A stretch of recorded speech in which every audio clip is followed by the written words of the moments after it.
It's been a while. That's a little bit.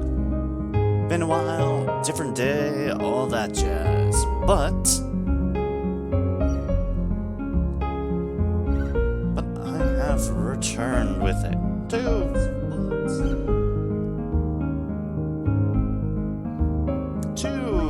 potentially work a good way through things. I mean, I've got a list of things I want to do, and then it's just effectively pushing through the story.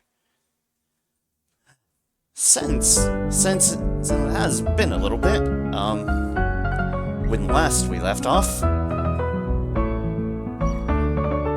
well, we had done a number of things. We were in Chronopolis, and we defeated Fate. And by proxy, Lynx. Unfortunately, as a result of that,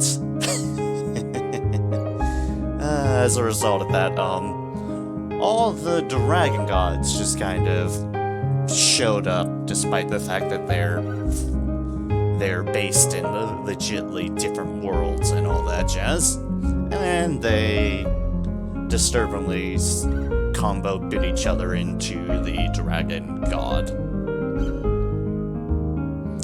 Yeah. And now they are angry, because they are angry for what humanity has done to the planets. And by proxy, the fact that humanity is considered abominations because they have evolved from, well, courtesy of Lavos. So, this is what they've done. Sky Dragon Isle has turned into Terra Tower, which remains of the reptilites? Something like that. Unfortunately for us, it is flying in the air. We have a boat. Boats do not fly in the air. Yet. But before we press on with the story, there are some things I want to do. And here's effectively what my list of deals is gonna be. We have to do, which this is in the other world, there is the battle of, there is a deal called the Grand Slam that we ran into, but as of current, we have some doppelganger forms that we need to get for that, so we have a bigger selection of monsters to fight in the Grand Slam. That's one of the things on our list. Another thing on our list is, for what players we do have, and that need to be unlocked through different ways, we have to get their tech level 7 techs. Not guaranteed I'm necessarily gonna use them, but hey, I want to get it because there's some cool stuff for their characters amidst just getting their level 7 techs. It's important to them. Now, if we recall, the general method for getting the Grand Slam stuff is, well, generally requires Sprig to get the killing blow on things. However, if you remember in Chronopolis, we got something else for that accord. The Forget-Me-Not pot. It memorizes monsters to be used in the doppelganger ability. And this effectively serves the same matter as what we're going for here. So, I'm giving it to, of course, Surge, because Surge is an absolute powerhouse. We'll stick that right there. And then we kind of have our other two party members that I like having around. We have Lena, and we have Glenn. And then, of course, good old Surge. Because it's Surge. He is the protagonist. And incredibly beefy. So, yeah, we definitely want him. So, yeah, as for other people's equips, we have that on Lena. We have these things on Glenn, including the fact now that he's dual wielding eye lancers, which is hilariously awesome. Yeah. Lena here has her pan of justice, and Surge at the current moment has the Masamune, because that was one of the other things we did in that, and that was beating Dario. And dear gods, Dario is immensely rough. Yeah. Yeah. We succeeded that because we had this little good thing called the Black Plates, which, along with its counterparts, absorb elements of their color and transfers it into healing, which was absolutely vital.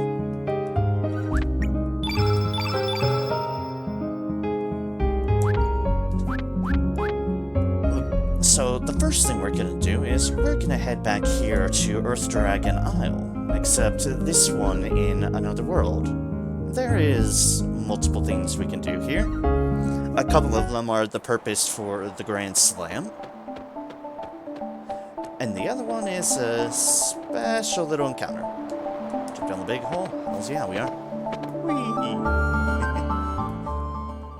We must go down.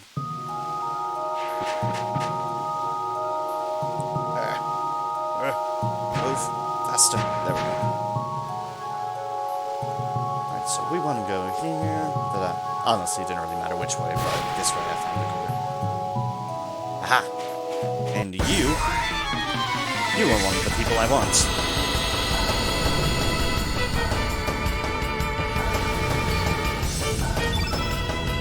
Oh, the Foss. Remember the Foss sucker? Yeah.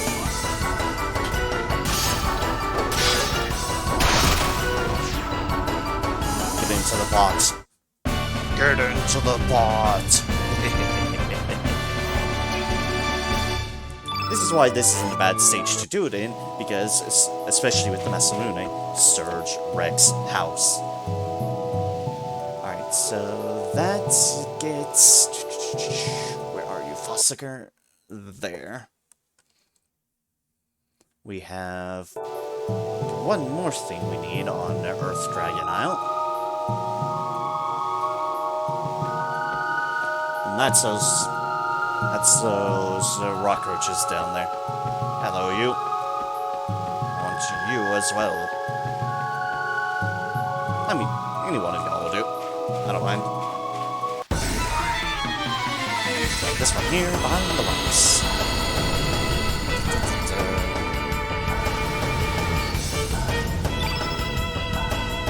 Little rock roach.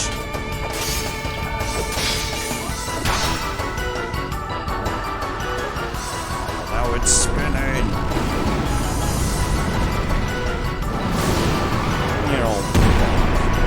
Oh no, 1 damage. What will we do? Oh yeah. Luminaire is what we do. Seems to get back to full course. I will help by the fact that I made a big old list of things I want to do.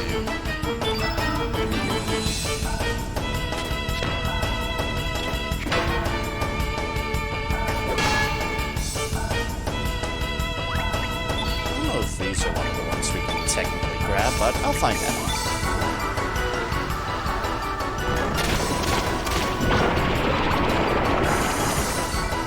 Missed. I don't know if these are one of the ones we can take, but I'm just gonna anyway search. Who knows? Not what I'm looking for, but it's there to murder.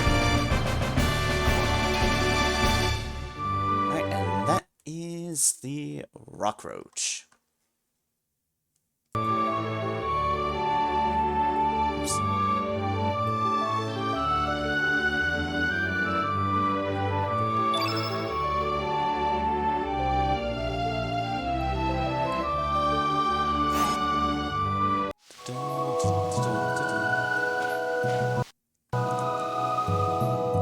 Done something accidentally. I don't know. Oh. Of course, there's one more thing we want to do here on Another World. You'll note that when it wasn't before, this sand boil is now active. This sand boil is active because we activated it in Homeworld to get to the Earth Dragon. However, as we know, there isn't repeats of dragons.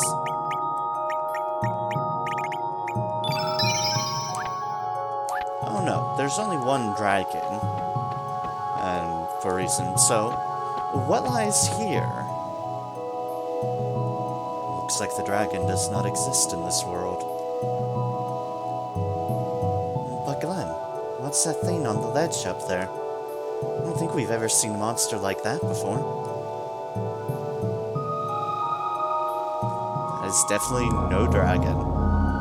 Let those who disturb the peace of the land be punished.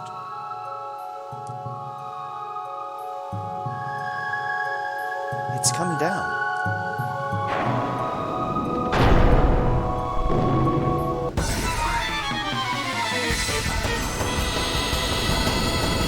Now, you may be thinking, oh hey, something else that we're gonna have to fight.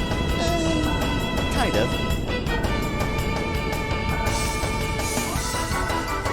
I mean, you can, but... Mysterious monster.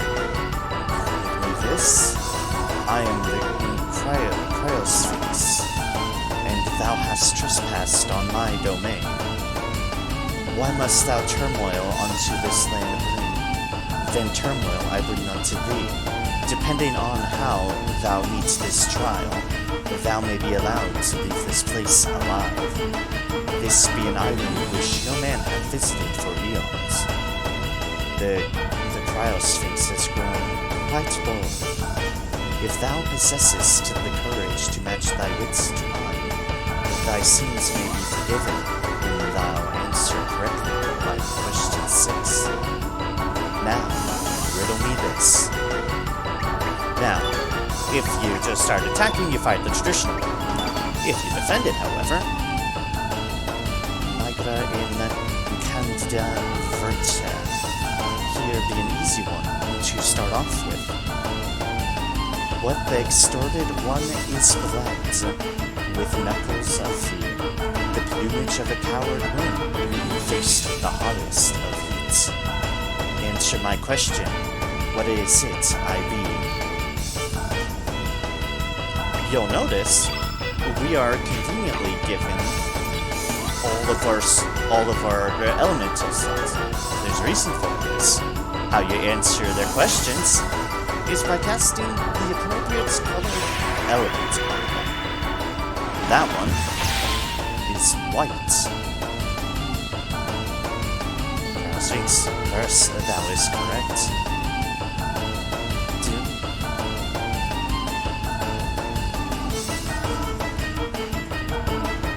The medium facti quae bene colpit habet. Well begun is half done. Now, hear my second riddle be. Auburn less the burn, iron pyrite less the fool, all that glitters is not thus, though silence is.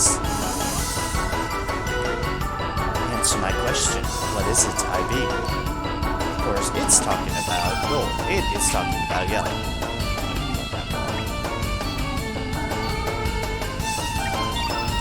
Set up my characters wrong. Does turn yellow count? Hopefully.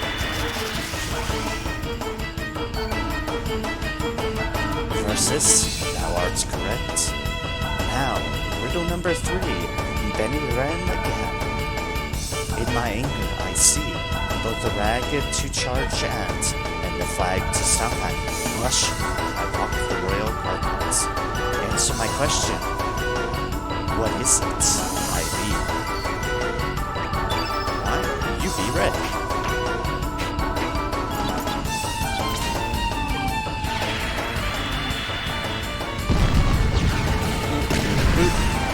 And for us, thou art correct. Thou art quick on the uptick. Question 4.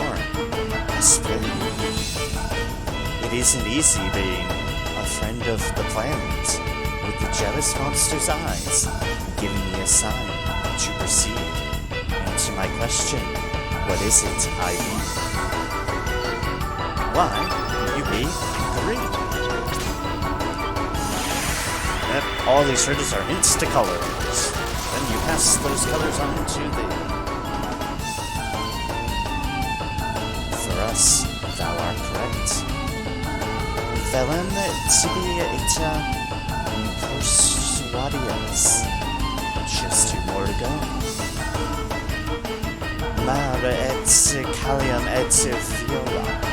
Give me a melancholy gloom, but a first prize ribbon makes me feel I've royal blood. Answer my question. What is it I be? Why? You be blue. Da-da-dee-ba-ba-die. Sorry, good on myself. I'm not sorry. For us, thou art correct. Sus est Manchester Optimus. By deduction alone, you should my answer already know.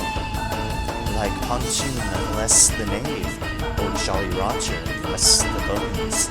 Even the top rank of self-defense is no protection from the plague. Answer my question. What is it, I be?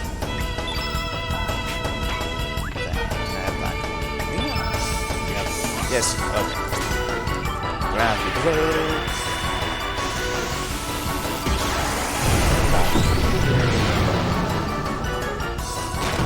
Final riddle to send you into space. For us, thou art correct. Sat prata bibelum gratulor felicity tau. Well done. Thou hast solved all of my riddles. Thy brains aren't as impressive as thy brawn. Ben val, ben villeto, always be diligent in thy practice. Tibi commando, valet, I take my leave of thee. Farewell.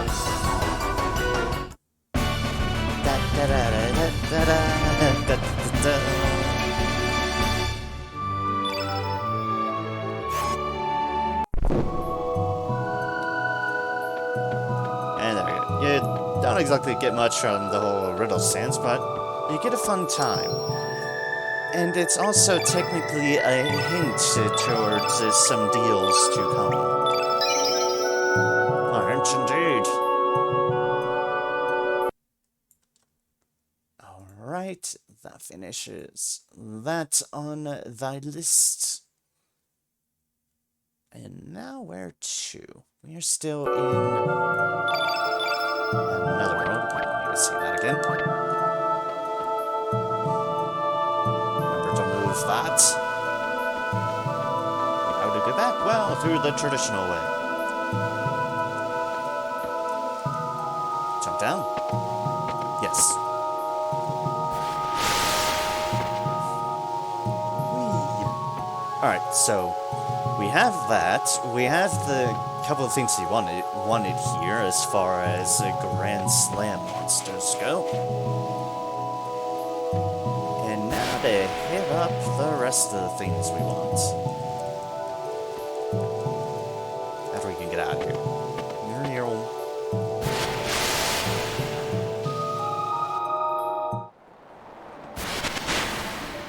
Whoosh. Alright, so what else can we get here in another world?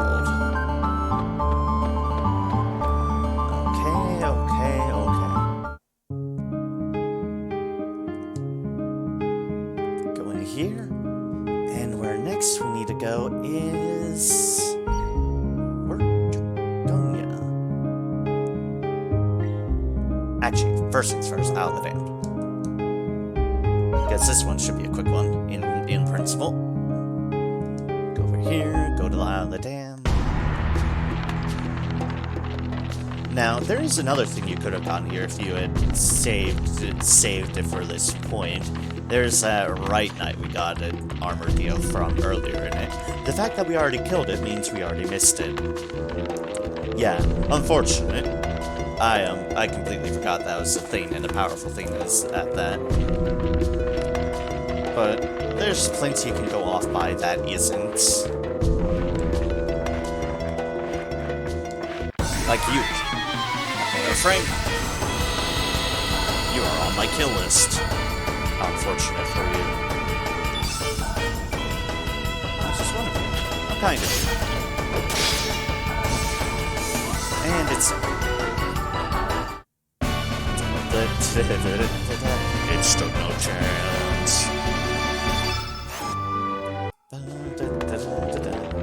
Alright, now to leave Isle Dam. It really was just the case of that quick. Most of these things I can get in either world or on another. There's like one specific thing that is home world based. And one that technically is unavailable at the moment. Well, not unavailable, but is available through a more unique method. I'll show that off right now. If we had found it last time, not last time, but a different time, how it goes is the bend of time right here, which is technically neither world for all intents and purposes. Neither, both, all, whatever the case be, remember, this is the bend of time. A special battlefield where monsters travel across dimensions to gather. You can battle monsters that you may have missed. It's not full-on comprehensive, but one of these things...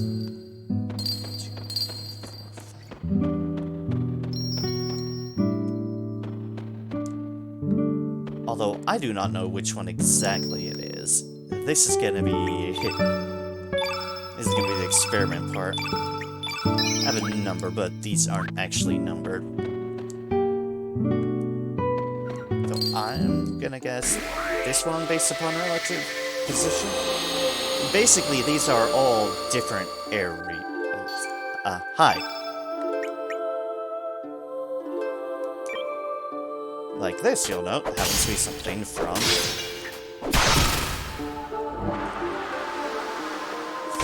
I guess we're just gonna chug through all of these. Why not? Funnily enough, this is something I had put on my list.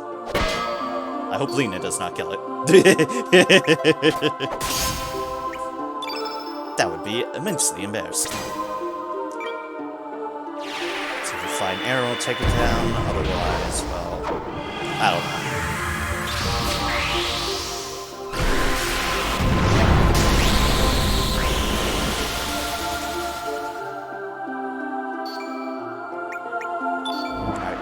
Weak.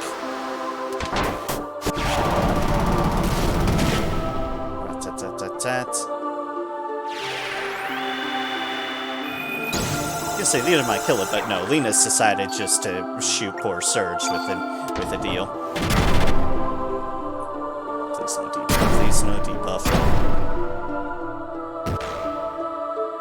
Lena, please. Not the way to solve a relationship out. There we go. Alright, well.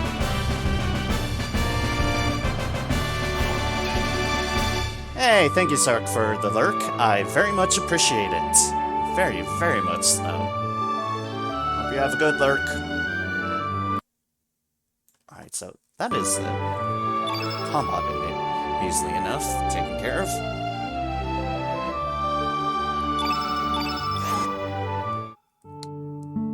Alright, so this is effectively a way of getting things without going all over the place, so I might just breeze through all of these, see what we can find here. We because they're all tied to not exactly one area, but multiple areas. So it's like that one happened to have a Chronopolis anyway. This one, I was gonna say, sounds like the Dead Sea. And it is the Dead Sea. Tree number 1. I'm Richard. I'm 20. Mission is Takir Plus. Nice to meet you. Did we not fight these things? I think we might not have. My hobby is poisoning ads. Yeah, nice to meet you. These ones are basically talking about what each they cast. My future goal is Fireball, so it's probably gonna cast Fireball. And they're doing it like they're in a pageant. My first black hole. No. And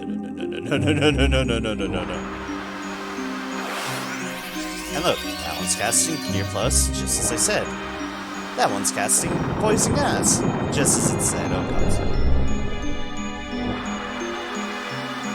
You are casting Fireball, as you said. And oh god, that other one's gonna cast Black Hole. Hi. Welcome to Black Hole. It is, not what I consider ideal. But hopefully the level difference, and that's with the level difference. Also, ow, my everything.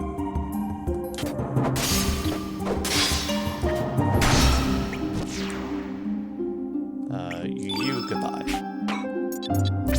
The rest of you has some luminaire. So yeah, this is basically a way of doing fights in areas, albeit a bit of a random. But considering areas like, say, the Dead Sea are unavailable, well, that makes this very, very ideal. Graviton because it's AoE.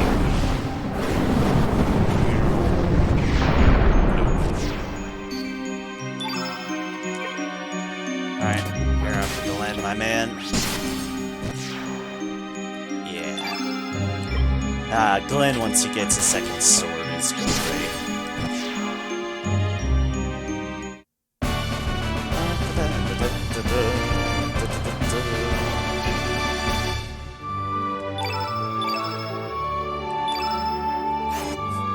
Deluge and a bunch of aqua balls. You're also poisoned because of course you are. That one does not open up into anything at the moment. You...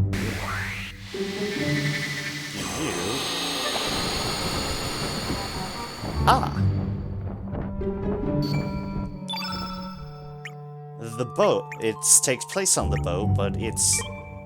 These monsters are definitely from... the swamp, huh? Alright, then fair enough. Yeah, that's what I said. They're each tied to different areas, so they're a bit of a toss-up on if it can give what you want. That's why I just had a list of things, mostly that are untied to this, that I can just visit free will. However, there's one thing that we do need to utilize these for. I just need to find the right one, the correct gate which does it. I do not remember the right gate. Autosave. Doesn't open anything at the moment.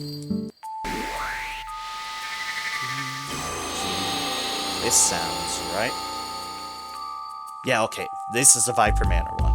We want something from here. Something that is no longer present in the Viper Manor itself.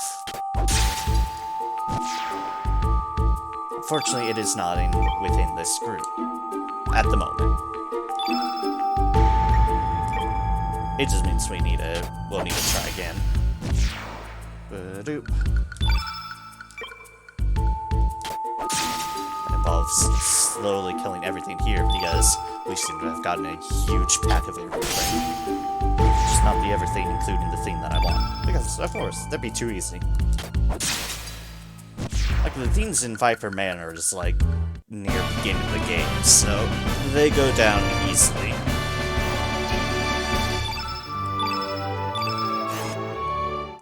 Easily and relatively quickly.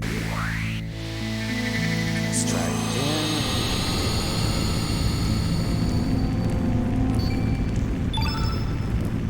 these ones are from the bluff. The deals from the elsewhere. Again, not what we're looking for, but at least it's something different from the murder. But yeah, this is definitely a convenient way of if you want to try to farm up a bunch of these different things. Or try to farm up things that you just can't anymore. And that's what happens to work well with. Library? We're in the library, but we have gotten more of the bluff deals. Still not what we want. I have this feeling that we are, of course, going to run into everything but the thing I'm looking for. Because... It's been my luck, really. My luck, which is, as we know, is all over the board.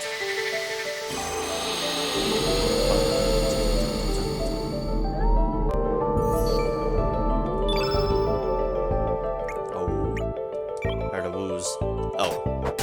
Loop.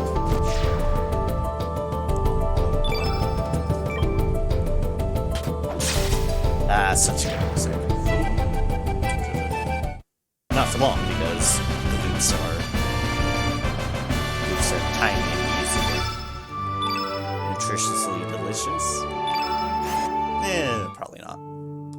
I wouldn't eat one. Someone might be brave enough to eat one. I wouldn't, though. You're a cricket, not what I'm looking for. Like I said, this feeling I'm gonna run into everything but the thing I'm looking for, but at least we're going through all different things at the moment. Not sure if you can get repeats or if it's just effectively on the rotation of them, but we haven't run into a repeat yet, which is convenient. What I'm glad for. Of course, saying that, we're probably now just going to get a repeat. Oh no, it's a solitary bull. Yeah, hi, bye. Well, at least it made it quick for us.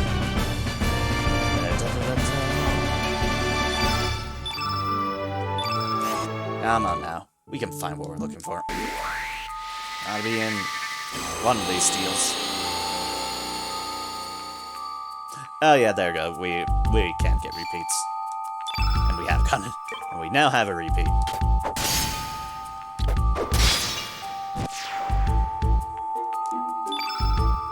You all, I'm still looking for something. Don't need your barber's quartet of birdmen. It is not what I am looking for. For that, you all get an alternator. To the everything. I'd say to the face, but let's be fair, that is very much to the everything. Plus some collateral damage. It's fine. The world's fine. Totally can just blow up an entire section of the world and probably the entire peninsula we're in. It's fine. Flip up, lift.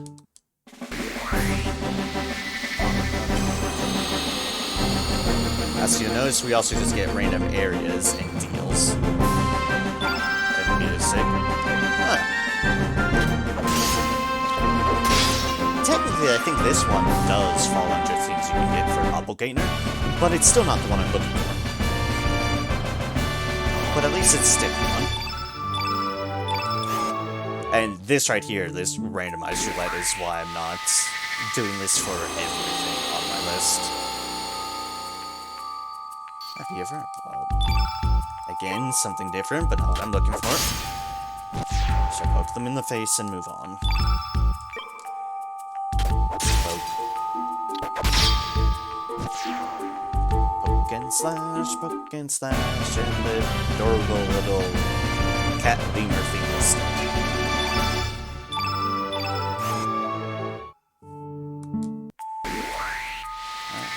Here. Let's see if we can't find it. Not you all. Not looking for you all. Thou art bulbs. A, already fought a bulb, and B, you're not what I'm looking for. for a very, very specific enemy from Viper Manor that does not respawn. You all are indeed farmable and respawnable. As you are not what I am looking for.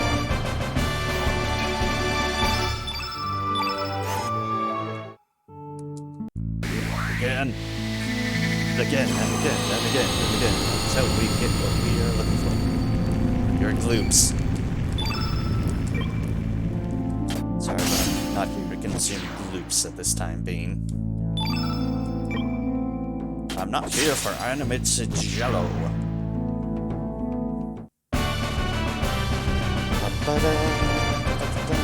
I'm here for other things.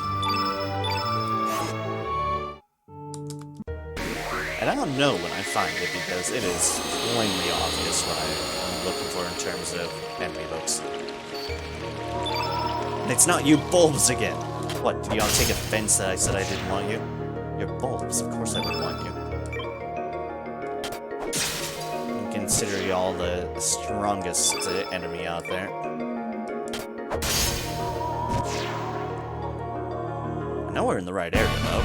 Getting the right stuff. We're just getting all the enemies around the one that we want. Because of course I am. Right, next up.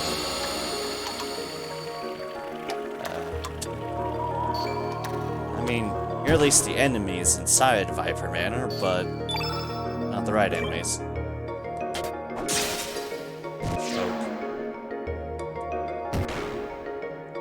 Eventually we're gonna get it. And I'll just say it since we haven't seen it yet. What I'm looking for here are, if one remembers when we stop dodging. If you remember when we first went through Viper Manors, there were these doors with eyes that blink at us, and if we didn't open them at the right time, you'd get a fight against the door. A portalgeist. I'm looking for the portalgeist. As far as all research indicated, I can get it from here. I just need to spawn. Where's... You're not a door. Man of War. Yeah, you're the Man of War fight. Don't fear on this playthrough. Y'all get murdered all the same.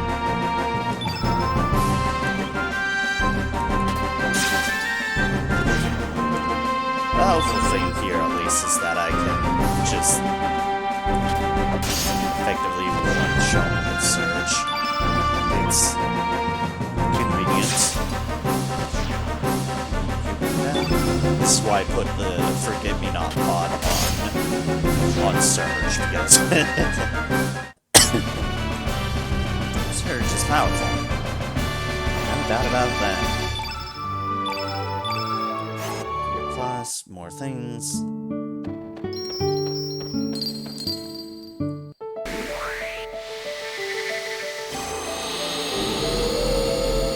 Is it a door? No, it's bats.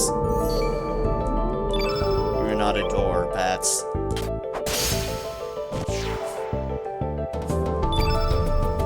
1 hour later, now still searching for this door. I hope not. Not the most entertaining thing that would be, but if it comes to it.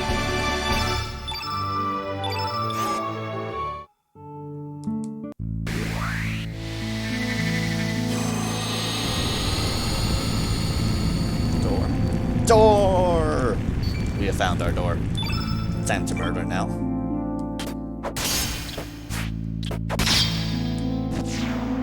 Thank you, door. We very much need you. I mean, we might or might not. I'm describing a selection of the strongest, and we'll see what works at the time being.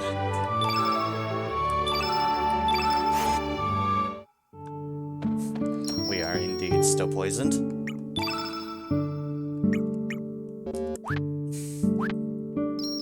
Oops, I left the confines of the Fate Triangle.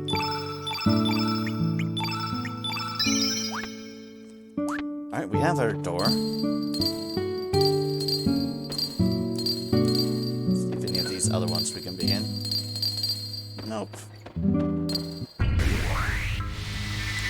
Just curious if I can get my other Chronopolis one from here.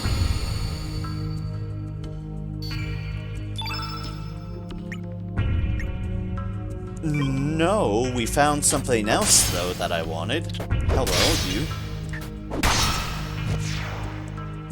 That is a puffy. It is known to be actually kind of decent. It's now ours. Jelly blubber. Jelly blubber. Jelly blubber is. Alright, we have that one. We shockingly have this one. I might poke at this Pokemon because this one seems to be stuff that I'm interested in too.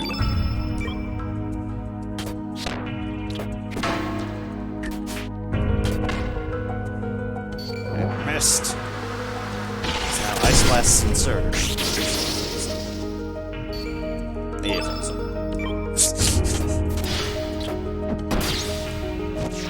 fine then, you just die.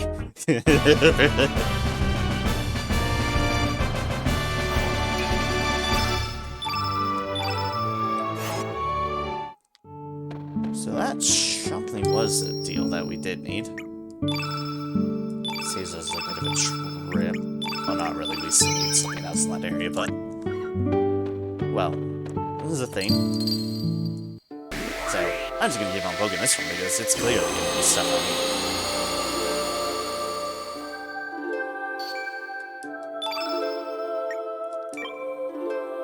Close. Not quite, but close. But that's alright.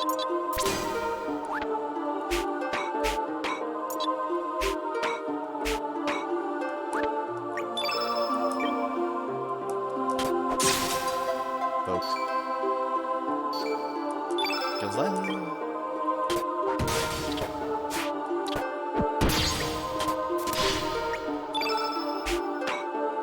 I'm just doing this because I can, and I want to. Because X strikes fun.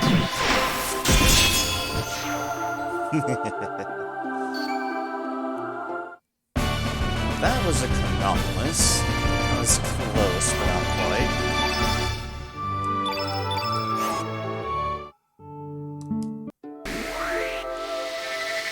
I'm doing this even though we need to go into Chronopolis at some other point for a different reason, but oh hey, there we go. Hello, Arrow Guard. Funky little lanes, you. Y'all are on my list.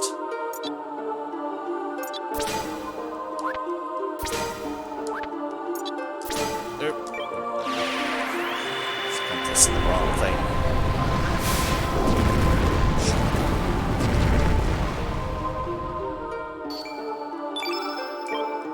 Now give it the pot.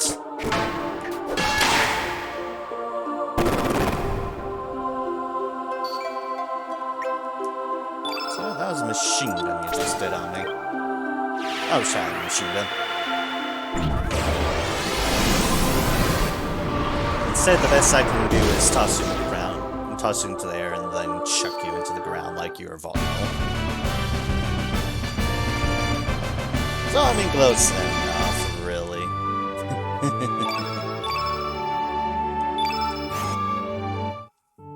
So, that was that. Arrow Guard. Which was indeed another deal on my list. Let's take that off. Let's see if we can't find anything else from this one. I want it. Ah, no, it's these ones again. Repeats already.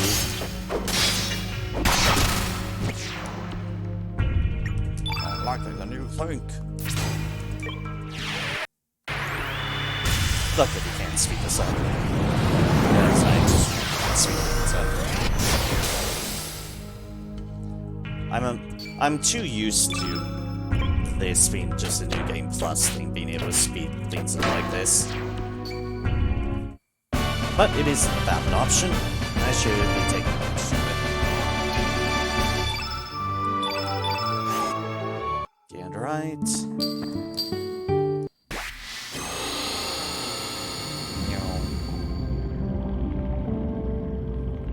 Aha! There's the thing I want. Perfect. Not you, but you.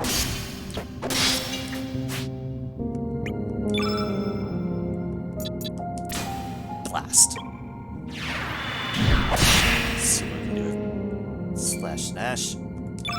The answer was indeed nothing.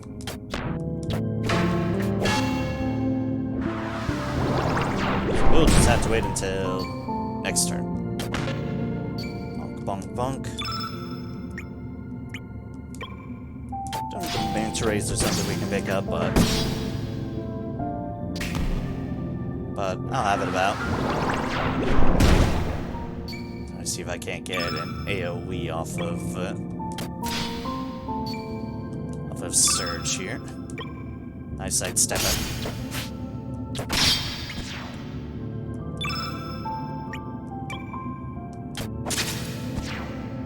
I just know, but that's alright. We effectively polish things up how need be.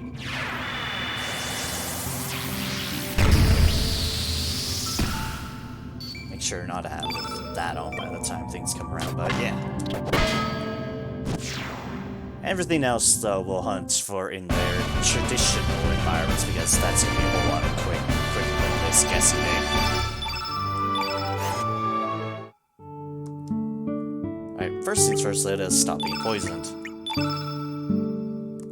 Antidote, yes, please. Boop, boop, boop.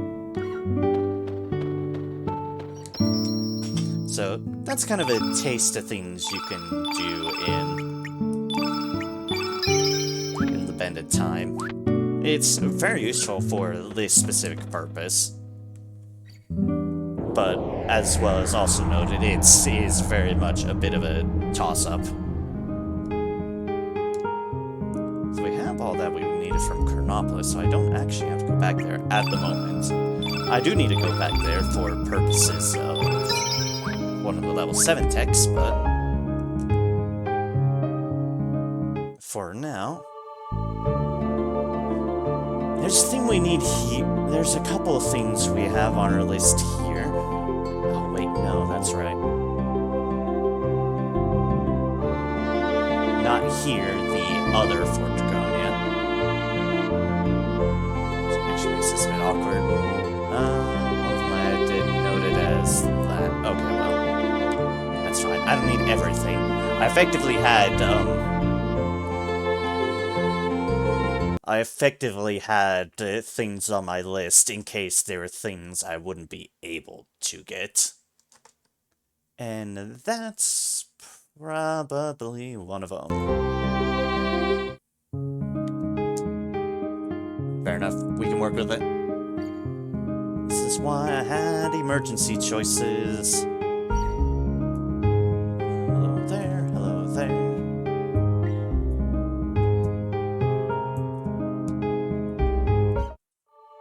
So we go back here and back to the homeworld.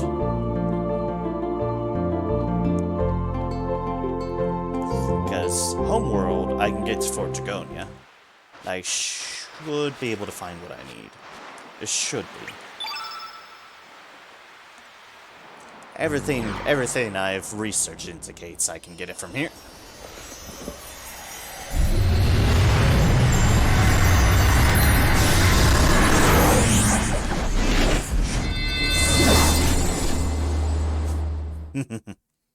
It's just cool to see. And now we are back in Homeworld. To push onwards with our hunt for things to murder. And conveniently, and while I was trying to do everything I could in another world first, well, this is the world the Grand Slam is at.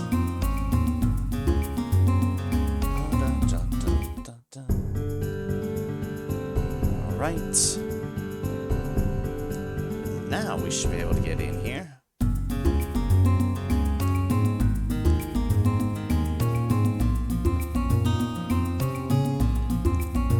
But as well, I have a deal I need to murder here Mount Pyre as well, so... Is that...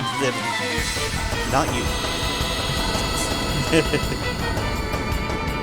Oh, you, however, who has conveniently come with them, hello there.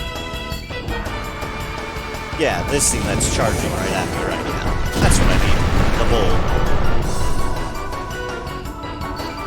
At the point we indeed want to mess with the bull.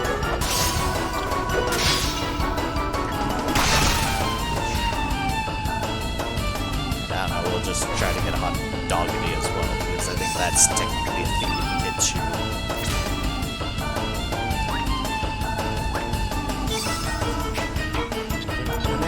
Luminaire is fun.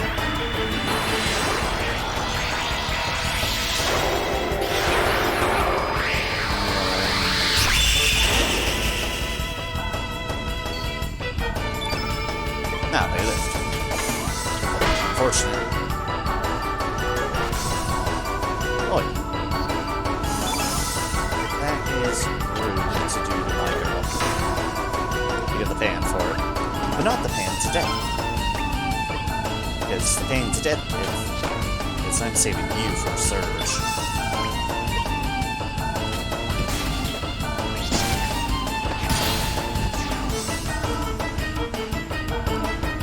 As Glengalat's one because it's fair, I don't need to go both of the Surge.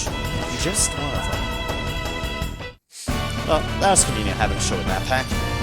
No guarantee that the Tormentors can appear with the hot doggities. I was just gonna walk down to where they normally spawn on their own, but hey, that works. Red Wolf Trap. Because now I can just leave. Bye.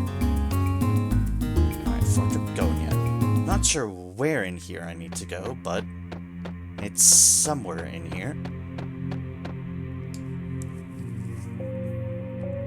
Luckily, we have our run of the place.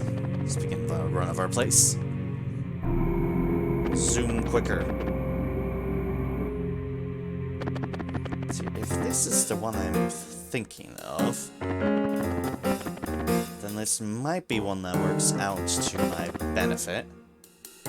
Faces north, let us try east. Perfect. Absolutely perfect. Hello, Cybot. There's something I wanted.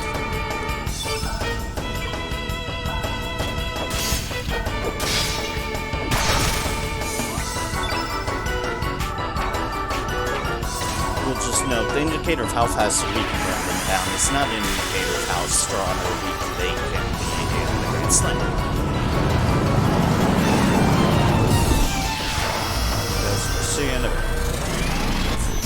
After I fully annihilated these things. Alright, that is one Cybot. I'll just finish it because it's great. Oh, there. How would you like an iceberg? Let's be real. You don't want an iceberg. You want an iceberg anyways.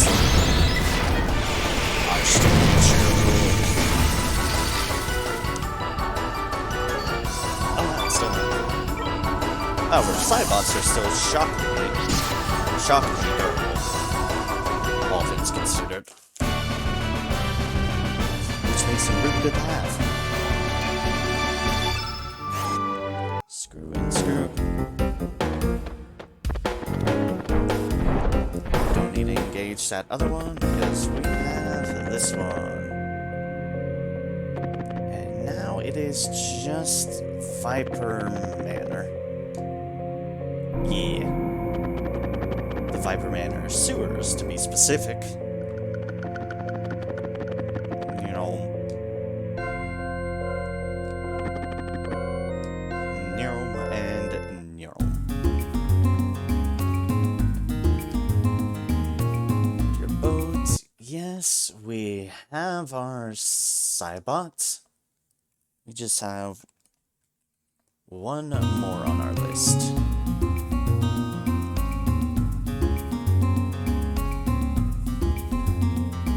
Clicking back and forth when that's moving the program. Luckily, it doesn't influence things, so you'll see. It's just there to torment me.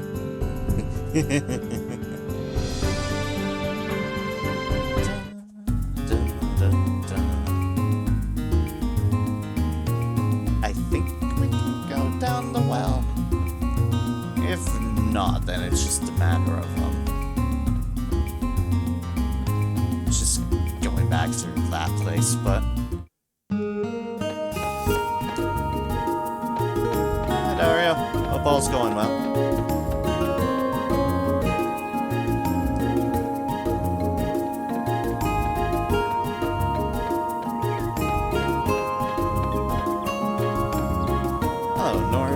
Hello, Norris, you wonderful, wonderful man.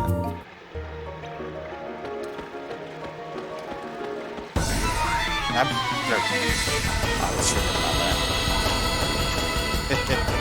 I always forget about that one.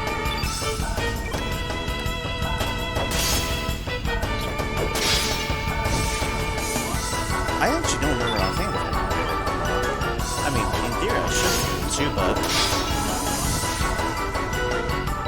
now I'm actually doubting myself because I'm not sure if we can or not. Might be another world thing. Might have been misresearched on this accord. We're about to find out. I'm hoping I didn't just do a whole lot of effort for finding... not finding what I'm looking for.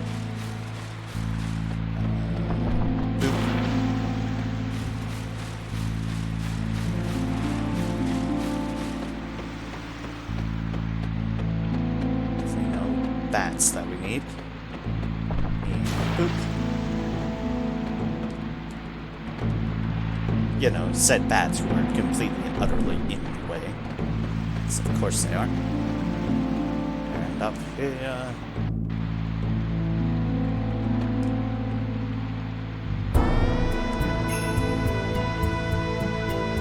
Well, that's a funky looking thing.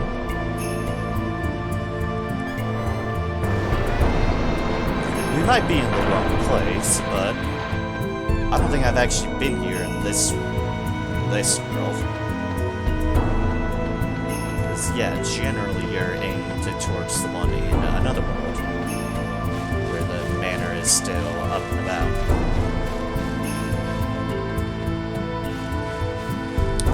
Okay, then. Gonna still press forward in the name of science.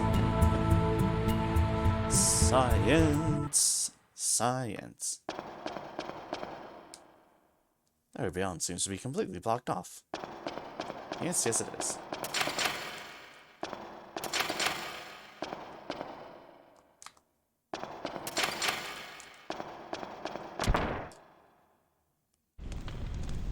It's like, I don't recall, there also is that treasure that I have not in fact done any gotten. Did I have, like, a key for this place? Yes, yes I did. Okay.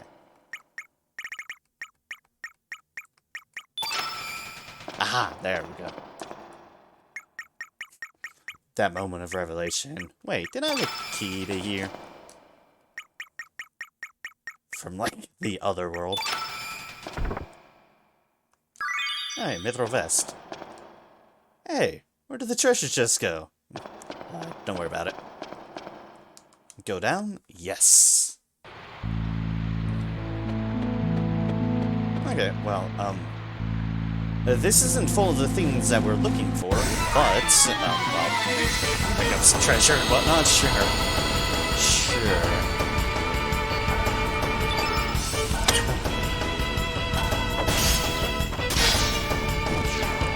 I'd say we have to jump again.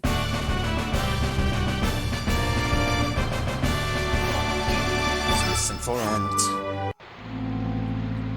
Problem with some games when you're trying to do research about them. lands, they don't hold all the information. Tell me what we want. Yeah. But oh well, we can at least get some things out of this since I haven't been here. Nervous stress. Now what are you funky things?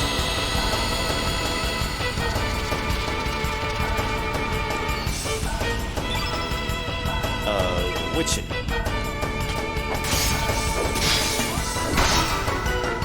What you do, I do not intend to find out. Goodbye, witchy. Goodbye.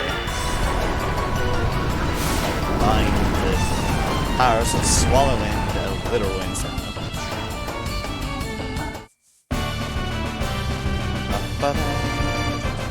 Alright, so it's in the other one that we want. This has been confirmed to me.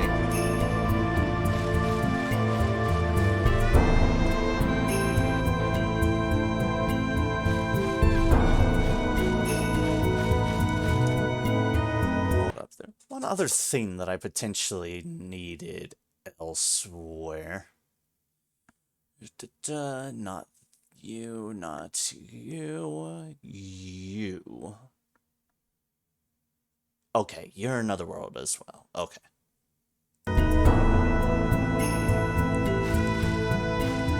Just figuring something out. So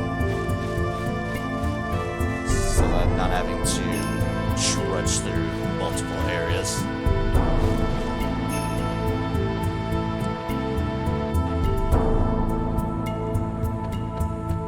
If we go over here, that should release the bridge, or at least release the drop-off point.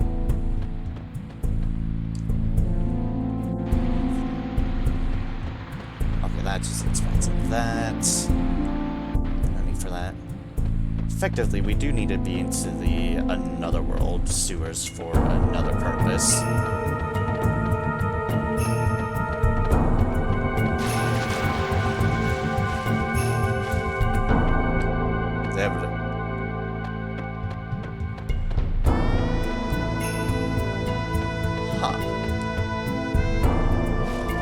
This works. Because that's obviously blocked off, so...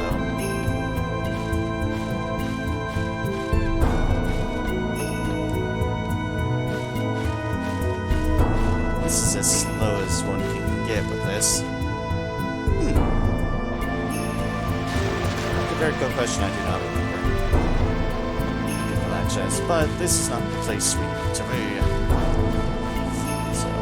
Let us zoom very quickly. Get ambushed by this blob that spawns here, always. Yep. Just like, no way to get around that.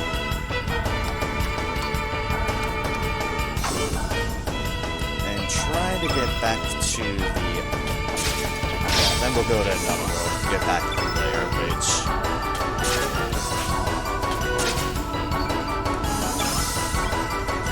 Which, of course, we're gonna need Norris to get in.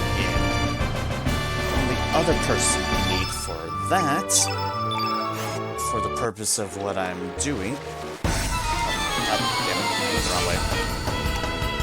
You know what am I thinking? I can run from planes. I should run from planes. Bye! No time for you.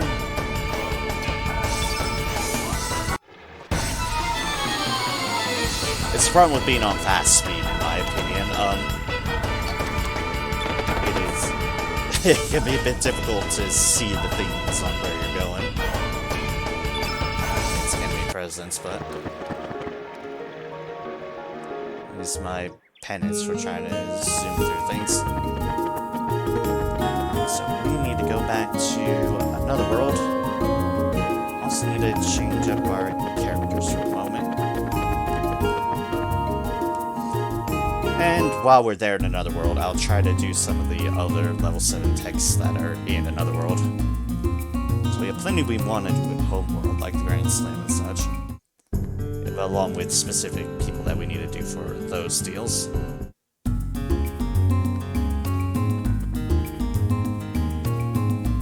I have plenty and plenty of places. Amulet. Skip through that. Keep on zooming. Yeah, because we need Norris to get into the manor in its current state. And then we need Lucia. Because Lucia is the person who can get a level of tech there that we do not have. We need you, Lucia, and we need... Where's that handsome devil of a Norris? There you are.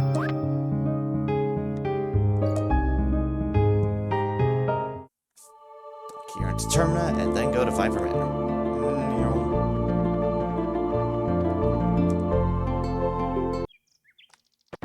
Oh! Okay, I guess I didn't need Norris. They're gone at this stage. Well, okay, fair enough. They are gone at this stage. And there's someone we should visit. Probably. Maybe. I don't know if they changed or not, but...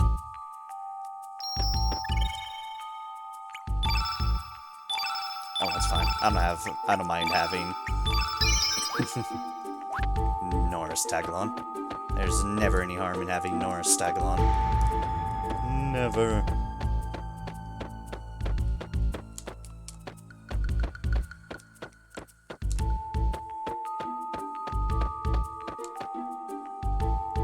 Soon, everyone. As you can see, they can sleep through everything. Is this the right grade I need to go down, or... Right, there are the things we want. Where is it? I think I need to go into the kitchen one. Yeah. So the kitchen one gets me up there. I think it's the top area, at least. Go down? Yes, indeed. Yeah, because see, that's why I was wondering how you get to that treasure chest, because usually you need to do that. Anyways, here's the monster we're looking for in here. Spearfisher.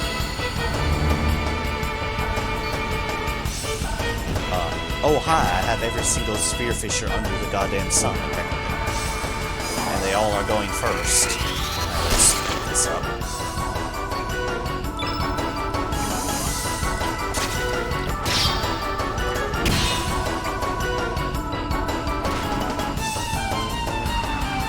See, it doesn't have as much armor. Poor Norris is frozen. It's also like the mug into an Ultra Nova.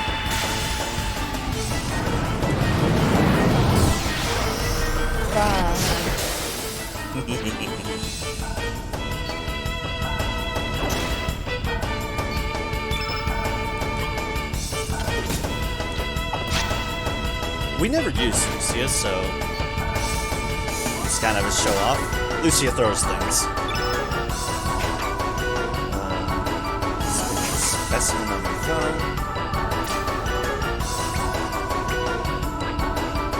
Here's Zero Henry.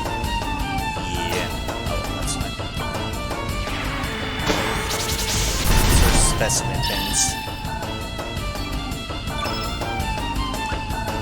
This Norse is still frozen. Oh, poor Norse. You just want to shoot things, and instead you're ice.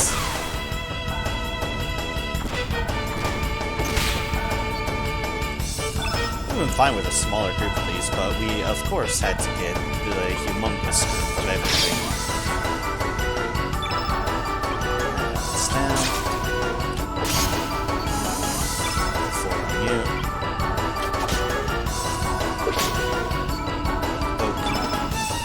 And now it's Norris time.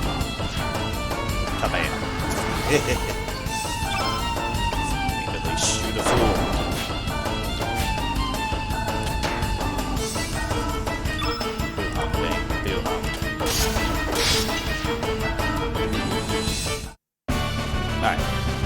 Spearfisher.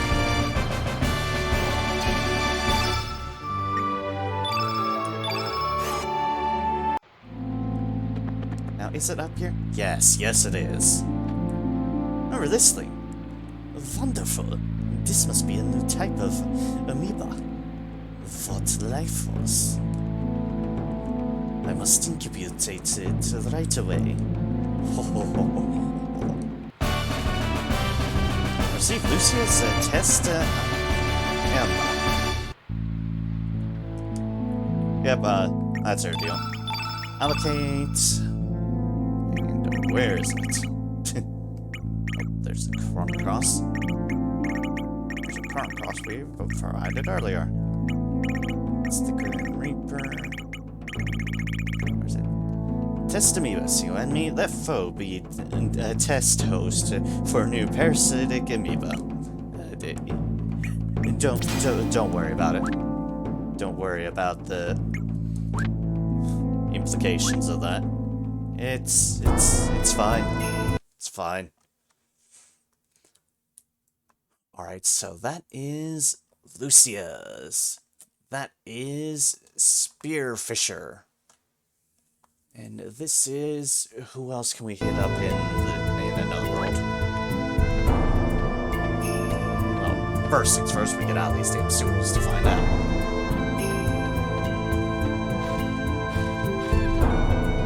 And not aggro into another Spearfisher. Because we don't need more Spearfishers.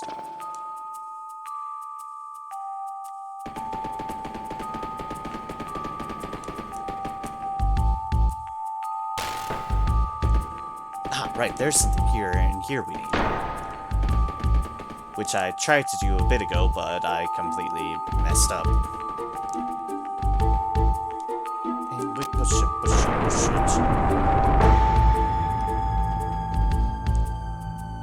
No. On our teleporter, we want to switch out to you and you. Yes, I know. I did this before. I forgot what I actually needed to do with it. There we go. Hey, Neophia. Can I go with it in here for a moment? Sure, go for it.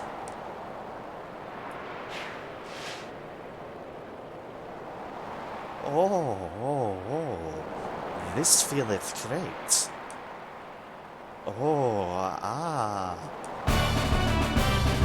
Incredibly, Turnip mastered Veg out.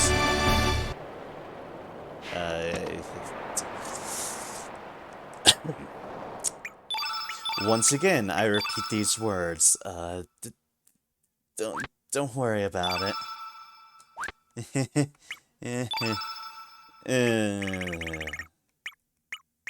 Alright, where is it?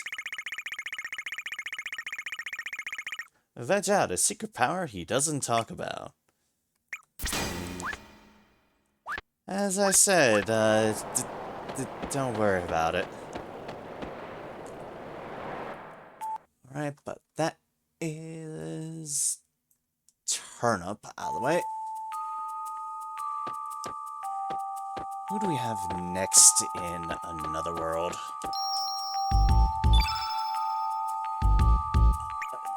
Mickey?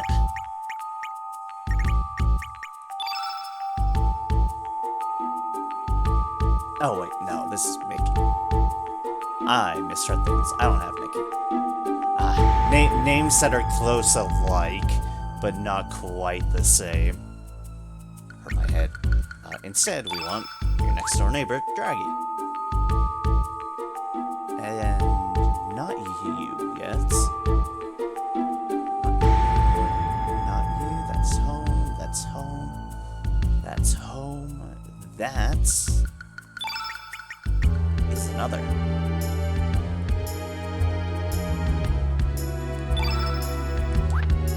Alright. Not that one. Thought it was Mickey, not Nikki. So we have Doc and Draggy. Whoops.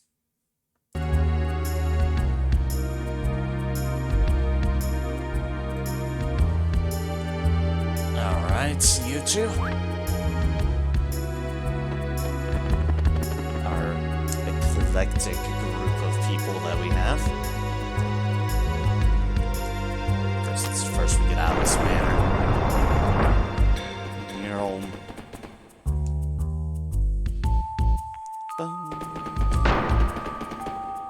Which we have free realm of because there's effectively no one here.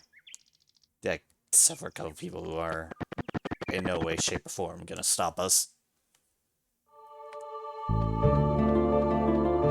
Alright, let's go here. Into Fossil Valley.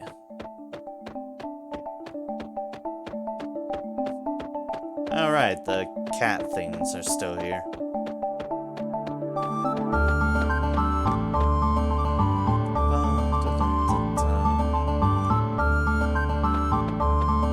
What we want is... yeah, right here.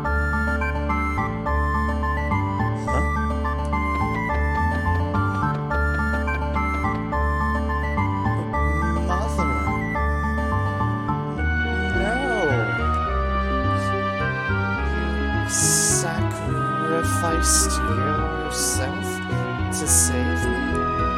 I'm all alone. I have no family. Do not cry, my child.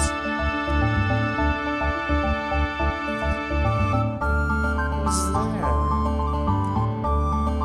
You have great friends, Draggy.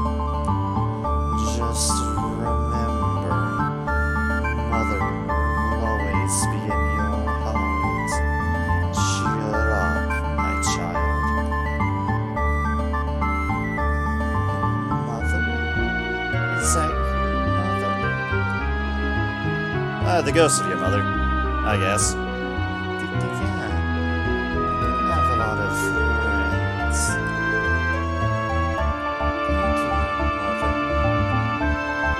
Back.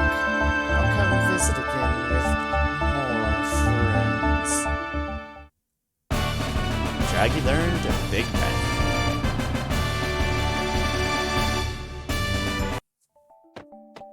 Not all are happy as others. Oh god, whoops. That was a mistake. Don't know when I misclick things, but I accidentally had everything on slow-mo mode. Now on everything in slow-mo mode. Alright, we go down here. And here we have Big Breath. All enemies. Breath attack with help of Mother Dragon's ghost. Boop. Now, as for you, Doc... Cold Dove. Oh, no. Get away from me, you.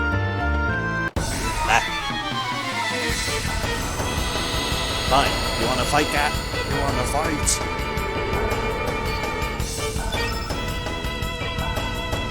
Show you a fight, cat shadow thing.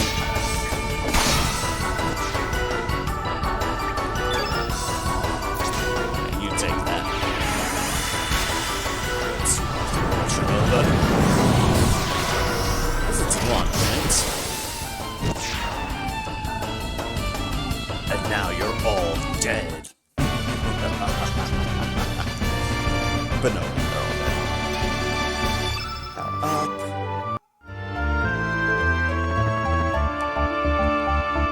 Let's see here. We need our... first off, our boat's up here. Board your boat. Yes, indeed.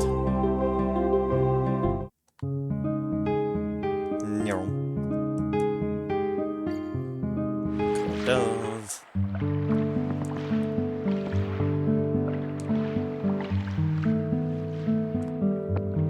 Oh, wait. Bemusingly, something I forgot. This is something we do not need Doc in our party for. It's a bizarre thing occurring, like the Sky Dragon's island floating in the sky. Afraid of what's gonna happen next. Look, it's a baby. Doctor, please come back to the clinic sometime. Serge, please look after the doctor for us.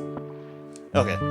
Amusingly, this is one of the few times where we don't need a person in the party, because this is indeed... this is the dog that we have in our party. Whoops. Well, that's fine. We can easily fix that, and also transfer to one of the next people we do need in our party. Robik. Let's see if I picked up the right item while I was in the area. I should have. Where is it? Aha! Here we go.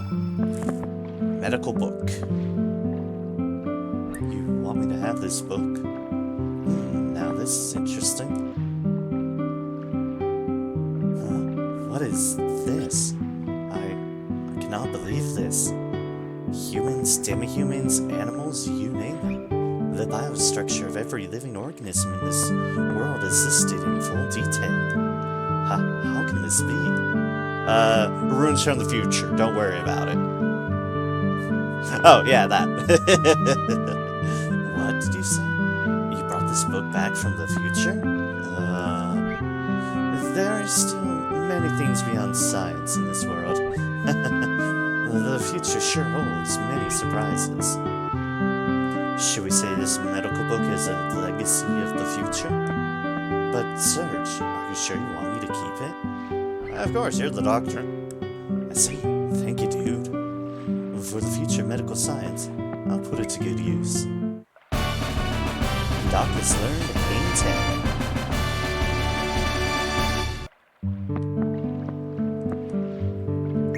10. Alright. We have...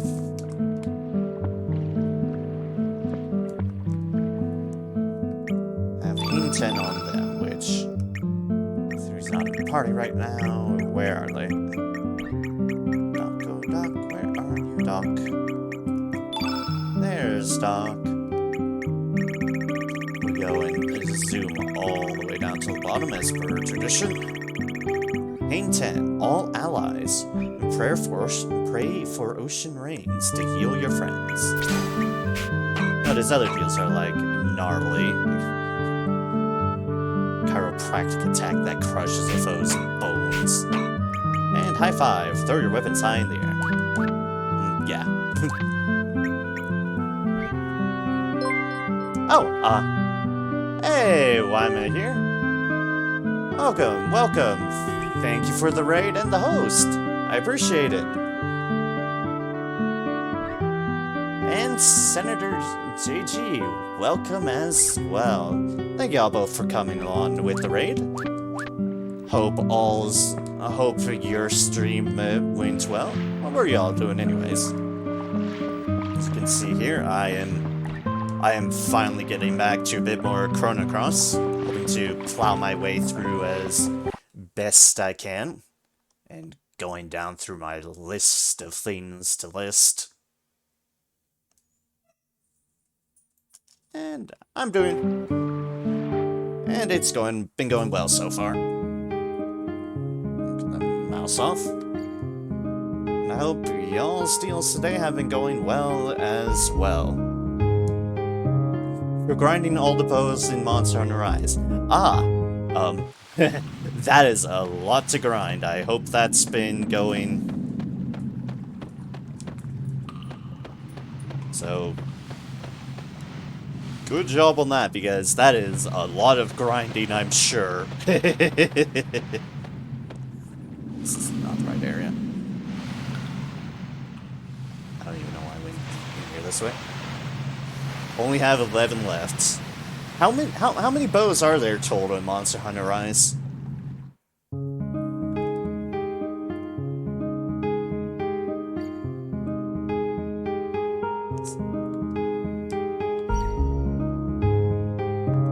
Oh right, I remember now. I mean dense.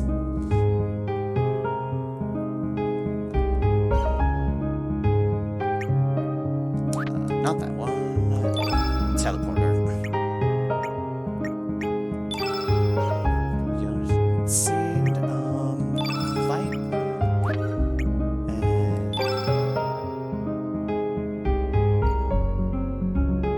And actually, first things first, orchard. Oh, sure. You too.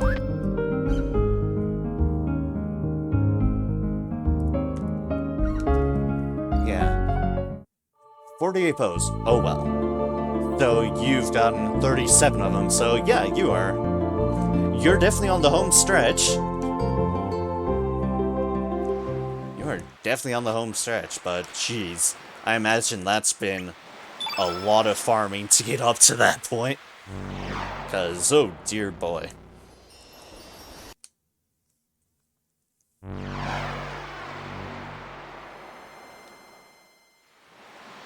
There's a lot of RNG to fight against in that accord.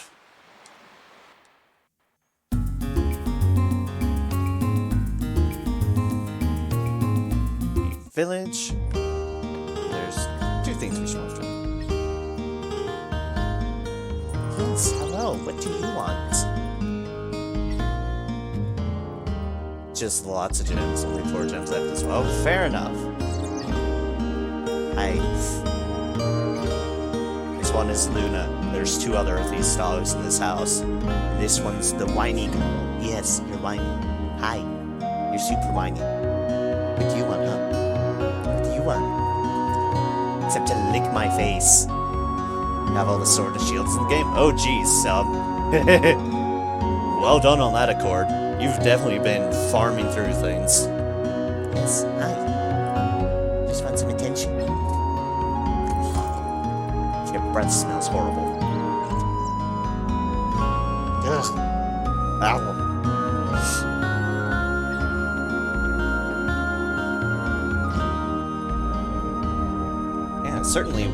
Certainly well done on all of that. Alright, we need to get back here. To you. Yo, bro. What you been up to? Hey, bro. It's been a while. Tell you the truth, I'm not the bro that you think you know. It's too hard to explain. Hey, bro, I've come up with a new recipe. Here, bro, I want you to try it out. Let's give it a try. Hey, not bad, brah. Looks like you've refined your taste a notch, brah. Or to receive dinner guests. As this happens in the background, do not be in the collateral of that. So, you like it, bro? Your approval is the highest compliment I can get. Thanks, bro. Good work, brah. Looks like I got me some competition. Alright, that's there, let's say. Which is... go into it, and so once again, all the way down, because for some reason they always appear on the down. Dinner guest. Invites the cook to show his other face. That being his head on the orchard side. Yeah.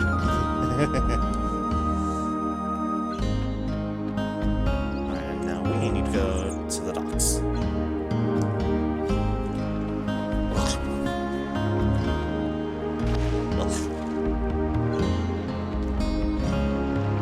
And talk to Lena.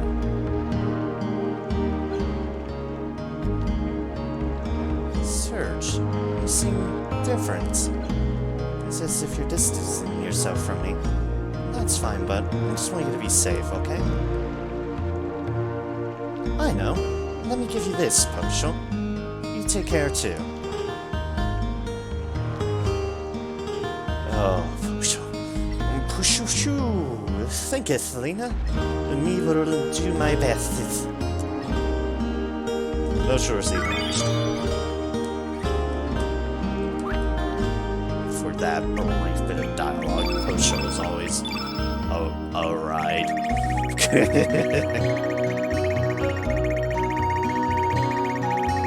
Unleash. Unlock dog collar to unleash Pooch power. Yeah.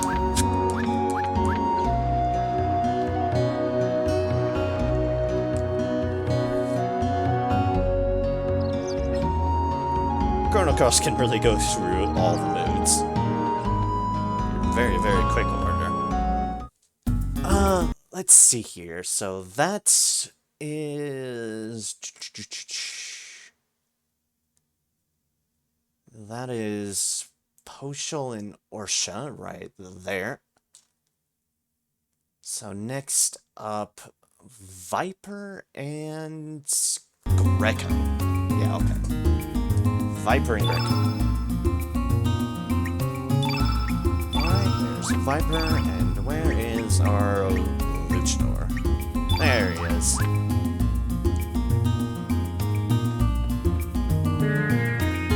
And we go to Homeworld Tournament.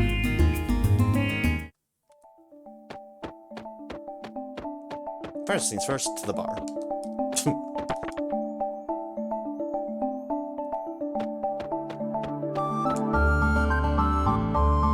I tell you, this town's really become a cheerless place. I just want to pack up shop and fly over to another town and say goodbye to this place. Sir Viper, you're alive? There's something that was left here for you. Open that side up, so come on in.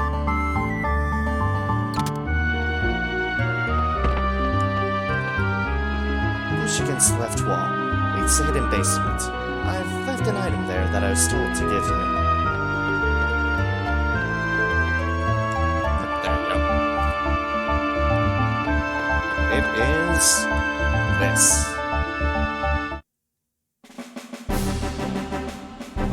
As I close my eyes, a vision of the golden emblem, withstanding even the most biting of winds, comes back to life.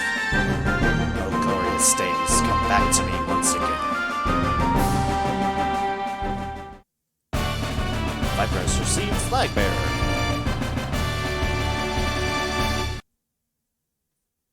Viper has received Dragoon's Glory.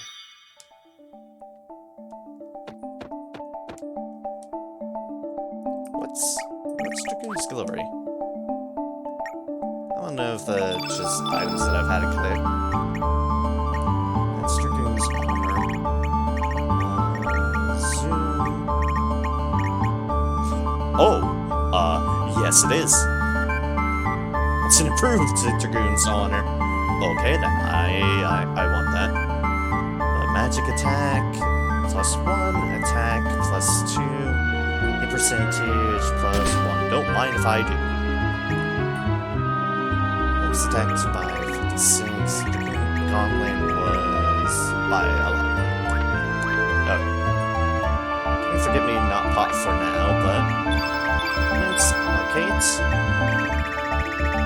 Again, scroll all the way down. Flag Bearer. Self-buff. Hoist the national flag to boost fighting spirit.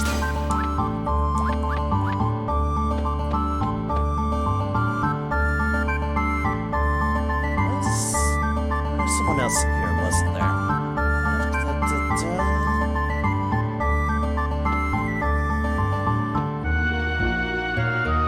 Does it help? Okay, yeah. We actually have one more interaction we want to do with that person.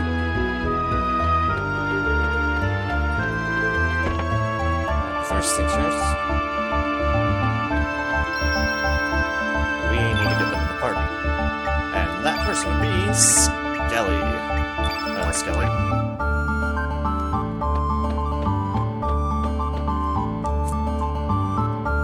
Probably one of the first times we had Skelly in our party. Yeah, their run animation is a thing, alright?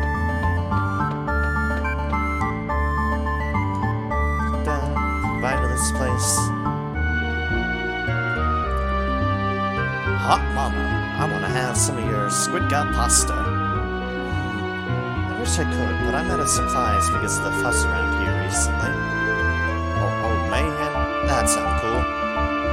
Hey, don't look so sad. Okay, I know. Let me try to cook something up for you somehow. Really? Of course, they clearly don't mind that they're talking to a freaking skeleton and cooking something up for a skeleton, but don't worry about it. How's it taste? They This texture. The balance of sweetness and bitterness. This is it. Man, I never thought I'd ever eat pasta like this again. I'm a happy soul. You're exaggerating too much. Come to think of it, I remember a boy long ago who loved that same dish. He'd keep on eating more and more, so I was afraid that he dropped from eating too much. Actually, he got pretty fat because of it. I wonder what that boy is doing now. Oh, hey, what's the matter? If you cry too hard, you're going to turn that into tear water pasta. Thanks, Hot Mama. I'll always remember this place and your cooking. You can come back anytime. I'll have something special for you again. Skelly now remembers on a roll. Once again, just don't worry about how a skeleton is able to eat things. Oh, and pledge is not to waste his life ever again. Just don't worry about it, because I certainly don't know. I don't know how it works, and it's probably for the best not to know. On a roll, hop on a giant beach ball and run over with it. Yeah, that sounds about right. Now we need to zoom on through the town.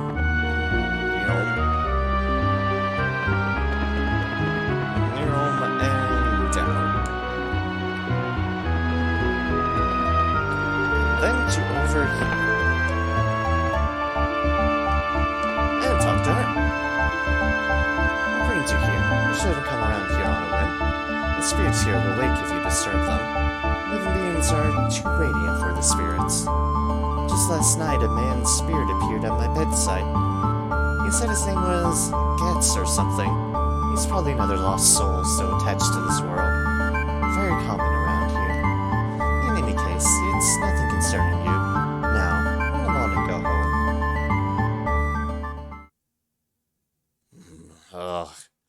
Seems that man's spirit has arrived.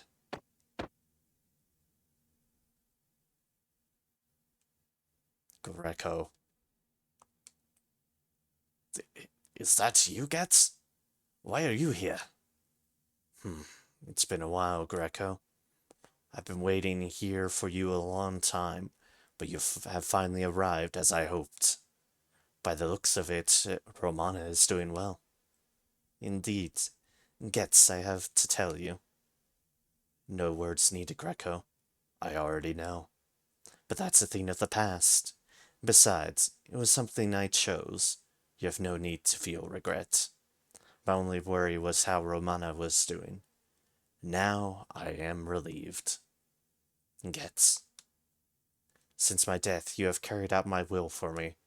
My spirit still lives on within you. Carry it with you. Gradually your sorrow shall fade away. I'll be waiting for the day I see you again.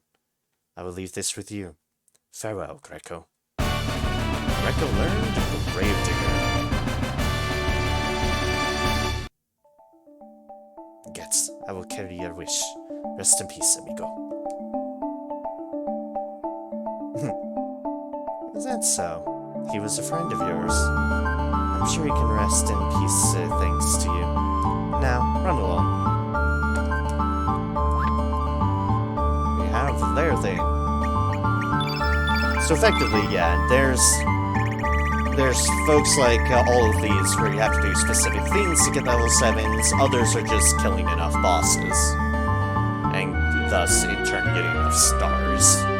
Generally by 40 you get most of theirs. Let's go ahead and do a body slam from the top of a magic tombstone. Because of course. Alright, so that is Viper done. That is Skelly done. And that is Greco done. Alright, so there's you, and you. Ooh, I don't have you. Okay, so I need in my party Orla and Stina, I suppose. Stenna, rather. Yeah, those two.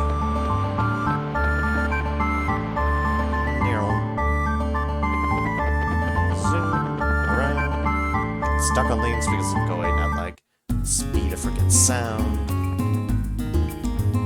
Here down to where our boat is. Teleporter. We want... you. We want...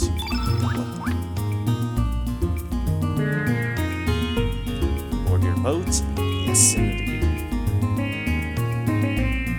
First things first. To go out of this world. Also, Sky Dragon Isle. It's still here in this world. Definitely not still in the other world. And we go to the clinic. Where this dock is... yeah. Doc, please look up. This voice. It is so familiar. But something is different. Who is it? Huh? Tia? Is that you, Tia? What the? No, I'm not Tia. Please calm down. I am Tia's twin sister, Orla.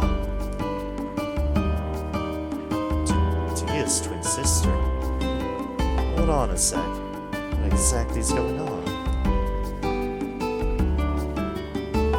Sorry, we don't have much time to explain right now.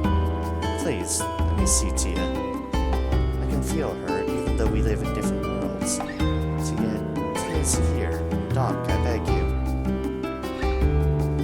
Your eyes tell me you speak the truth. I understand. I'll permit you to visit, but know one thing. It will be a painful reunion, Orla. Yes, I know, but still, you must meet my sister. Alright, then let me take you to her.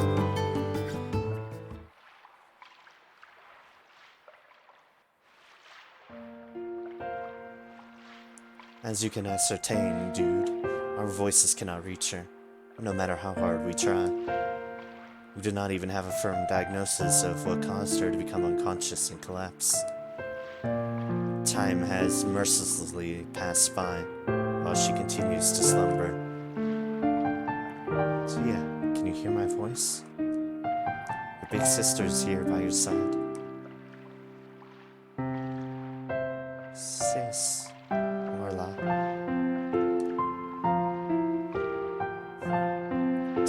Tia? I was having a long dream. Orla, I finally meet you. Your hair, your eyes, we're both really alike. For we are twin sisters, born on the same planet. Oh, Tia, how could this be? But no, it's alright, sis. I know. I've been watching everything from my dreams. Yes, the world is not one. Just like our dreams, the possibilities are infinite. My long dream has ended. I'm so glad that I was able to meet you. No, Tia, it's not the end. No, Tia, I won't let it end like this. We're going to start over from the very beginning, so please, Tia, don't go. My spirit will always be with you, sis. I will always be with you. Hey, Tia, please. Just once more. Your eyes. Open your eyes and show me your smile once more. I beg of you.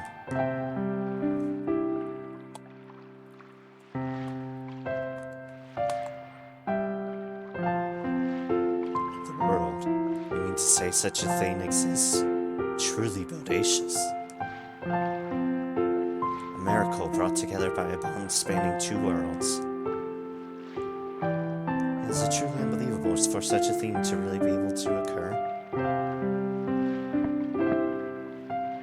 Orla, as Tia said in her final words, she will always be with you, even though your worlds are different.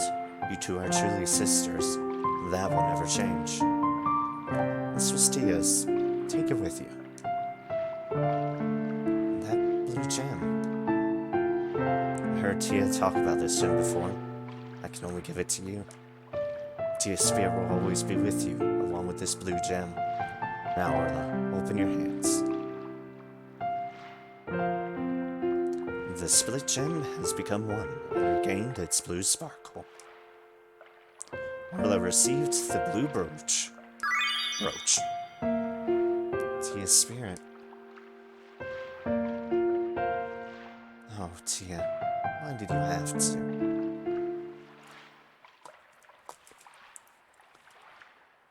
Like I said, this game really has its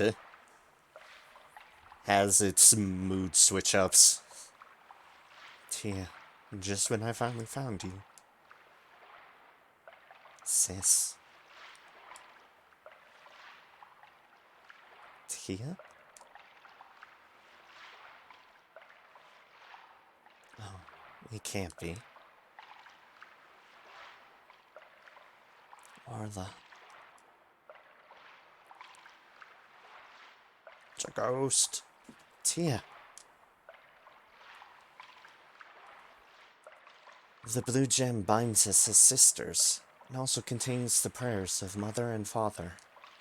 The split gem has crossed the worlds and become one, and now it has passed into your hands. Mother and father's prayers are within this gem.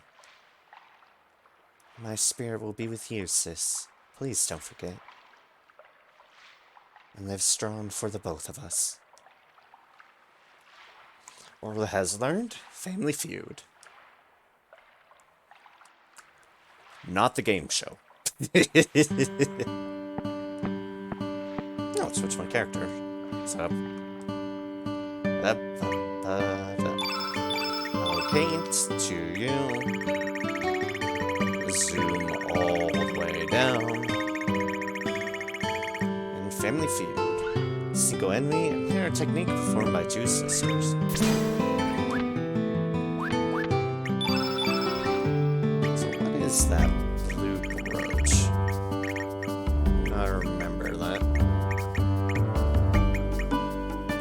Oh, it's probably... Okay, yeah.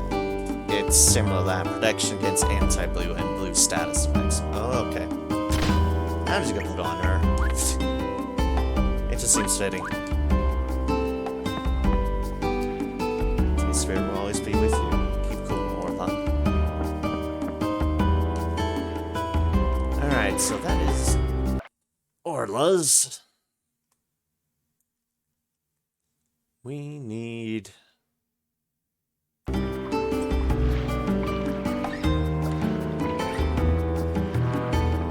go over to Stenna's,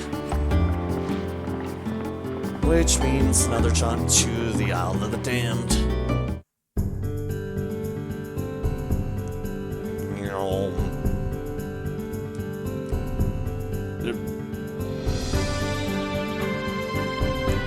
Save things. Just restarting. Now, try to remember how to navigate this place again. And get caught by one of these things because I was going too fast. Hoist by my own speed. Oh.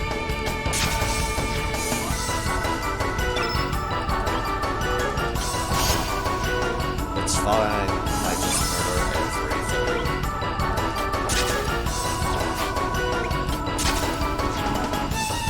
Apparently miss everything too. I need a shower.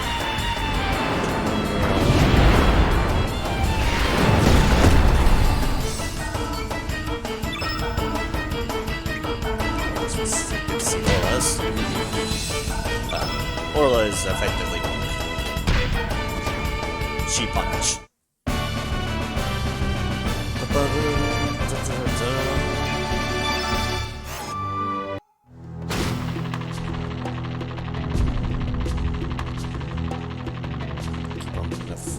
With speed, even though it is clearly not benefiting me. Over here. Here, maybe?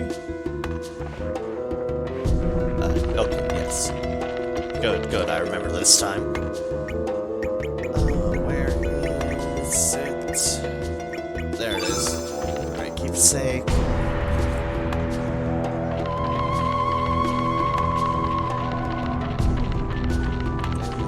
Right round we go back to where we fought Garai the first time.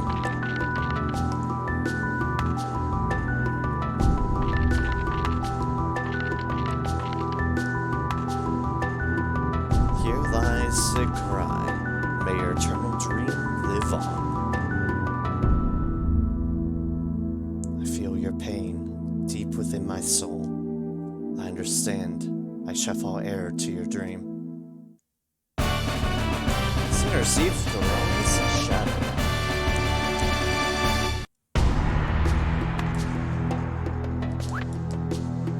Yep, and Garai's shadow. As we go to it.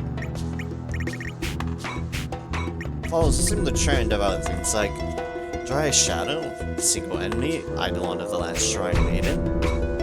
Hydra's shadow we picked up, all enemies, some of the Eidolon of the Hydra. Well, I'm pretty sure this is how I remember it. Some of their Respective Shadows. This one summons Garai's Eidolon.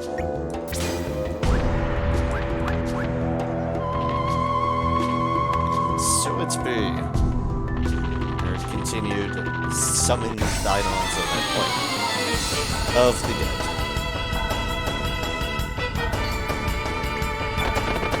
Run away because I don't deal with this.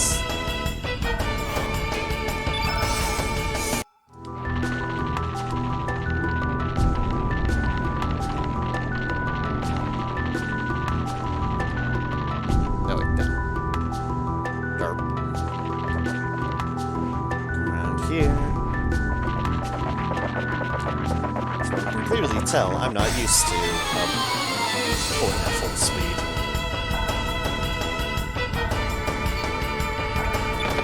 Run away, we do not need the peoples.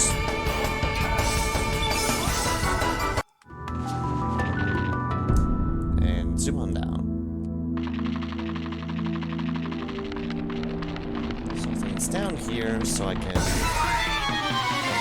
dodge, clearly, because they walked away.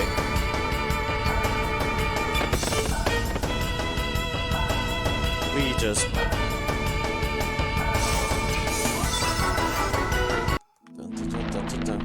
Bye! We don't want to deal with you right now. I've got a teleporter. What we need next is... right up.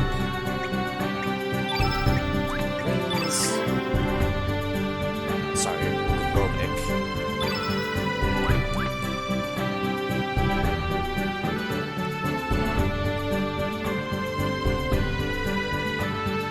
Go on here, on down here.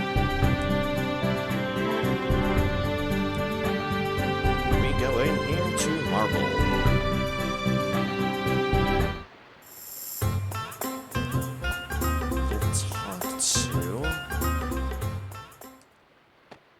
You, I believe?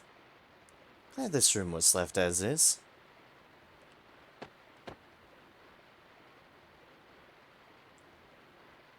It is Doctor in Marble Home.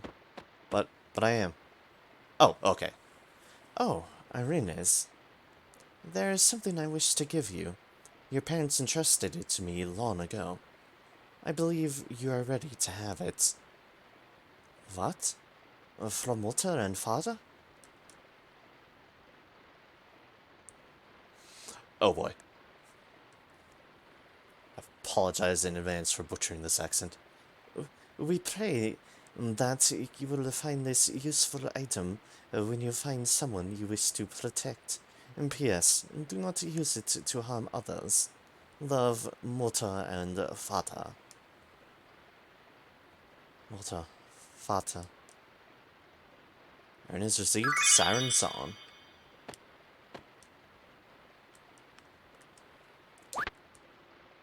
Siren Song is... Means allocate. Arrow all the way down here. All enemies play a tune on your harp to beat foes with waves. Hey, wait, I thought you said to not harm it with others. Like, hey, wait a second.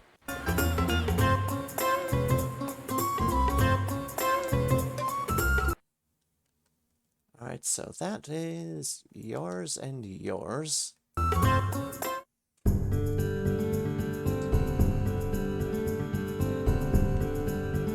And now can I reach... I think we go back to Chronopolis through the fake distortions. Which I accidentally doubled down on. Okay, here we go. Because...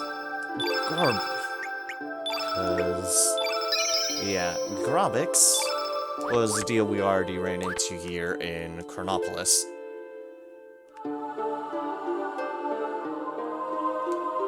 Oh, Chronopolis.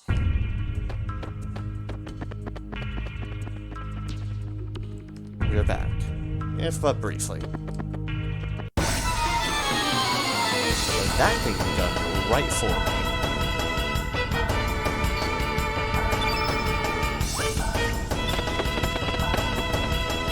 We, however, already have.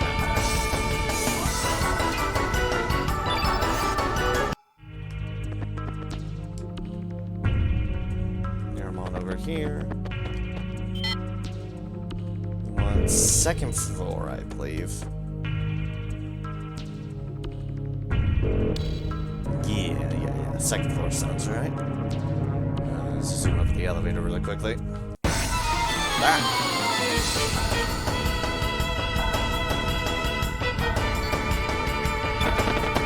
And just get in combat with them. I believe it was this side room. Then over here. Yeah, here we go. This cannot be. This is the ancient super weapon that was under development in Porn. But what is it doing here? It looks complete.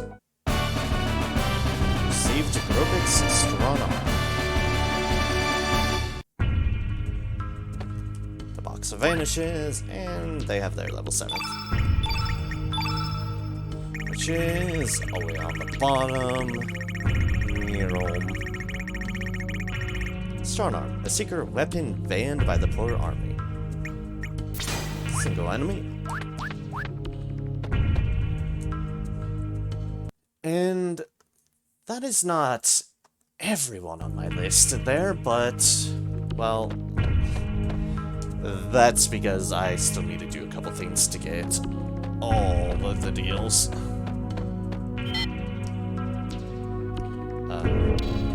First floor we need to be on? I think it's first floor. Yeah, it was definitely first floor. Yeah, these next. And last two I have on my list were level 7 techs. Well, one, we need to get the character in the first place, which will be the Grand Slam that we're about to do in a moment. And the other, we need to get a little bit further into the story. But that is fine. Big distortion. Go back to here. To Homeworld.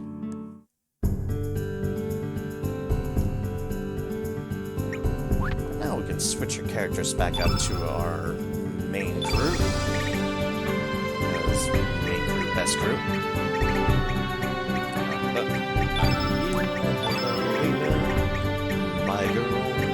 Alright, Glenn's next door.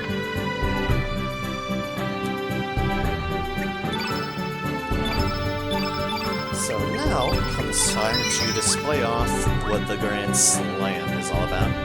So that's back onto the syllabus. And the music that will forever haunt you. for...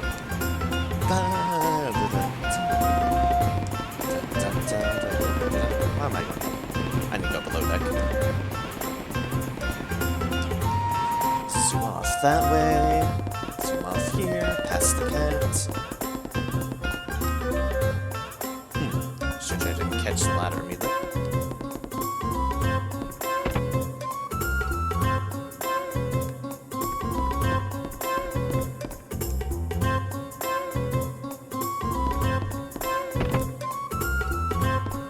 Kindly let me through.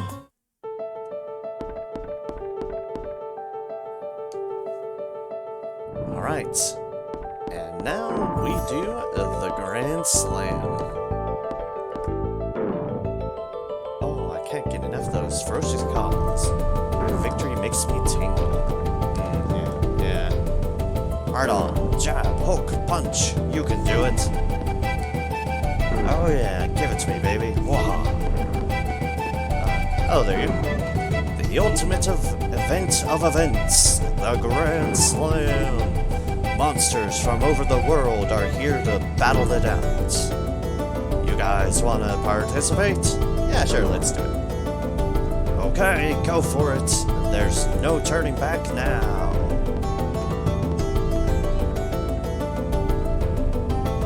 Monsters come in and we start. Our slogan, fight with might and believe the hype. It's time to get it on. Alright, we have a new challenger. Let's see what our new contestant can do. Oh-ho! Don't take me too lightly. Now, there is a selection of, you can... Now, how the Grand Slam works is that you have a selection of effectively all the monsters you can use that you have picked up through the Doppelganger ability. You effectively have the selection of what your defaults start with, and then whatever you collect up. Whatever you collect up, whatever you collect up can make things substantially easier. Hey, the Witch Eagles too. Some are very powerful, like the Cybot there. Some not so good. But if you do go to the effort of getting effectively all the deals, you have a pretty good selection of things to set. And as you can see, there are a lot of things you can pick up. However, the trick for it is that you can only use the monster one time. You cannot repeat use things. So, do not just load up all your good ones immediately. That would be unideal. So, we effectively have a pretty good selection of themes, although I can't off the hand remember, like, what is best for what, but I do generally remember which ones are good, pretty much. And this should be a pretty fair selection. We'll find out. And how you're fighting it is you are fighting their monsters with what you have, what you put out on the field. So whatever you have is what you're using on there. And, decent at first. And you utilize their stats. And here, as my arrow card is so politely showing, is what can be very good about, well, farming up matters. Like, say this arrow card, Fedora temporarily stops your stamina from decreasing. It also has Kirol's Ice Lance, Ice Blast. Yeah, it has a selection of things.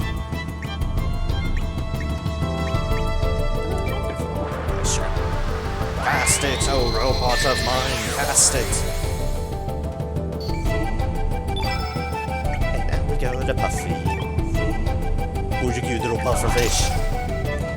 You are. Obviously, they can do their abilities like that, and they will hurt because we are using our own monsters. That was a fire on the blue, but... Oh no, the gloop! Oh no, the gloop. There's a reason I'm not going to be using the gloop. That's part of the reason. Alright, you're yellow, actually. Yeah. You had no concern with that. It just hurts a lot because the Terminator's abilities hurt a lot. And that's what makes them good for us to pick them up. For now... The door!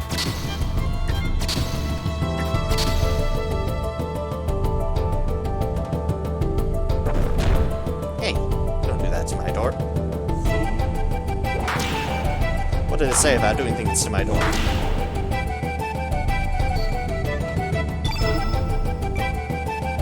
The door! Elements. It's where they seals green elements. Maybe this one wasn't the best one to do it on, but it amuses me having the door. Ah, I see. That one probably would have been good on green. Is it green? I thought it was green. Oh well. It's fine. The arrow guard is back up. The robot is here.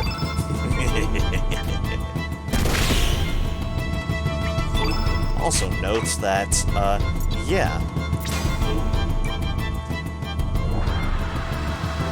Monster accuracy tends to be pretty damn good, generally. And it's great.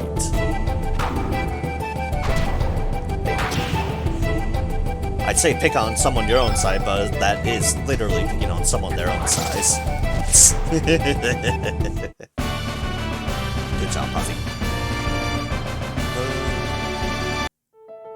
And that was round 1 of 3. We have received a stamina belt for our efforts. Hey, not bad, but how about some of this? Once again, we do not want these, and you'll note, those ones are redded out, because we use them. And thus they cannot be used again. Frame's a pretty good one. Gunate is a pretty decent one too.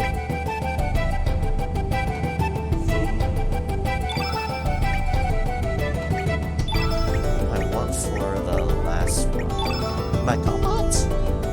Sure, my combat. I'll break out the robot here.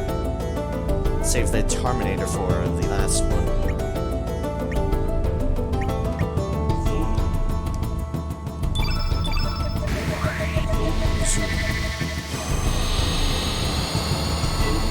This one have? Ah, it had a spear fisher. My combat's hell. Yeah, spear fisher and Cybot, those are our priorities without that. Going for the spear fisher first because I think they can freeze this potentially. Yes, you beat on my tank effectively. Yes, you get right on that, Spearfisher. Dark Breath, damage plus the status effect? Okay. Do that on the Cybot.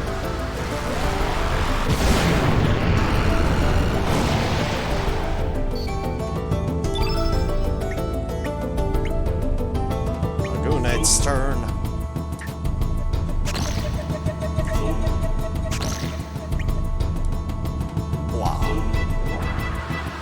Ice Tonfa. That's what I was hoping to avoid too much. Okay, not bad, not too bad. I was afraid he's going to be using my combat. Just for kicks. Ooh, wow.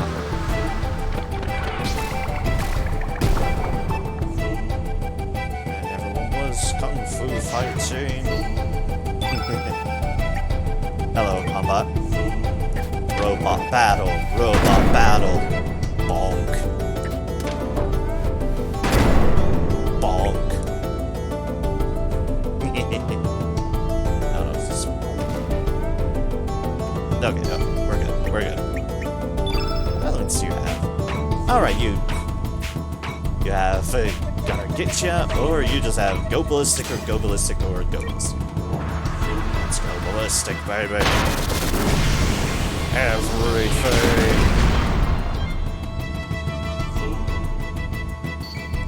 Our guns, fire. Airframe. And power dive. As you can see, if you go to the effort to get the right things, this is a lot easier of a fight to go through. This is why we're not worried about the bats. And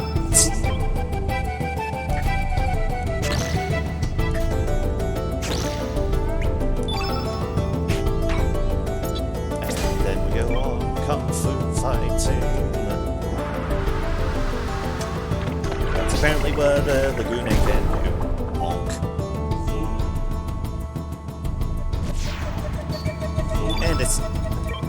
And now for what feels like overkill. Bonk. Bonk. Ah, yeah. Dun, dun, dun. Surge received resistance belt.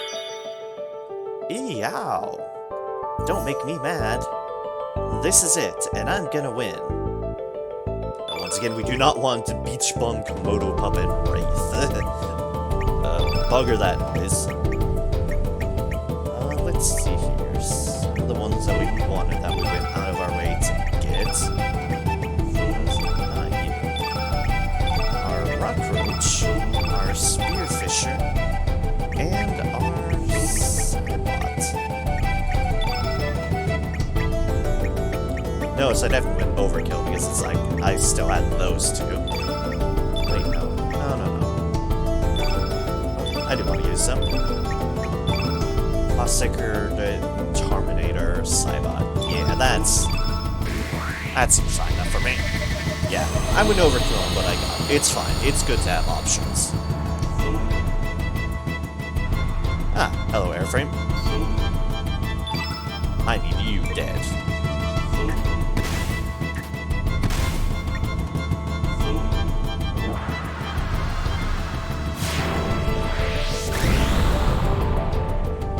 Oi. That hurt. That did not hurt quite so much. You'll notice the Fossiger has, like, one of the weirdest ass formatting deals. Earthquake there, quick and low res, that formation. That green uplift. For now, we earthquake. Because it's fun whacking things with rocks.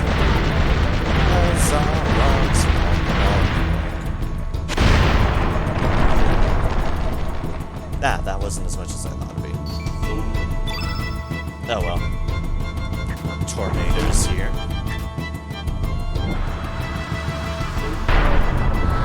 Alright, let me just speed this up because it's using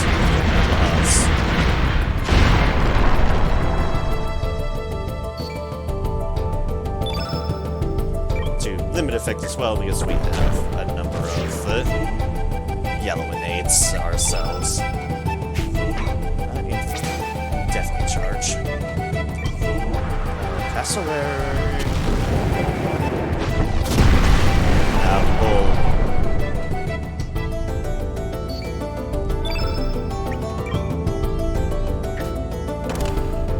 Detach arm, apply to forehead. Detach arm, apply to forehead.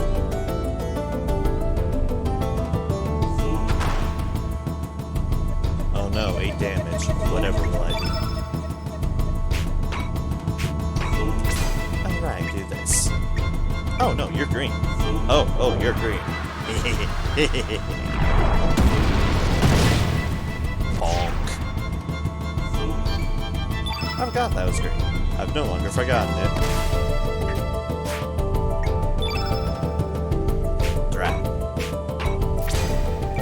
Oh. Now we're applying rock to face.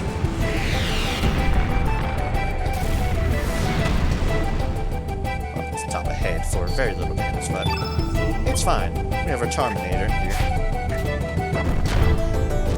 Which, yes, those are still misses on goddamn 99%. Because of course.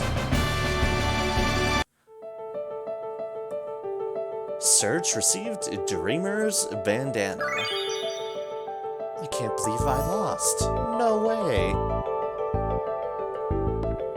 And we just nonchalantly walk away. However, hey, don't go. I want to ask you guys something. Where did you find such super duper monsters? I want to come find some more with you. You refuse her, but why would you? Woohoo! Janice has joined your party. We keep their name.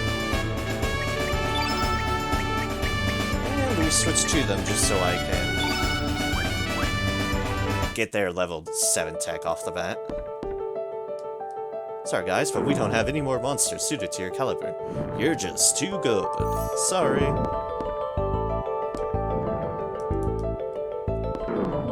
Alright. And that was the Grand Slam. If you don't invest too heavily in it, it can be a very, very difficult endeavor. However, if you do invest in it, as such, well, yeah, you can just walk up to it and absolutely curb stomp matters. And yeah, that's Janice's, you see over there, it's a thing, alright.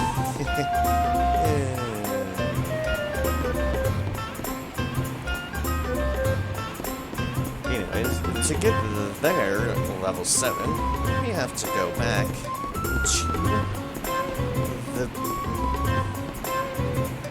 to the Bend of Time that we visited earlier. And talk to a thing there.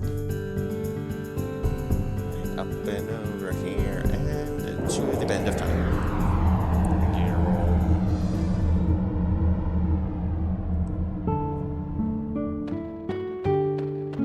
Is it this one? Bend of Time. What monsters that you may have missed? Hello, young lady. Looks to me like the god of combat has taken a liking to you. Who, me? Here, take this. You should be able to use it wisely, young lady. Receive Janice's What's Up Dog. Yeah. The What's Up Dog, and she's a rabbit. Yep. Yep. What's up, dog? Concentrate all energy on drumming foes sky high. Some of her other ones, 24 carrots. Bounces carrots off drum as true beater de quarantine. And beat enemy with your trusty bunny drum. Yeah. Anyways, let's immediately switch them back out now. Back to good old man.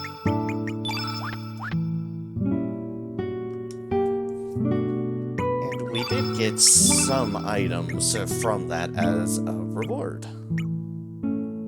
Stamina green increases stamina gained. We got a resistant belt, decreases the time that status effects last. Another Dreamer's Bandana, which, I mean, is good. I just don't seem to use them. Magic defense by 4, eh? Stamina ring. The other thing was... Where is it? Stamina belt. Improves stamina recovery rate.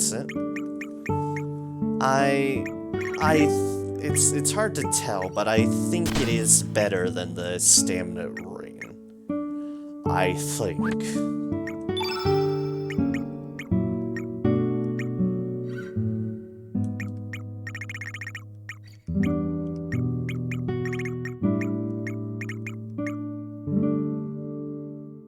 Okay, that's better defense, but reduces the other things. Okay, I can keep with this.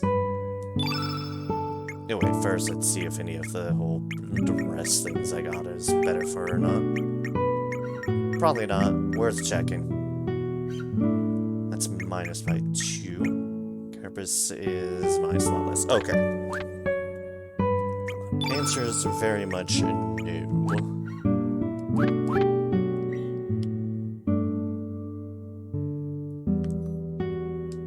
Alright then. Oh wait, there's a thing I forgot to poke in there. Right. Bend of time. Back in, just reducing some things off of there, off my notes. Because we are now just about to a point where we're to tackle story once again. 2+ hours into the stream. Time will come for the doorway to open. Just want to kind of note that, because that is the thing you can open on New Game Plus. So, I mean, you'll eventually be able to open it on your second playthrough of the game. Once you can reach this point. Back here. We do not need the forget-me-pot at the moment. Because we have done our thing here. Increase that. I could go with stamina. Power is increased by 5. Gauntlets is only increased by 3, so that's just an increase by...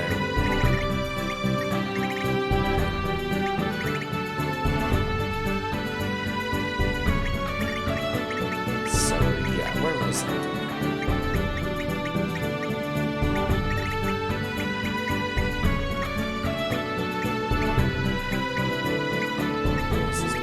This is power seed. We want that on Surge, for Surge to just be absolutely bloody ridiculous.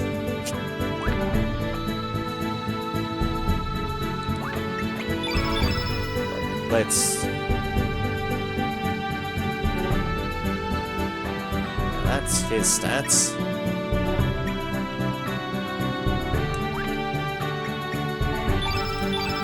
Yeah, let's start with here. 80 attack versus 57 attack versus 67 attack. Yeah. Glenn's no slouch. Surge is just ridiculous. Oh man, is Surge ridiculous.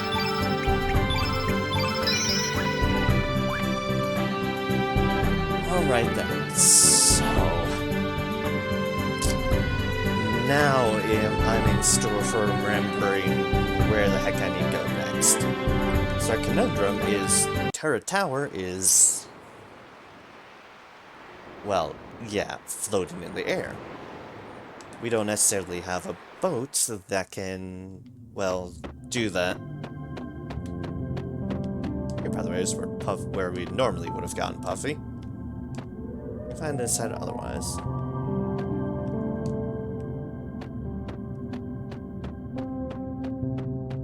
Once again, not much incentive for us to fight at the moment because there's no over-incentive. Hey, Geeky Dolphin. Welcome into the stream. Hope your day's been going well. Yeah, back on Twitch. Yeesh.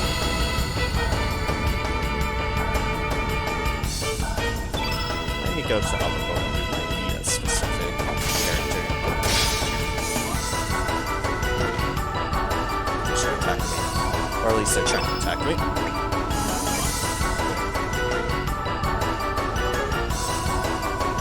Story. Want to play games but don't know what to play. Oh, I have very, very much been there at plenty of points. Just that conundrum of what to do. So, yeah, I feel you there. I've been there plenty of times. choice paralysis can definitely be a huge thing as well. That's part of my problem. I have a lot of games to play. Almost too many. Which is definitely why I try to be... Okay. That's the other world we need to be in. Which is why, like, when I stream, it's like, I decide on the full game ahead of time and then just keep with my schedule. Because if I tried to stream by just playing games on the fly, that would never work well for me. I need the judicious amount of time to just decide what I want to play for stream anyways, and then commit to it because, oh boy, I'm not going through that again until I have to. But otherwise, hey, at least your day's not been actively bad. I've been streaming Halo 3 ODST. Oh man, ODST was a fun ride when I finally played it when it came out on the PC version of the Master Chief Collection. I enjoyed it very much so, and I'm glad I did play it, because it is very... That's the old one. It is certainly very, very unique amidst the Halo games in just how it approaches a lot of it. Makes for a very fun ride.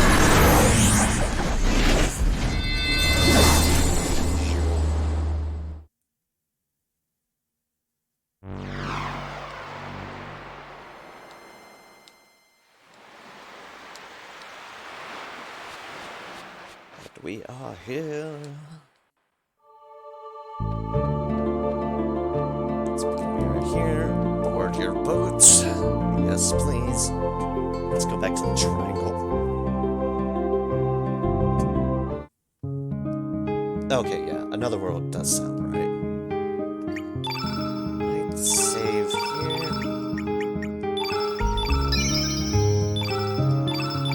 I saved it in the wrong spot. God damn it. Well, that was unfortunate.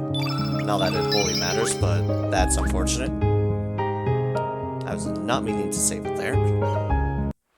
Whoops. Hey, look, people in a boat. I've discovered a mysterious object below, but there's a nasty monster guarding it. No matter how many times I hack away at it, it doesn't seem to have any effect. I tried some elements too. There's some that work and some that don't. Oh. And that's the same conversation. Welcome to the Alexa Class, a university competition to advance AI.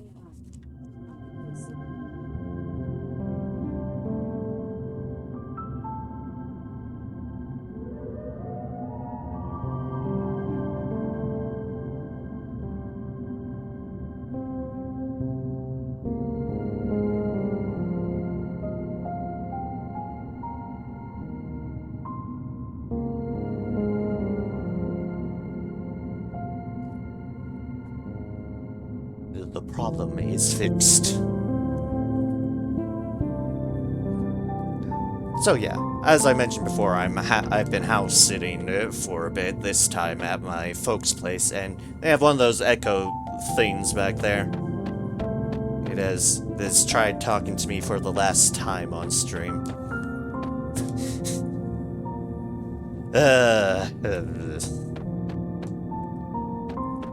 Silly those things are. Like, I didn't even say anything that should have triggered it more than anything else I've been blabbering about on stream this time around. Just decided, hey, talk about that robot competition? No. Please, quiet. So now, you'll notice in the other world, there's just kind of an explosion where we got that previous, well, in that case, it was a star fragment that we used to get Starkey. And now here, there's not just a craterish deal with a chest here. There is, yes, a full-blown UFO here. Yeah.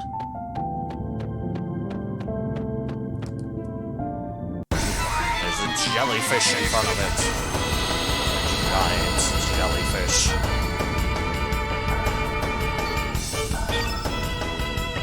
Royal jelly. Zero damage. I keep on missing. Goddamn game. Your goddamn misses. As I've mentioned, I don't remember a whole lot about the game, like, after Fate especially, because I never played as much of it.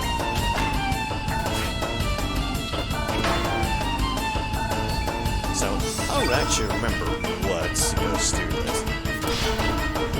I am, of course, going to try Red Wings, but I keep on missing on my goddamn thing to get my elements up.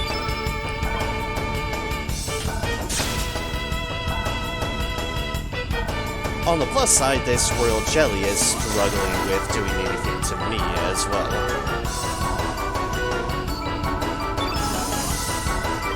But now take it.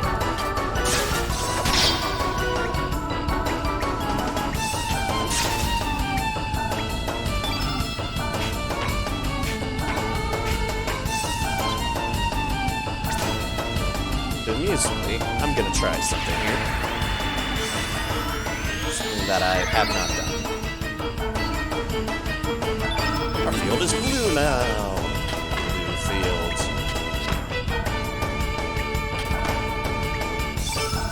Can we do a blue field? Well, I can get a shiny material. We summon the Frog Prince. It is indeed exactly the same. Frog Prince.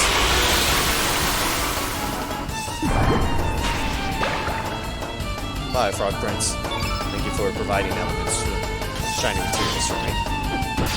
At least that's what it should do.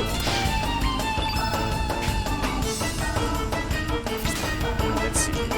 Does a fireball? We'll find out. Yes it does. Excellent.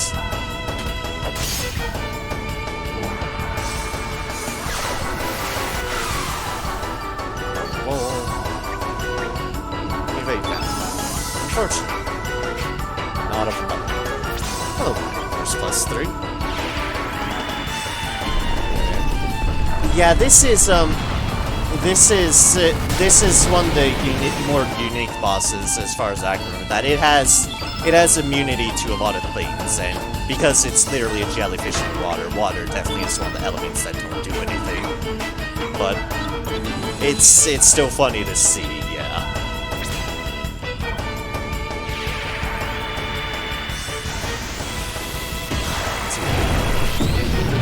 Does black affinity elements do things to it?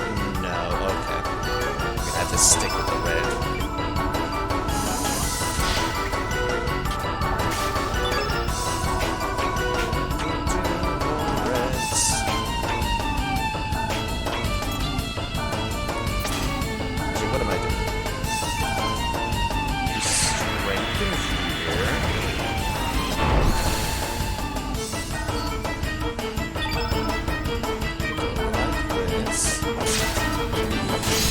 This doesn't work, then I'm gonna feel very, very foolish. Defend.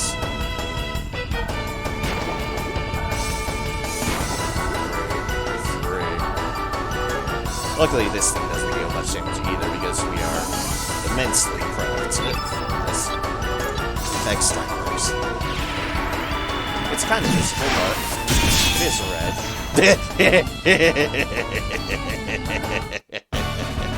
There we go. There's to make up for that 0 there, Dolphin. How's like the 3,501 or something like that do for you? We have received another star. You'll note it is at 40 or 41 now because we used some material. But some level ups. Resistance spell.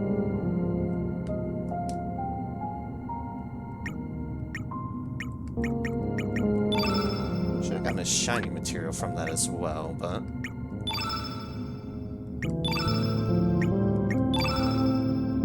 I don't remember if that shows up there or if it's just. Alright, I can equip that. Sure, I'll just equip this. Sure, why not?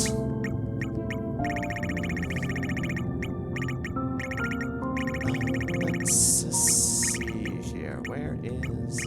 Ah, yeah. Blue whale. Oh, maybe that's why I didn't do anything. Maybe it's because that one doesn't work. I need to do that one or something. That would make sense. But, oh well. Showed the silly frog off, and silly frog prince is amusing. Nothing there. Okay.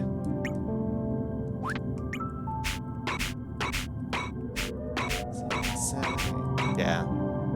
Might be the... Yeah, I think it's level 8 once I get the shiny materials. Now I know. It will not open. Is this Starkey's ship? We have to bring Starkey here. Okay, yep, we do need Starkey. Alright then, let's go back for our resident alien. Excuse me, Crab.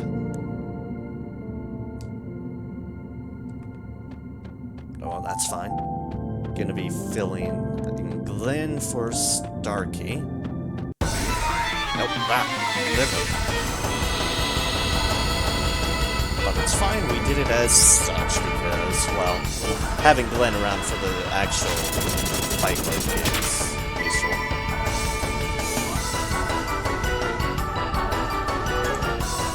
You'll notice the thing happened there. That's because I equipped the Chrono Cross.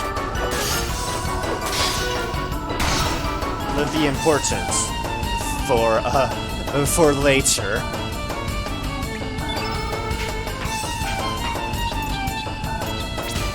But I mean, I will continue the trend.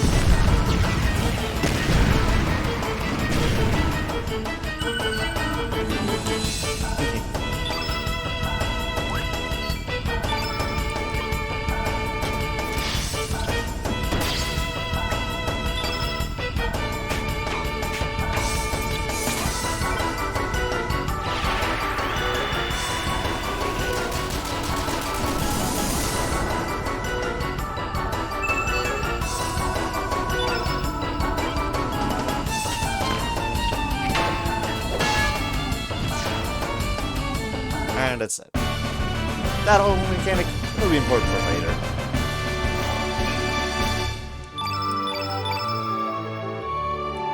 Max healing. Scale and Mithril. I actually got some hit points from that too. Oh, wait, not that way. Turn around.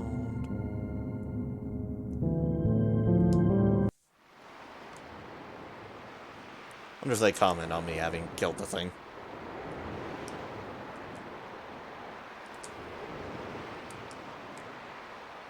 Well, clearly you didn't try Glenn and Surge X-Strike. Well, I blame them. There's no one that can pull that off except for Surge and Glenn.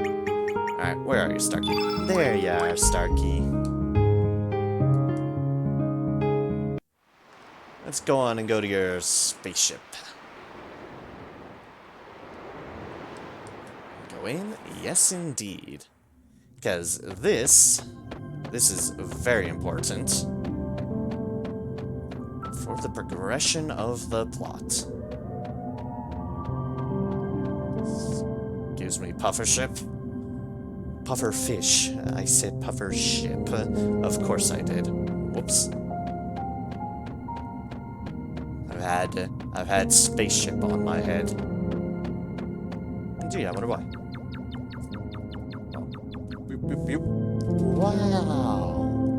Starkey's ship in this world not broken. Yep, the crater in the other world is, the star fragments, for that matter, are the remnant of his spaceship. Starkey, I'm happy. Could that be the reason why we have air down here? Affirmative. Starkey's ship creates a special force field. Starkey thinking the other world, Starkey's ship is in pieces, and the parts are buried underground, but still working. Yeah, it opened. I don't know why I did a boop for the sound. It made its own sound effects. I don't need to add them in.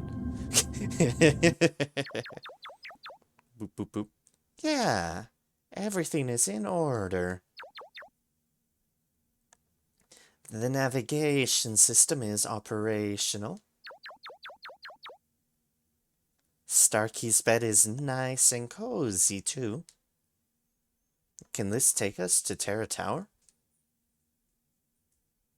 This ship is only big enough to fly Starkey. I disagree with this, considering the size of the ship we are standing in. There is literally no reason we can't all be in this thing. Because we are literally all already in this thing. Yes, hello. There's something you need again?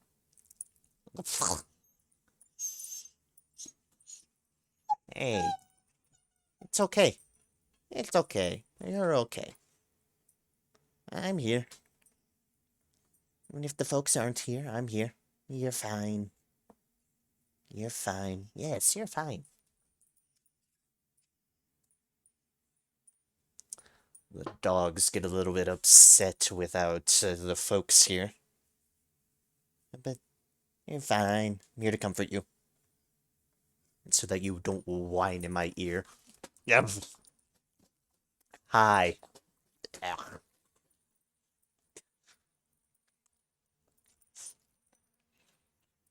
Yes, you decided you want to be in my lap, apparently. Ugh. Just don't accidentally press the power button on my computer. That'd be a poor thing. Anyways, then what do we do? Leave it to me. Oops. Guess while I was being attacked by the dog, the fast forward went on. Starkey does not actually go that fast. The engine may be a bit rusty, but otherwise perfect. Oh yeah, that. Maybe we can use this? Ponk. Starkey may be able to scrounge up more stuff. Starkey will come back later. Easy does it. What's this? It's an anti-gravity device. If you attach this to your boat, it will fly to Terra Tower easily.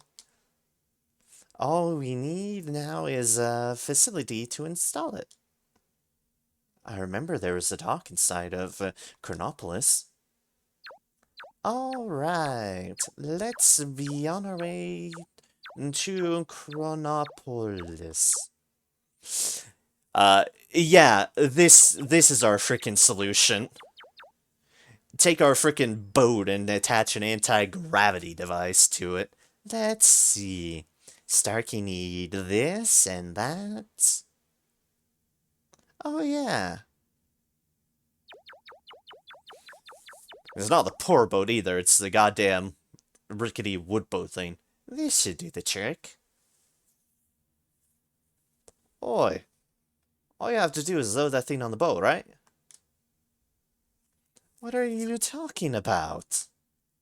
We need to attach a stabilizer to keep the auto gyro from spinning out of control. I don't get it, but just hurry up, okay? Time to get to work.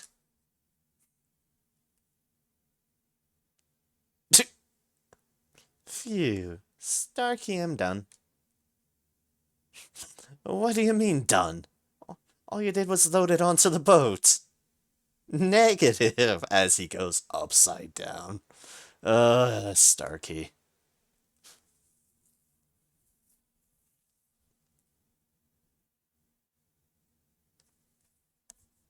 Not much further now. Bet you never expected we'd end up doing anything like this, did you, Serge? Why were we born? And like I said, you'll note, we're getting things for Kid right now because we saved Kid from their, locked-in nightmare coma thingamajig. But... you're not required to do that. I don't know what this scene looks like without Kid, but, yeah. I think you can, in theory, do it without Kid. Why do we live? That's what we're gonna find out with our own eyes.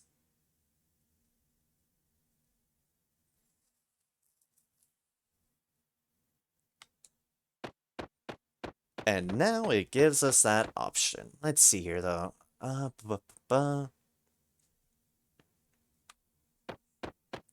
think we can... Come on, Serge, let's go. Alright, no, we have to. Have to go inboard. Let's go. Yes, not yet. We don't really have a choice in the matter at the moment, I don't think. Let's do it. Oh, it gives us an option because there's some things I want to do, but, yeah. It's just, for now, enjoy the cutscene of a boat doing things a boat really should never do. That one probably never expected to do with this boat. Away we go.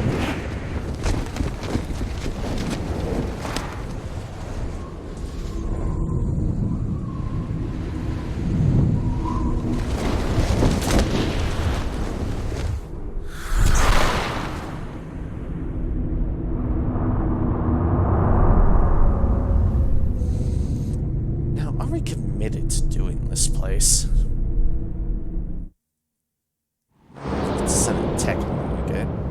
You're on our goddamn gravity-defying boat. You're on.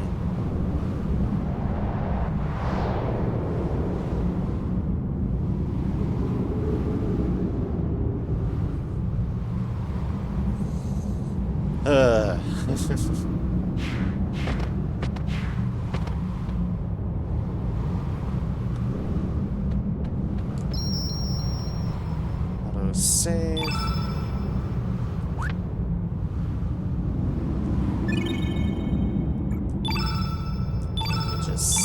Save. I'm not gonna be using Starkey. I just want to wonder if we can just leave Terror Tower. Come on.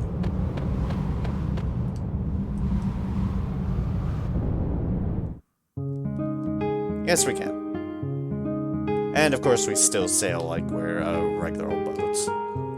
But if you go back to El Nido Triangle, go back to the ship, Starkey mentioned there's some things you could still salvage from here.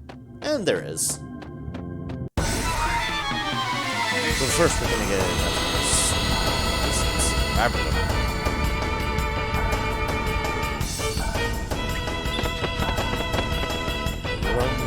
run away. So I just wanna get an item and then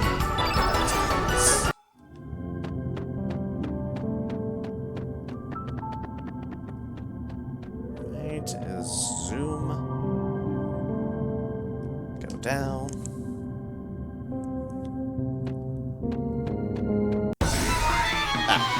That was some crab zone.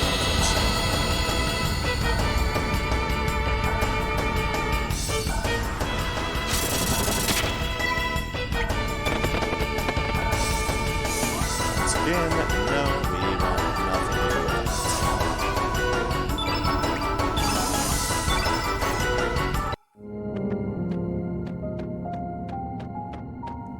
There we go. Go back to Starkey's ship. We should be able to click key here. Starkey, wonder if Starkey can find anything else.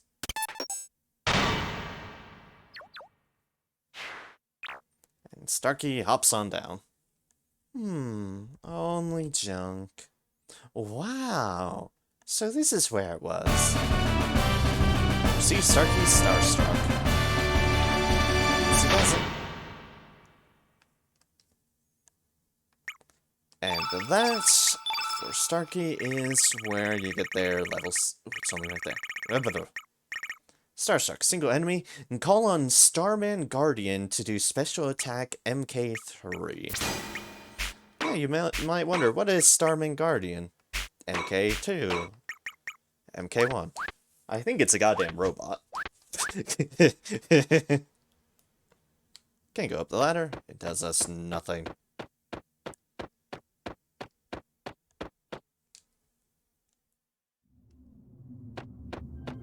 But that is... Excuse me. You are very much... We actually didn't go through this one. Because it is, as noted, very much in the way.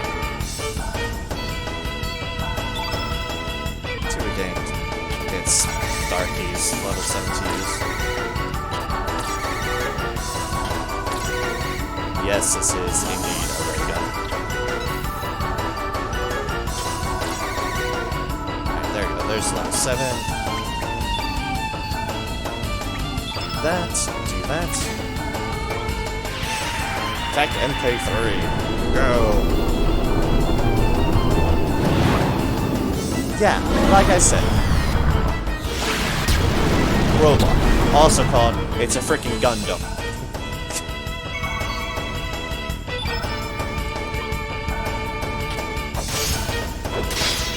That is Starkey's attacks for you. The basic gist of them, anyways. +2, Akira.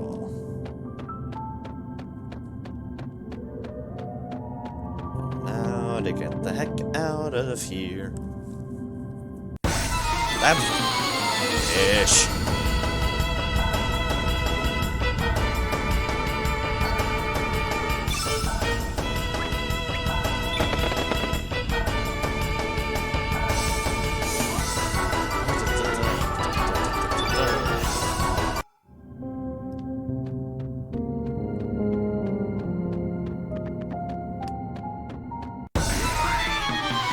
Wrong with these fish is that there's so freaking many of them and they just hog the road. Or rather the cool pathways. I just feel like they kind of track towards me, to be honest.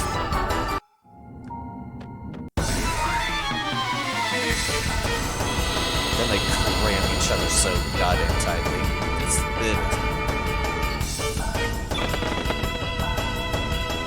Please, fish, I do not want to have to murder all of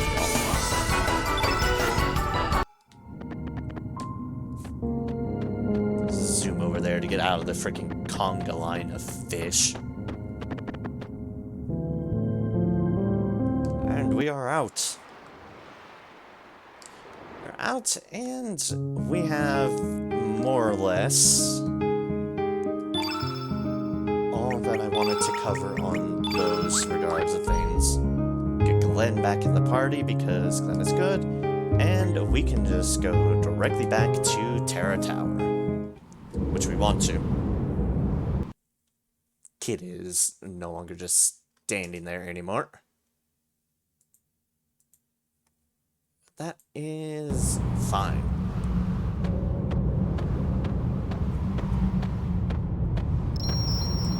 Auto save. Want to do a full-on save. Not in the wrong spot this time. And this is Terra Tower. The tower that the dragon god rose back out of the sea, effectively.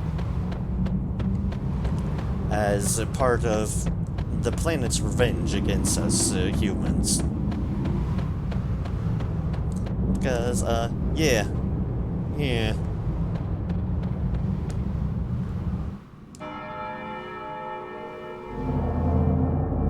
natural lands have dried up and withered.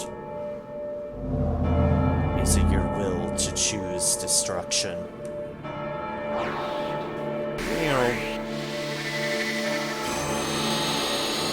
the planet is very, very upset at us, and it is, in turn, a bit wrathful towards humanity.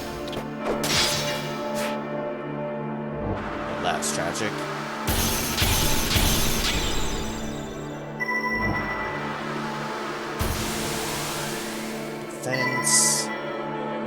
Defense temporarily increased.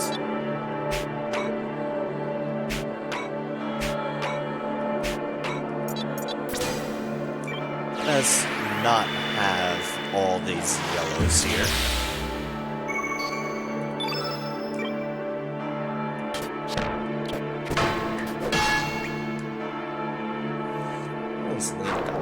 Off. It's conquering me. At least I missed one of them.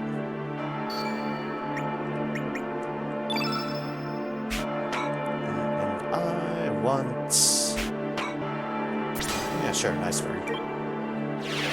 Iceberg.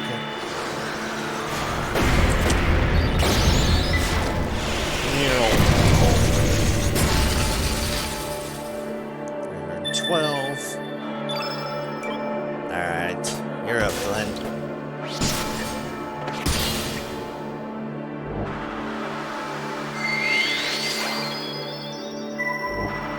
Oi!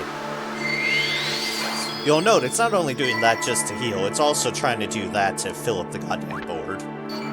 Because it is rude.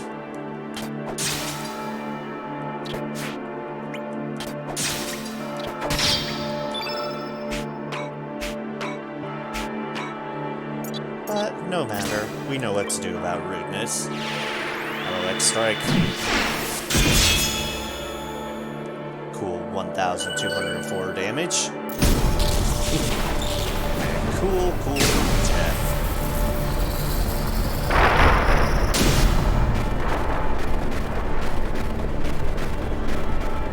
Goodbye, you.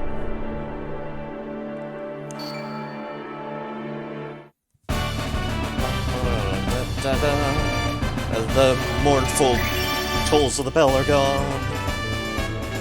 It's a new growth level. 4 HP, strength resistance, magic resistance. 11 HP, strength agility. 9 HP resistance, and another level 7 spell slide. Spoils found, yellow field. Okay. We are finally starting to get some of the field elements. Which is, effectively... yeah. All enemies, all allies, it colors all field attributes yellow. Which can be incredibly useful for getting said summons off that I displayed earlier.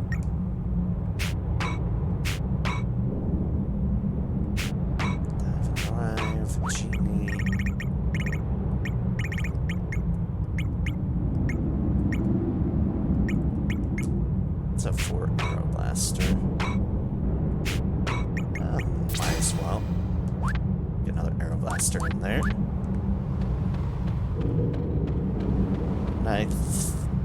It might give us a selection of just those things. And I threw it on the ground. I need no trailer. Yes, I do. I need all these pillars. Okay. Well, there had to be something worth the effort of just going all the way around here.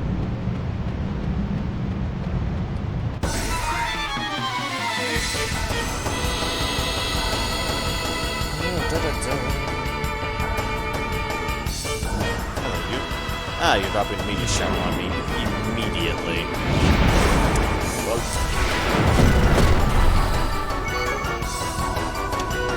Oh no, 4, 1, and 2. The fatigue is unfortunate. Terror, and ectoplasm, and the cytoplasm.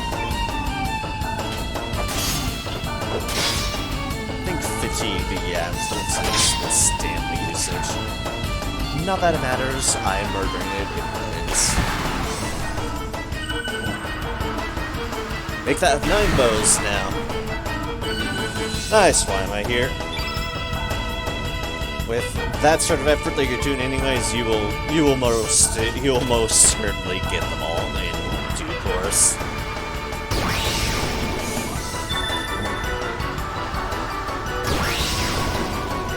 I assume your plan has been getting them before the sunbreak hits, which, yeah, I'm sure you're well in position for that to occur.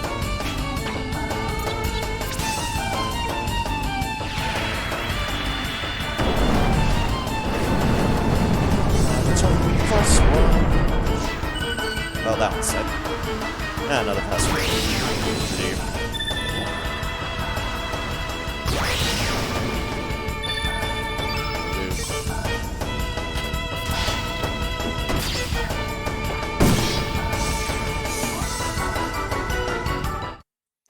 Yeah, that's what I figured.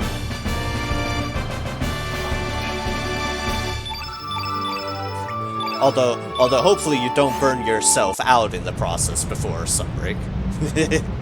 Going to bed? Alright. You have a good night too, while I'm here. I hope it's a pleasant one for you. Take care, and thanks for lurking about here. It is very much appreciated.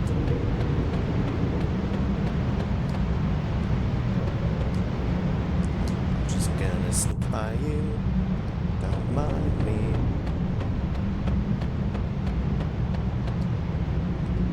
Here is some more of Terror Tower. It is the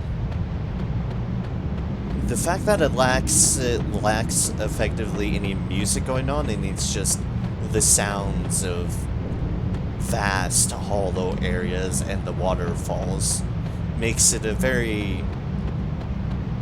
definitely a very spooky, ominous vibe to it, which I'm sure is exactly what they wanted out of this place.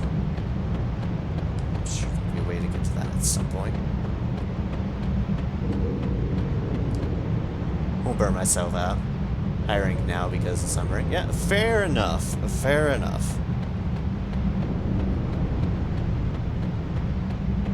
Somehow I do not aggro onto that one.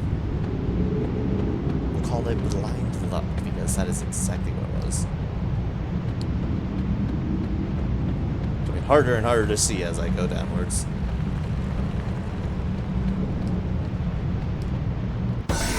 Just standing anyway. Are you guarding?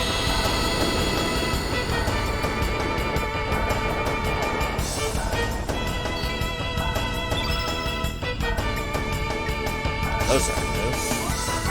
My cross.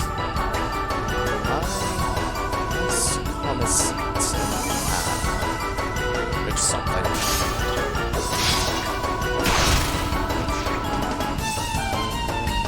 Either way, the Terror is dead.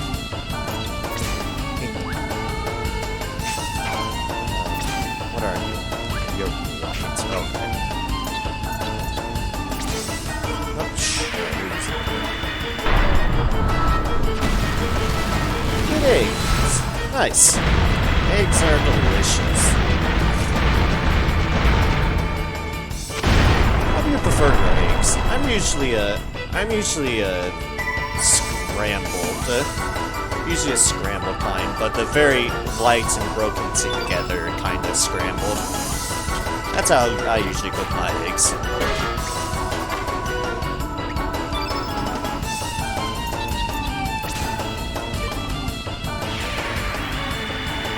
Partly because I like how they taste, partly I'm just paranoid about cooking eggs and just make it simple in a way I can constantly monitor them.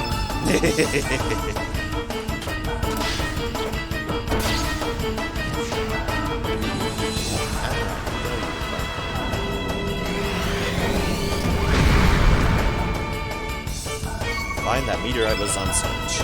Surge can handle meteorites in place.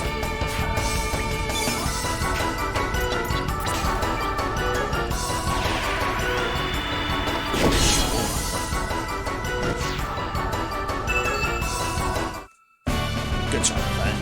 Good job.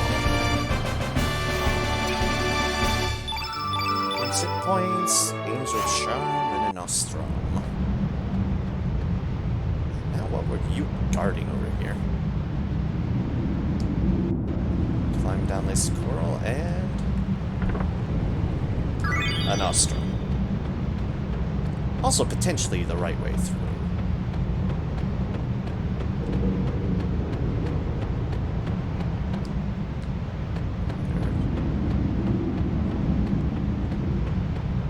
How expansive this is. Fair enough.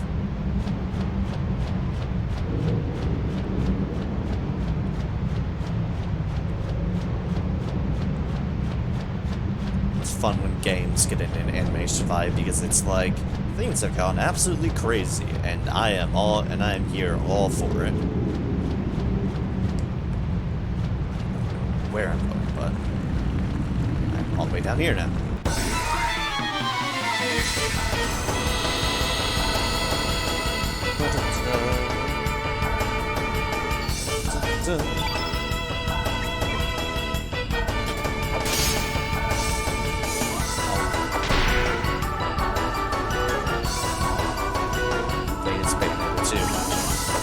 Fair enough. I've played my fair share of JRPGs and the like, so a fair number of them can certainly have their anime moments. They're what I live for, because it's like, ah yes, everything is now going completely insane mad, and I love it. I've not played the Bayonetta games in specific, although I have seen people, I have watched people play them, and they certainly have very crazy moments in them. Long boy with long stick. Yep. That is definitely these things.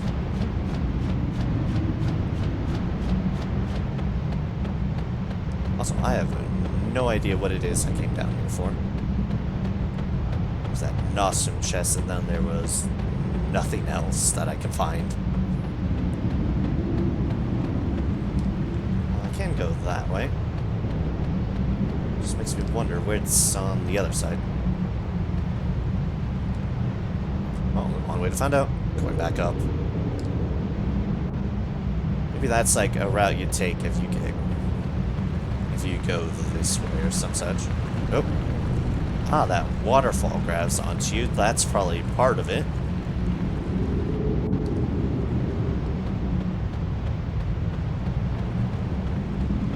Alright, and then you're here and you effectively... Oh, okay. Okay. It's just effectively 2 ways through. Go figure. With the third way being that waterfall. Alright, just zoom to speed things up. No, no, no. I'll go that way.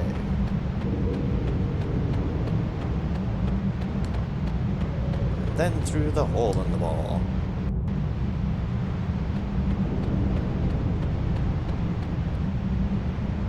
Yeah, this place definitely has some of the...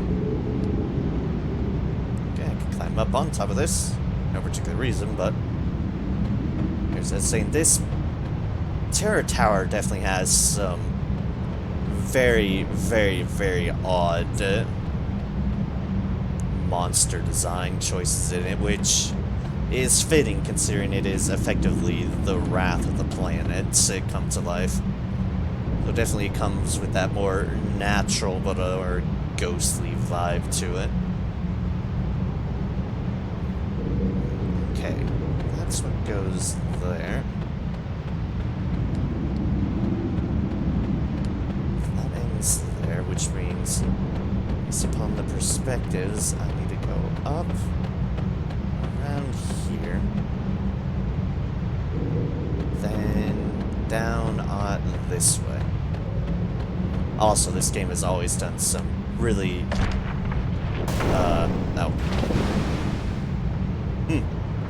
it's done some interesting things with perspective, especially for a PS1 game. Okay, so we are here now. Search. is saying our name. We finally made it this far, Serge. What was that? Are you human? When I was still human, I was locked up here, and I have been here ever since. Yeah, for true.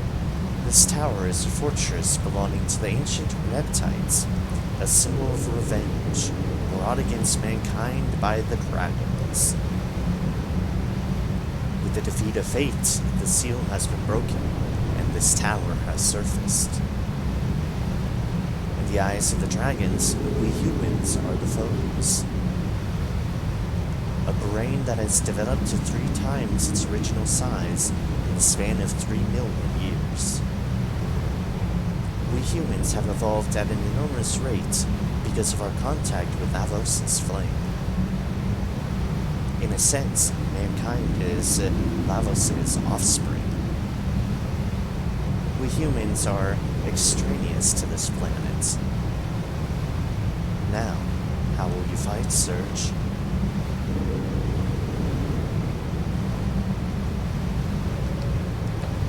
Well, I'll fight for our mankind. So yeah, that's the guy that just kind of explains things there for you. Humans have been influenced by Lavos and have developed because of such. Thus, the dragons, who are effectively an extension of the planet, are incredibly peeved with our existence. And everything that we've done in our existence that has been destroying the planet. Yeah. Bit of real life parallels. This game kind of doesn't come out. Stop missing. Please, I beg of thee, stop missing. Not with it.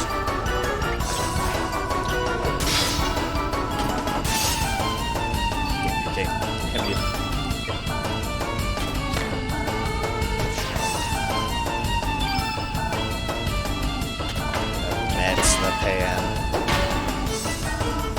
Meet the pan. No, swords.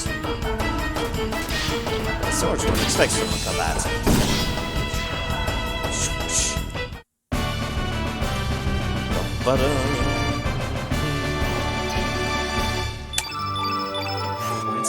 Hit points. Glorious hit points. We'll need all we can get. Go that way? No. Can't have it go down. Around here. Anything up this way? No. Anything this way? Yes. Yes, indeed. Good morning. Our floating weird. Oh, hey, we have a new weird flying thing. Another weird flying thing. It is a hoot. It's a weird distortion of an owl called a hoot.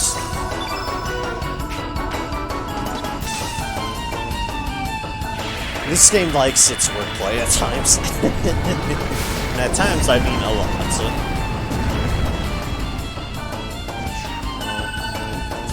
You're dead.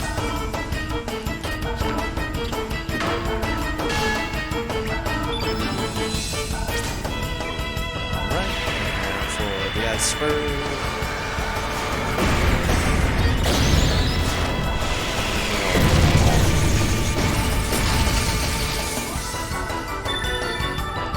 Still alive. Here, let me fix that for you. Thank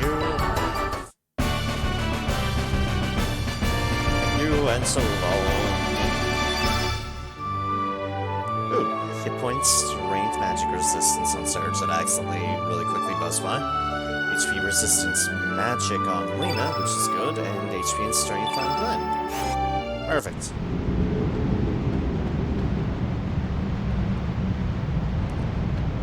Go up, and is there anything far up? Oh, there's that there. There's indeed something super far up. There we go. Defender Plus. Ooh, actually, I'm using a Defender on Lena. which means a Defender Plus should, in theory, be an upgrade. Where are you? Aha, here you are. 2 more defense, 1 more magic defense, and 6 more evade percentage. Do not mind as if I do.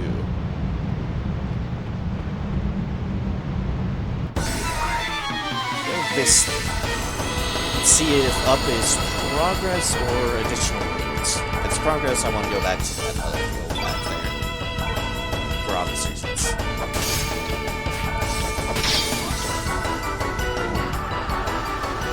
Just trying to talk some more, you. There, you're in trouble. Please don't hit me. There it goes. You're next.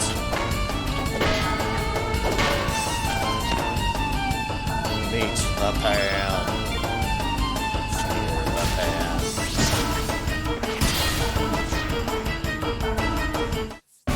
I love the sound effect on Glenn's sword. They just give up the vibe like they're just slicing it straight through the air, and it's a great vibe. I very much enjoy it.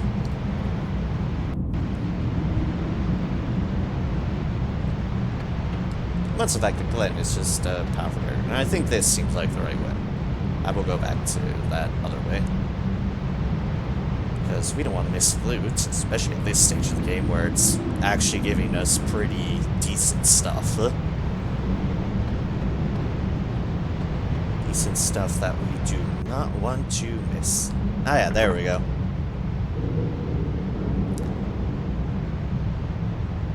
What the heck is a pack of lies? I have no recollection of what is a pack of lies. Is it an item? I'm about to find out. Nothing there. Not armor, of course. It's a weapon. Pack of lies. The function of these cards is unbelievable. I do not recall that in the slightest bit. Huh. Well, okay. We have them, I guess. They're a weapon for somebody. To whom, again, I do not recall, but they are certainly for someone.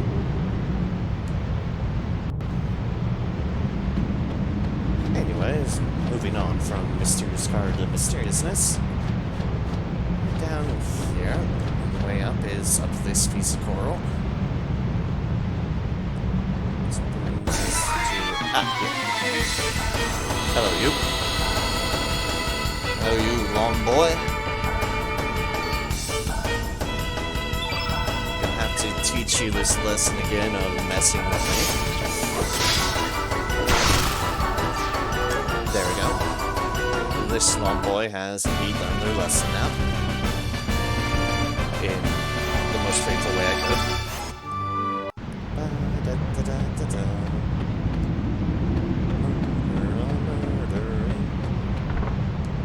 Behind there is another rainbow shell. That's cool. Oh, I can yeet myself off of the ledge there, fair enough. Like, yes, yeet. Up, and let us not do that again. Find that. Found me. I have to teach this little boy another lesson. As long as we're getting to stats, as long as we're getting stats like we have, it's generally not a bad thing to keep fighting, to be honest. It'll keep us up with the curve of where we're going to fight against it soon enough. But once we don't get stats like that, then, well, not a guarantee, but if we replicate not getting stats, then we might be to the point where we don't get any more stats off of our grinding. Good sign we can just dodge around things best as possible.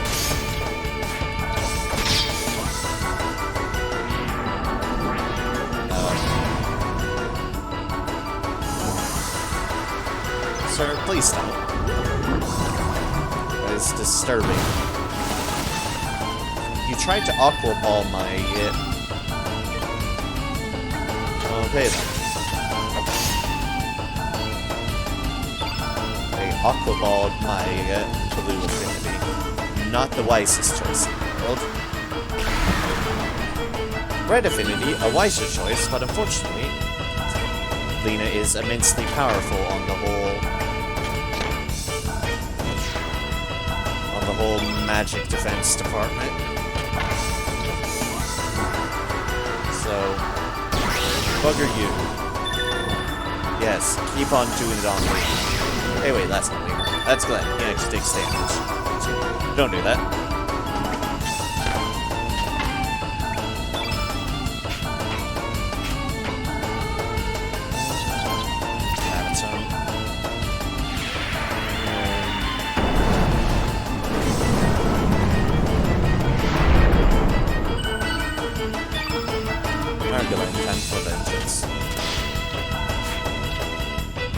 Vengeance requires you to hit things, Glenn.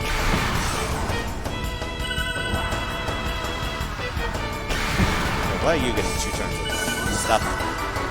That's 3 turns in a row.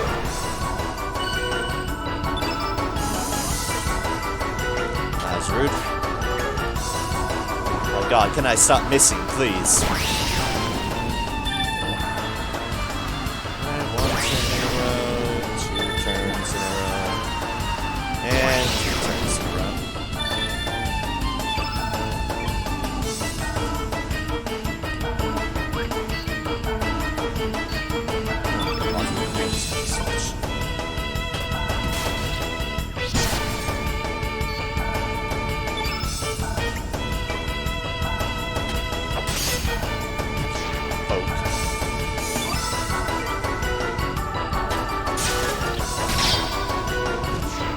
And then our cleanup crew, that is the powerhouse of Surge.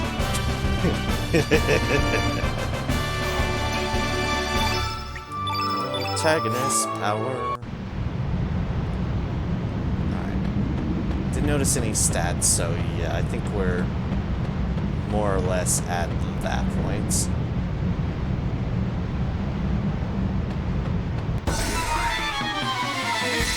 Alright, fight you. I think we can drop ourselves off to get something there. That's what it seems like, but I'm gonna check what's all in here first before I invest in it.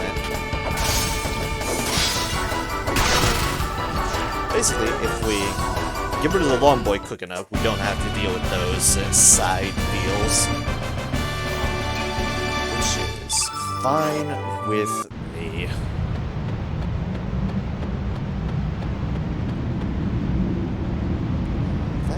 Up to this top platform. And up here is a hole. A hole that seems like the right way. I'm gonna go what I feel is the wrong way then. Because why wouldn't I? It probably has... Aha, excellent. It's the thing over here. Search found beta carotene. I have no idea what that is either. Is it another weapon thing? So triple-bladed weapon used exclusively by General Viper. Legendary blacksmith. Ah, it is. A very large carrot reinforced with some rainbows. Ah, I know who that's for. Viper had that other deal, like the silver sword, but you can put that on them just because I can. Not so. Who am I thinking of? Zappa, yeah. He has a great hammer. Master hammer is an increase. I might as well increase it then. Or well, put it on.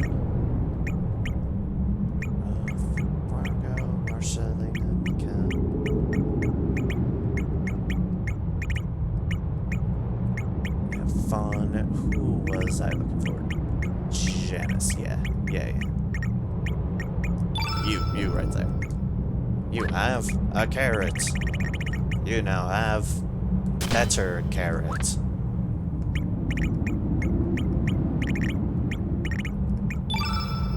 I wonder. Ah.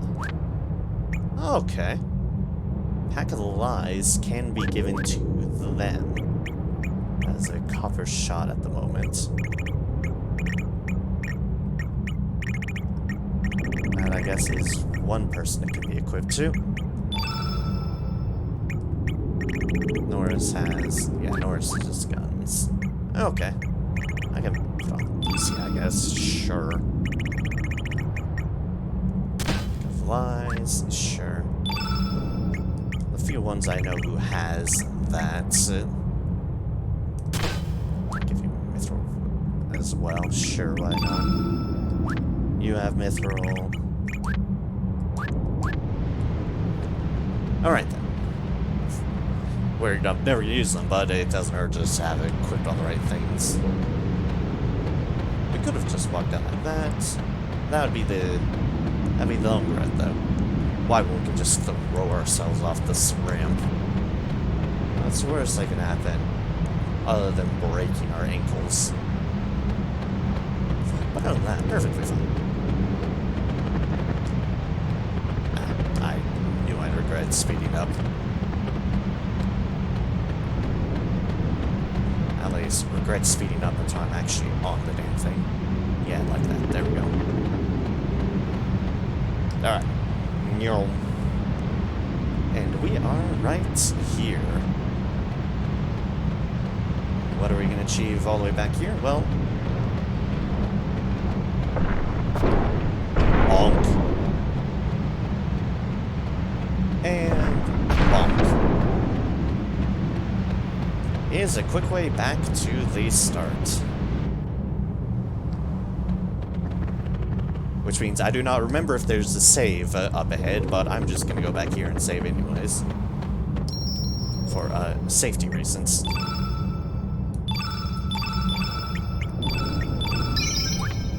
Let's go through that.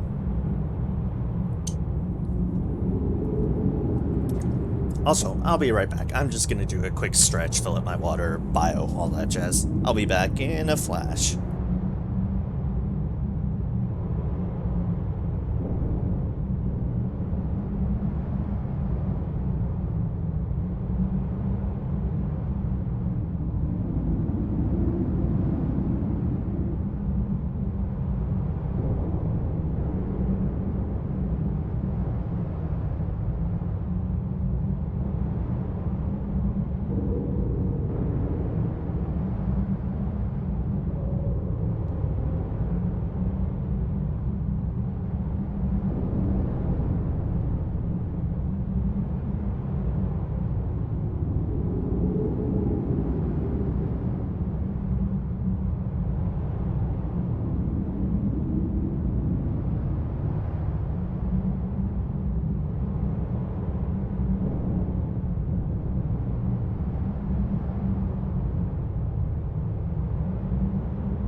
Alright.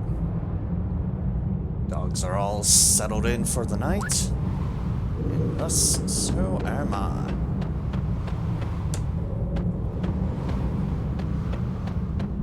Well,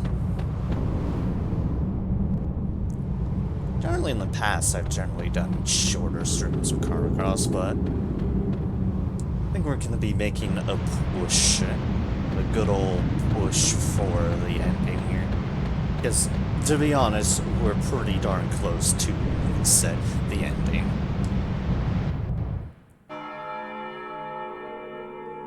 Ah, the bells are back. There's something up there. And let's just show off these beats. They're, yeah. They're Cupid-y things. Just float around. Let's murder them.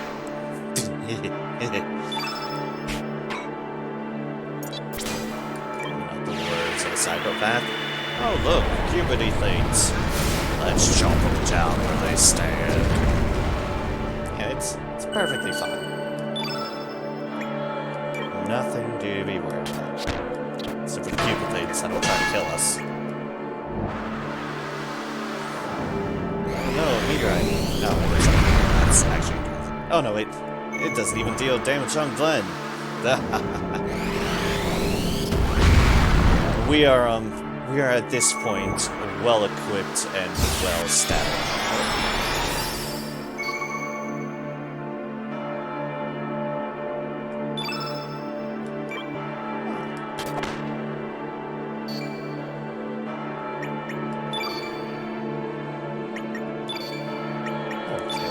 Okay. Here's just casting lights. I can see about a shiny material off of this. Assuming I don't absolutely murder everything. Which isn't out of the realm of possibilities here.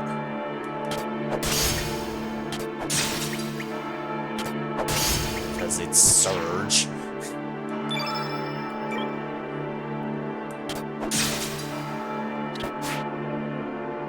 Darn it. Trying to take a risk there to finish things up, but it did not go my accord.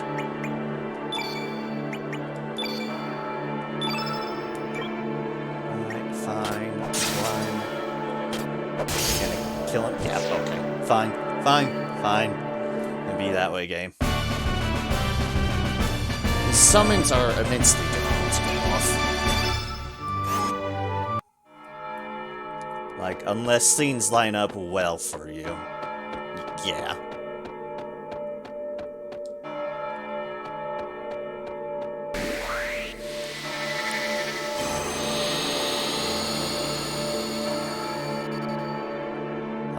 But I'll try. These things cast enough white stuff, white affinity abilities that I can just give it a good on try. Just try to be careful this time. Defend.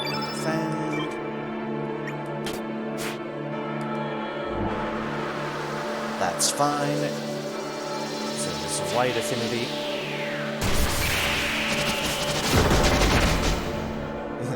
Oh no. A very small amount of damage. Whatever will I do? Alright, nice. No, don't just attack me. Cast stuff.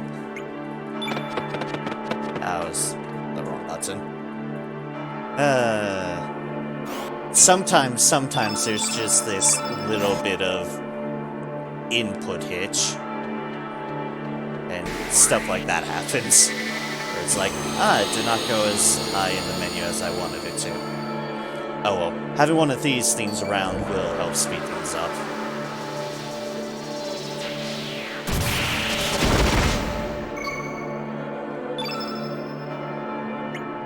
Because they cast things as well. Come on. Can I stop with the goddamn misses? on what's actually fairly high percentages. Please.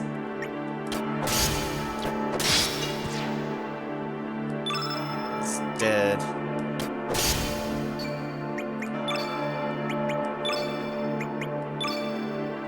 Defend.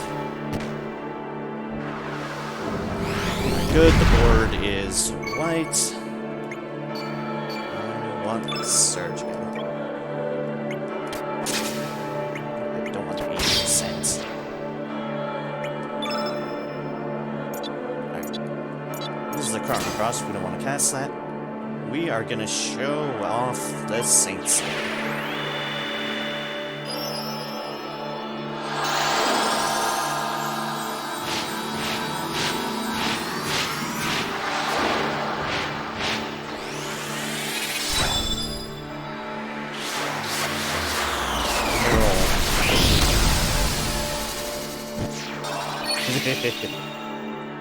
And it heals us. It's definitely a really good summon, without a doubt.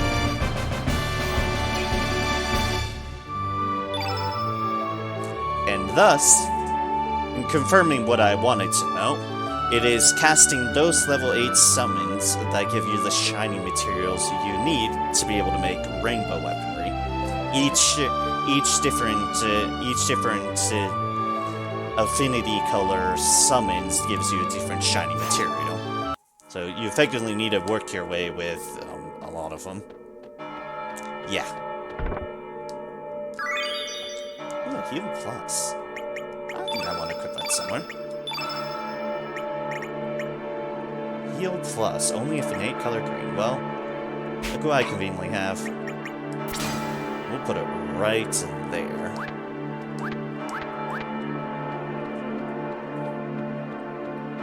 To progress on our way with our shiny material.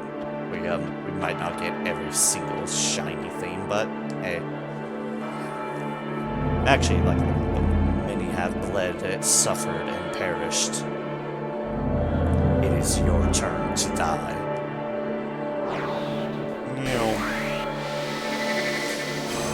You notice the previous one of these we ran into was yellow, and it did yellow things.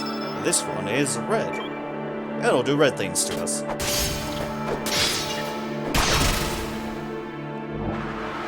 Yeah, like that. Sadness Wave. And they will all try to guilt trip you to all hell.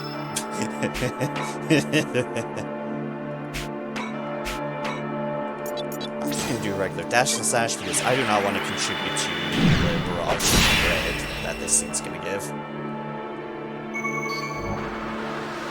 Yeah, like doing things like that with tablets. It's only 30 HP, but it influences the red. Yeah, like that. It's kind of shenanigans that they'll do.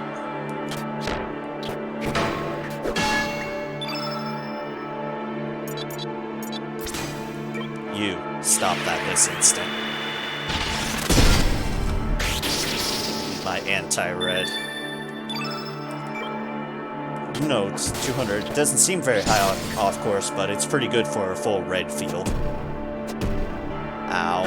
Ow. Can you stop beating up my girl? Thank you for the last knowledge, my girl. And now, goodbye. You centaur thing.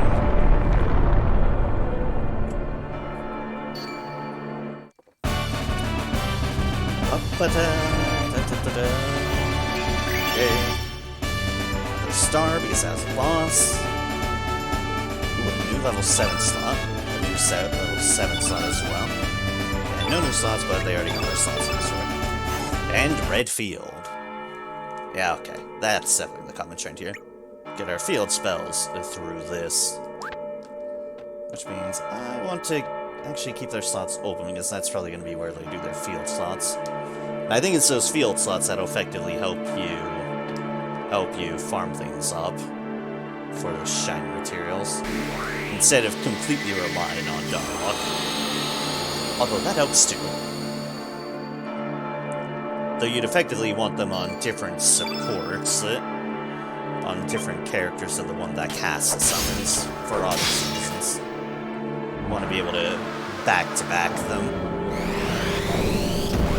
But I'm equipping them on their same deals because, well, it just helps me keep track of them. Bonk.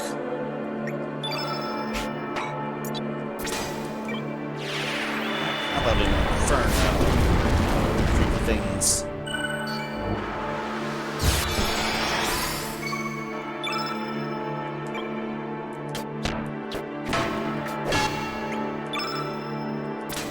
Now, after I've made y'all all hot and bothered, let me cool you down.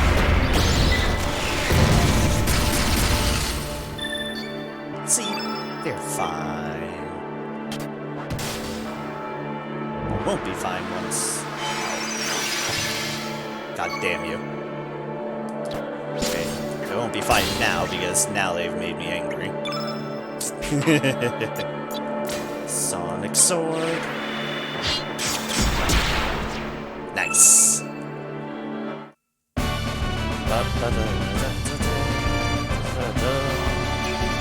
How dare you heal him? Okay, I'm getting some stat ups again. Go to note. We'll just kind of have to plunk around at this again. Go here, up this ladder, then we're going to want to go down that ladder. First we murder a fool. See if we can get more stats. Ah, it's only the Cupids. How unfortunate for them.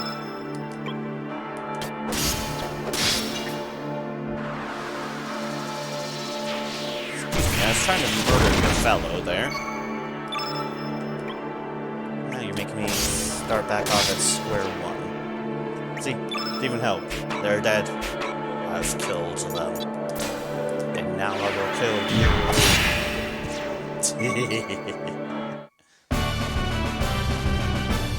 That's with the same level, the same affinity color too. Just blip. Dead. Alright, so we can definitely get stat ups again, and I should definitely take advantage of that. Another rainbow shell, which we can't do much without shiny materials, because of course. There's plenty of things to kill in this entire maze of nonsense. Back, we are about. We are rearing to murder them once they stop their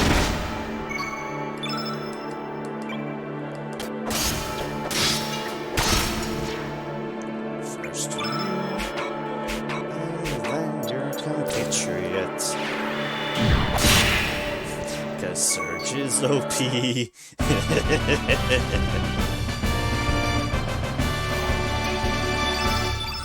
is very, very OP, but that is fine. To go back up here. There is a way up there, which we do want to take, but there is a chest down there. We like chests. They have loot. Good loot. Not like cuboid things. We also do not like missing, although it's at least still dead. Finish off the other one. Excellent. It's good to be at this little PowerPoint. It's like you've done in your effort of getting like Masamune and all that jazz. Yeah, you come into here very, very powerful. Spectral Glove. That is definitely a punchy deal. I can presume. So I can test on the one I know who has punching.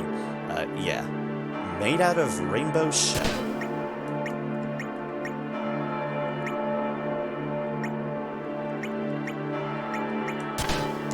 Yep, sure, because the thought amuses me.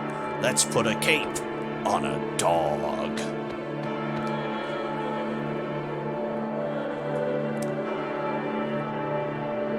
You all saw that too, right?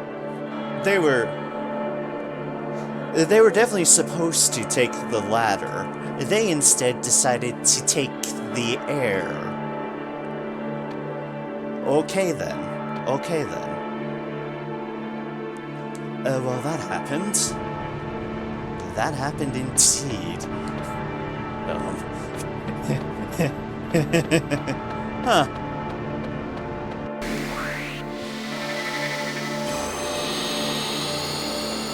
Have to go back and clip that. That's one of those oddities that I love seeing happen. Love being babbled in the game besides just go cuckoo crazy on me.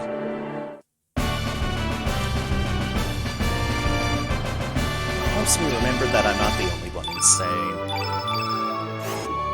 Solid stat-ups on everybody. Excellente. So that one is down here, because I saw a chest over here. Yeah, that's our little maze we have to work through.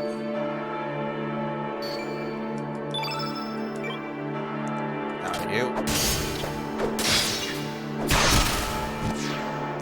Goodbye, so long. Don't think that I will miss you, because I won't. More stat-ups. I will kill one other to confirm. Hello, Holy Healing. How are you doing? Great, great. Let me just go about and, yeah, there you are.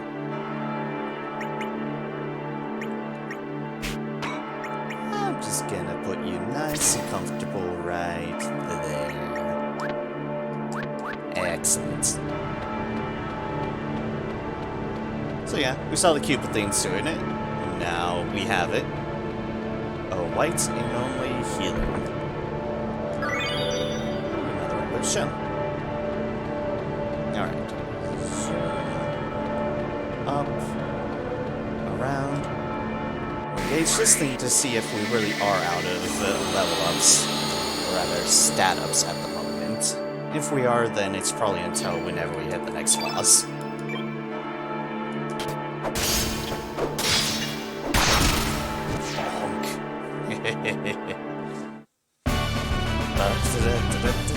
It's very, very dead.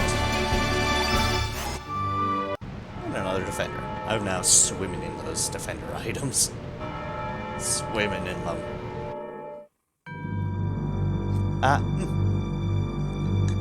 Could this be Viper Manor? What's going on? So, yeah, if you're expecting anything else, then, well, I wouldn't blame you. I think we're about to get plot dumped.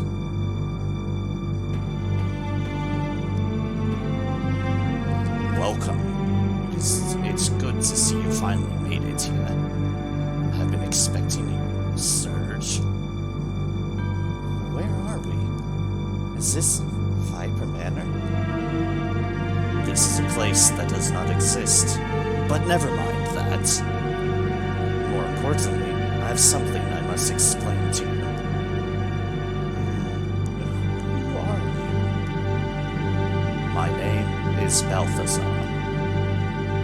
The ancient, magical kingdom of Zeal, I was known as a sage of reason. Well, that was up until the Queen of Zeal attempted to harness the power of Lavos.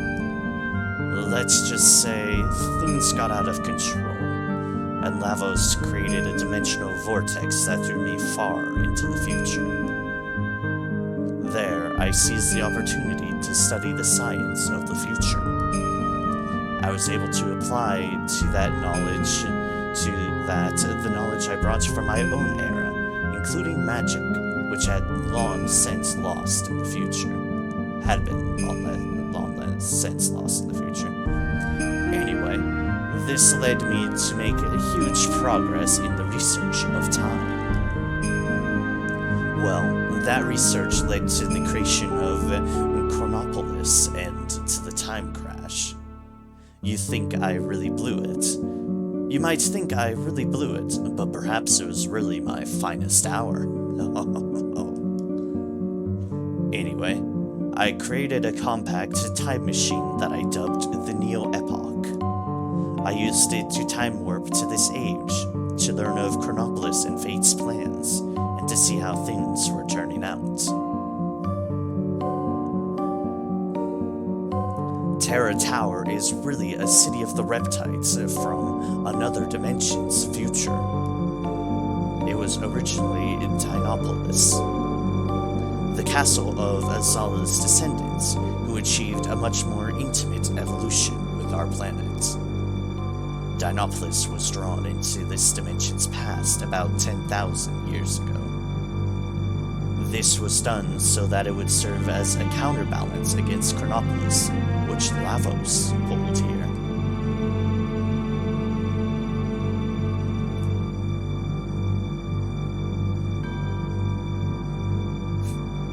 Needless to say, a fierce battle ensued, and those are some really sleek, cool-looking fighter planes that I believe Chronopolis had. Look at those ships, those are really cool-looking. But, well, I'm a sucker for cool-looking technology, and yeah, those are pretty cool. In the end, Chronopolis emerged as the victor, and the Reptide's fortress was sealed away by fate.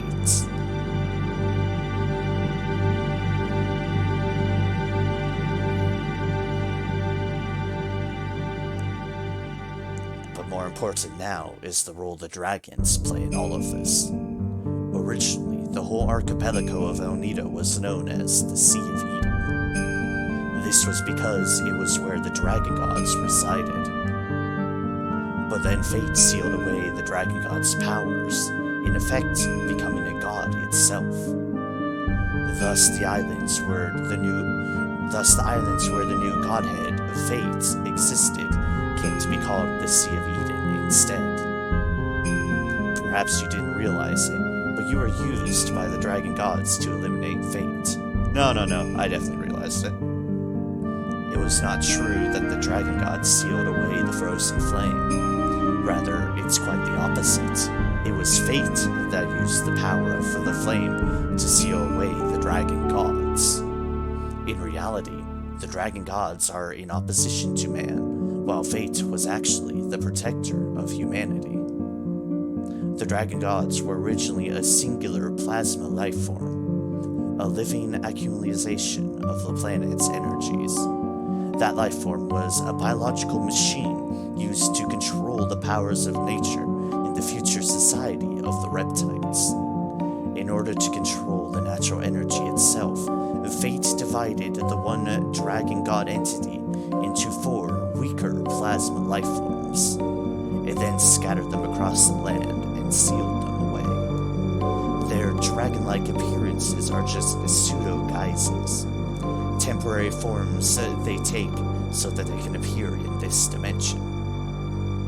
But all that changed when fate was vanquished and its power hold was eliminated. At that moment, the 7 dragons, who had been rendered almost powerless and forgotten, traveled across the dimensions to recombine into a single entity. 7 dragons? I thought there were only 6. There were 6 dragons you knew of, and 1 more hidden dragon you didn't. Like the second moon that once was lost, but later was found. Although the same planet, my world didn't have 2 moons. Look up at the night sky now and you will see 7 celestial bodies, 5 stars, and 2 moons. 5 brother stars that corresponded to the 5 colored dragons, ruling like gods over the night skies. 1 moon that corresponds to the white sky dragon, and another, darker, daughter moon to counterbalance them. The fire dragon, the water dragon, the green dragon, the earth dragon, the black dragon, the sky dragon, and 1 more, the final dragon, the dark moon dragon. The one who was to work to free the other dragons from their bondage to the Fate's computer. The child the others created on the night of the electric storm that temporarily caused Fate to loosen its hold on them. I believe you knew her as Harley.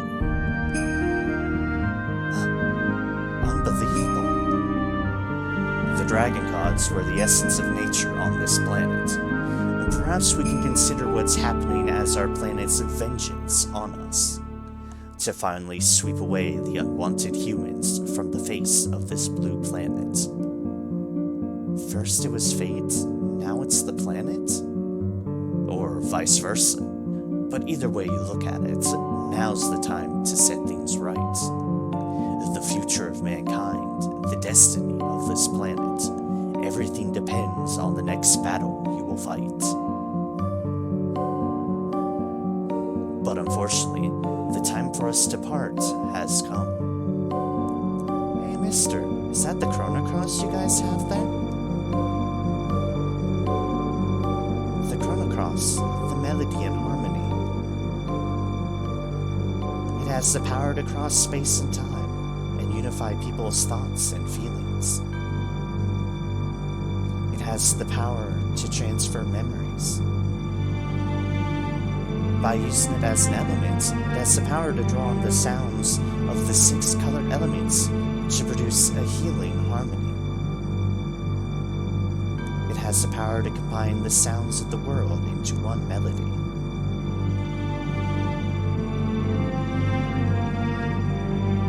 I'm sure we'll meet again soon, in one time period or another. Be careful now, and good luck. We're all counting on you. Oh, wait. Wrong deal.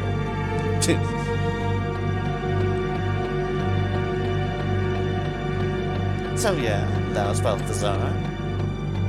And the other 3 that are from Chrono Trigger. I think Balthazar might be from Chrono Trigger as well. Again, I've never actually played it. Which is probably considered sacrilege, but yeah.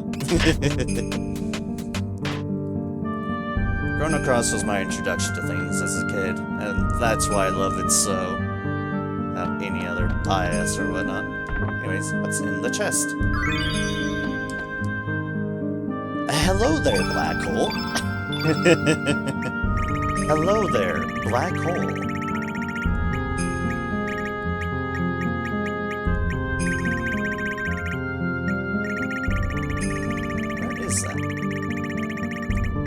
Black hole. This is the Black Innate only level 6. Yeah, that's everything there, like super vacuum. It's a good find. If we use Black Innate, it'd be really well. We don't. I have my power team here, and I like playing as them. So sue me. Don't actually do so.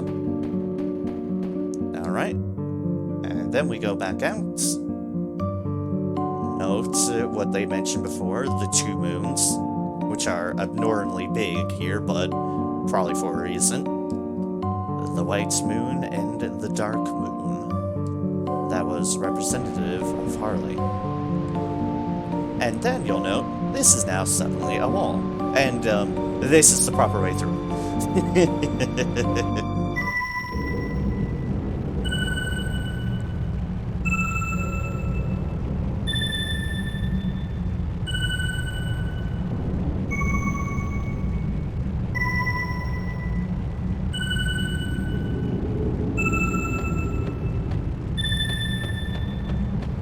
Remember how they were talking about the melody of the Chrono Cross?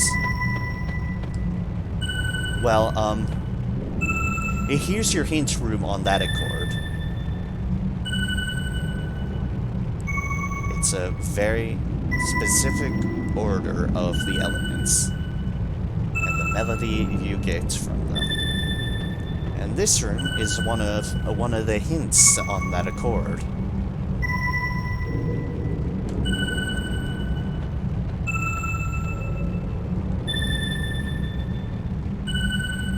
Thankfully, I already have what it is written down, because I would not be able to remember it offhand on the moment on stream. That'd be incredibly embarrassingly awkward. So, I already wrote down my strategy ahead of time. Anyways, next thing angry at us. Return our trees. Give back our green forest.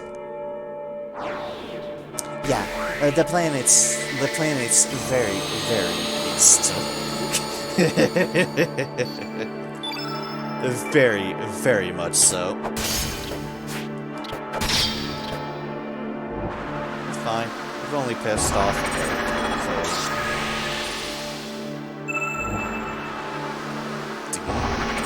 Now you know what these things are when we have the Chrono Cross equipped. Yep.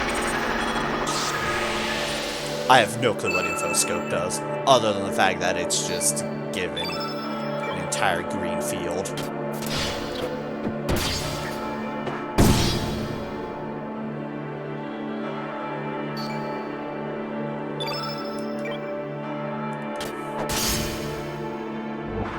That I am, of course, about to foolishly try, I think.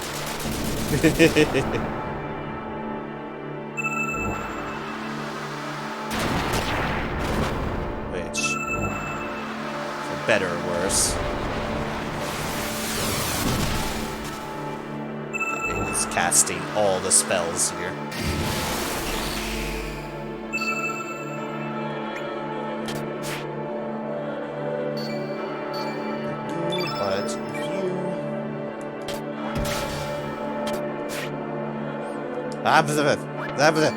Why, game? Why must you make me miss like that when I am so gosh darn close? Okay, I was even trying a big attack. It was a one attack. It was one. Alright. Let's get this out on the board. I sort of use the opportunity to get myself done. If you're expecting male genie, well, no.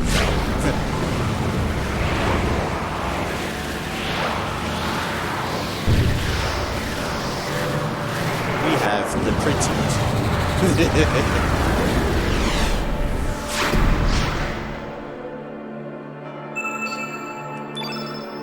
And yeah. That was literally not for helping with the fight, as is the case may be. But because, well, I wanted the shiny material. Ow. That hurt a bit. Oh well, it is fine. Here's where we just legit murdered and not heal it or silly things like that. But it is a good display. These bosses effectively have the similar effects of the plates you pick up. They will be healed by their like elements.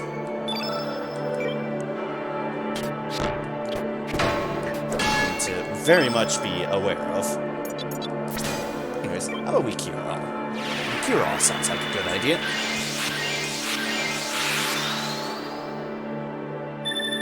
And also, that was a good show of what kind of spells they're moving up towards.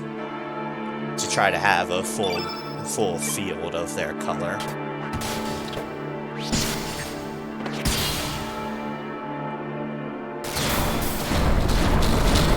But this is why I'm not worried. We're well equipped enough that it's not a huge deal if we just heal for a little bit. It's fine. Poof. That should give us a star and a shot. Points up. Ooh, another level 8. Another level 8.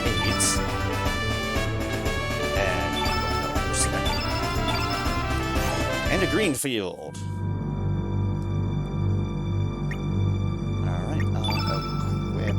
No. Elements. Allocate. You. Where is the green field? I might actually legitly, like, try to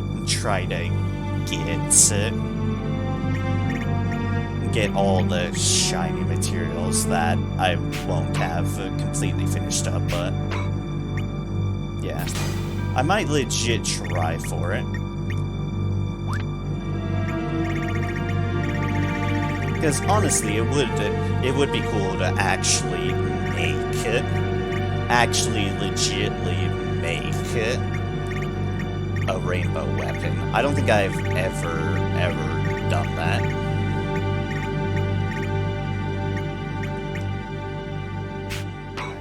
Burst. Okay, you didn't have any new ones anyway, so that works out. You, however... Hold up, let us reorder. Needs first. Got some cure-alls sitting around. I'm gonna get some higher cure-alls. No problem with that. Cure-all. Cure-all, cure-all, cure-all. Super cure-all.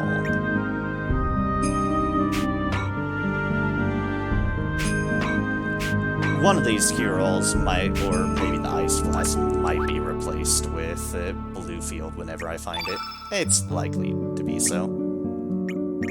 And as for you, reorder innate color. Don't actually have a lot of unique colors. There's a unicorn.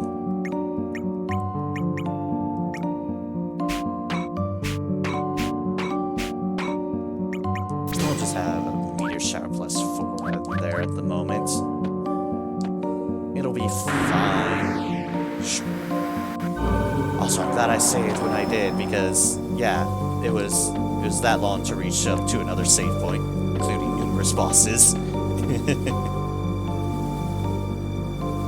Surge up there.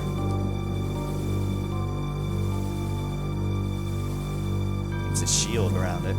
That must be the summit. Look, those two beams coming from either side. I wonder if they act as some kind of sealing device. That they do. That they do.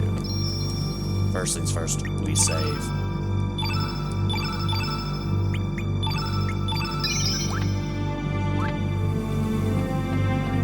Second, we go off to each side of these things because that is where they're directing towards. Hey, you there. Can I get more stats on that? Question I want answered.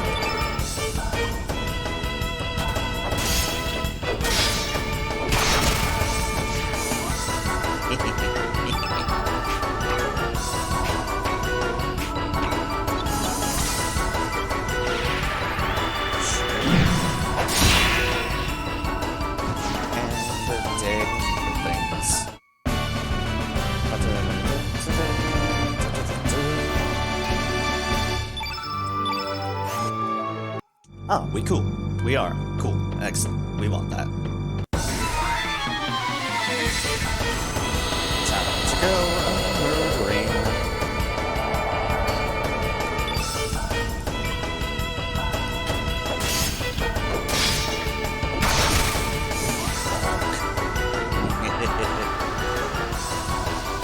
Surge. You're so OP. I love it.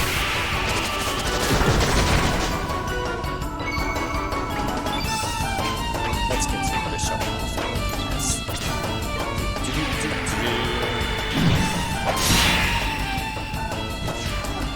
Just a cool, even 782 damage.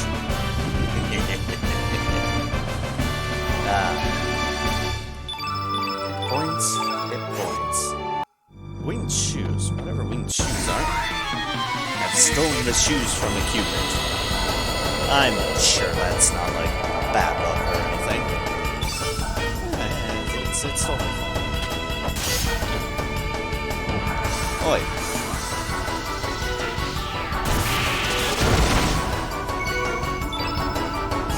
Said you can interrupt my attack shit. So now you anymore.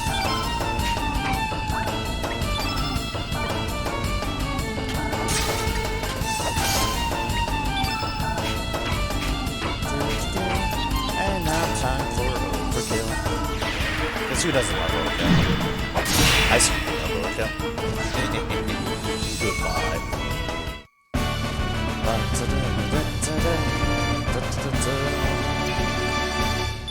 hit points, more hit points.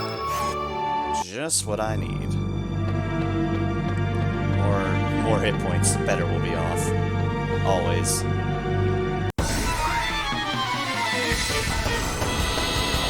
It's a better setup anyways, but even if it's just hit points, that is well worth its weight in gold.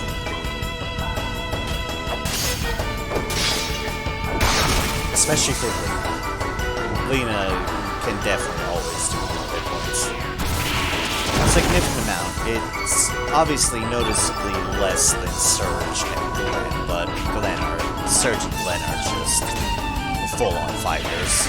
Thus have the HP in accord with that.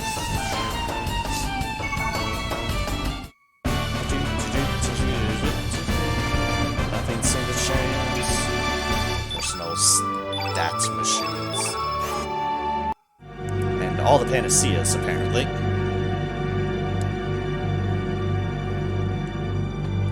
And a portal.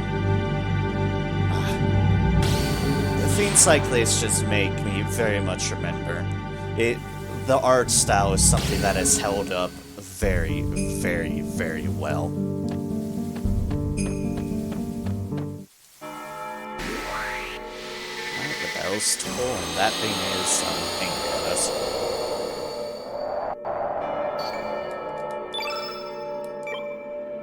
It looks to be the black infinity one that I've stumbled upon first. Yes, definitely. Please don't take Lena away from me. I need her, thank you very much.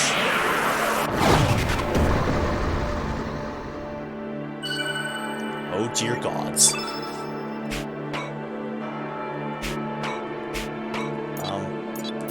Sir, I need her. Please do not do such.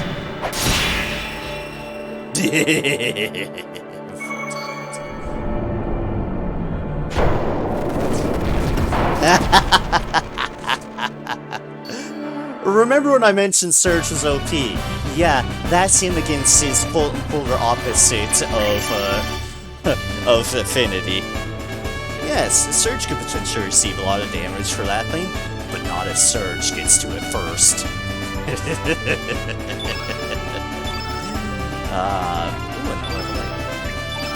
Beautiful. Just beautiful. Get wrecked, good sir. I won't give you a black hole.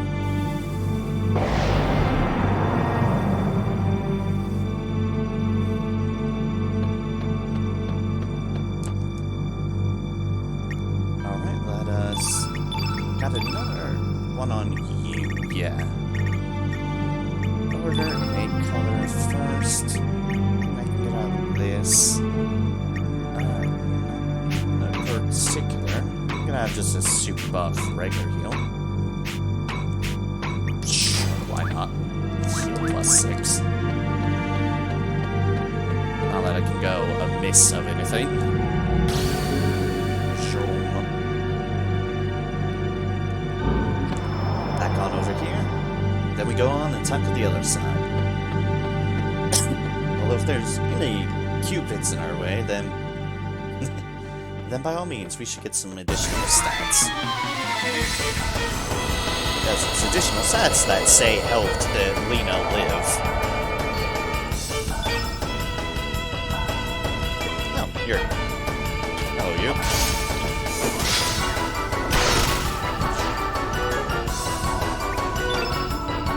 It's dead.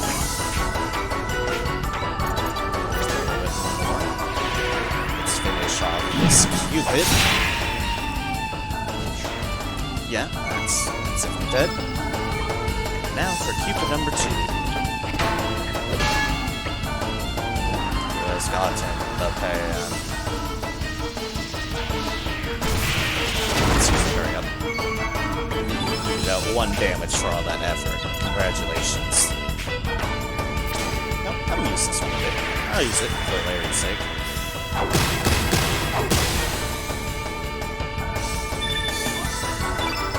Slap.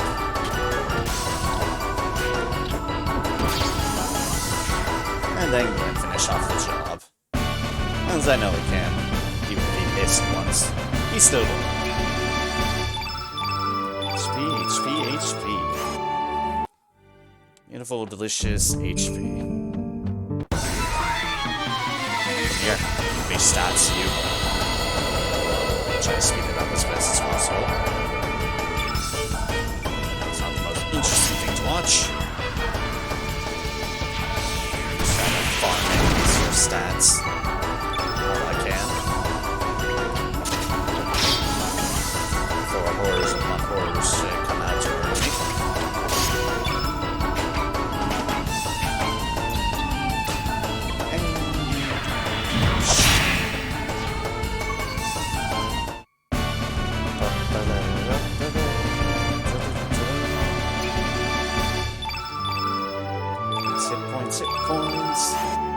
Beautiful, beautiful hit points. No one else alive here. Ah, you. Excellent. Welcome to the party, Cupid numbers. Who knows and who knows by this point. Straight all y'all be our statistics. Statistics of the kill count that Surge has at this point.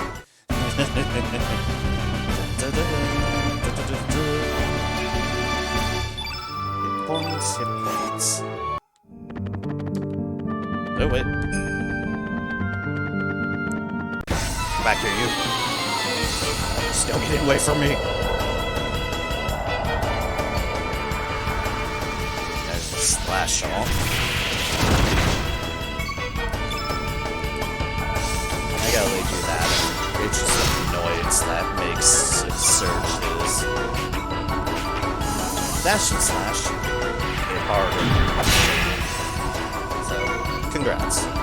Y'all keep fostering your own deaths by trying to kill me. Hit points, hit points. Excellente. Now go over here. We have the autosave, then we tackle the other side.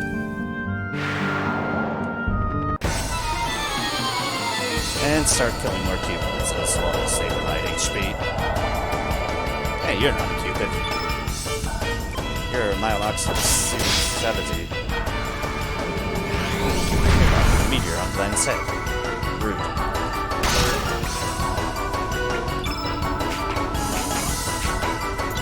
Oh, it's dead now.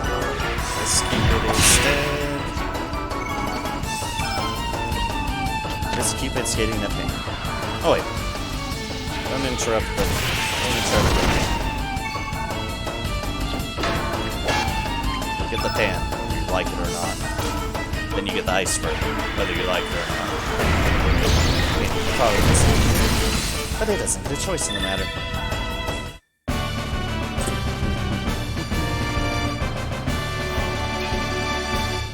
Ah, there we go. There's the big one. 1 health, 1 strength, 1 resistance, 1 magic. 1 health, 1 strength, 1 resistance, 1 magic. And a strength and resistance. Cool, cool, cool. Those are the big ones we strive for. Now these things are different. Slightly. Oh no, wait, no, it's just the same one as we thought. You aqua ball battles. Well done.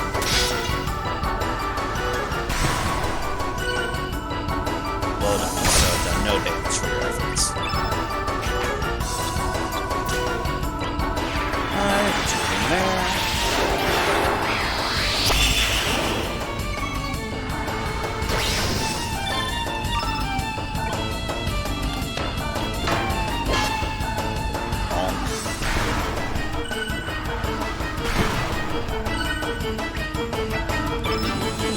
Please, I'm trying to kill you.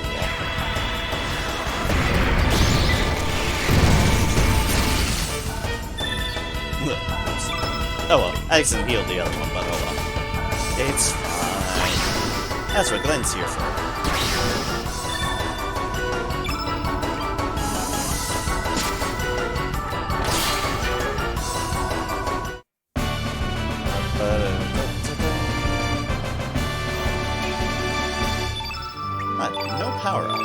Okay.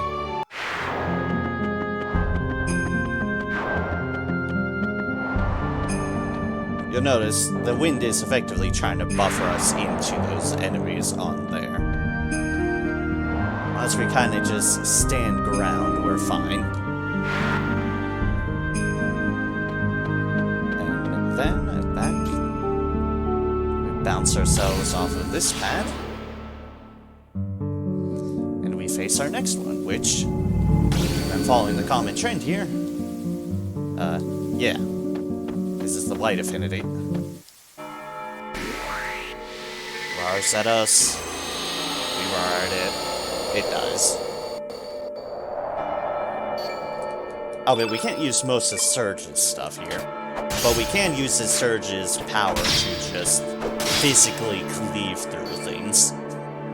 He has that capacity still going for him. Oh, Lena. Oh, Lena.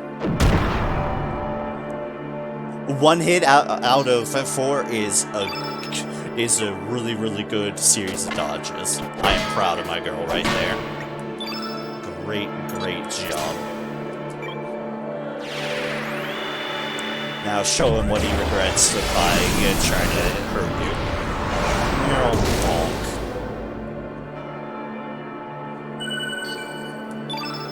Alright, Glenn, you're up.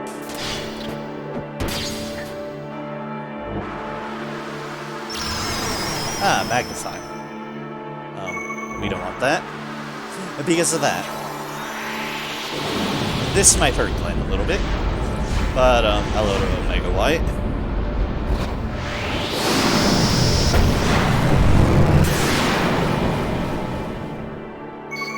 Unfortunate. However, we have the technology. Or the magic, for that matter.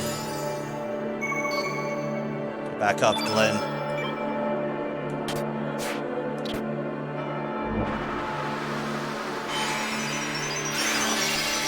Stop making lists. Stop extending lists. Oh my god, game, please. Just let me have the hits. I beg of thee, please. Alright, now we'll do what I was trying to do, and punish this thing.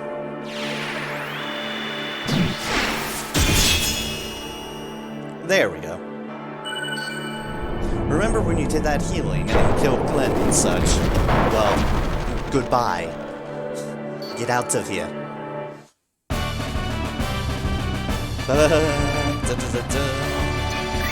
Yeah, those mega things hurt.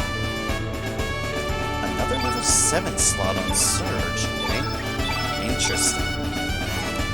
Ooh, Ultra Nova. Well, I know what I'm slotting in. Got another Ultra Nova. And there goes the seal.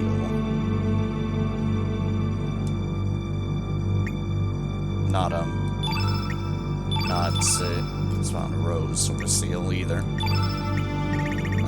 Innate, we have an Ultra Nova. Shall put in an Ultra Nova.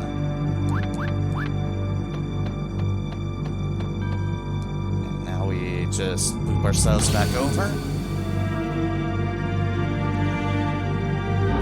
And we are on our way to the dragon.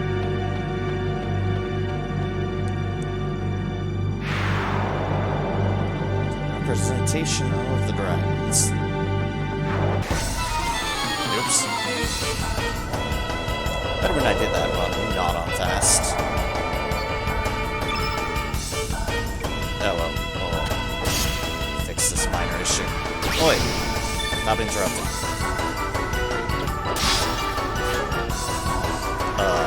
Unfortunate.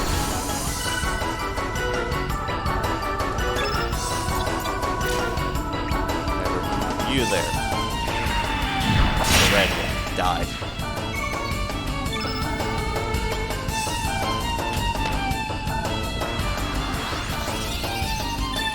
Here plus huge surprise there.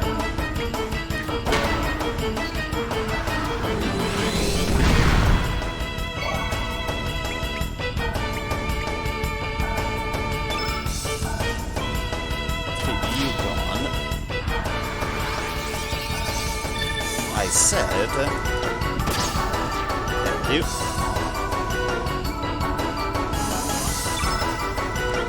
And now I'm gonna actually,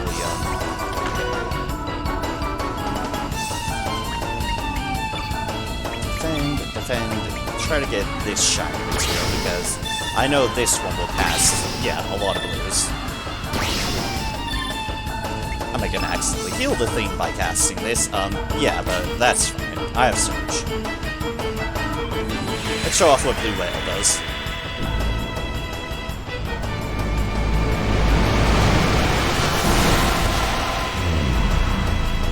It's as advertised. It of course heals it because it heals on the blue, but that is fine. It'll die anyways. And for the trade-off of just making it last a little bit longer... HP is not sure. Really, no shiny materials. Okay, I don't get you, game. Where's my shiny materials? Casting summons, goddammit. Where's my shinies?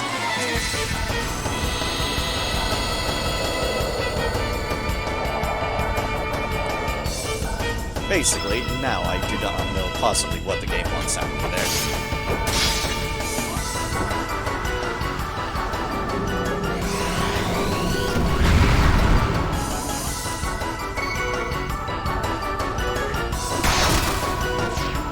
You be gone.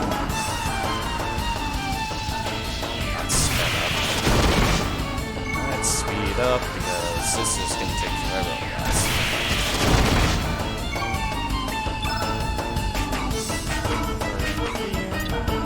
Slash. Yep. It's very dead now.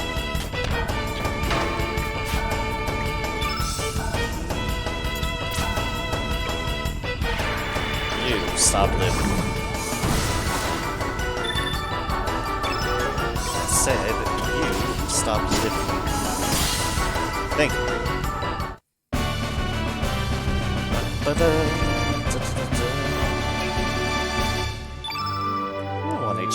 Sure. That's fine. Let's get out of this windy, blowy area. And now that should be unlocked. Which means we're saving. Obviously.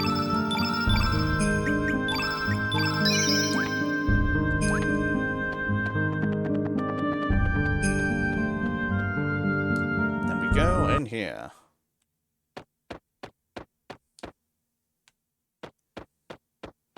Where we meet the blue one.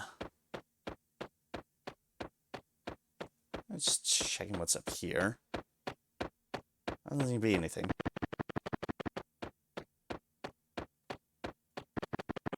Sure, there's something for there, but for now. Disrespecting the origins of life. Mother Sea suffers. You must pay the price. Yeah, Planet continues to be angry at us.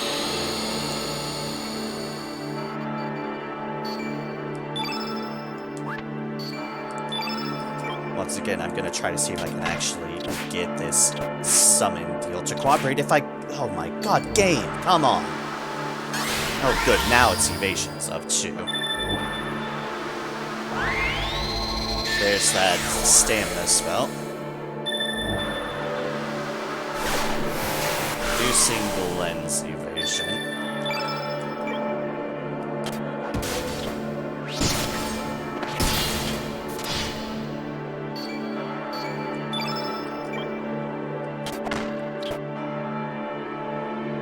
Please let me hit with Lena.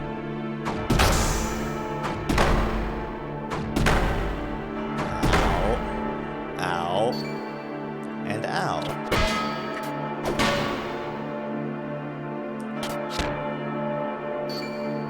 I'm gonna cast a heal on Glenn for very obvious reasons. He got fucked. Oh, no, wait. I don't want to cast a green, that's gonna mess things up for me. Here we go. Here we go. Yeah, I'm effectively gonna heal that thing up anyways in a moment. I'll make well, at least Omega Blue was quick. Alright. Well, casting this on a boss, please, please, please, give me a shiny material. Please, I just want the shiny. Even willing to heal bosses to get the shiny.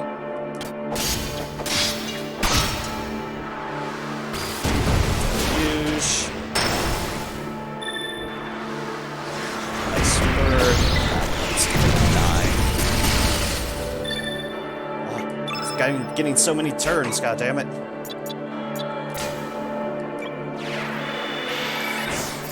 Alright, Glenn, get back up.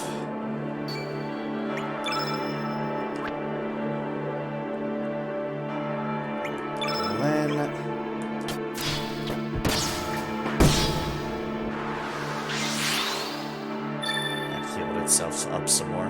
Of course it did. Of course it did. It healed +6 on Lena.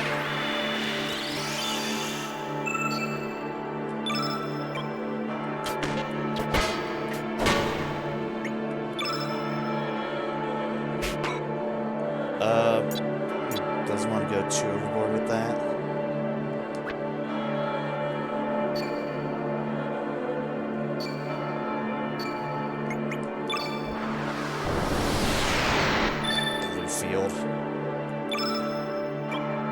Get surges and Glenn steals back up. So that I can do the fourth one, obviously, which I was trying to do before he decided to take all the freaking turns. Goodbye.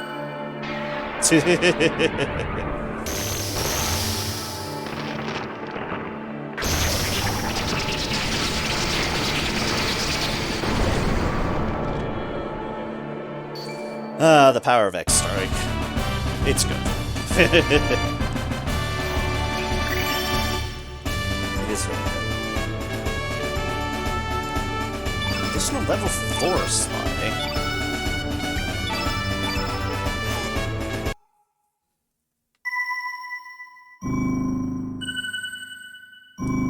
Yellow, red, green, blue,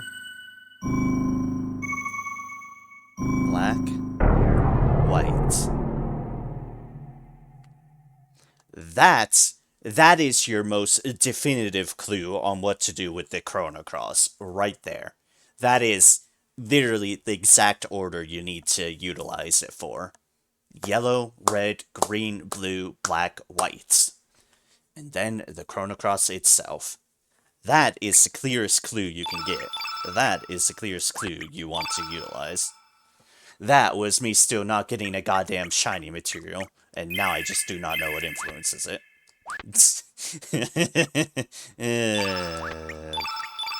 Blast. Anyways, blue field. Actually, no, what am I doing? No, let's keep the deluge there. Let's replace that cure-all, because I have a lot of cure-alls on.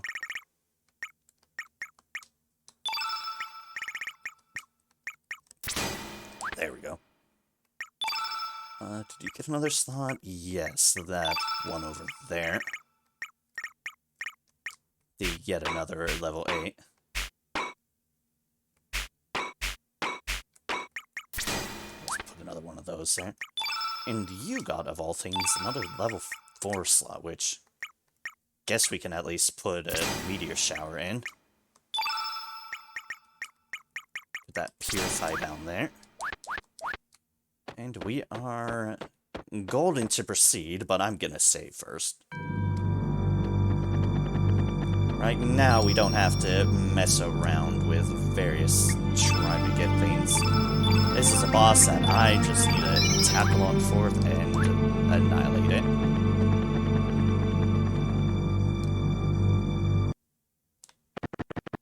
Notice the elevator's up there, and that is what this is for. Okay.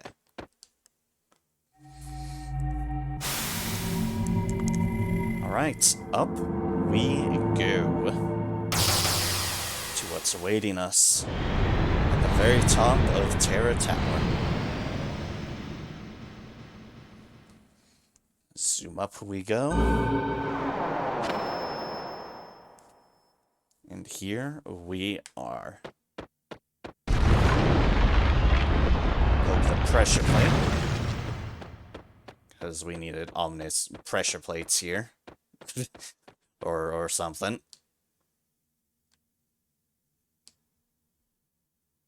Arg. Help. Stop it. Kill me. Welcome. Welcome, humans.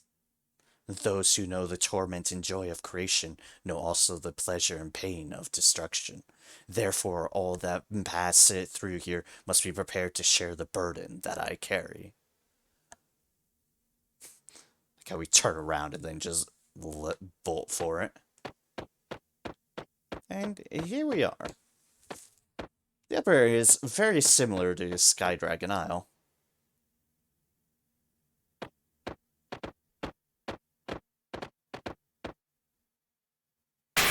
Ah, kids joined us.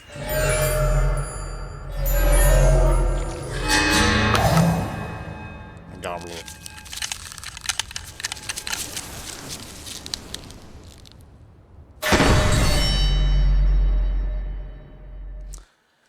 I believe this is the Frozen Flame.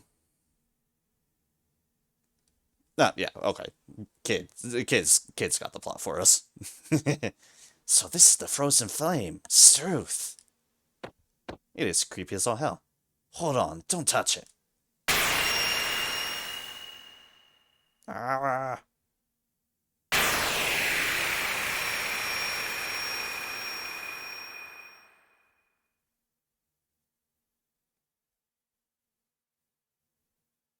Is everyone okay?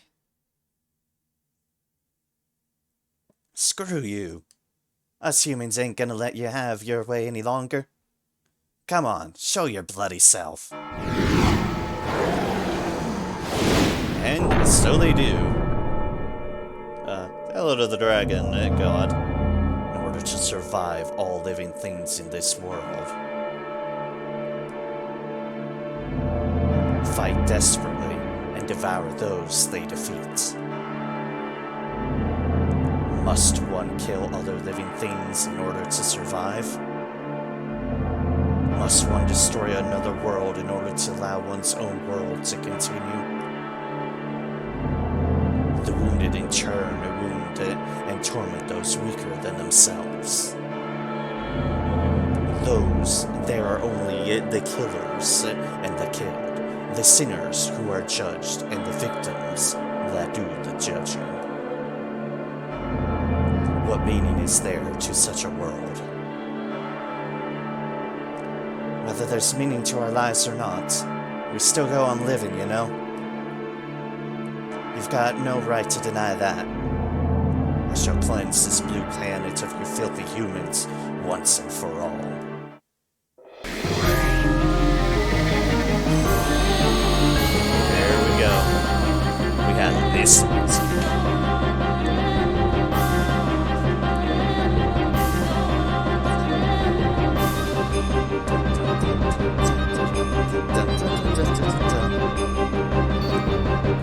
We have Time to Devour.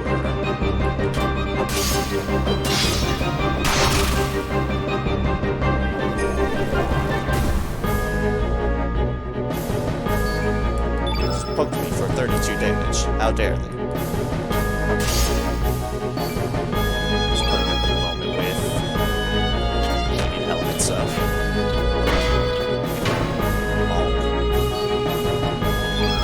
Europe.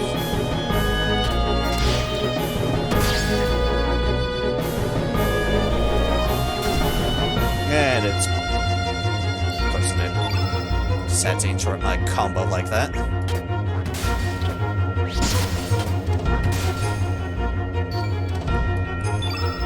Surge train, time to lay in.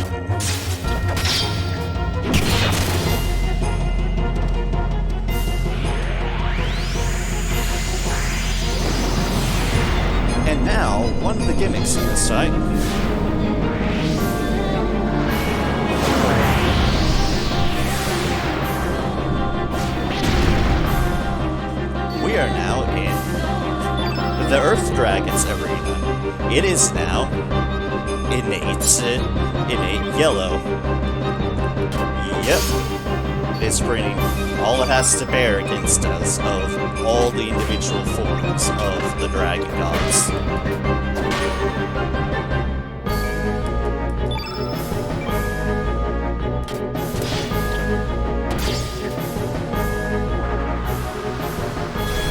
It's tossing a rock at my head.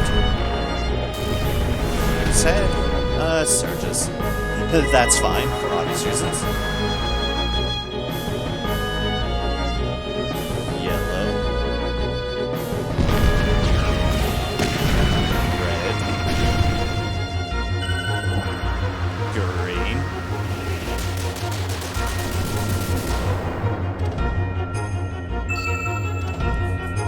You'll note something there, as I've noted earlier. Yellow, red, green.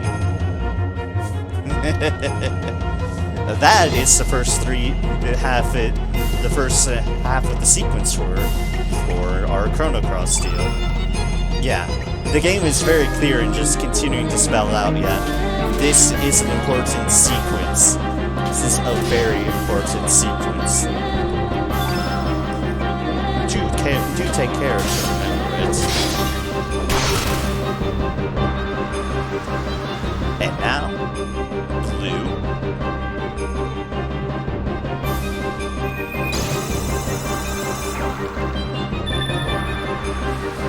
Black.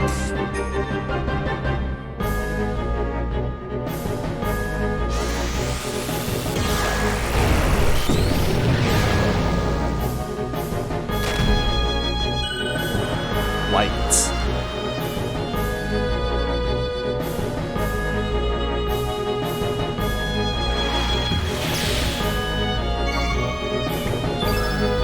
And what do you generally do after this? Well, you would use this.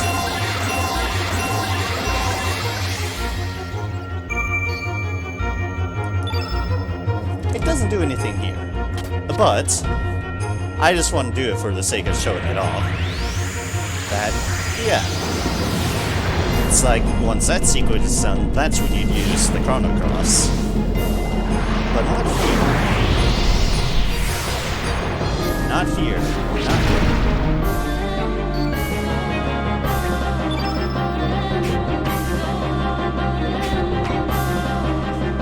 I'm good at wearing this one. You're red. Hi. Have an iceberg.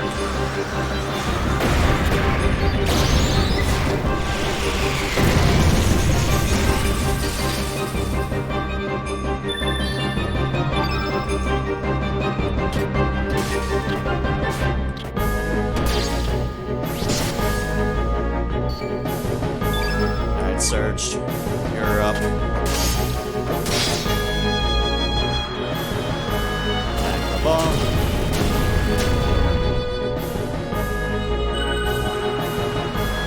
Saucer.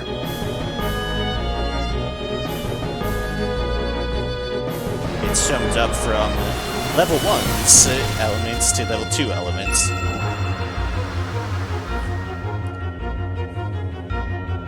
Still in the general order. Although it didn't do yellow.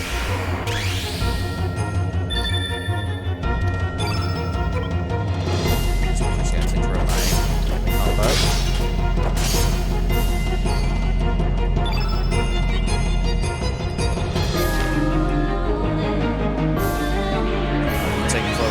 Yes, we are. Next battle arena.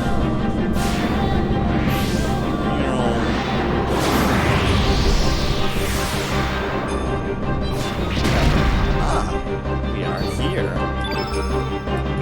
It is green.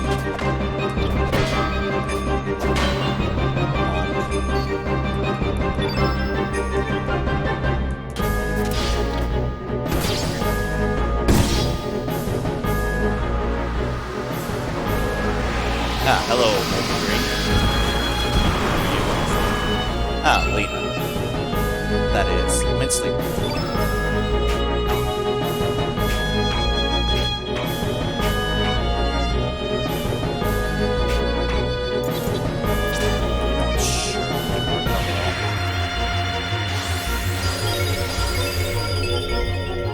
Then we're going to Lena to finish off healing herself. Because we know she heals really, really well. Cure pluses. Because she's our magic gal.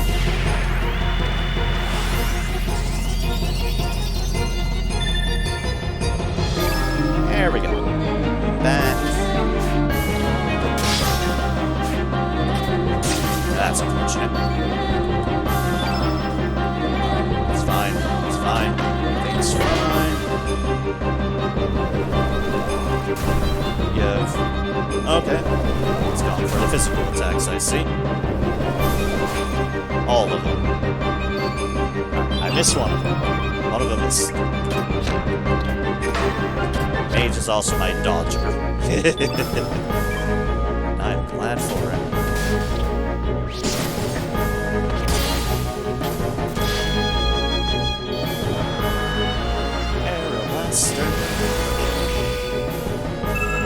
Oh, that actually hurt.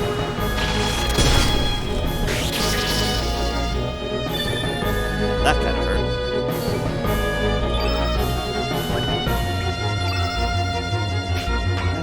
Let's get a little bit of healing. Not a huge healing, but a little bit of it nonetheless. Heal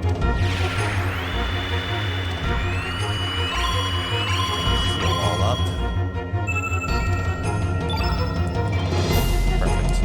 No, wait, not you, not you.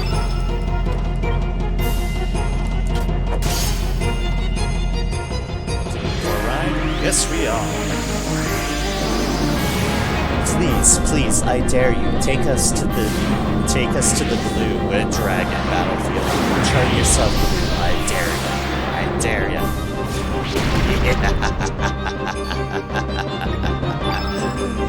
Oh, it's gonna regret this.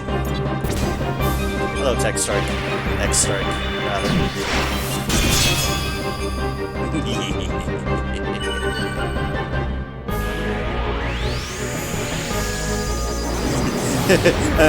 and this dragon's like, okay. Bugger this noise, let's go elsewhere.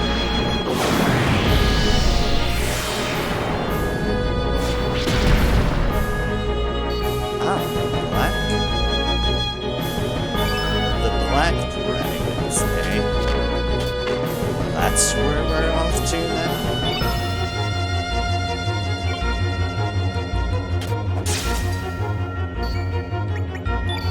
Okay, we need to defend today. We'll get our stamina back up. We're at a weird value with it. It's free fall. That's a bit painful. Anyways, it's also painful. If you guessed Flying Arrow, you would be correct.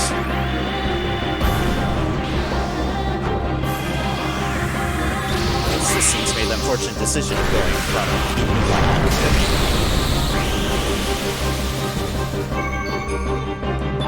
I can punish it. Not as much as the X-Strike, but I guess it's only a solitary element. Instead of a full barrage.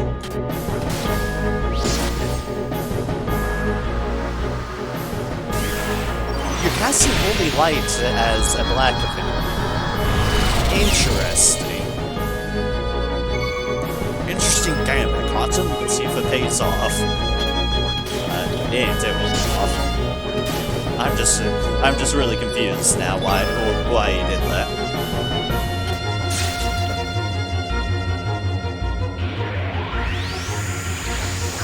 We're going on a trip elsewhere. Our field trip continues.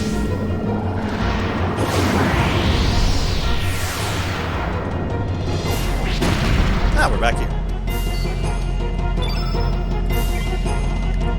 We're back where we started. Which means Surge go back.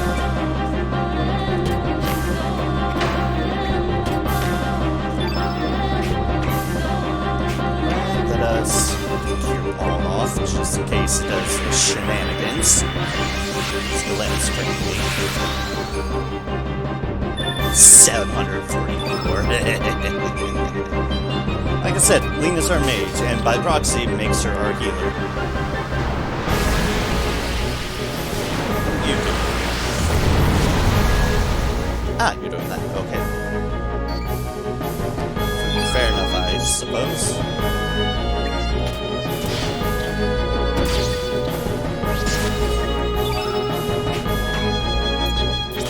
Let's do a dive and drive. First one sword up.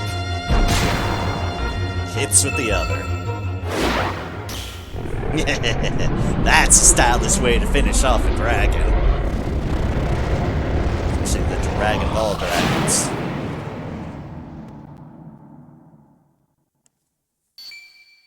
Boo-doop. Da da da da da da da da. No? No music? Okay. Another 8th slot on Surge, dear gods. Earring of Hope. Oh, first cutscene. Now I shall truly awaken again. This too is destiny. Whoosh. And off it goes.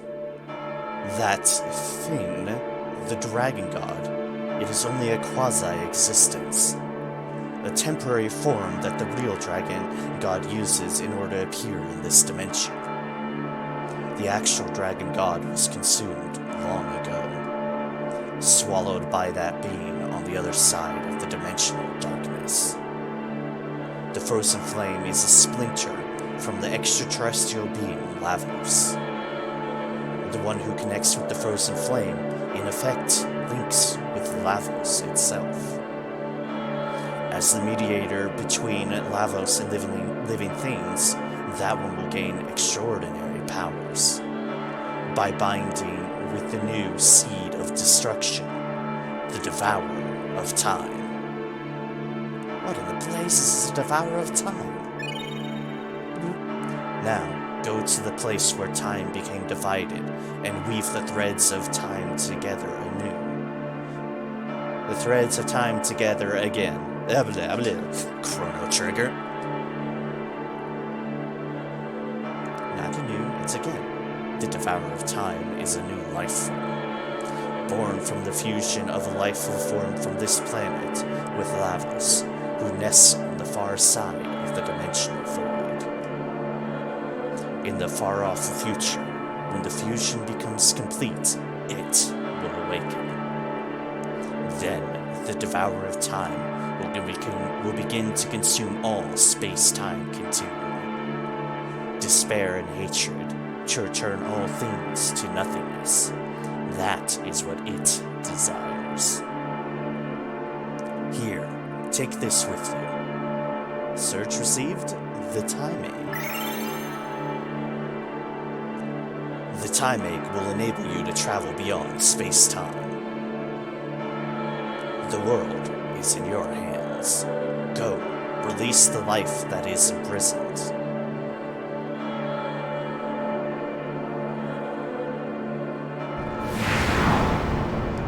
Whoosh. Down it goes. Hey, wait, there's a treasure there. Bugger.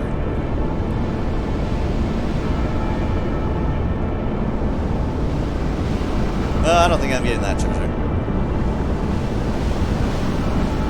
If what I think is happening. Maybe not. I don't know. Crikey, what in the bloody hell is happening? This place is going to crumble to pieces. Yeah, no, I don't think I'm getting that treasure. Well, hopefully it wasn't anything too major.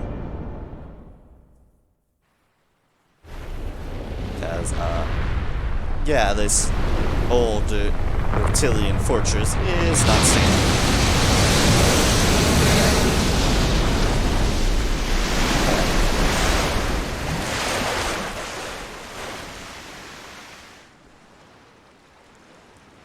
Oh. Oh. And now it's leaking.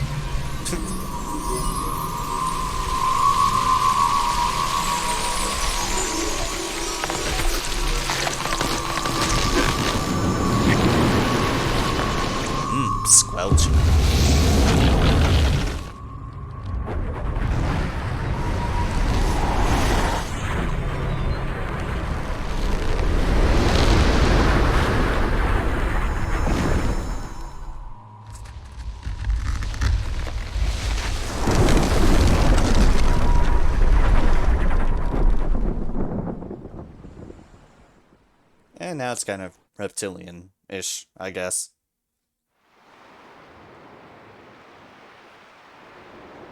So that's the Terra Tower's final true form. In the end, we're all the same. Everyone dreams of being greater, more powerful. We have come this far. All that remains is to defeat the Devourer of Time.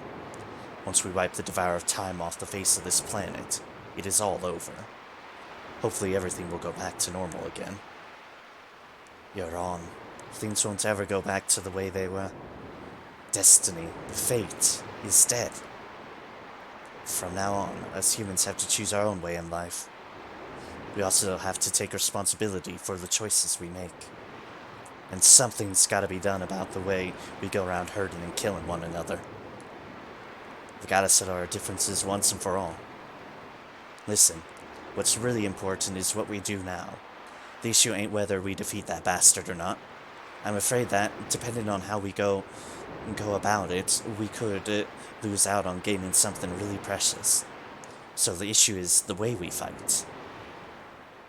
So where on earth is the real Devourer of Time? My guess is the key to finding it lies at that beach. That's where this whole thing started. It's also probably where this whole thing will end. Yes, indeed. Autosave. Terra Tower. Final form. We can't go in it. That chest is lost to us. Forever. Forever. Save. Now, let's see here. We effectively know what to do to finish things off rather soon at that. However, I want to check something. Like, why I wasn't getting that shiny.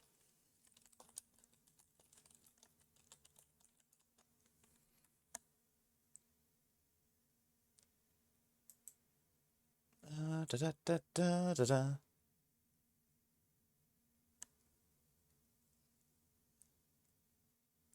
See summons.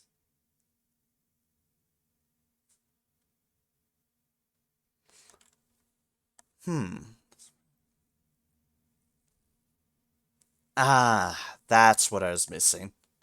You have to legitly kill an enemy to get a shiny material, so yeah, you need to kill something with it to get it. I see now.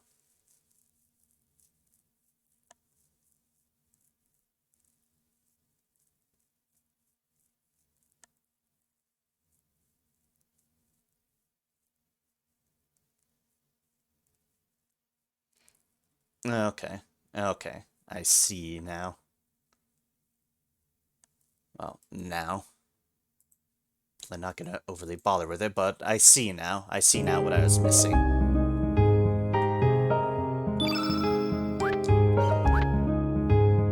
do wonder, though, is there a way to regen your stars? Something I never tried. Honestly, and this is why I didn't know, I've never really played around much with the summons. Because, well, they're a bit cumbersome.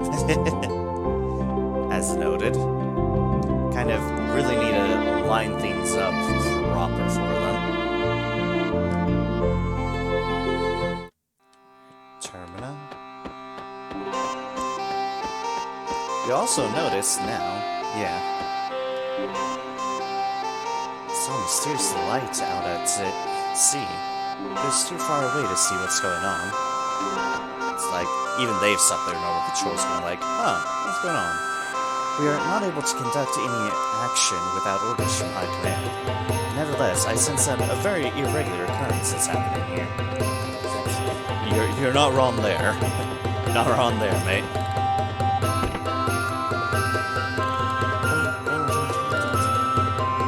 Souls over there, so I have to whisper them. They're so intimidating. It's get away a lot of tourists and it's hurting our business. I found her a pretty good person. I want to say, yeah.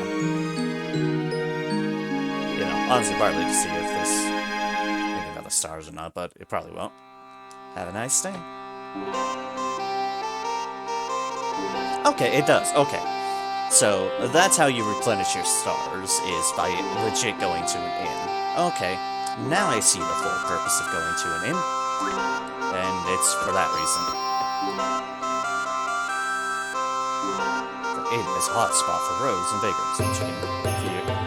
I'm here checking for anyone suspicious. Yeah, don't worry, that's not a spot.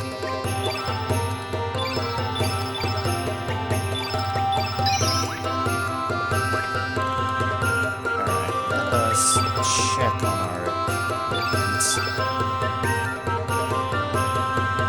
Yeah, we only have one shiny soul because that was the only time I actually killed someone with it. Just in case, I do want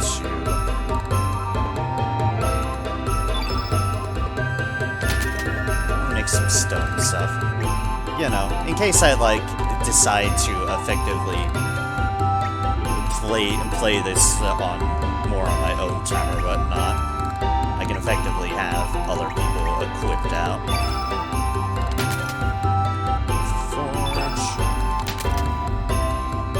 Forge from YouTube.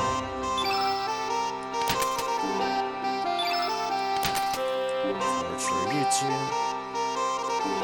Stone swords, it's less for them. I have one stockpiled, so I don't get benefit out of making 2 of them.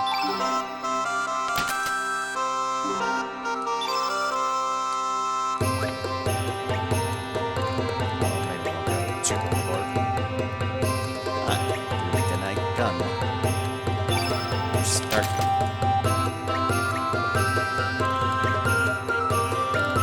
Yeah, it's basically your huge list of things that you can spend stuff on.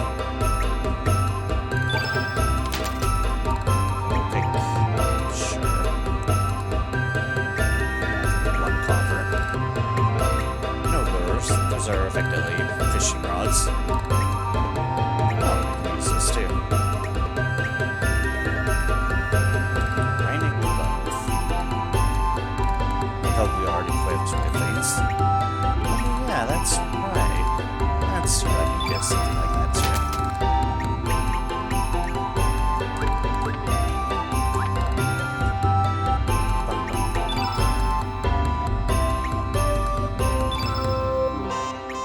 I'll go overboard with that because that's not any sort of priority things, but...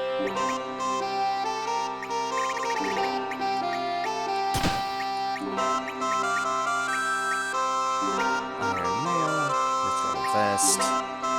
Oh, yeah, stone vest.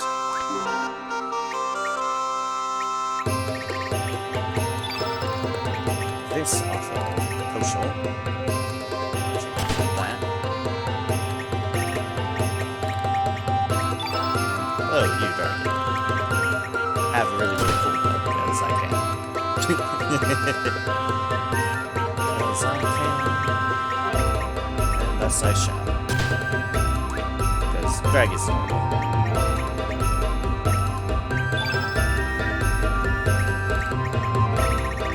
Fargo, stone sword, steel sword.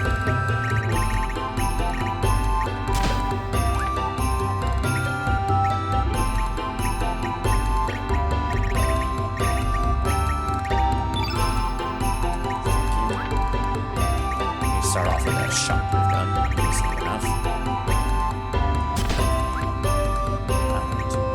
And that.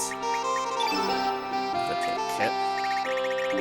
I was going to assemble some of these older ones so I'm not just completely occupied in terms of stuff that I'm using up.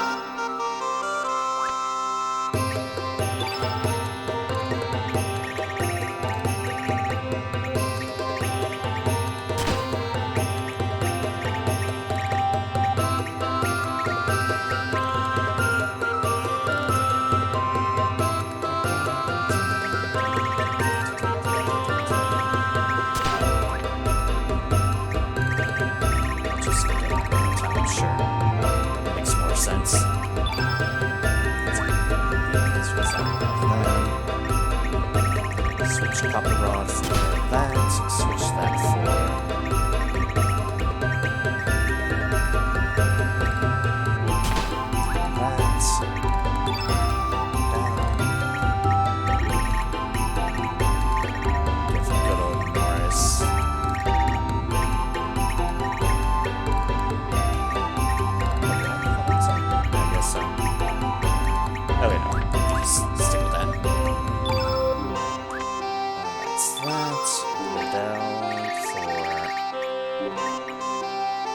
Other good rod. Marsh has a silver axe. Isabella has mithril gloves. Marcy has mithril glove. A lot of people use gloves. That is pretty much undeniable. A lot of people use gloves.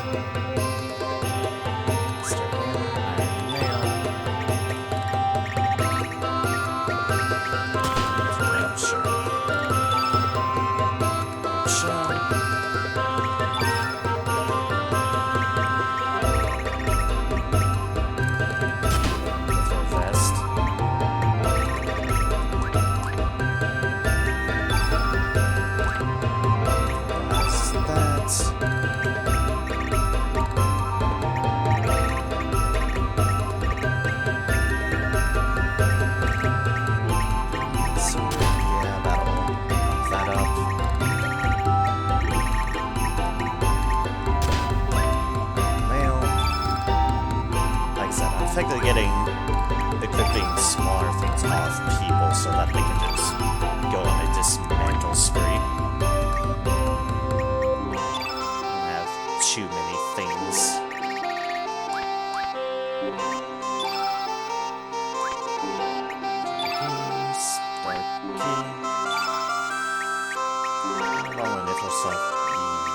Yes. Although recently this cloud cave works for you because, well, yeah, you're small.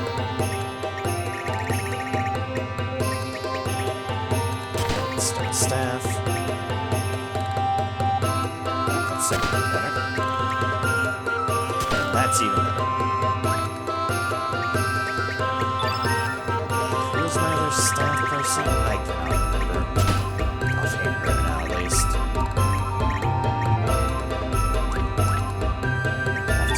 Let's see. Copper glove, let's use that to iron glove. That to that.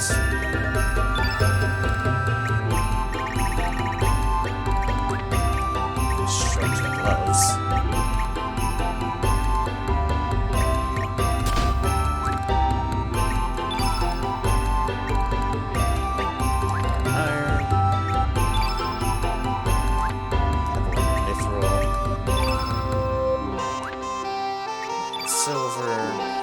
Silver.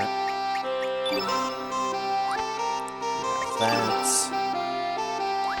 have that.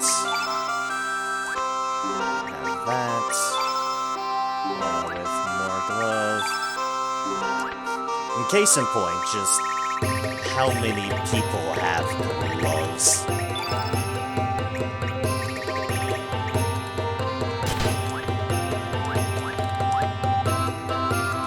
So many people use the glove weapon. It is actually kind of silly how many people use it. Disassemble. Weapons first. Axe. This is free to disassemble, so.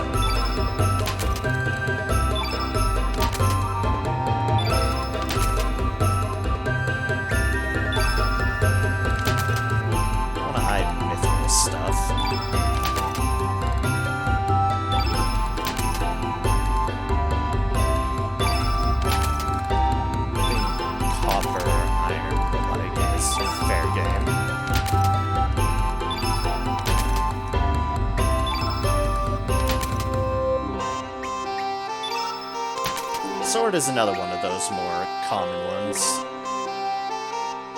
No doubt about that.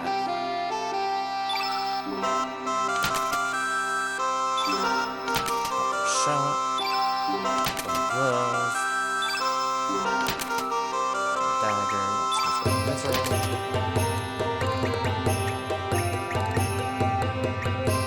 Pack of flies. Star hammer.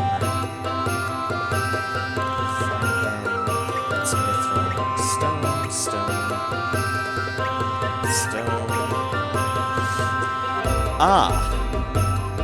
Well, in a sense, this is a way to get a lot of shiny materials if you really so desire to make something from that accord. Yeah, I forgot about that. the rainbow stuff that it gives you. This is passing on there. Let me see that. Armor.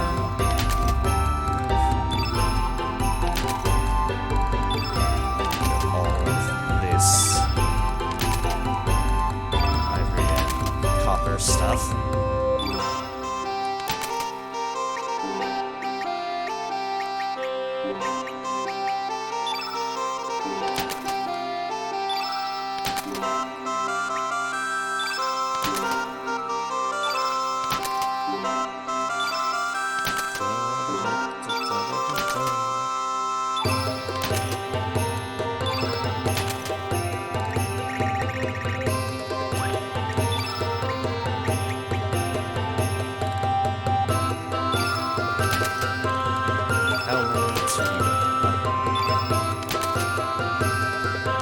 Alright, that reminds me. Let's see here. We did get a new deal there, like, it was like something of hope, earring of hope, like. Earring of lights. That might have been it. Increases the amount of HP you have during battle. Earring of hope, similar deal. But probably even better. Yeah. Alright. That is cool.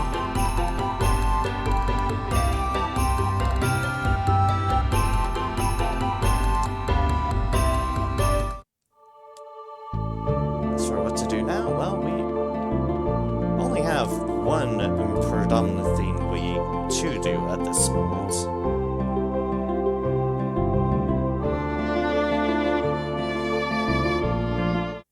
And that's to go down here, to where it all began.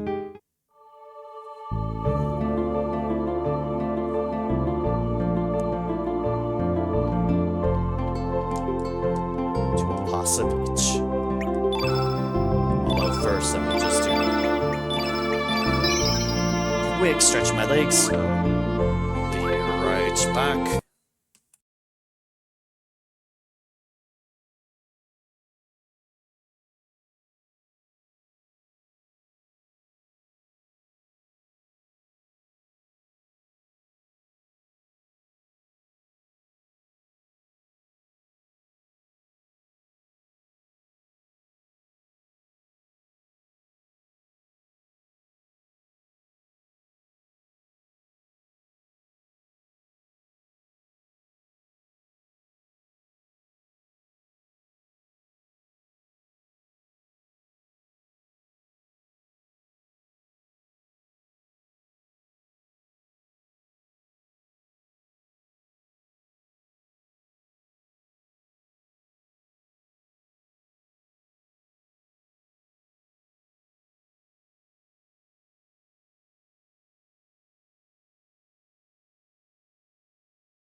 Alright.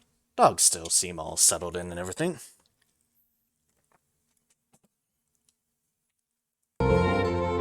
So, Pasa Beach.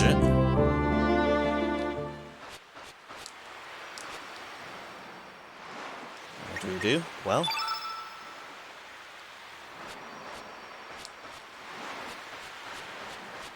wait a second. So there's the thing we need to do. Do we have to, like... I have to bounce it to Homeworld, maybe? I don't know. I don't think that makes a difference, but... Ah! Okay, never mind, it does make a difference.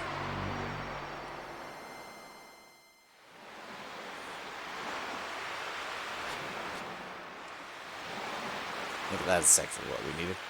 So you finally made it, Serge. When did this sorry tale all begin? Was it 10 years ago when you almost drowned here? Or was it 14 years ago when you were wounded by the Panther Demon that attacked you? That resulted in you being carried to Chronopolis, where you came into contact with fate and the frozen flame. Or perhaps it was 2,400 years in the future, when the time crash hurled Chronopolis back to prehistoric times. Or could it even have been in 12,000 BC, when an ancient magical kingdom met its end after trying to use Lavos? Each is close to being correct, yet at the same time so far from the right answer. The true beginning was during the destruction of the ancient kingdom of Zeal.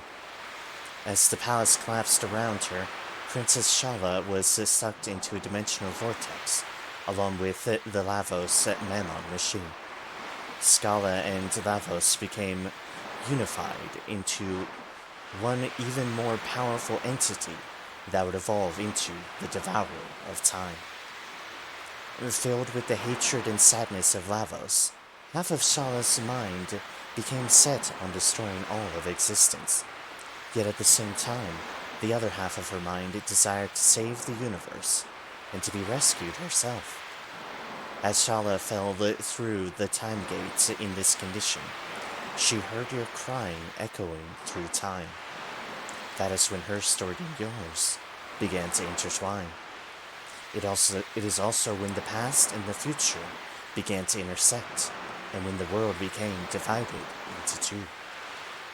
Led by the pitiful crime the Unsurged made, as the Panther Demon's poison took hold of him. Yes, Surge, that sound of your crying touched the heart of Princess Shala.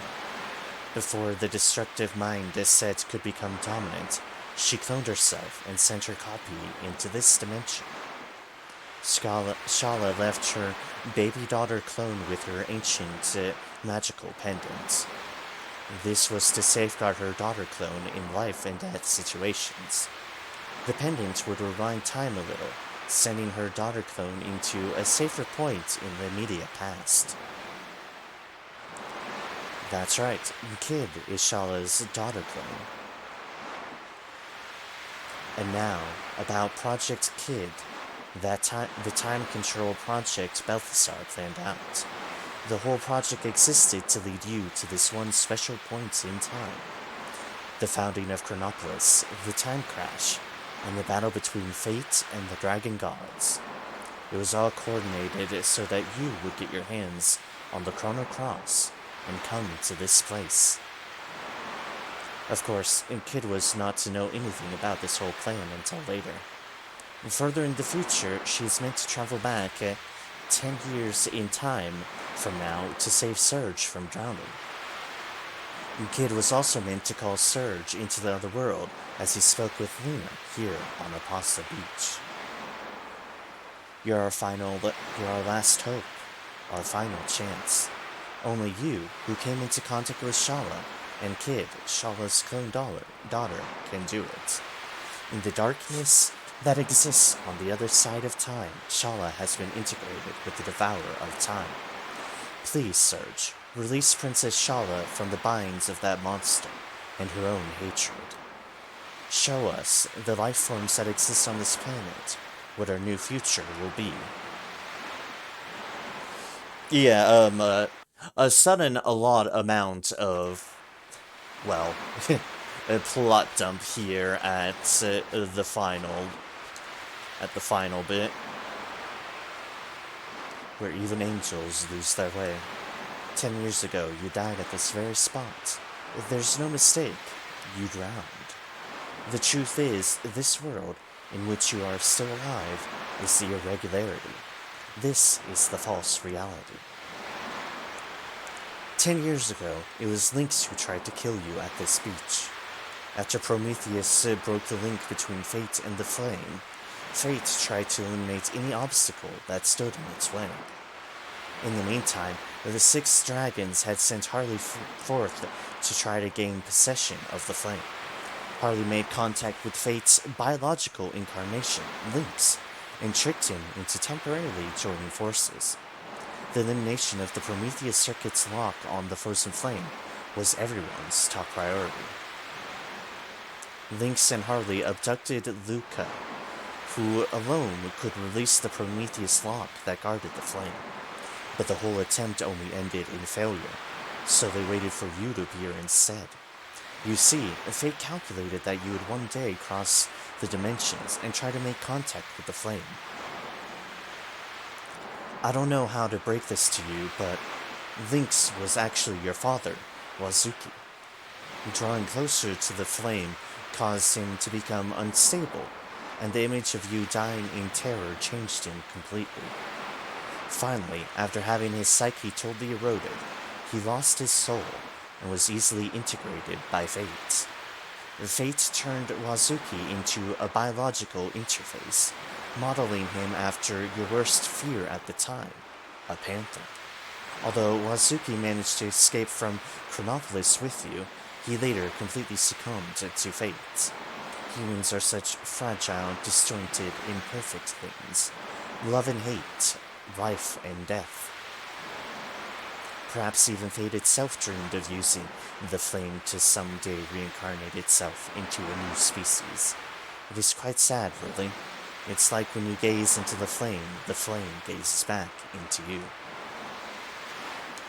Yeah, so, that's what happened with Wazuki. They just chuck that at you at the end of the game.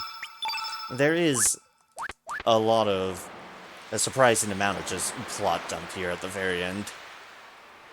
But, so be it, some games do that. A new species is about to be born on this planet, an alien life form even more evolved than the old Lavos. At the darkness beyond time, the weakened Shala came under the influence of Lavos, and the two became one entity. It is now up to you, the one whom the frozen flame has chosen as its arbiter. You alone can decide how the new Lavos, which is encaged Shala within it, will evolve from here. Your actions will determine whether in the future all time is devoured by Lavos, sending the world into everlasting death. Balthasar foresaw this was going to happen in his world in the year 2300, and he was determined to prevent it from happening, no matter what it took. The Chrono, it alone can combine the sounds of the planet that the 6 types of elements produce. The melody and harmony that brim within all life forms use the Song of Life to heal her enmity and suffering. We entreat you, Surge. Please, save Shala. First, we need to make sure we have a little bit of setup well and done. Alrighty then. Character 1, we need...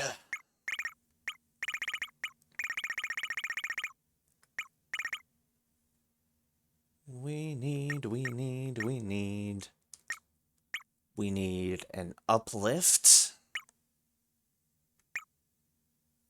a bushwhacker, and a gravity blow.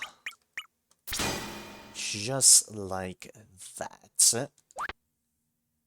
Character 2, which is gonna be you, fine fellow. We need Fireball, Aqua Beam, and a Photon Ray.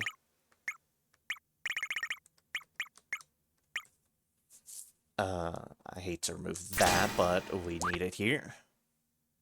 We need that, and Surge needs the Chrono, which we already have on him.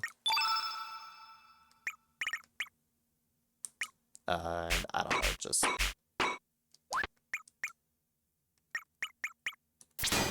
Also revive on that regular revive on them. Meteor shower there.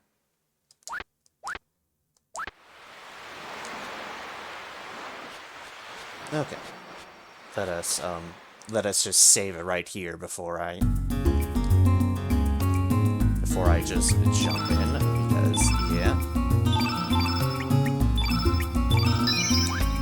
This is the final fight. And you can fight this fight the traditional way, without the whole Chrono Cross and business there. We don't want to. We want the decent enough ending. No beginning and no end to the darkness of time? No way, not yet. Ah! No.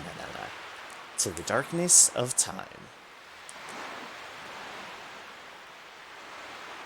So this is the final gate, which leads to the darkness of time.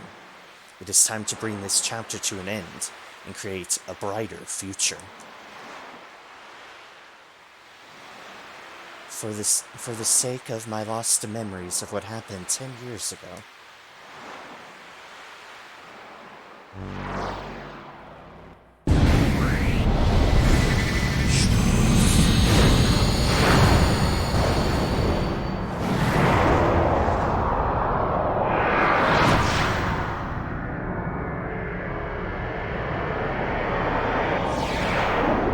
And here we are. The final fight. The Time Devourer. So we want to do...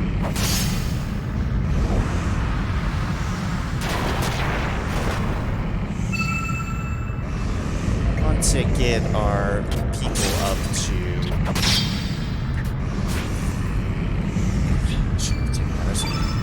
want to get our people to certain levels.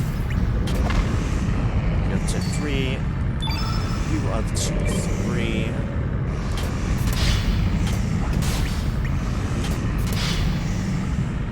And Surge up to 8.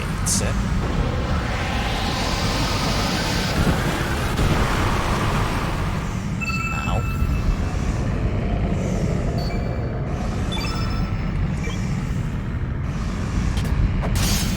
Because we effectively want everybody to be in position to cast the deals. So, we want let's uplift first. If I mess things up, I'm gonna have to do otherwise, but I did use a strong element, so I want to get on that. Use uplift for yellow.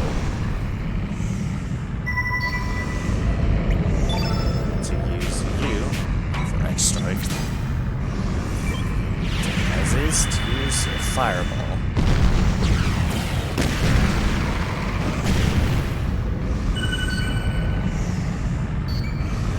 Want you to use Bushwhacker.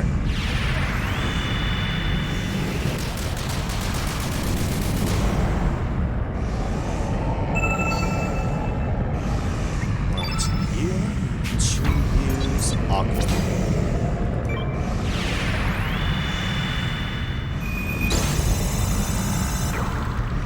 That's a pretty cool stance. You Surge to use 1 attacks.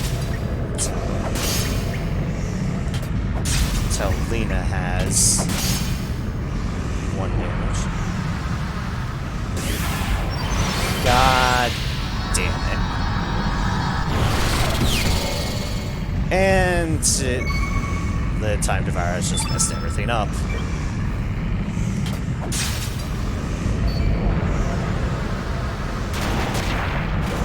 Like, everything up plan-wise.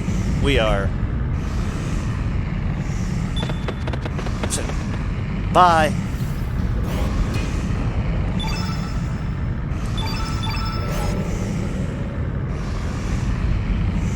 Alright, reload, try again.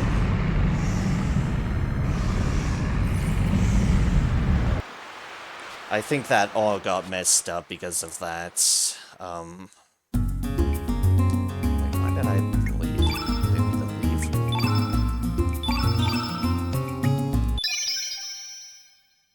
Yeah, that got all messed up because I got a foolish miss there. Not a foolish miss, but an unfortunate miss. Alright, take two.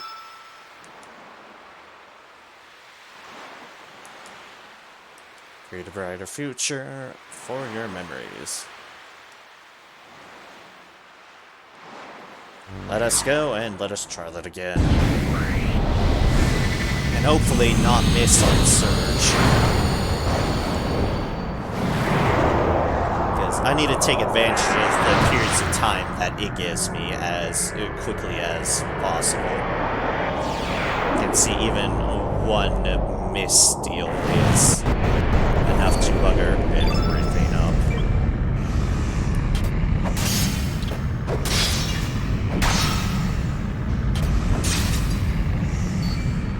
This is there this time.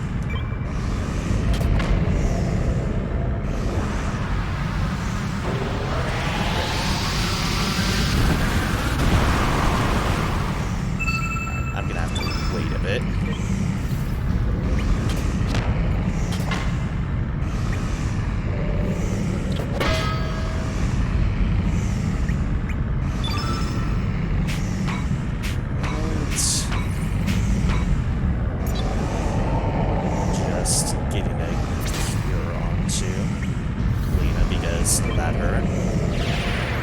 I don't start yet, but it's after a strong element that's effectively where one wants to try to take advantage of that.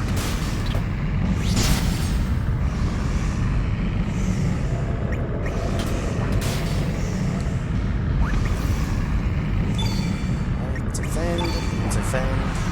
Okay, there's another one.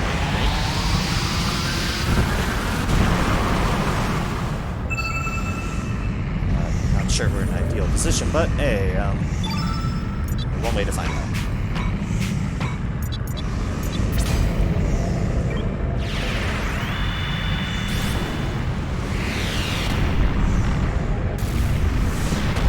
Say it might not have been enough elements to start off with that. Fireball.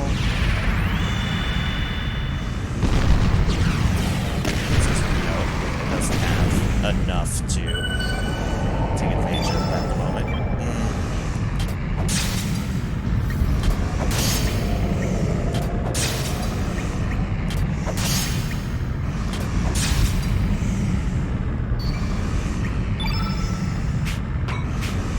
Alright. Green. Casting a bit.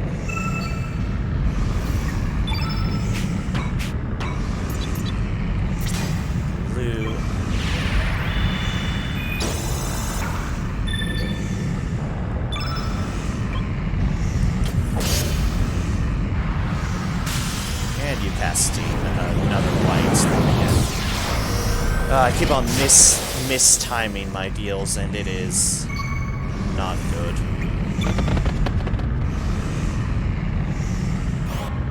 Like, the only thing is, if you used a black there, it would be salvageable. It does not use a black there, it uses a white.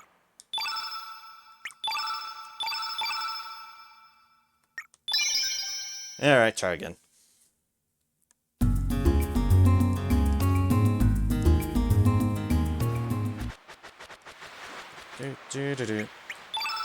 Let's stop. Let's stop fucking this up. Future, memories, and whoosh. You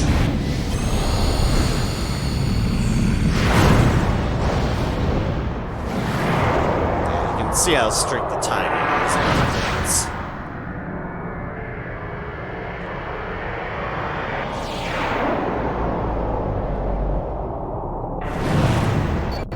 It's like, you can kind of get things crooked on if you were to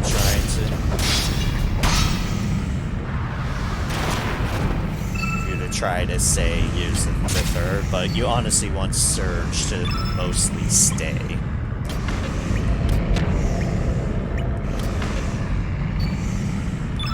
Stay at 8 because, well, Surge needs to be there.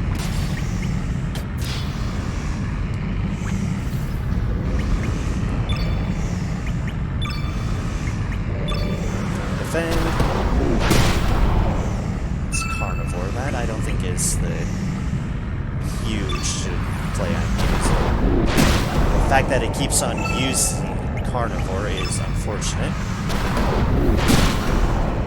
Why are you spamming carnivore this time?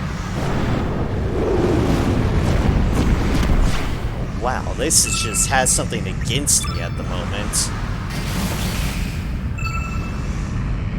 This isn't gonna work. What the hell was that?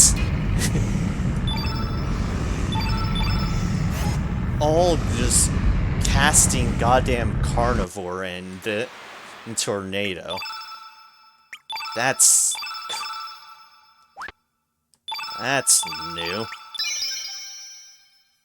It's like, I actually had things lined up properly, so it decided to say, oh, well, fuck you then.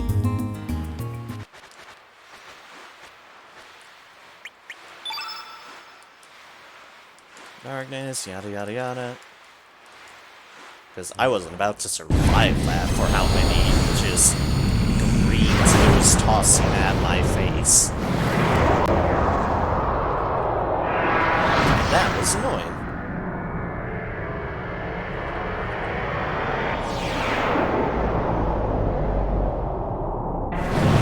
Next time if it does it, I'll try. It's gotta be better than just...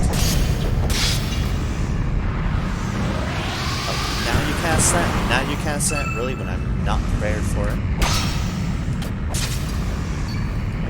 Damn, time devourer.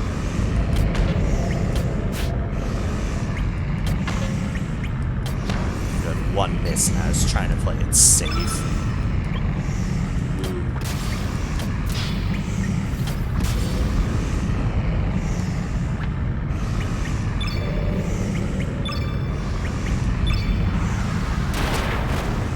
Basher, not once.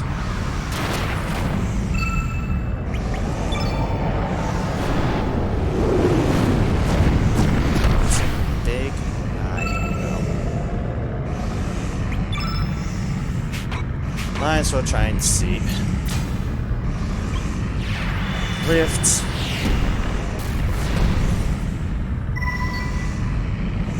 One way to try, and that's to just go on.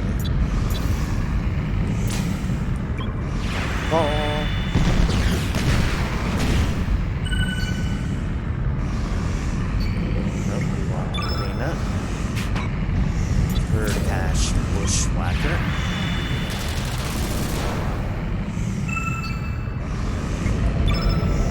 You to cast Aqua Beam. Here comes the nerve-wracking part. Get the stamina back up.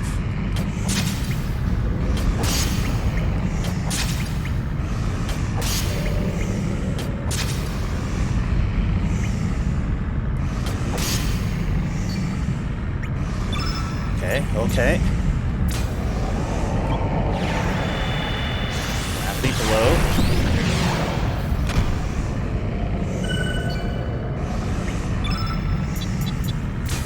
Photon ray.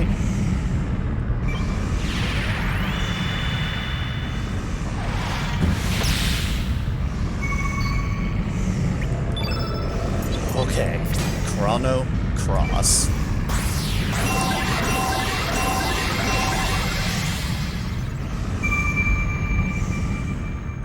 Boom. Tend to go for the good ending? Come with it, get in with a goddamn plan.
for an eternity, just for this very moment.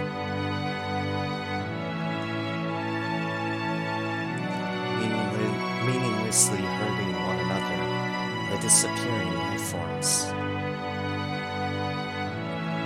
Love to hate, hate to love. Why are we born? Why do we die? Evolution? The survival of the fittest? What is there to be achieved from harming one another, killing one another? The eggs that we call planets, and the innumerable spermatozoa, the life forms which gather around them. When one of those countless seeds is joined with the planet, a new universe is born. All this exists for that one moment, also that the universe can evolve into the next dimension. Does that make us all just pawns? Are each of our short lives nothing but a cheap sacrifice, just so that one chosen life form can be born? No, that is not the case. Each and every one of us has a chance of becoming that one chosen life form. Yes, it could be you. Each of us tries to do our best with the hand we're dealt, be it our genes or the environment we live in. Each life form, struggling to make the best of the life it's given, forms a link in the golden chain that leads to the creation of a new universe. Every single thing in the whole of nature is perhaps just dreaming a dream of life.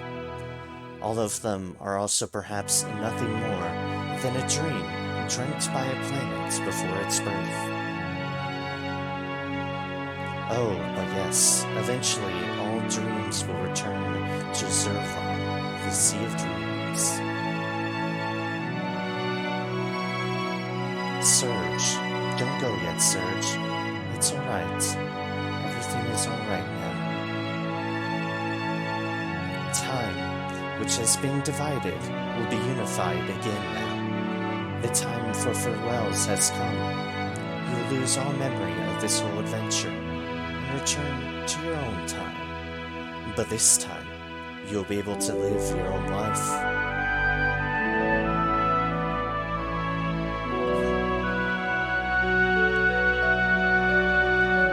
Yes, I will continue to follow in my brother's footsteps as a great dragoon.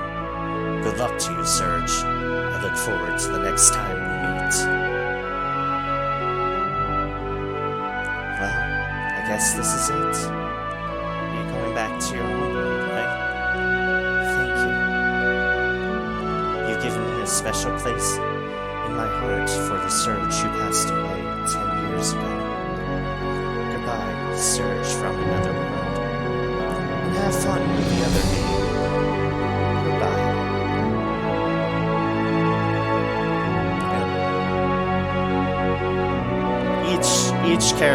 Each of the characters you bring will have something different to say. There are a lot of characters in this game. We alone do not have the power to heal the world's wounds, or to solve all its mysteries, and yet, even then, it was bloody good knowing you, mate. Thanks for being born you, Surge. I guess now's the time to say, see you later, mate. But I'll find you. Sometime, somewhere. I'm bloody sure of it. No matter the time, no matter the world you live in, I'll find you. I'm sure I will find you.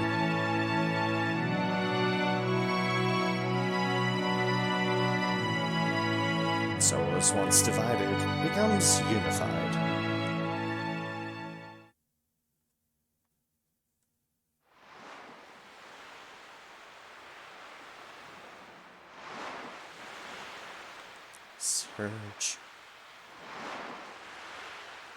Surge.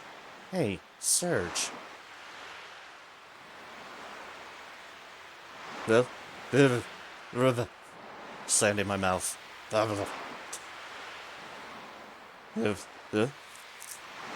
you alright? What's the matter?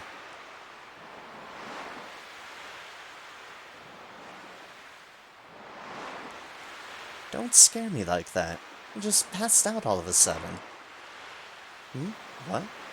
Terra Tower? Fate? What are you talking about? We just got here. You got some Komodo dragon scales from me. Don't you remember? You sound confused. Come on, Serge. Get with the program. Our summer's only just started.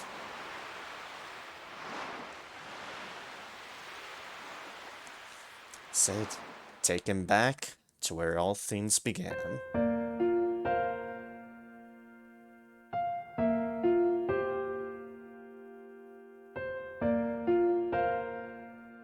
Thus the curtain closes on another tale. An eternity has passed. Fleeting dreams fade into the distance. All that is left now is me and my memories. But I'm sure we'll meet again. Someday, you and I. Another place, another time. It's just that we might not realize that you are you and I am me. Let us open the door to the great unknown, come across another reality, and live another today. Even when the story has been told, life goes on until we meet again. Take care of yourself, my friend. Forever yours, Shala Kid Zeal.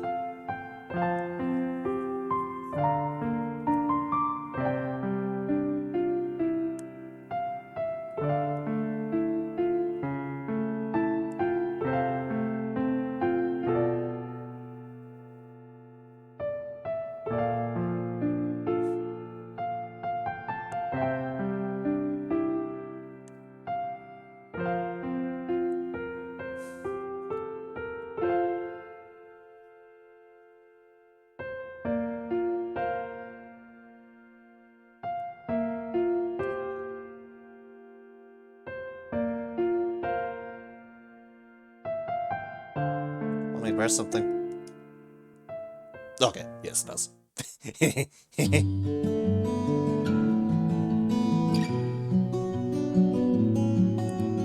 Chrono Cross.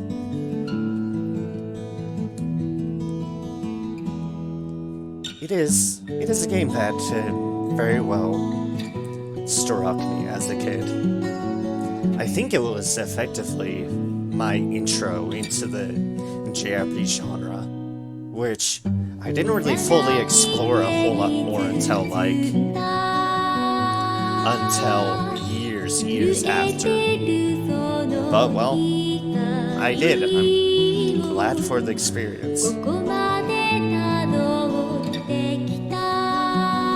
As a kid, it has very much held a very, very close spot in my heart for games. As you can see, I'm getting a little bit emotional about it. But yeah, I love it. And I still like it. It's honestly probably what helped me as well, just kind of the getting to my mindset of just the value of music in a game. Because the music is phenomenal in this, without a doubt.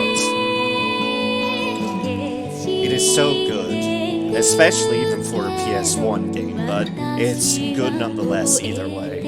Even so many years later.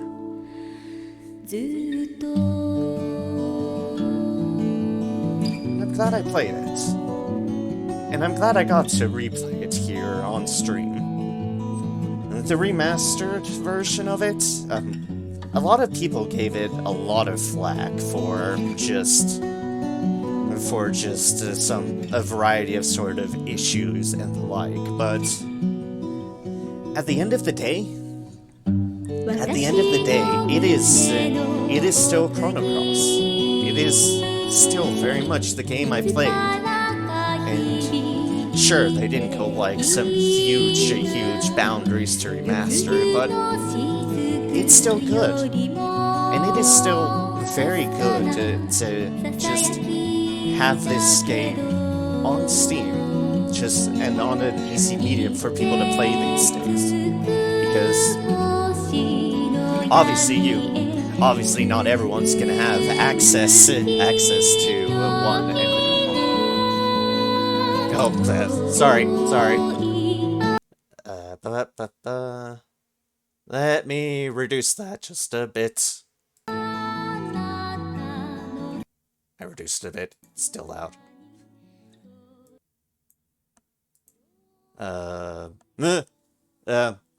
There we go. Just minimize it like that for the moment. Yeah, sorry about that, Bardo. In the menu, in the credits, I can't really change scenes, but, yep. Also, hi, Bardo. Great to see you. I was just kind of commenting things about how, like, even for the critique some people got, it's still, I finished this, but there was one other thing I wanted to touch upon in the remastered, which is effectively a thing they added to it, which I've never played through. It's kind of the prelude-ish that's set up to this, called Radical Dreamers, and I'm gonna switch from Chrono Cross to this and kind of go through that and see what that's about. So, I'm still here for a little bit. To explore into that, which is effectively going to be my finale for Chrono Cross, so... But it's something I definitely wanted to stream me going through first, because while I played Chrono Cross before... Yep, that is fair, it is late, and I did technically finish the game, but the fact that I've never gone through Radical Dreamers, I kind of want to do that on stream, so... I might as well do that as my grand finale. Alright, fair enough. Let me turn the game back up for this. This weird, quasi, just sort of, modern world thing. Meh. Never quite got this, but... it's there. It's a thing. It exists.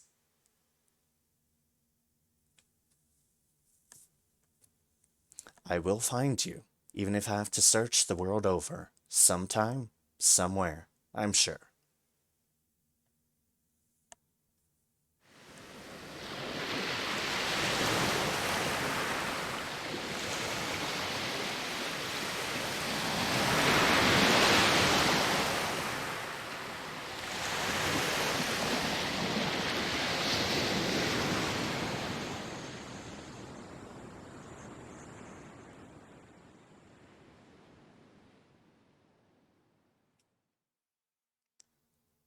And that is Chrono Cross. However, like I just said, the Chrono Cross remaster version came with its kind of previous, more visual novel, the prelude of Radical Dreamers, and I want to play that right now. So I will play that right now. Save the game? Yes. Slot 1. Set it right there. And I will switch there.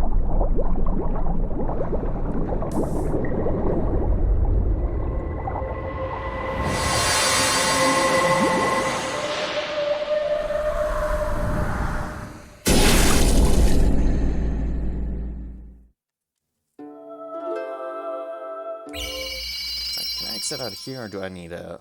Okay, I just need a Alt F4. Badoop. Alright, bear with me while I switch over this. And probably turn down the volume on it a little bit. It's a little bit later, so I'm definitely probably a bit quieter than usual. Master volume. And now click on this, Radical Dreamers. This will be interesting because I have never played it through this section, this deal. Because I only had access to Chrono Cross as a kid. I definitely did not have access to this, so this is kind of the whole setup that started before it. It all began with a notebook my mother handed me. She told me she found it while cleaning out the closet. This old notebook, covered with mold, was a diary that belonged to my grandfather, who passed away years ago. It contained his distant memories.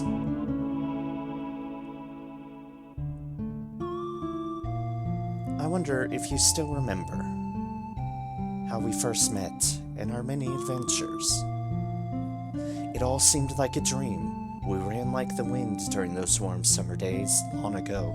You were a piece of a star that fell from the sky.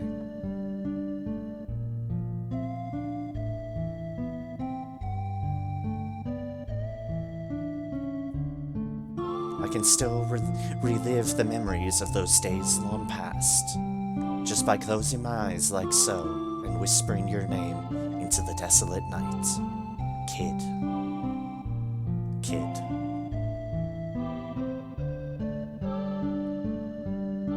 Oh no, we're not going for Rule 3. Okay.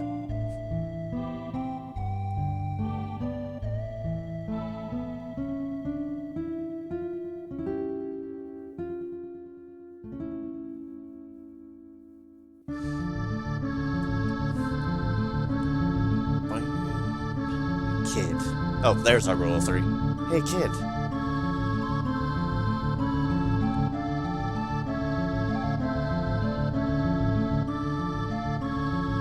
Are you ready, kid? I know you're anxious, but stay on your toes. Yeah, likewise, mate. You mess up and I'm leaving you behind. Got that, Serge?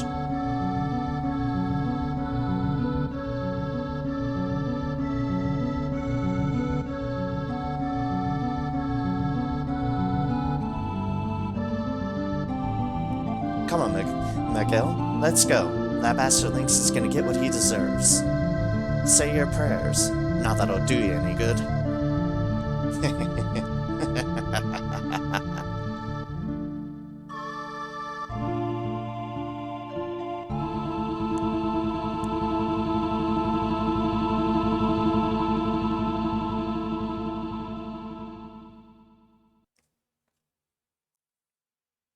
Radical Dreamers, Le Trésor Interdit.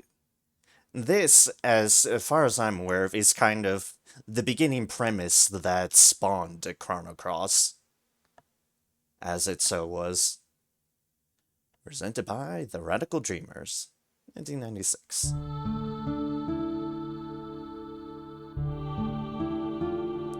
I'll begin with an... Wait a second. Can say... Did restart through? Yeah, okay, it did. It's like, okay, the intro started again. Confirm, cancel, menu, adjust menu, sound settings. Change selection. So, boop, boop, boop. Confirm name. Yeah, we're definitely going with search. We'll start. The old lady's tip-off was right on the money. The counterspell on the barrier around the outer walls could have done a real number on us. Kid's plain, unadorned braid flicked back and forth across her shoulders as she walked. We picked our way through the elaborate lattice of the manor's magic shields, moving in closer and closer to Lord Lynx's stronghold. There were 3 of us, Kid, Miguel, and me. I guess it must have been 3 years already since I first met Kid. Back then, I was just a wandering musician, traveling wherever my feet would take me, and wherever a few tunes would pay for a warm bed. It was in the Outlands, in a town called Regiora, where we first ran across one another. and since then, she's dragged me along on a whole bunch of adventures. And misadventures, too. Ah, kid. She was a thief. And not just any thief. Just a few months shy of 17, and already renowned as one of the realm's greatest.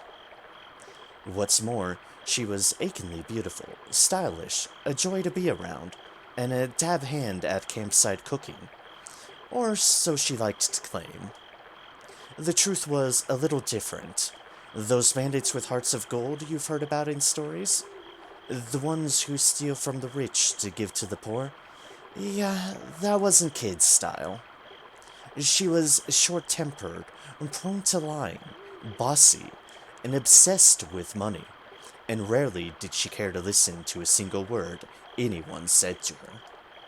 But she wasn't all bad. Probably. Maybe. Sometimes. She had her moments, anyway. I glanced over my shoulder to see a shadow hovering behind us, blending into the darkness like smoke. Miguel, also known as Miguel the Shade. He was Kid's partner, but even after 3 years, I still hardly knew anything about him. All I knew was that he was around 30 years old, and not much of a talker, but he was one heck of a mage.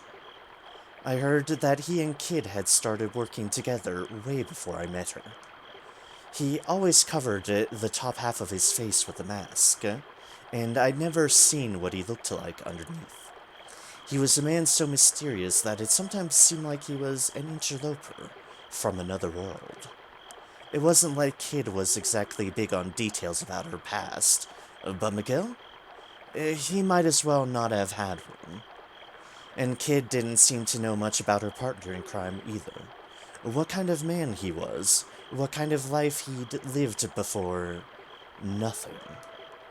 You might ask how exactly I wound up being a part of this merry band. Well, it's complicated. I guess you could say that life doesn't always turn out the way you think it will. Kid, who was heading up our little raiding party, suddenly stopped dead. Oh god, speaking of stopping dead. Hi! Hi, Jay Chili, and all 21 folks with you. Welcome all in, everyone. Bard Owl, who was already kind of here, but hello. Type Orange, Steals Apples, Flanosaurus. Told you I'd be right back. No kidding, I wasn't expecting to bring a whole bunch of people, though. Southern Striker, hello. Welcome all in one. Welcome everyone in. And Chili themselves, hello. Hello, I hope all y'all's evenings have been going well, and I hope your stream went well, Chili. What were you streaming and such? Ah, Vinyl this stencil, welcome in as well. Welcome in, everyone. Thank you so much for the raid. Y'all have come in at an interesting time. I just finished replaying through the main game of Chrono, and I've just hopped into what's effectively sort of the visual novel that spawned Chrono Cross, which is Radical Dreamers. This is new to me. This I'm just delving into the first time, and it should be interesting. It was an amazing stream, chill playing some board games with friends. Fair enough. That does sound like a very nice chill stream, and yeah, cool. Yeah, I bet that was fun. So yeah, glad that all went well for you and such. I am super glad for that. My stream's been going well as well. As I said, I've kind of trucked it through to the ending of Chrono Cross itself, and I'm starting up this, which, as I said, Radical Dreamers. I've never played through this little thing that spawned, this little sort of almost visual novel sort of deal that spawned it, so it came with it. It was released with the remaster of Chrono Cross, so I'm excited to go through this for the first time. Although, dear gods, everyone jumping in. I was not expecting so many folks to jump in, or that Bard Owl's Be Right Back was gonna be this. You plotting, sneaky. So, hello, everyone. Welcome in as I plug through Radical Dreamers for the first time. I'm glad to have y'all in. For those who don't know me, I typically go by Narem. I am a variety streamer. I like to play a variety of things, although I seem to end up playing a lot of games that have me read things, so take that for what one will. Just seems to be the case. Tonight happens to be a day I kind of bounce the ending of Chrono Cross to. What follows up this, I have no clue, but other games I've been playing recently have been Warhammer 40k, Mechanicus, Sunless Sea, and I just started up Doom 2016 recently as well.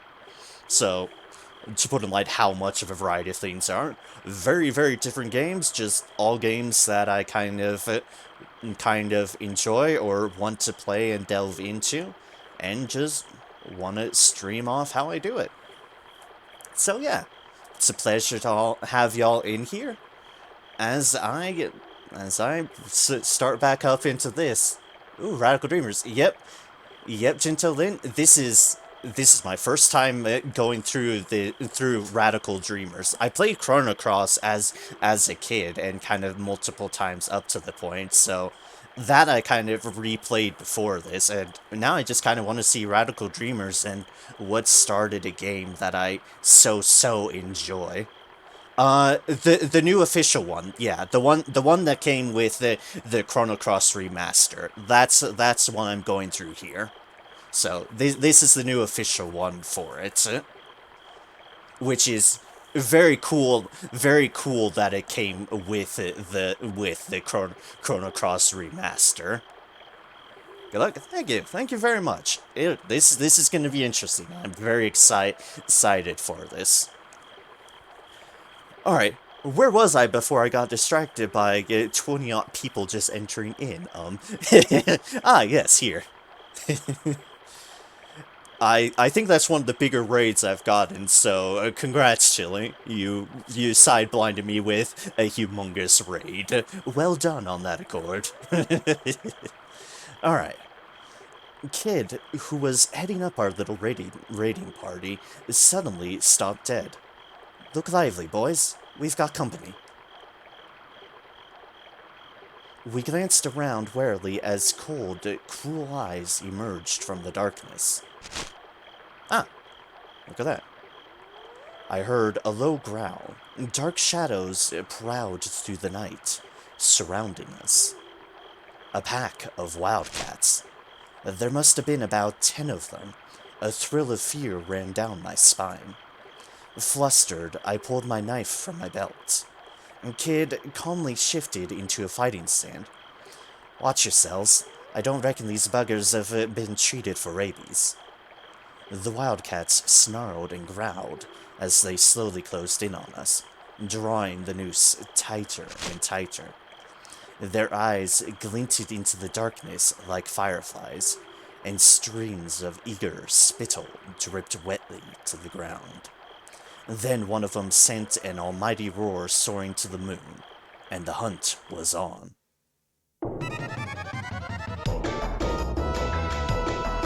Ah, I get choices. Oh, I get choices. What was I going to do? Apparently I have... Think fast. Kid dived into the thick of the pack of wildcats and gave the largest of their number an almighty kick in the chops. Apparently I was on a time limit I did not know about. Okay then. The startled beast gave a yelp as it was sent flying. I turned to my right to see that a nearby wildcat was charging towards me, its head lowered menacingly. And panicked, I tried to make a last-second dodge, but I wasn't quite fast enough. Its claws scraped against my side as it rushed past me. Ugh. I winced in pain for a moment, then turned to face my foe and readied myself. I struck at it wildly. I used use magic. I defended myself? Okay, that's wrong, actually. What the hell are you doing, Surge? Oof, incoming. And Kid nimbly twisted her body to dodge an incoming Wildcat's attack, then slammed her fist into the side of the beast's head. It gave a wounded cry, and while the blow wasn't fatal, it collapsed to the ground and twitched with pain. Surge, behind you! And panicked by Kid's warning, I whirled wildly around and came face to face with a pair of eyes blazing like hellfire. I attacked? Sure. A Wildcat was coming right at me. By reflex, I ducked, its attack swiping through the air directly over my head. I felt its hot breath on my cheek as it flew by me. At the same time, I thrust my knife upward, plunging it into the beast's belly. With a horrible cry of agony, the Wildcat crashed face first into the ground. But I lost my balance in the chaos, and fell down in a heap as well. I rolled over, and was only just able to stagger back to my feet before readying myself for my next opponent. I was breathing heavily, the handle of my knife was slick with sweat, and I tightened my grip. With a kick like a bolt of lightning, Kid landed a clean hit on the flank of the nearby Wildcat. It staggered before losing its footing, letting out a pathetic cry, but Kid had already moved in to finish it off. And then, the roar of fire. A burning smell filled my nostrils, and next to me, a shrill screech pierced the air. Magil's fire spell engulfed the head of a nearby Wildcat. It fled, darting off into the darkness like an arrow.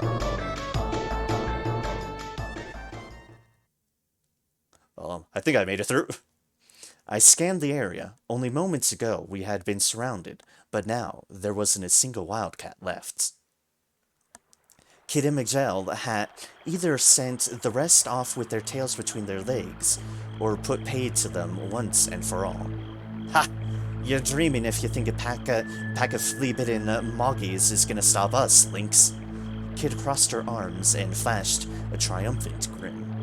Meanwhile, I was panting heavily, and it felt like my legs were about to give out from under me. I collapsed to my knees, overwhelmed by what I had just been through. I had taken a few hits, but I was fine otherwise. A couple of scars to talk about later, maybe.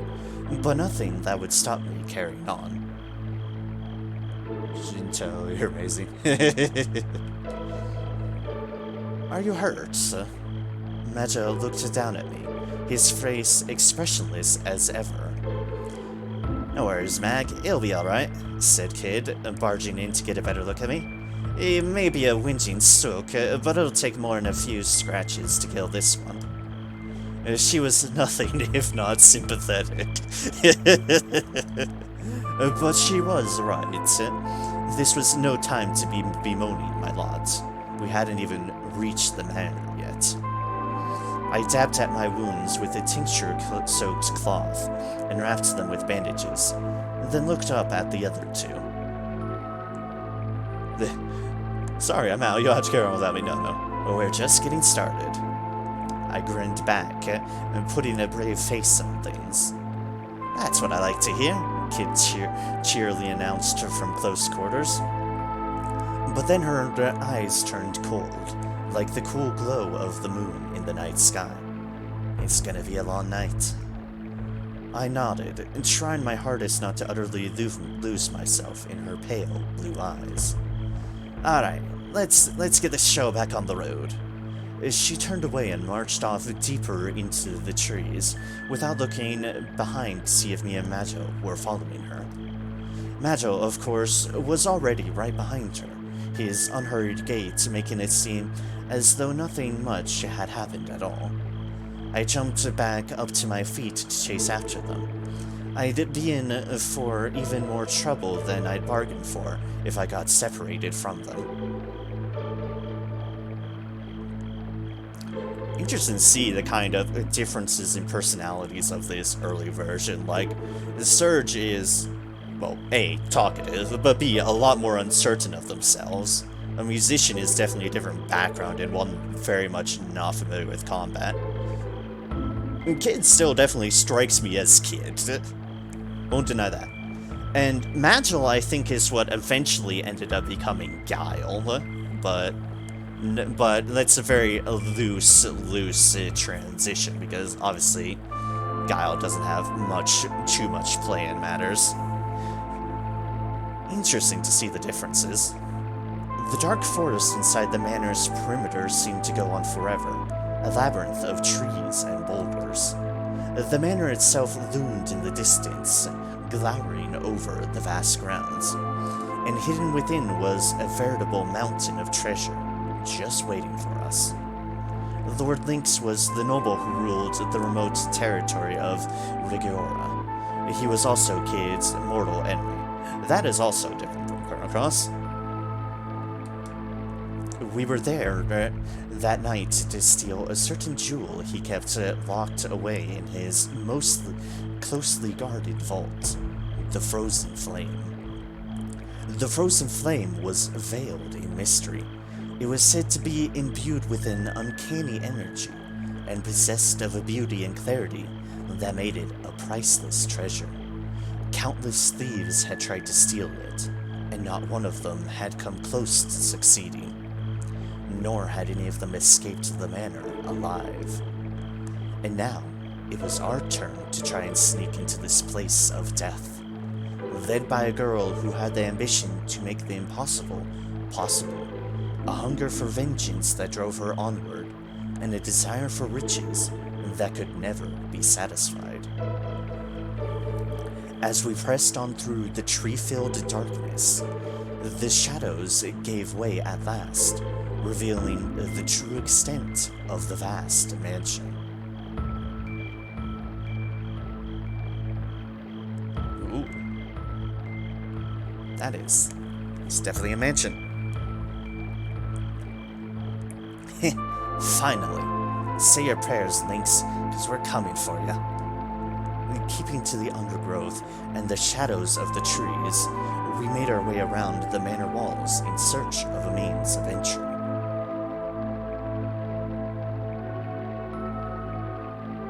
Eventually, we came to a terrace overlooking the garden. There was no sign of any guards nearby. The only thing surrounding the manor was an uncanny stillness.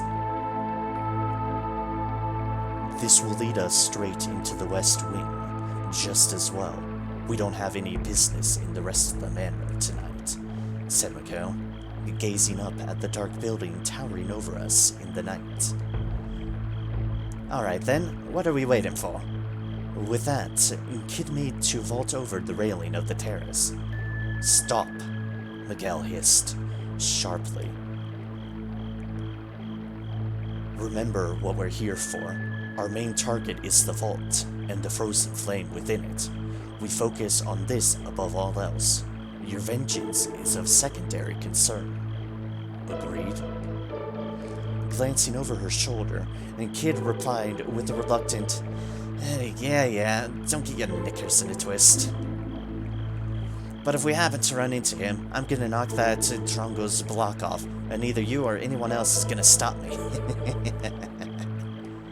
I guess Kid was going to get her way whether we liked it or not.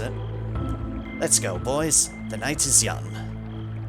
She cleared the railing with a sprightly hop and vanished inside the manor. I glanced towards Miguel and nodded in silence. We followed Kid's lead and were soon inside Lord Lynx's lair. The darkness swallowed us whole.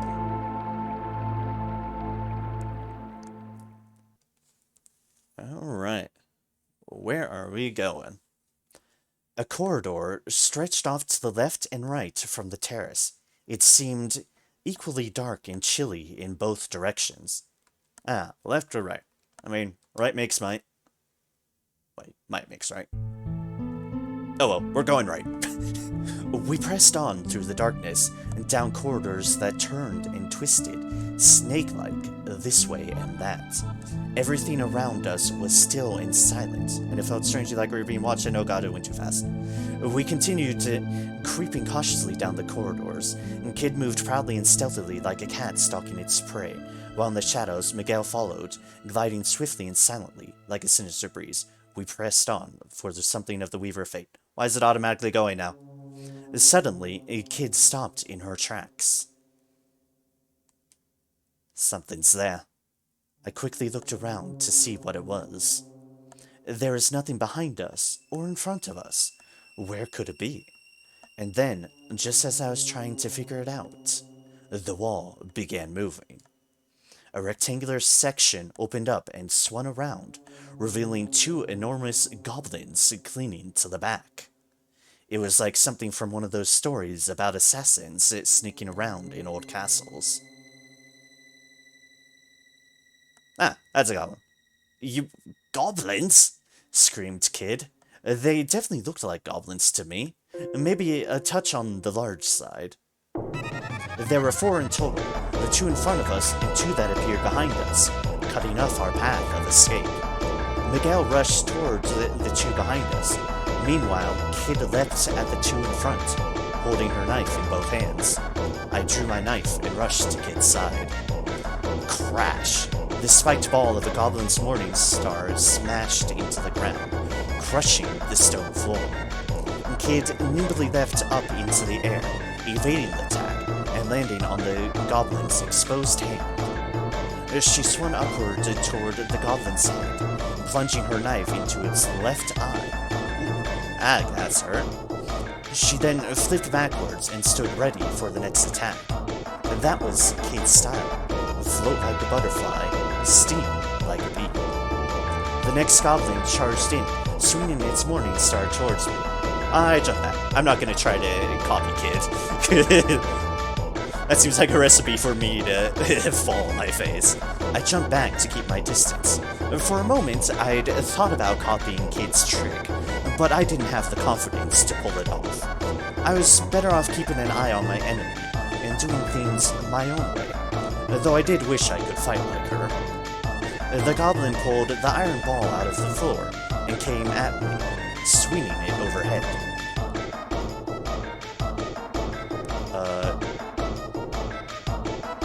Flinched.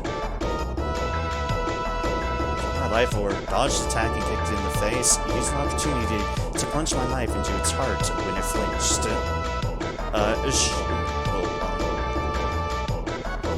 My knife, used an opportunity to steal the mace from the goblin's belt and get behind it.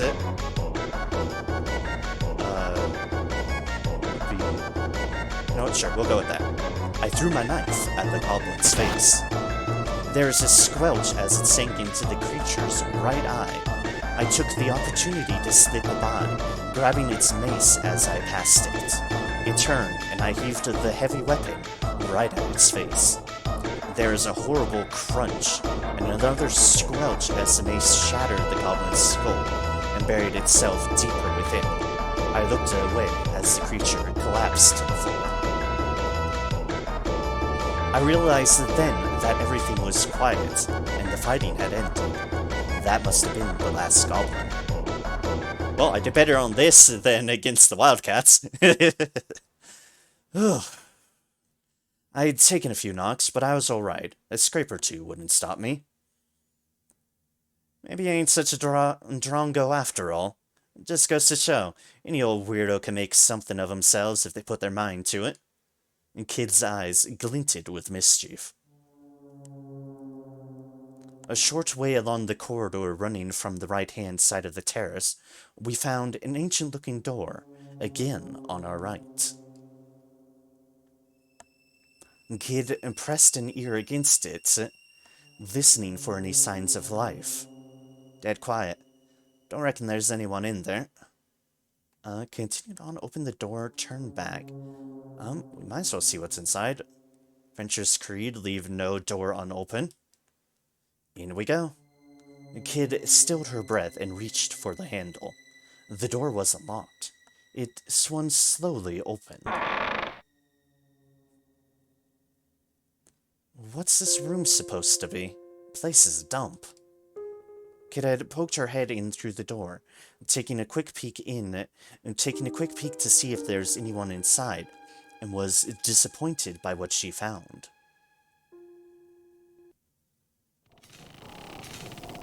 The room was large and littered with peculiar-looking machinery and knickknacks, all of which were covered in dust and had seemingly been dumped there haphazardly.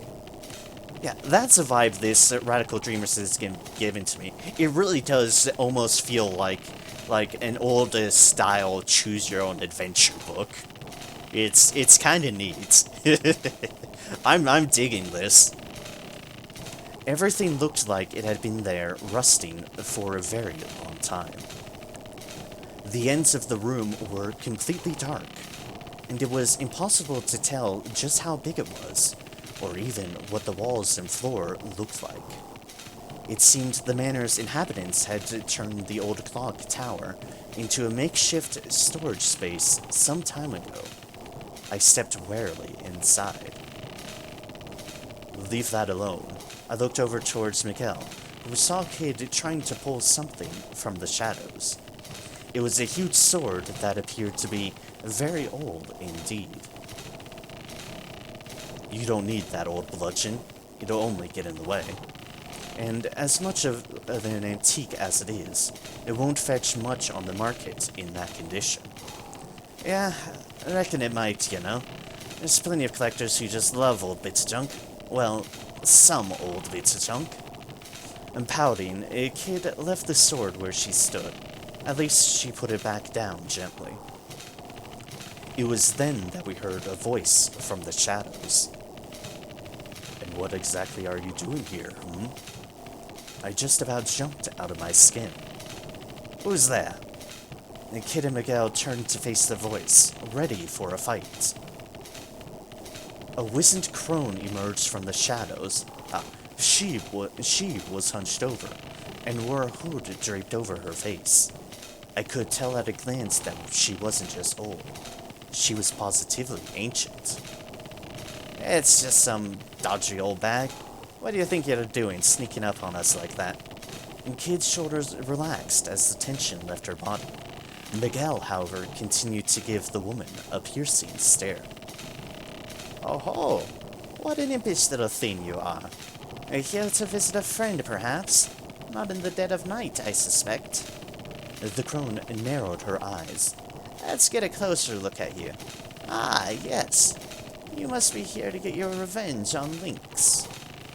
How did she? My heart jumped. She seemed to know exactly who we were. We were in trouble. What if she sounded the alarm? We'd have to give up on the treasure and run for our lives. What were we going to do? To finally tell her she was right. Play dumb. Just pretend we didn't hear her. Yeah, no, just to finally tell her she was right. Yeah, sure, why not? So what if we are? The kid narrowed her eyes right back at the crone. What's it to you if we're here to get our revenge on old Lynxy boy? You gonna do something about it? You never change, do you? The crone chuckled madly, her small frame shaking. Ah, the boldness of youth. Yes, that's the spirit. You... what? The kid looked at the crone, completely confused. I was no less mystified. What the heck are you on about?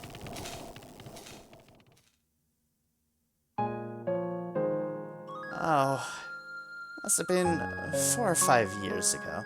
Yes, it was around then that an innocent young thief stole into the manor, looking to singe Lord Lynx's whiskers.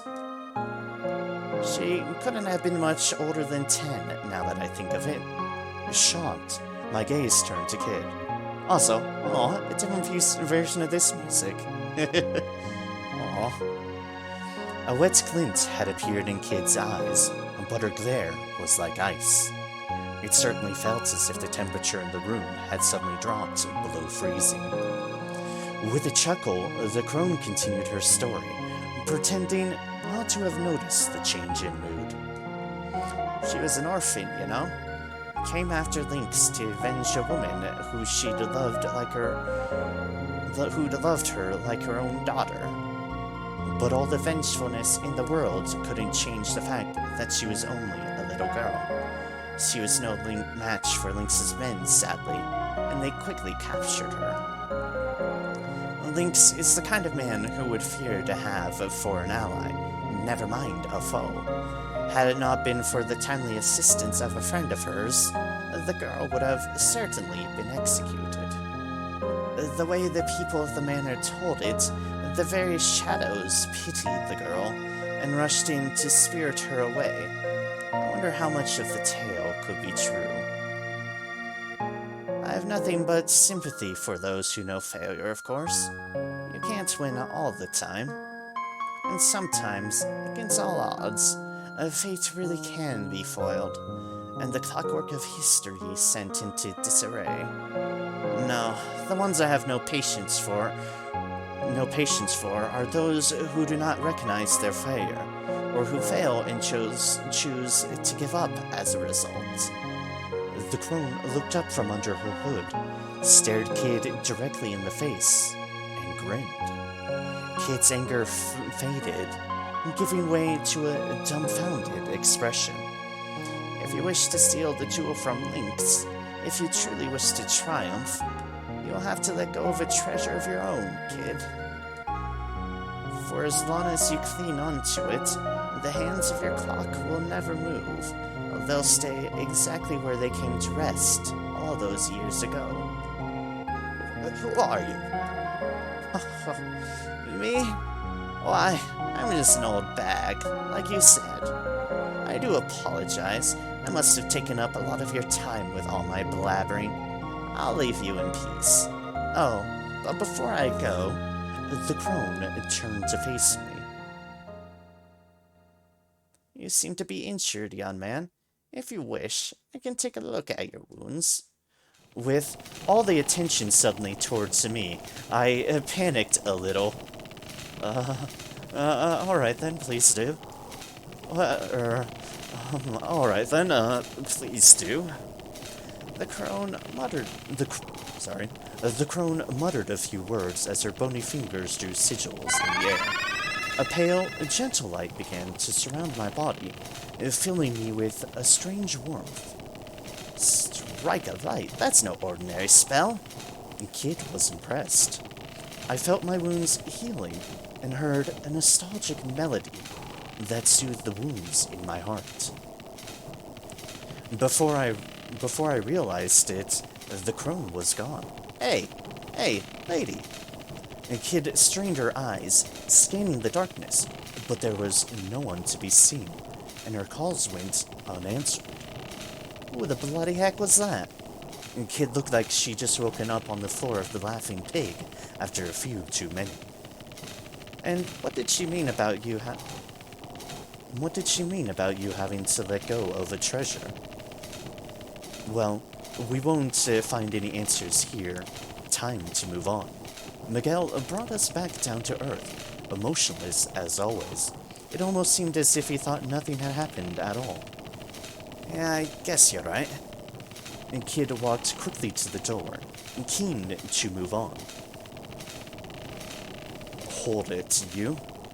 Just as I was about to follow Kid out of the room, she jabbed me in the side with her elbow. Oh, that was Kid talking, so hold it, you. You stingy little bugger, Serge. Why didn't you tell her to share some of that healing magic with the rest of us? Classic Kid.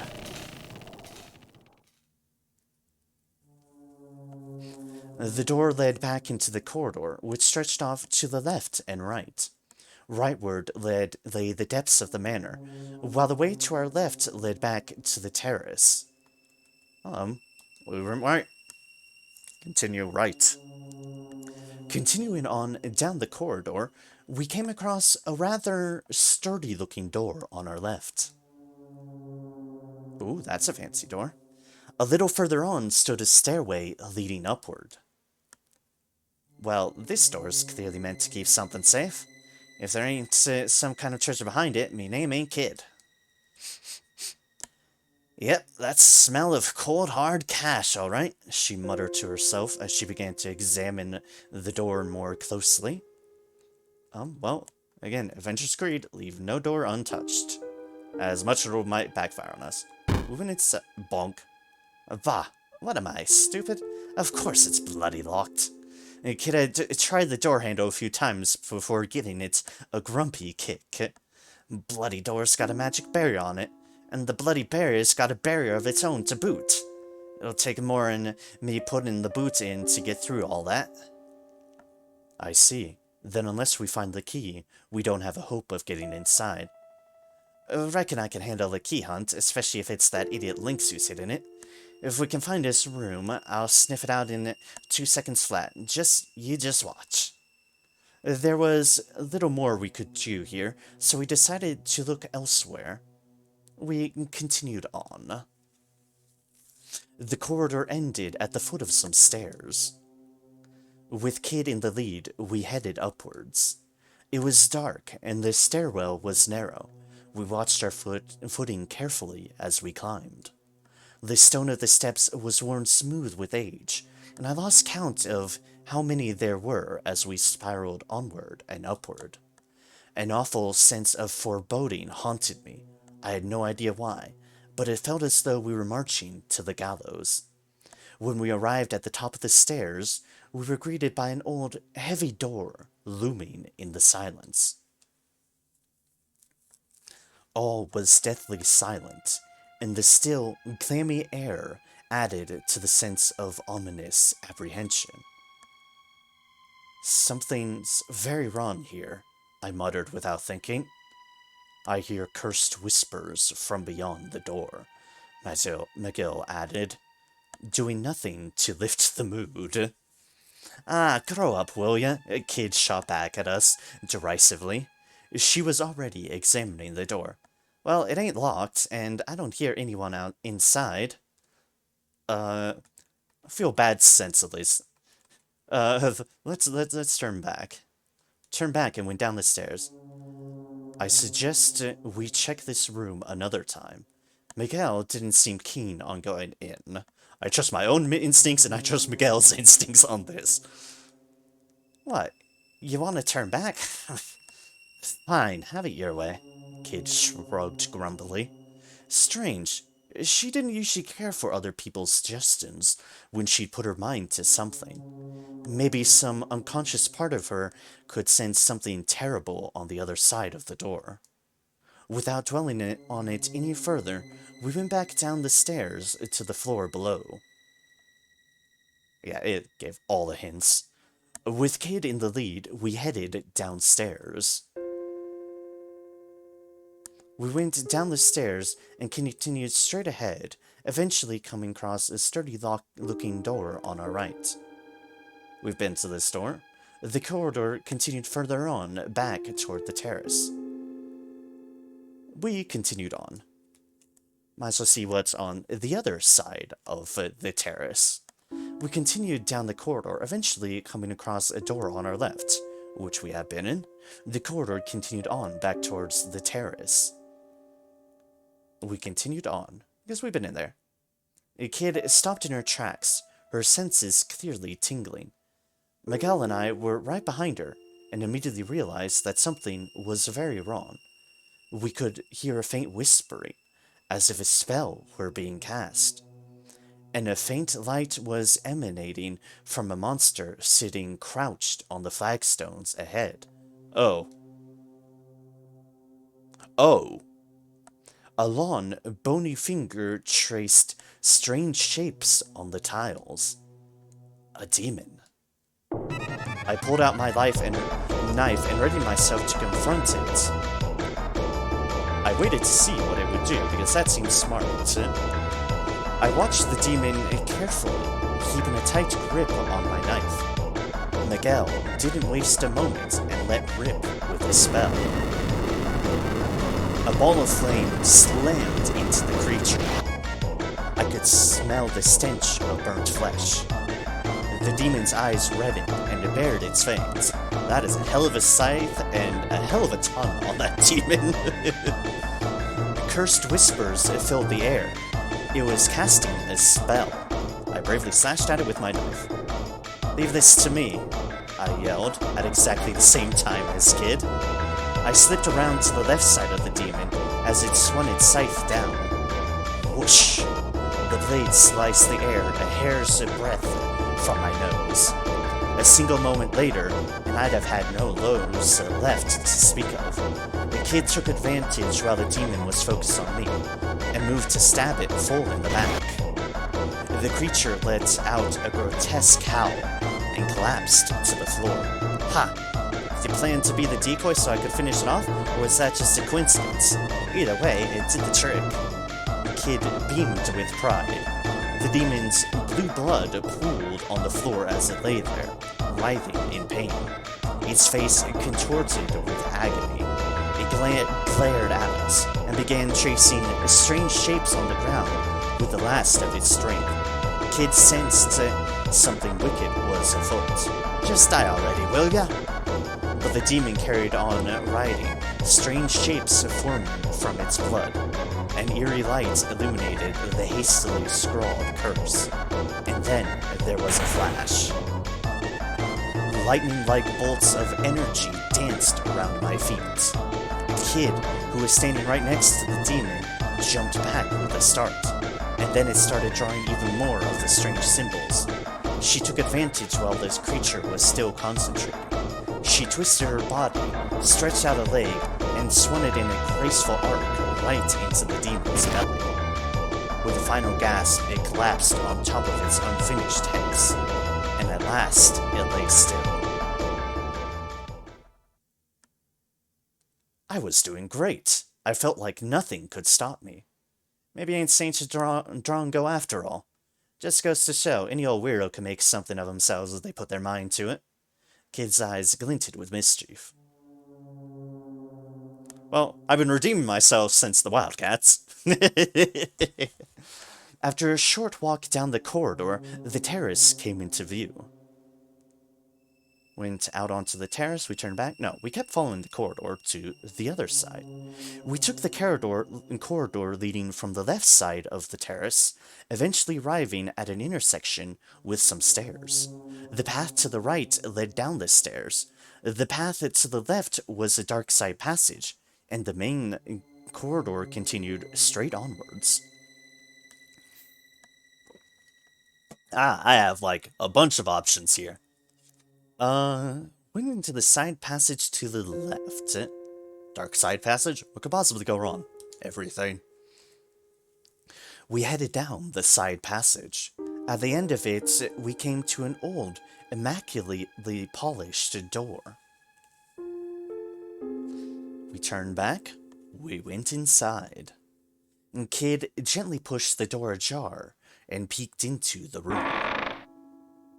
The next thing I knew, she'd slipped inside. Miguel and I followed. Looks like a study. The room was lit by the moonlight coming through the long, slender windows, slanting down in pale beams through the darkness. There's that Viper Manor music. Ha ha ha. It was pretty big for a study, with an immaculate antique desk dominating the center. There were rows of bookshelves lined with thick, dusty old tomes. The wall to the rear of the room was decorated with paintings, and shelves of vases and painted plates stood before it. They all seemed to be curios from foreign lands. I might as well check the desk. Always a good place to start. I went over to the desk and started searching the drawers. There, I found a neatly arranged set of pens, ink bottles, and other writing materials. Nothing of interest, in other words. A small portrait on the desk caught my eye. It was a picture of a young lady, with a gentle smile on her lips. Who was she? That's the girl Lynx adopted. If you ask me, it wasn't 'cause he was looking to help the needy, said Kid, peering over my shoulder. She wrinkled her nose in distaste. Not even a looker. Suddenly, there was a knock at the door. It wasn't a loud knock, but in the bottomless silence of the night, it may as well have been a thunderclap. Kid and I stood bolt upright and turned toward it. Miguel, meanwhile, hid in the shadows, drifting away like smoke. Panicked, I whispered to Kid.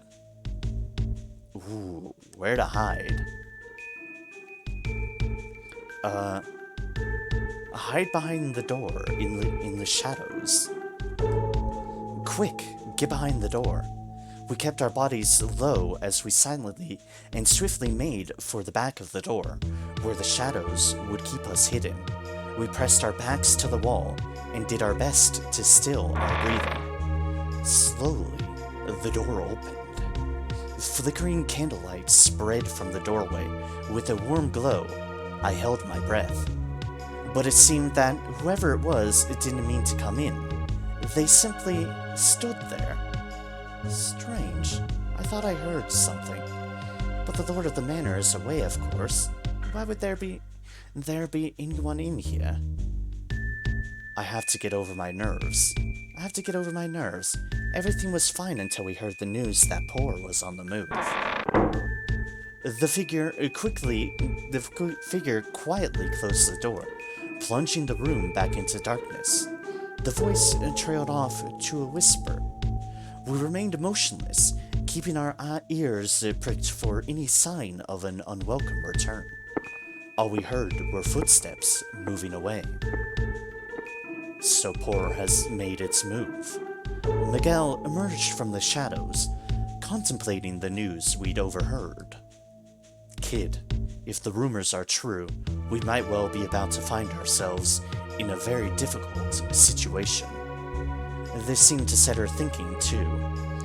Poor was a powerful nation that ruled the southern continent. I'd heard it was a prosperous land, whose recent and sudden development had pushed it far ahead of its neighbors, which made me wonder, what would its inhabitants want here, out in the sticks? They couldn't be after the frozen flame too, could they? As valuable as it might be, a jewel was just a jewel in the grand scheme of things. I couldn't imagine it being an item of national interest. I mean, ultimately, it was just a pretty rock. Right? Let them do what they want. If everyone's busy playing soldiers, they won't be bothering us. Come on, we got things to do. She headed for the door. We left the room and made our way back down the side passage.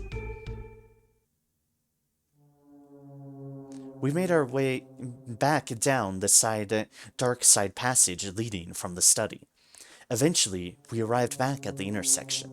Some stairs led downward, and the corridor branched left and right, with the right branch leading back toward the terrace. Let us head down the stairs this time. Slowly, we crept down the staircase, descending deeper into the blackness as we went. At the bottom, the path split. The way to the left continued on to an atrium that resembled a sort of plaza, while the path to the right was a winding passageway that trailed off into darkness. Let's head to the atrium on the left. A kid poked her head through the arch-shaped door and took a look around. It's big in here. Must be some kind of hall. We took a cautious look around, then entered, one after another. The atrium was like a beautiful plaza, complete with a statue that doubled as a fountain. Pillars and arches lined the walls, and in the center was a small pool of clear water, above which the statue stood. On the other side of the room, I could see another arched entrance like the one we had come through. Oh, that's cold. The kid was scooping up water from the fountain. I went over to her and, resting my hand on the edge of the marble basin, peered into the pool beneath. Shadows flickered under the water's surface. You reckon those fish are rare? As in, valuable? And Kid leaned right over the edge. I couldn't see the bottom. I wondered how deep it was. The shadow of one of the fish grew larger and larger. Whoa! Sensing danger, Kid leapt back from the edge. Clack! A fish leaped out from the water and snapped at her, its jaws bristling with razor-sharp teeth. Its mouth closed on the air where she'd been only moments before, and with a splash, the fish darted back under the water. Pteranodons. Deadly, carnivorous fish with razor-sharp teeth and powerful jaws that could snap a monster's horn in half. Staring in horror, I watched as dark shadows began to gather in what little of the pool I could make out. The pteranodons must have detected prey. Soon the room was filled with the sound of splashing and snapping as the fish teemed at the water's surface. Bloody hell. Even Kid was uneasy. She took another step back. How many pteranodons were in the pool? The thought of what could happen if they all leapt clear of the water and attacked at once crossed my mind. A bead of cold sweat rolled down my forehead. Suddenly, the water coming from the statue turned crimson and shot out in a powerful jet that nearly touched the ceiling. Kid jumped back again. I just stood in shock, watching the torrent of water erupting from the statue. The scarlet waters continued to gush out from the fountain. The pool grew redder and redder and started to overflow. We looked on, entranced, but the spell was soon broken when we realized that the water was starting to flow faster and faster over the rim of the basin. The pteranodons began to jump and snap at the water's surface with bloodthirsty glee. I was brought to my senses by the dull slapping sound of pteranodons hitting the floor. Rushed to the exit on the other side, we rushed back the way we came in. Ah! Damn it, I was literally trying to press it. Arg! A bolt of pain shot up my calf, and I came close to fainting. I stood my ground as best I could, flicking away the pteranodon that had bitten me. But soon, a horrible ring of shadows began to circle the water around me. I was surrounded. What was I going to do? Rush back the way we came. Kid, let's get out of here. In a panic, we splashed through the water back to the corridor we came from. The fangs of the pteranodon snapped at my legs, and I felt a searing pain, but I had to endure it if I had any hope of reaching the entrance. Breathing heavily, I finally found myself back in the corridor outside. Ah, that could have gone better. Whew, that was a close call. So that whole thing was a trap, eh? Talk about twisted. Lynx is even more of a sick bastard than I thought. I was about to say he wouldn't have to be if he didn't have to guard against people like her breaking into his home, but I thought better of it. Well, at any rate, I think we can consider that a dead end. Let's go back. Defeated, we left the atrium. Something caused Kid to stop in her tracks. Hello, hello. What do we have here? She pointed to the side of the entranceway to the hall. I found myself face to face with a sculpture of an old man's face, with a truly phenomenal beard. Oh, that is a beard. The sculpture's eyes seemed to gleam with life. For a piece of marble, it seemed almost too realistic. It's a mouth of truth, announced Magno. An enchanted statue that can tell when you're lying. If it catches you out, it'll bite your hand off.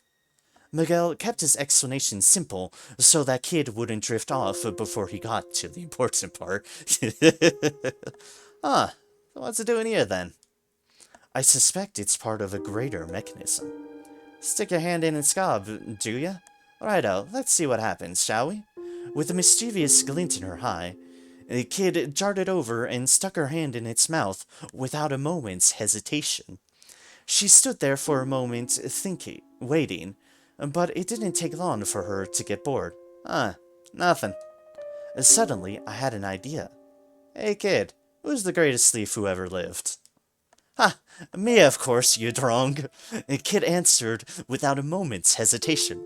And then suddenly her face twisted with pain. Oh dear, we're gonna get in trouble for this. The teeth of the marble sculpture had clamped down on her hand. It bit me, she cried. Knock it off. Everyone knows it's the truth. Ow! The sculpture bit her again as soon as she spoke. You little... A cold sweat formed on Kid's forehead. The sculpture was tightening its grip. It won't let go until you say something true. Despite the obvious urgency of the situation, Miguel was matter-of-fact as ever. Just say anything, kid. Anything. As long as it's the truth. Obviously, Kid wasn't listening. Instead, she just kicked awkwardly at the statue. Oi, Beardy, let go of me bloody hand. She planted her face either side of its mouth and tried her hardest to pull herself out. She heaved, kicked, and stamped, grunted and strained. And then, finally, her hand popped free. I was taken aback by what I just witnessed, and couldn't say a word. See, told you it was the truth. The kid raised her hand in the air triumphantly, as if to demonstrate. I could see heavy bite marks. The sculpture hadn't come away from the struggle unscathed either. Kid's attempt to break free had left it cracked in several places. Miguel pointed silently at part of it. I went to take a closer look and saw a pale, flesh-colored tongue. I expect we're supposed to put something there, commented Miguel. Something? What exactly? Something, what exactly? I replied.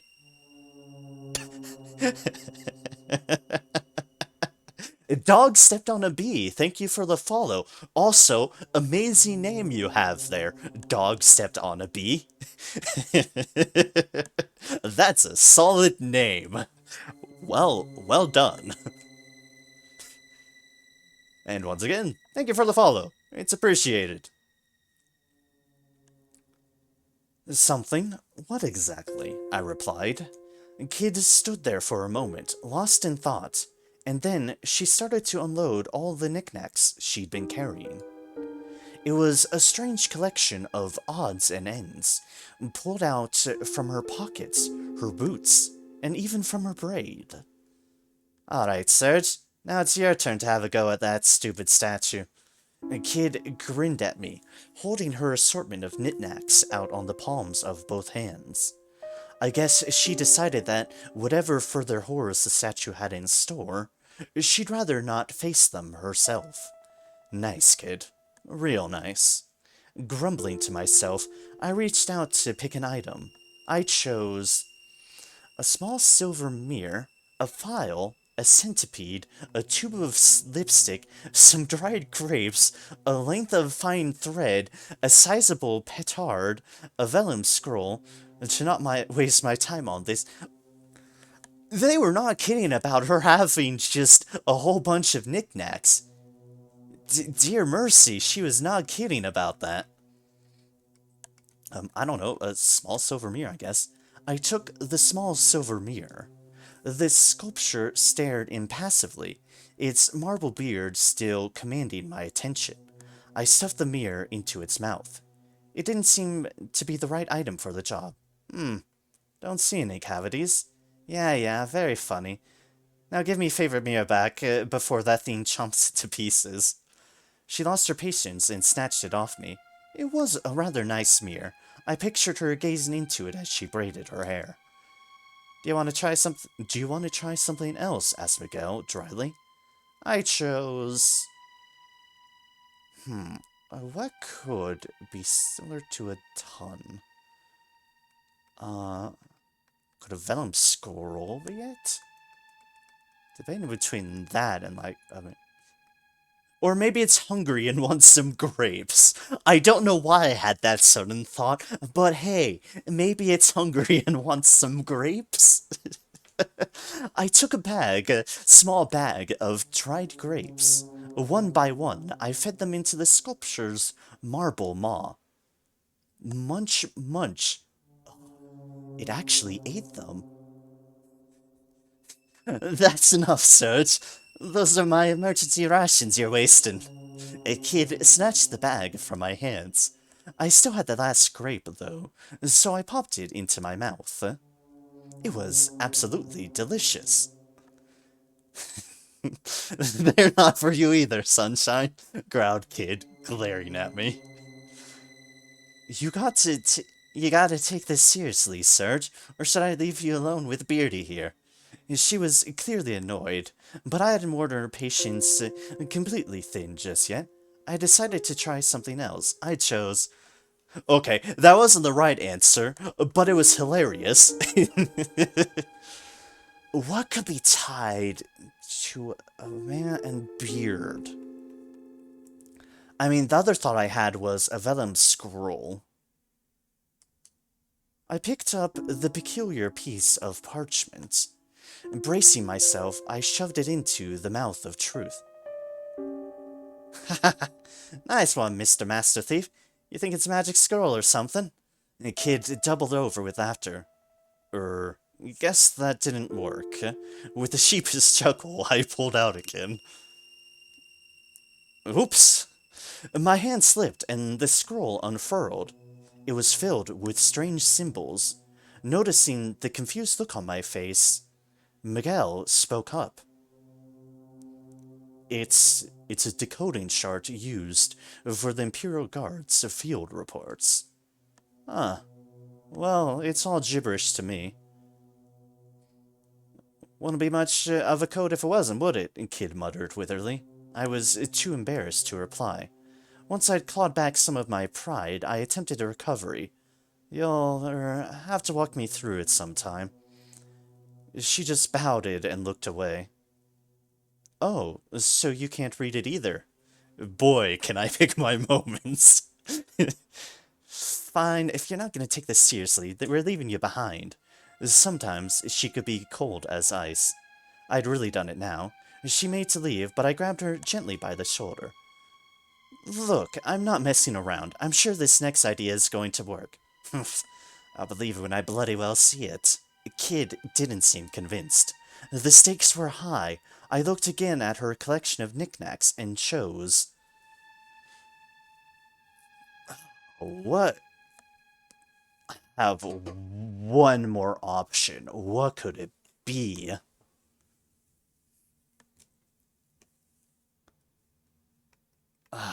Centipede just seems odd for a ton. Tube of lipstick just sounds like I'm gonna get something weird from it. A petard... I'm like debating between a length of fine thread and a file. The thread go down, a file is... What a file do? To press its tongue? If the tongue up go, nah. Not sure. Not sure what that would do. Ah, there's something to this, and oh, am I debating? Oh, am I debating? Fine thread, file. Fine thread, file. What could a fine thread potentially achieve? Put it in its mouth and go down its throat or something? Not sure. A file, you could, like, poke around its mouth, maybe? Poke at the tongue and whatnot? Ah. Stakes are high, stakes are high. I am going to try... Eeny, meeny, miny, mo, getcha tiger by its toe. If we stuck it in its mouth, would it really have a go? I took up the file and placed it inside the mouth of the marble sculpture. It didn't seem to be the right item for the job. Crunch, crunch, crunch. I was stunned. The mouth of truth had started chewing on the file. It was eating it. Arg! A kid screamed with rage. Me file! Me lovely, scratchy, scrappy file! I can't believe you just let that happen! Crunch! You're in big trouble now, mate! She was clenching her fists and trembling with fury. Sorry, I'll get you another one, I promise. I also wanted to add, it's just don't hit me, but thought better of it. I'll hold you to that, muttered Kid in a threatening grumble. If you're just gonna feed the statue all me stuff, we're done here. I promise that's not what I'm trying to do. Honest. You'd better bloody not be, mate. Once again, she showed me her collection. I chose... Alright, I have another shot. A length of fine thread. I took the piece of thread, a length of very finely spun silk. Didn't seem like a good idea to just shove it in, so I tried dangling it into the statue's mouth. Watch yourself, that stuff ain't cheap. It's made by royal silkworms, I'll have you know. The Kid watched me critically. Oh no, I'm in trouble again, aren't I? The thread slipped deeper and deeper into the mouth of truth. And then I felt a slight tug. I tried winding it carefully back around my finger. At the end of it was a small piece of paper. Nice one, Serge. That's gotta be a clue.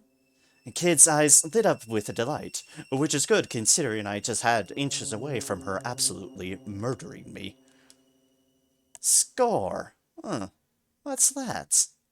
The Kid looked confused for a moment, and suddenly the statue's tongue leaped out of its mouth. Oh god. Oh, what the bloody heck? The Kid leapt away like a startled cat. With Kid safely out of the way, I was the only target left within reach. Oh no. Ah, it's all sticky. I'm gonna be sick. The tongue had covered my face with thick, warm saliva. But strangely, I felt a sort of glow in the places where it had licked me. My aching wounds began responding to the warmth. Miguel was leaning against the wall, watching the spectacle in silence. I'm guessing that wasn't the one then. What next? I chose... Ah, that wasn't it either. Wasn't it, but I guess I got healed by a ton licking me. Ugh. Petard. Lipstick centipede.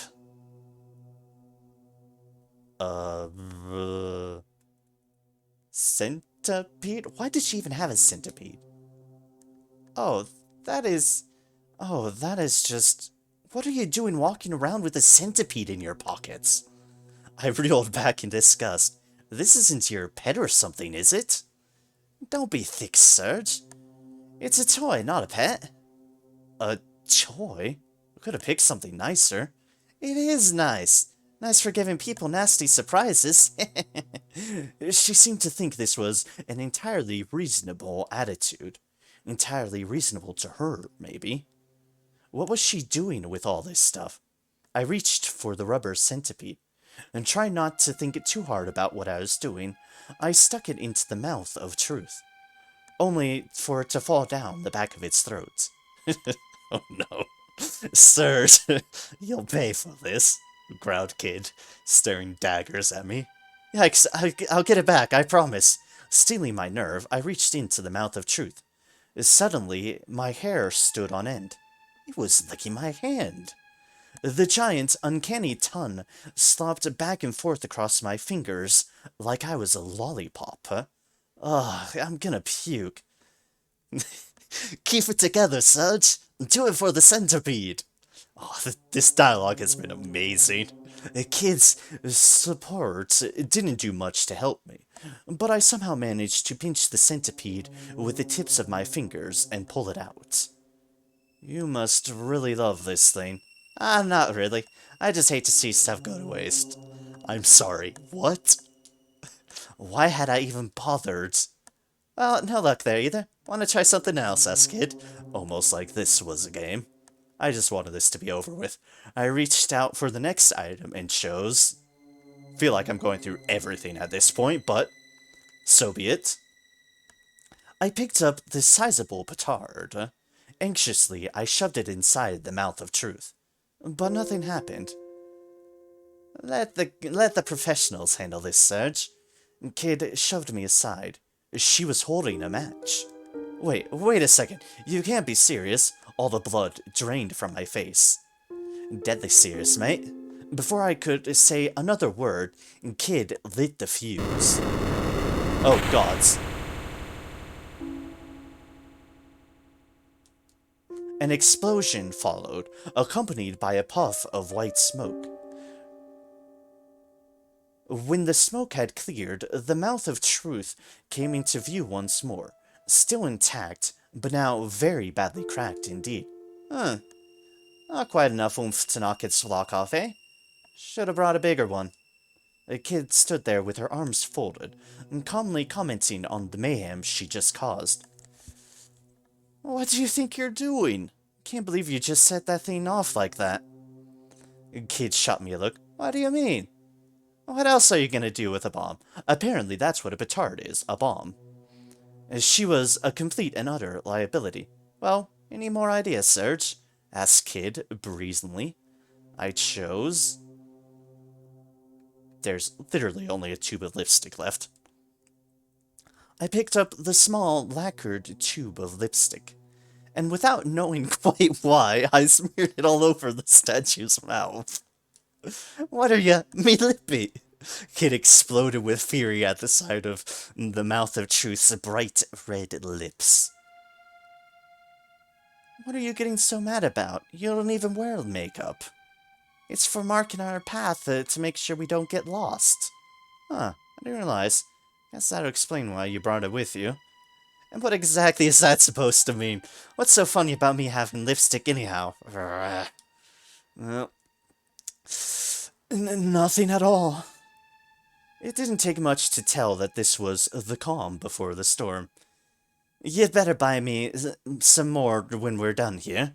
Yep, she was mad, alright? Oh, okay. I'm sorry. Let's just try something else. A kid gave me a doubting glare in response to my apology. Take this seriously, I'm through with you. I gulped and nodded and panicked, then reached out for the next item. I chose... I have used everything. File, centipede, lipstick, grapes, thread, petard, vellum scroll, not to waste my time on this. I lingered for a moment, but pulled my hand away. Didn't seem like any of them was what we were looking for. Alright, let's just forget about it for now, muttered Kid, stowing all her valuables. I'm sure we'd find a use for this stuff. I was sure we'd find a use for this stuff. Whatever, let's get moving, eh? Defeated, we left the atrium behind us. Well, something to keep in mind. Leaving the atrium behind us, we immediately found ourselves at a fork in the path. To the right was a passageway to some stairs leading upward. A dark passageway continued on directly ahead of where we stood. Took the path right towards the stairs, that's just going back up. We continued along the path ahead. We left the atrium and continued on down the path ahead. Eventually, we came across an ornate door on the right-hand side. Something smelled fresh and pleasant. Flowers? Was it coming from inside? Oh, we went inside. Of course we did. Again, leave no door unturned. We found ourselves in a tidy, welcoming room. The knickknacks and curios dotted around the place seemed to be well loved. The stately desk and the cozy-looking bed nearby, meanwhile, suggested the room's occupant was no stranger to luxury. Though the door was richly furnished, somehow it still felt awfully lonely. Kid took a quick look around before commenting. It's Lynx's girl's room. A half-written letter on the desk and a teacup, still warm, suggested that the lady of the manor was still nearby. But it didn't seem that anyone was here now. We decided to search the room. Some charming flowers, a discarded cotton handkerchief, a small bottle of perfume. An interesting note. You can see us kind of wandering around in the mirror. Interesting. Nothing that meant much to me, nor anything that seemed particularly valuable. Kid seemed to have the same impression and scanned the room, clearly not expecting to find anything. The only item of note was was a small antique box which bore a crest resembling a viper. I decided to look where to look next. I picked up the little box. I picked up the small wooden box on the bookshelf. I gently opened the lid and was greeted by a soothing melody. Ah, it's a music box. Oh, dear, it's a music box.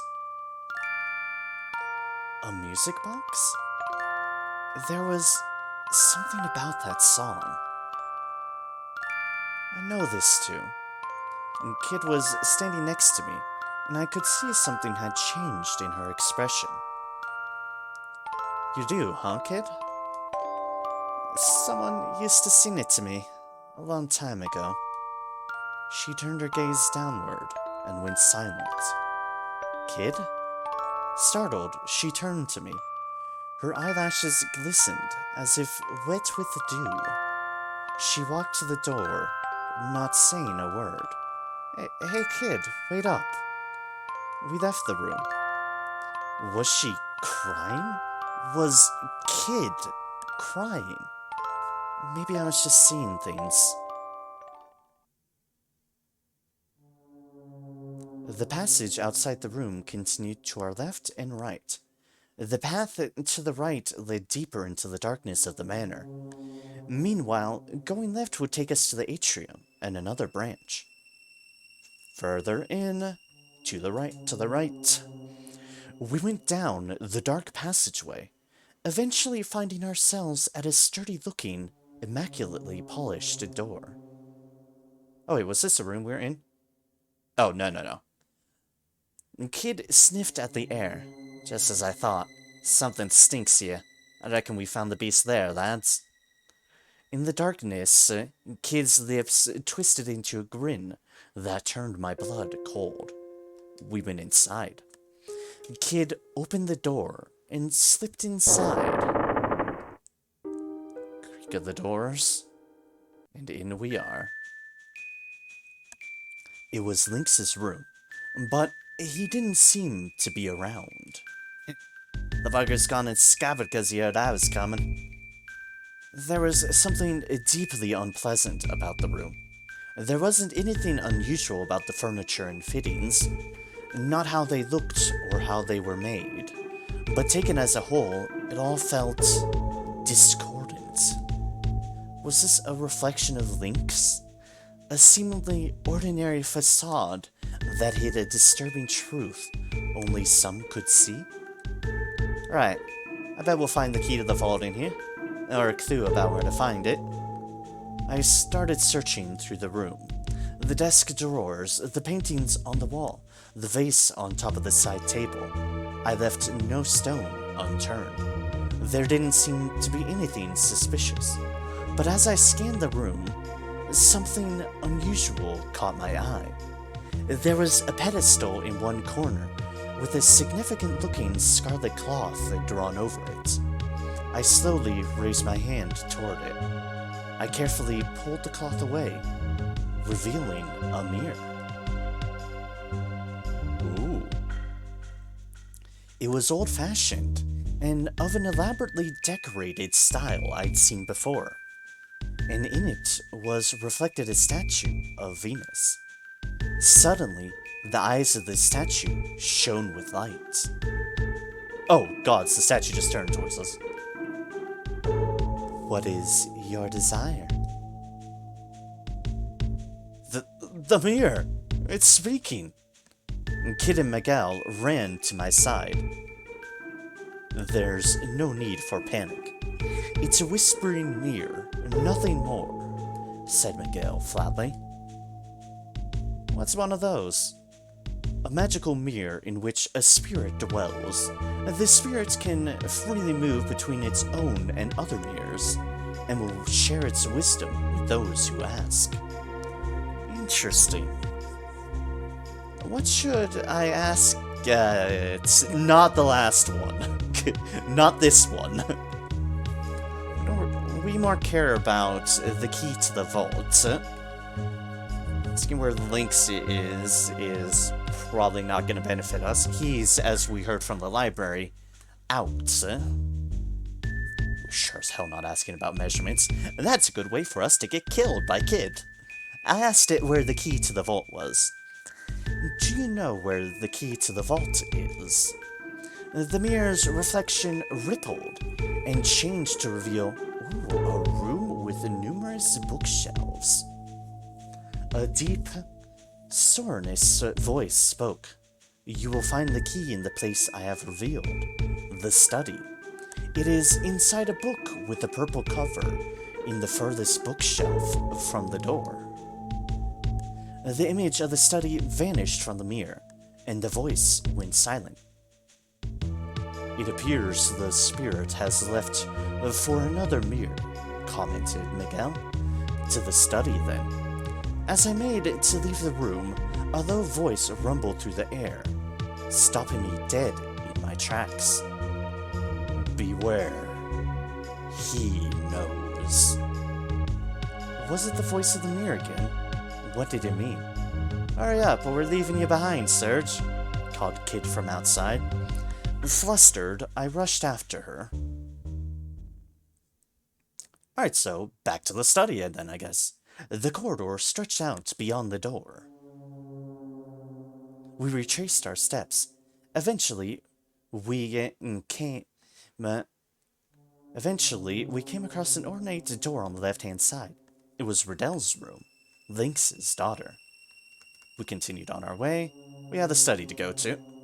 We continued down the corridor until we reached an intersection. There was a left turn in the corridor leading to some stairs going upward. The corridor also continued straight on toward the entrance of a large plaza-like atrium. Towards the stairs leading upwards, the passage to the stairway was short. With Kid leading the way, we started to climb the narrow staircase.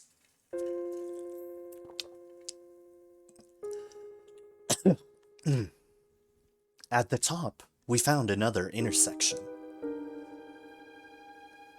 Oh.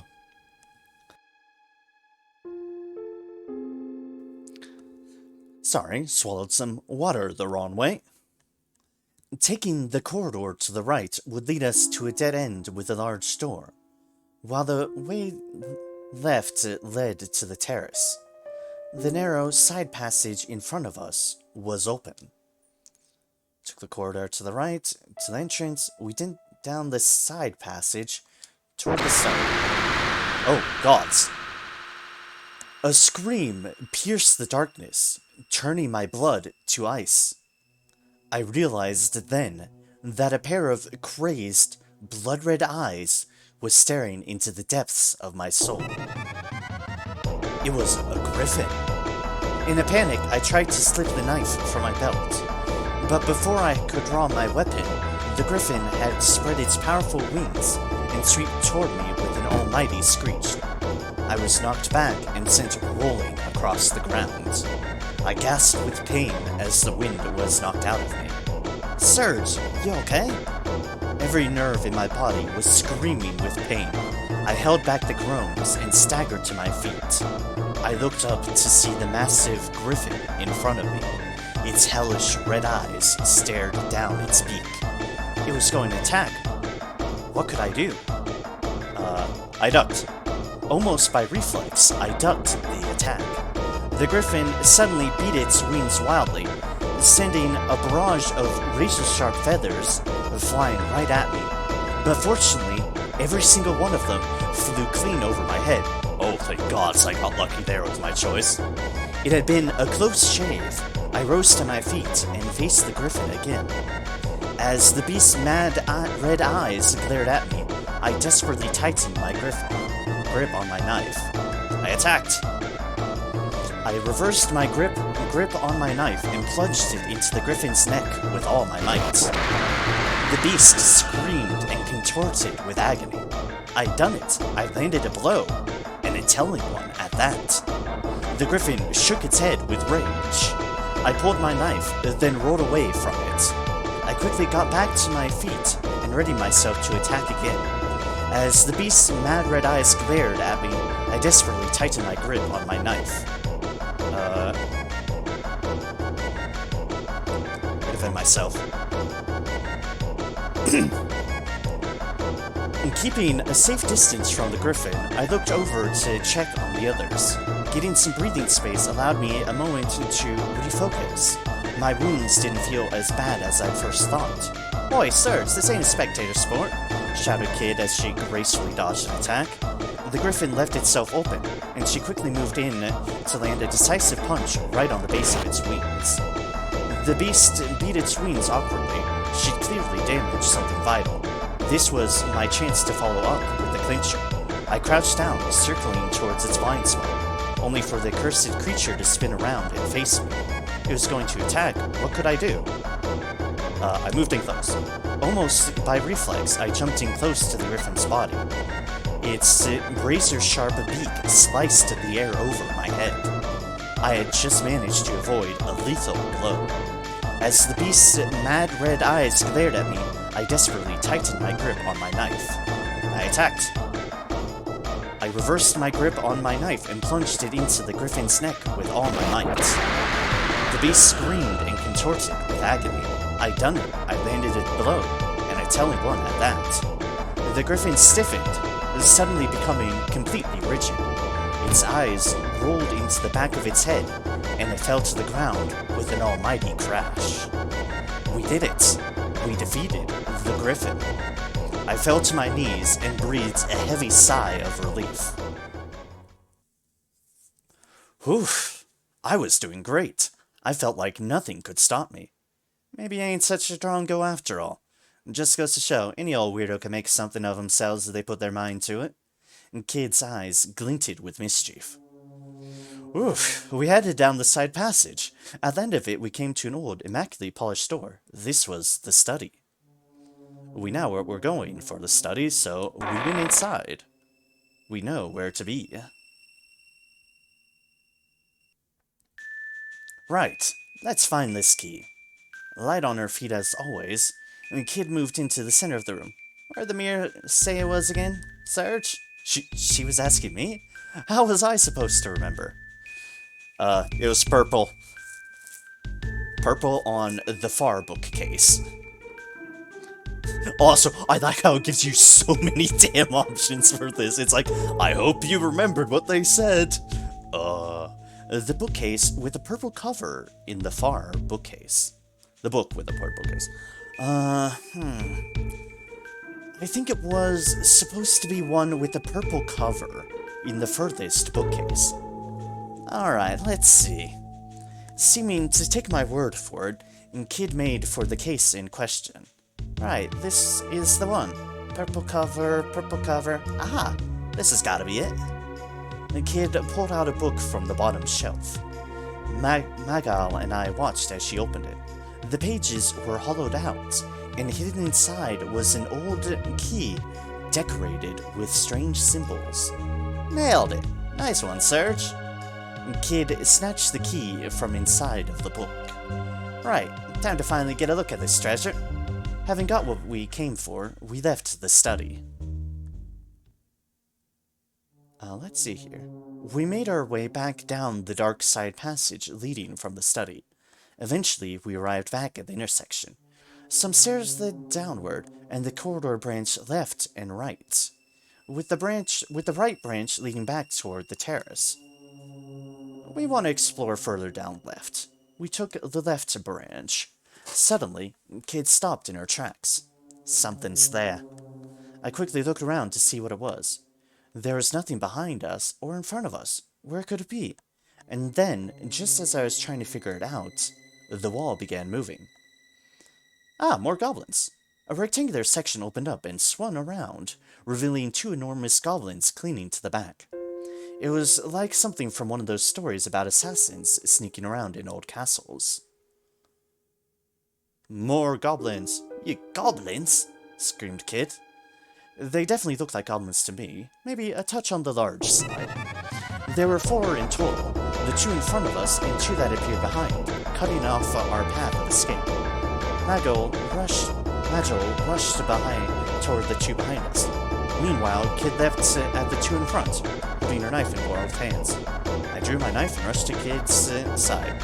Crashed. Spiked ball of a goblin's morning star stashed into the ground, crushing the stone floor. Alright, so this is effectively the same deal.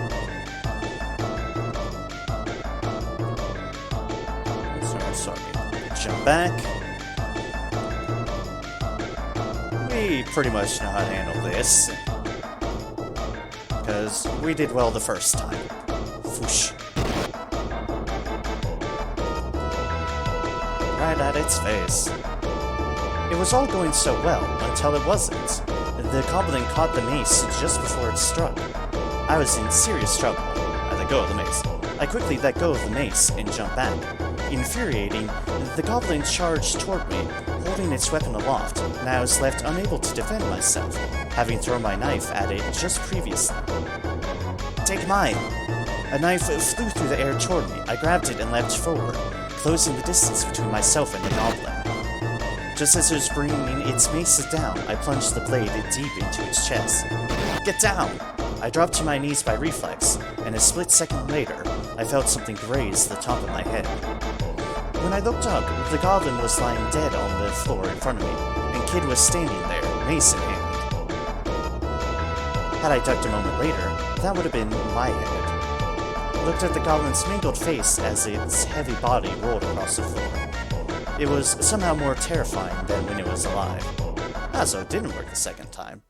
Interesting. I was doing great. I felt like nothing could stop me. Although, technically, it worked. Maybe you need such a doggo after all. Just goes to show any old weirdo could make something of themselves as they put their mind to it. Kid's eyes glinted with mischief. We continued onwards, past where the stairs and the side passage emerged into the main corridor. We found ourselves in front of some ornate double doors. We went inside. Last place we haven't looked over. Kid gently pushed the heavy doors open and peeked inside. Doesn't look like anyone's in here. In that. It seemed to be the main hall of the manor. There was a massive table, beautiful decorations on the walls, and thick columns decorated with sculptures of birds and beasts. Fixed to the wall in the back towered a tremendous pipe organ, like a burnished black mountain. Dozens of candles provided a dim, flickering light, sending the corners of the room dancing in and out of shadow. Several enormous portraits glowered down from high on the wall. Were these members of Lynx's family?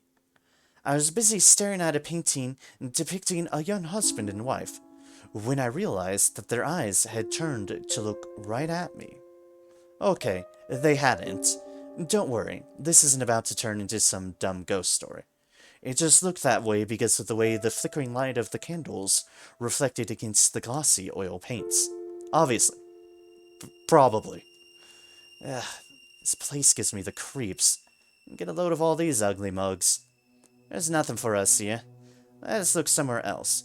Neither Miguel nor I had any objections. We left the hall and returned to the corridor. Eventually it led us to an intersection. There was some stairs going down, and to the right, a dark side passage. Alright, don't have a whole lot left to go on, so we have a key. Let's head towards the door. Went down onto... Oh wait, I didn't want to go onto there. We returned to the quiet terrace overlooking the garden, and then... I talked to Kid. Alright, Serge. You're finally starting to learn how to get your hands dirty, ain't you? I guess people really can change, if they put in the effort. Kid's eyes shone with an impish playfulness. Well, she hadn't seen anything yet. We should go back inside. We're not here for fun, muttered Miguel. Well, he said that, but... No. I talked to Miguel. You're doing well tonight, Serge. You're less green than when we first met. That I could see of Miguel's face betrayed no emotion, but I thought I could feel the faintest of friendly gazes from beneath the mask. Right, dust yourself off and let's get moving. We've got work to do, said Kid. Well, she said that, but alright, we talked to both of them. That was worth accidentally stumbling into. Corridors stretch to the left and right. Let's go back to the right since we have a key. Again, to our right, there is way into the clock tower. Continue on. We returned to creeping down the darkened hallways as silently as we could. Came across a rather sturdy-looking door on our left. A little further on stood a stairway leading upward. Your name ain't Kid. Yep, that's the smell of cold hard cash, alright. We went inside. This should do it. And Kid slipped the key we'd found into the lock. Lines of magical light flashed across the surface of the door, and vanished as various magical barriers were dispelled. Oof. Up, down, left, right, blue, red, green, every color under the sun, and then all was quiet, and the darkness of the manor returned. Right, we're in. With a creak, the heavy door gently swung open. As soon as I saw what was inside, I gave a gasp. Kid stepped inside. Whoa, we've hit the mother lode.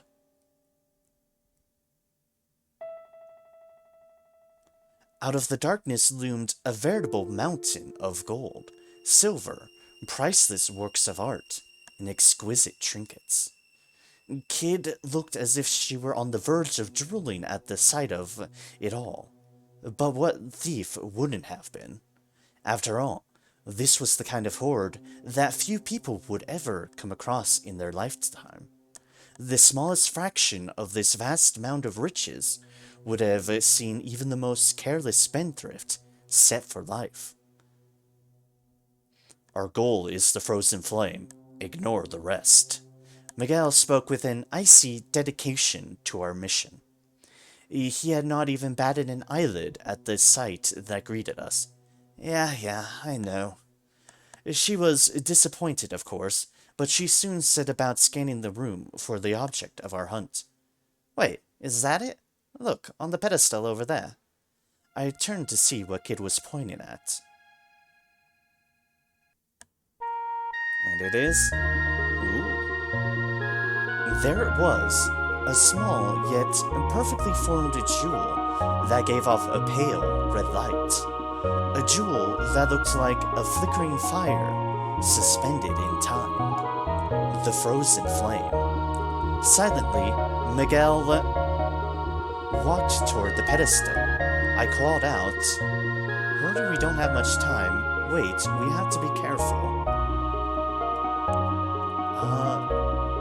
This almost... I know I hate to say this, but... Wait, we have to be careful. Feels proper to me in my bones. You're right. This is Lynx we're dealing with after all. It may very well be trapped. We should be on our guard. We need to be quick about this. But fine, have it your way, grumbled Kid, looking away. Miguel examined the pedestal for a short while, then paused.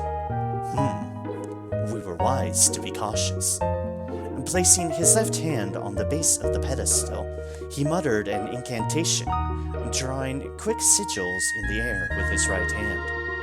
Some glyphs appeared on its smooth surface, and for a moment blazed brightly. There, now we can proceed. Miguel calmly reached out and grabbed hold of the red jewel. Da-da-da-da! As surgeon friends obtained the frozen flame. We have it. Phew. We'd managed to get what we came for without anything horrible happening to us. I breathed a sigh of relief and turned again to Miguel. He was staring silently at the jewel in his hands. Miguel, we did it. Let's get out of... Before I could finish, the frozen flame crumbled to dust. This flame was a fake. This flame was a fake. Lynx must be keeping the real one somewhere safe. What? Suddenly, a siren rang out. The room was flooded with light, and metal bars slammed down in front of the door. Ah! I turned with a gasp to see Kid frozen, an ornate crown in her hands, and a wide-eyed look of awkward shock on her face. Da-da-da-da! Kid and friends obtained a golden crown, too. Welp. You're kidding me, right? You had to go and... You complete bonehead! I let rip with a stream of choice insults. In my head, that is. Metallic parrots in the four corners of the room suddenly came to life, flapping their wings and screeching. "Ah! Thieves! Thieves!" We're in trouble. These things are going nowhere, said Mago, inspecting the bars covering the door. Also, I can't believe I had to do a parrot voice. Go figure. Although, to look at him, you wouldn't have thought there was anything wrong. Which way? Which way? The parrots! The parrots! To the vault! The vault! We heard voices in the distance. The manor guards were coming. Kid dived behind a pile of gold coins. Find somewhere to hide. In a panic, I looked around the room. There was a large chest sitting wide open next to a pillar. I rushed to empty it out, then plunged in head first, and closed the lid.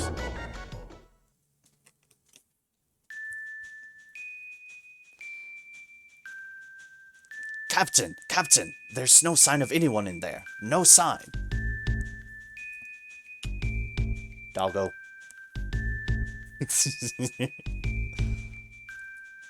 Strange. Peculiar. No one has ever escaped before. None have ever fled the mousetrap's clutches. None. I gently pushed up the lid of the chest and peeked through the gap.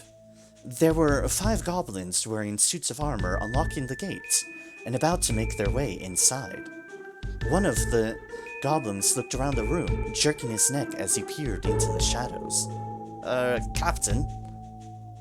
What if it actually was a mouse this time? Chef was grumbling about mouses the other day, Captain. A mouse? A rodent? A rat? Would a teeny tiny thing like that really have sprung the trap? Replied a stocky, plump-looking goblin, who must have been the captain. He didn't seem convinced. That was when I heard a strange but oddly familiar sound from a corner of the room. Squeak, squeak. It was coming from where Kid was hiding. Oh dear. Startled, the troop of goblins stopped and looked at each other. For a moment, none of them spoke. Eventually, the goblin captain rubbed his chin through his jowls and offered his thoughts. Mouses. I'm sure Chef was complaining about cats. Meow, meow. That voice again. Again, silence. The goblins only looked at each other. Oh, gods. Funny you should say that, Captain. Captain, the way I heard it, it weren't mouses or hats, it was a hecarim. An awkward silence followed. In my mind's eyes, I could see Kid was racking her brains to work out what a hecarim was.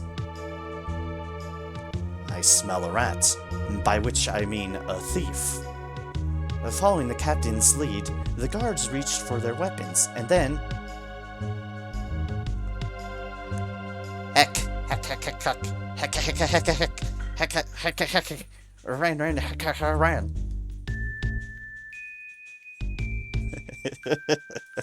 Listen, it really is a hecarim, by heck!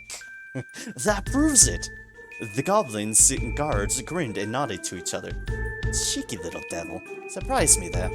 Let's get out of here, boys! The goblins filed out of the vault. I breathed a sigh of relief. And then they came charging back in again with a mighty roar. No surprise there. There's no such thing as Acorns. What? You sneaky little buggers, roared Kid, leaping out from behind the pile of gold coins. You're one to talk, thief. Brandishing their weapons menacingly, the goblins moved slowly, forcing Kid into a corner. I quietly eased open the lid of the coffer and slipped out. Can't leave you anywhere, can I? I muttered to myself.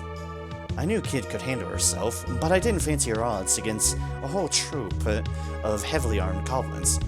For a moment, I wasn't sure what to do, but then I made up my mind. Nah, I'm not taking the opportunity to escape. I had to save Kid. Right, I had to save Kid.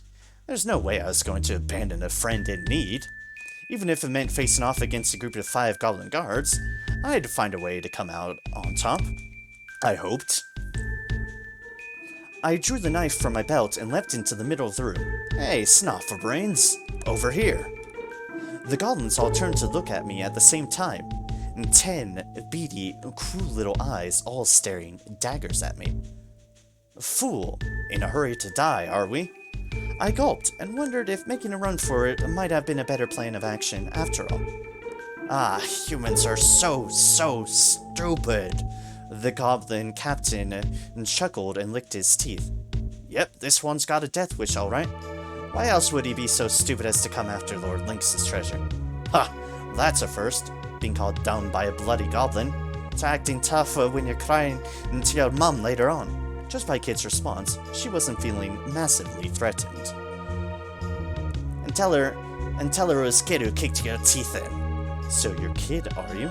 The sneaky little, slippery little thief we've heard so much about. The goblin narrowed his eyes. Lord Lynx will be thanking me from now until my retirement when I bring him your head on a silver platter. The goblin captain pulled his morning star from his waist and started swinging.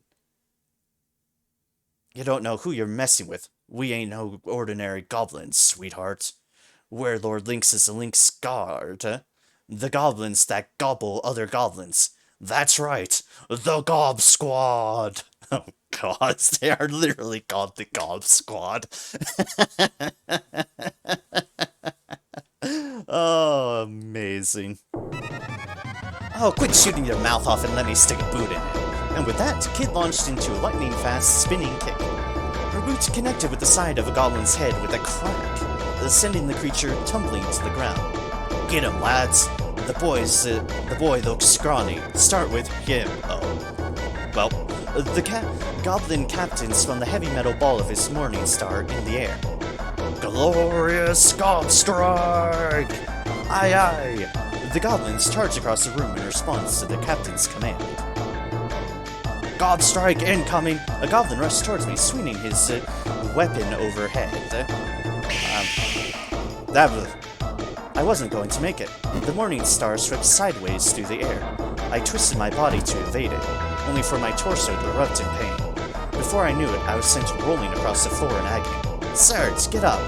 Spurred on by Kid's scream, I staggered to my feet, clutching my side. I couldn't let it end like this. Another goblin flew down from overhead. Bombs away! With a growl, and its morning star swinging ahead, jumped up for a counterattack. I was better off attacking than trying for a clumsy dodge. I tackled the goblin head-on, bounced helplessly off its enormous rock-like body, smashing head-first into the floor. Ugh.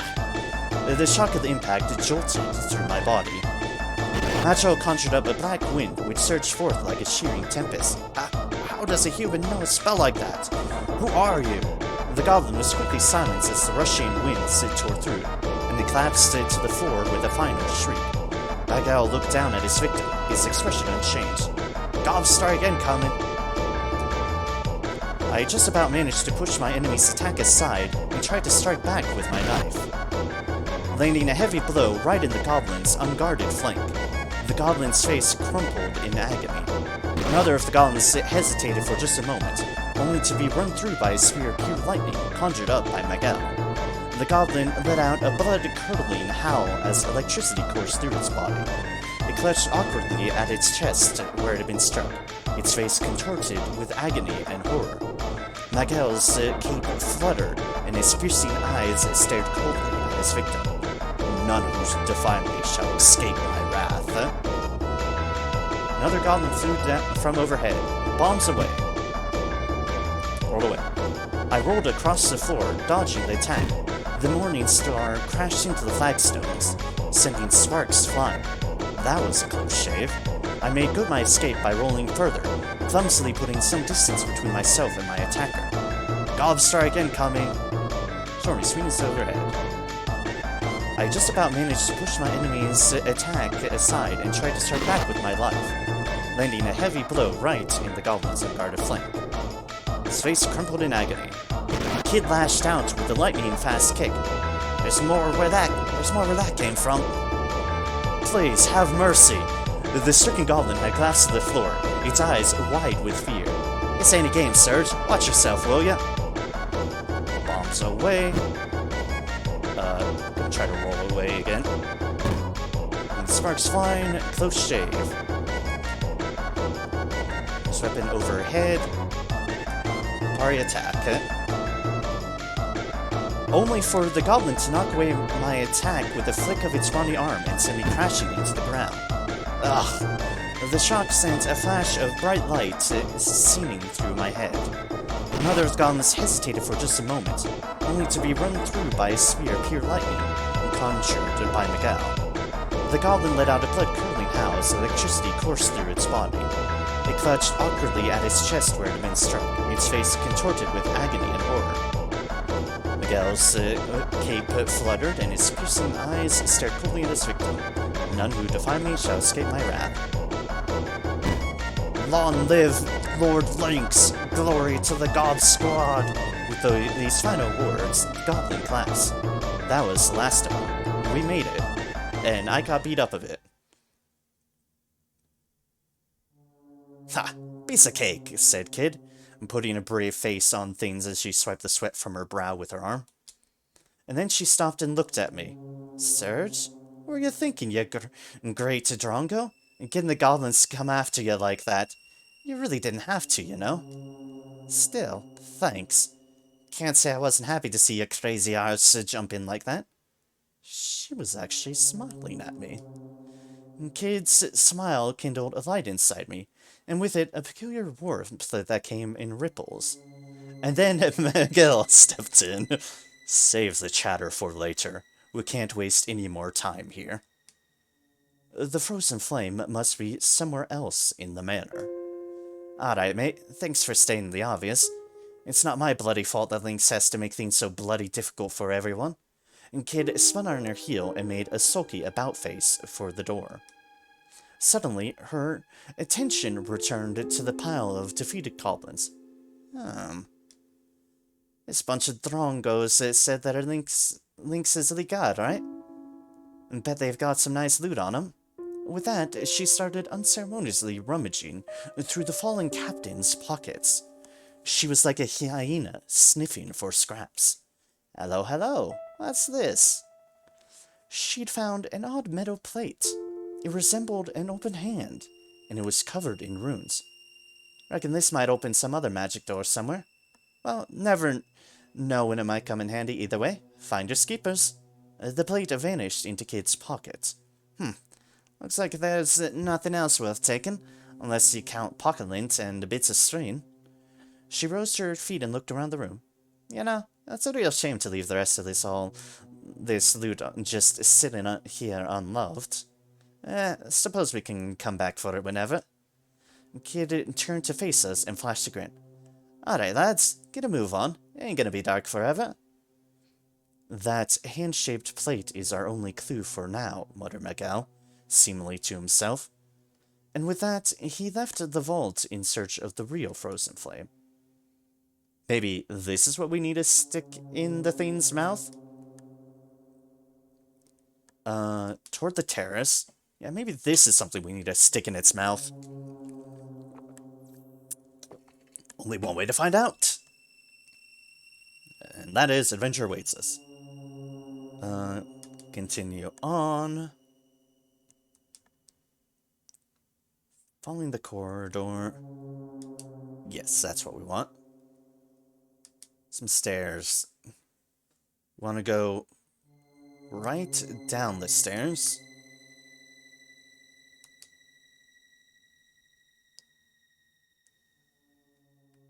Toward the atrium? You gotta be kidding me, shouted Kid, glaring at me. You telling me to swim through a bloody lake of piranodons? Yeah, you can count on me, mate. How am I supposed to charm you victims with big chunks bitten out of me? I guess she had a point. And here's a better plan. Why don't we go back to Beardy and try sticking something down his gob? Sure enough, she pulled out her bundle of odds and ends. Do I have to? I asked, knowing the answer. Which was probably just as well, since Kid only glared at me in response. My hand hovered for a moment before I finally reached for something. I chose the hand-shaped plate. I took the hand-shaped plate, metal plate we'd found. After taking another look at the runes, I was no closer to working out what they might mean. Here goes nothing. I stuck the plate into the mouth of Truth's marble maw. As soon as I did so, its eyes rolled upwards, and the wall gave a light judder. A low rumbling sound came from the sculpture's mouth. This, indeed, is the ultimate truth of the universe.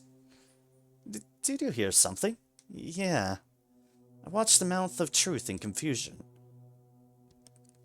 Its great marble tongue lolled out, almost like a snake.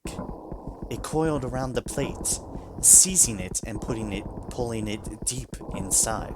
What the? What's going on? In a panic, I looked to Miguel for answers. Seems this ineffable the truth of the universe has left even the mouth of the truth tongue-tied. Miguel answered in his usual deadpan manner. I think he might even have been trying to make a joke. Hang on. So that plate thingy revealed the truth of the universe, and... and you went and crammed it down Beardy's gullet? Do you realize how much we could have sold that for? The kid kicked the floor in frustration and snapped her fingers. And then, drains on all sides of the room suddenly opened wide. The red water formed eddies as it sank away. Helpless, the piranodons were washed away with the current. Soon, only trickles of water were left, slowly dripping away. Well, that's a stroke of luck, ain't it? Guess we won't be sleeping with the fishes tonight, grinned Kid, looking at the empty pool. We crossed the drained room, making for the exit on the other side, and pressed on. Ooh, progress. We went through the atrium and continued down the corridor before finding ourselves at a fork in the road. The corridor stretched off to the left and right. Well, might Rick's right. We continued down the dark, dank corridor until some stairs leading downward finally came into view. Down the stairs? Slowly, we crept down the staircase, descending deeper into the shadows as we went. At the bottom, we found ourselves at another intersection. The dim, narrow passageway branched left and right. Keep going right. We followed the corridor for a while before coming across a small door. Get a whiff of that. Something smells good, whispered Kid, sniffing at the air. We went inside. We opened the door. Blimey, this is a small kitchen. Must be for servants, commented Miguel. I scanned our surroundings. A basin for washing dishes, cooking utensils, some food made ready for tomorrow, and a mousetrap. It looked like any other commoner's kitchen. Kid looked over to a large pot filled with food and peered inside. Looks like tomorrow's lunch. Want to try some, Serge? I was feeling hungry. Timidly, I peered into the pot.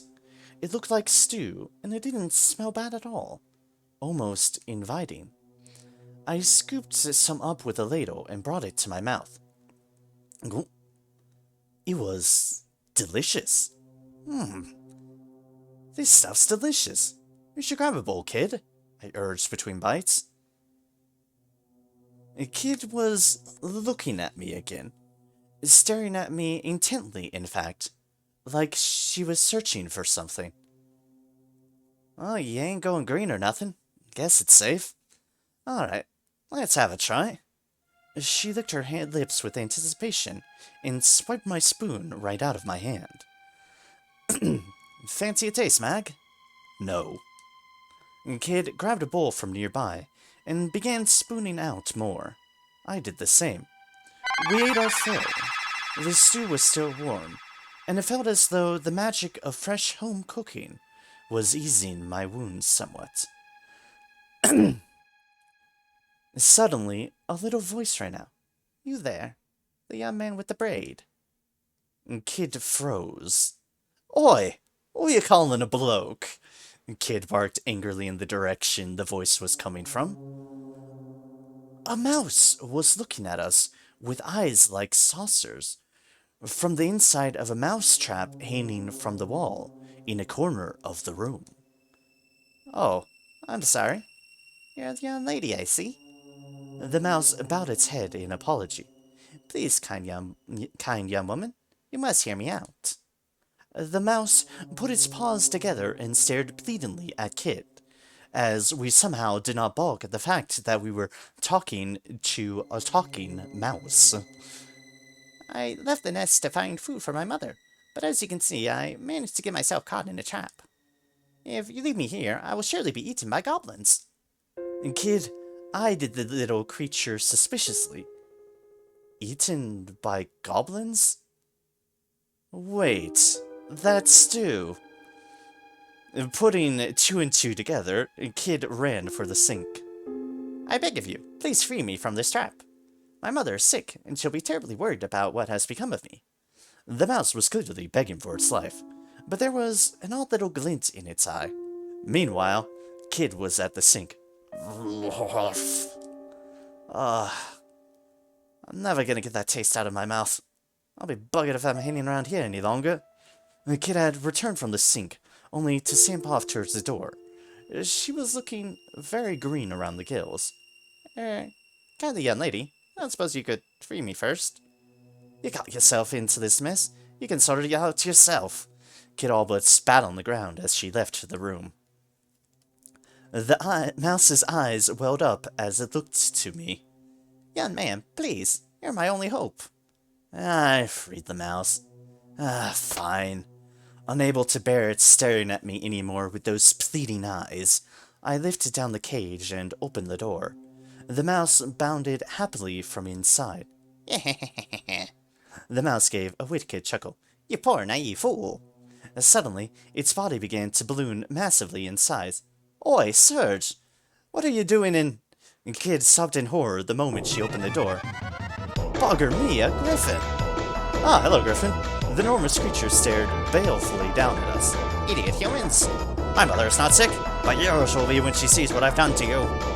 You're going, Serge. You bloody liability you are.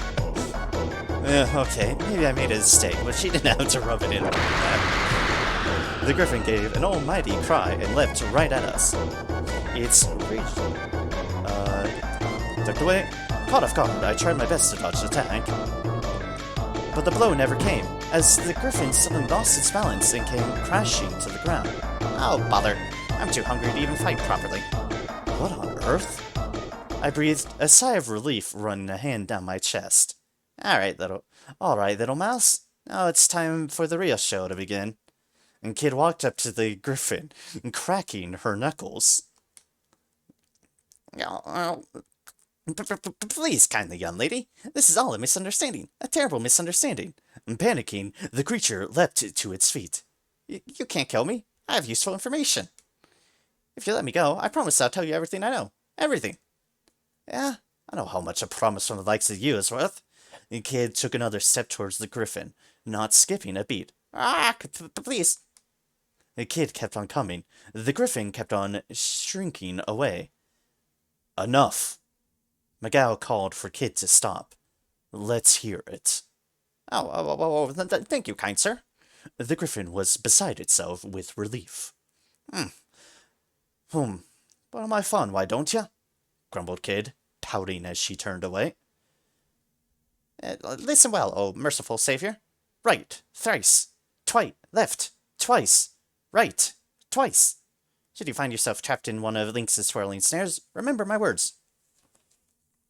I'm literally jumping over to my notepad to record this down. Right thrice, left twice, right twice. If caught in snare.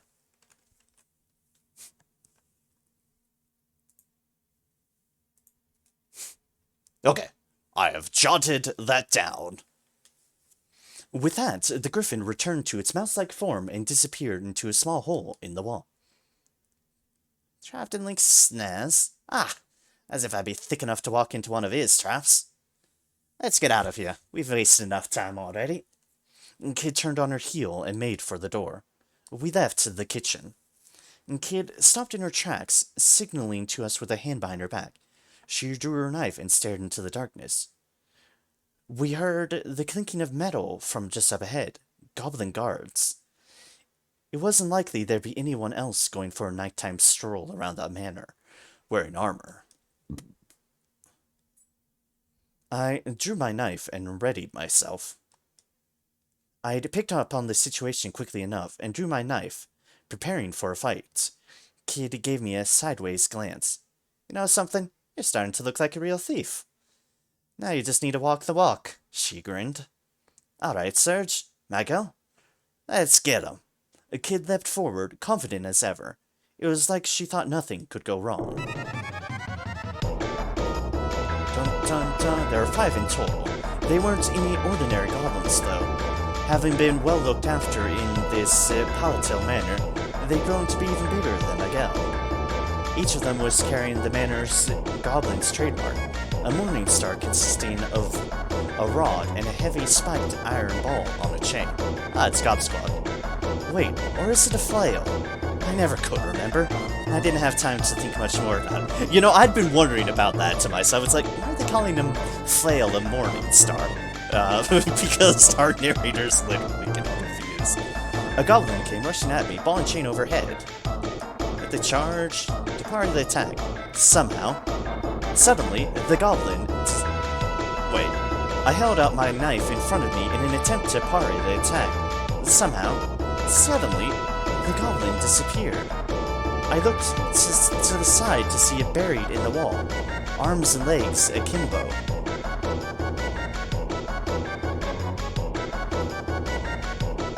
Did you really expect to stop a morning star with only a knife? Your stupidity will get you killed, shouted Miguel, turning to face down 2 more of the goblins. I grabbed the fallen goblin's knife and prepared to finish it off. I grabbed the morning star with both hands and swung it down with all my might. Wham! There was a dull thud as the iron ball crashed into the goblin's helmet. It wouldn't be getting up anytime soon. I looked at Kid. Kid was squaring off against 2 of the goblins. Their dual lumbering attacks couldn't touch her, as she deftly sidestepped each and every one, striking back nimbly with a knife held in both hands. That was Kid's style. Float like a butterfly, sting like a bee. But stings made for tough going against enemies that can really take a beating. Both goblins were covered in cuts, but their attacks were as powerful as ever. I rushed in to help Kid deal with one of them. The enemy hadn't noticed me yet. I took my time and chose my target. I attacked it with the morning star I picked up. I gripped the morning star with both hands and swung it with all the strength I could muster. Wham! There was a dull thud as the spiked iron ball crashed into the goblin's helmet. It should have knocked the creature clean out, but it was still standing. The goblin turned around, its own morning star dangling from its hand. Its eyes were twitching madly. I am in for it now, I thought. But then its pupils rolled up into the back of its head and it crashed lifelessly to the floor. I breathed a heavy sigh of relief. Are you okay, kid? She wiped the blood off her knife, not saying a word in response. Then she sheathed it and took a step towards me. There was a terrifying look on her face. I was sure I was about to get yet another earful. She cast a glance at the goblin on the floor. The iron ball was deeply embedded in its skull. Blimey, that must have hurt, she muttered. Then she looked back at me. Never used a Morning Star before, have you? Could have just as easily knocked your own bloke off swinging around willy-nilly like that. Be more careful next time, alright? I thought she was going to yell at me like usual, but there was something almost nice about the way she was telling me off. Thanks, she said softly into my ear, and I felt something warm and soft on my cheek. Ugh, I'd taken a few knocks, but I was alright. Scrape or two wouldn't stop me. Maybe it's a drongo after all. Just goes to show, any old weirdo can make something of themselves if they put their mind to it. Kid's eyes glinted with mischief. Leaving the room behind us, we took a turn down the corridor. We followed it for a while before coming to an intersection. The way left ended at a staircase going up. The corridor also continued directly ahead, but the way was completely enshrouded in darkness. We pressed on, likely to be eaten by a grue. We continued on down the corridor until it ended at a large door covered in scratches and other odd marks. Above the door was a wooden plate. It bore the legend "Guard Room" in elaborate calligraphy. Well, guards are one thing we definitely don't need right now. Come on, let's do one. With Kid around, who knew what kind of mess we were about to get into? Maybe, but with Serge around, who knows what kind of traps we're about to walk into? Brutal. What a trusting relationship we enjoyed.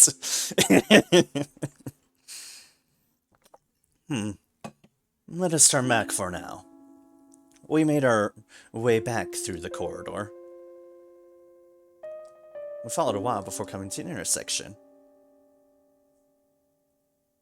We went right toward the stairs going up again. As the suit ended at the foot of some stairs. With Kid taking the lead, we started to climb the narrow staircase. When we reached the top, we found ourselves at the end of a long, straight corridor. We continued on. We followed the corridor, eventually reaching a fork in the path. The path to the left would take us back to the atrium with the fountain. The corridor also continued directly ahead, but the way was completely enshrouded in darkness. We continued straight on. We continued down the corridor, eventually reaching an old, rather sturdy-looking door. Bloody marvelous. Another bloody door with a bloody magic barrier on it. Wonder what's inside. My sixth sense tells me it ain't treasure. The kid whispered back to us as she examined the door. I suspect this is the manor's dungeon, replied Miguel, his eyes closed in concentration. I can hear the sound of someone moaning in the darkness on the other side. But there is nothing we can do, and this is of little concern to us now. Let us turn back. With no way of getting through the door, we retraced our steps down the corridor. After making our way down the dark corridor, we came to a branch in the path. Path that to the right would take us back to the door with the tram. Going straight would take us to some stairs going down. Which means the only thing we have left is the ominous door of ominous. Ah. Oh, well then, let us head towards the atrium and head our way back. The dark corridor was dark and clammy. We proceeded on to the atrium. We arrived back at the atrium. An exit leading to Lynx's and Riddell's rooms gave ominously from across the cavernous space. Continued on. immediately found ourselves at a fork in the path. Stairs upward. We want that. Hard to climb. Found another intersection. Left to the terrace. Toward the terrace again.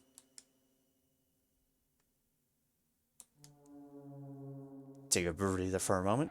If there's anything new to be said at this point. And then... Alright, Serge. Finally starting to learn how to get your hands dirty, ain't ya? Guess people really can change. They put in the effort. Oh, sing deal.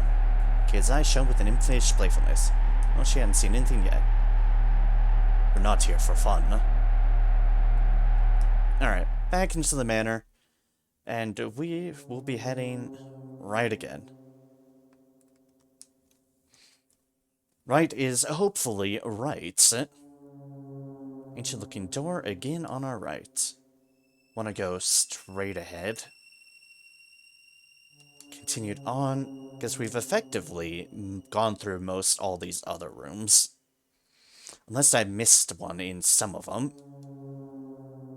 Continued on. Stairs headed upwards. Watched our foot carefully as we climbed. Old sturdy looking door loomed in the darkness. We went inside. Alright, here goes. And Kid tried the handle. The door opened, and with a slow, heavy swing, revealed what lay beyond.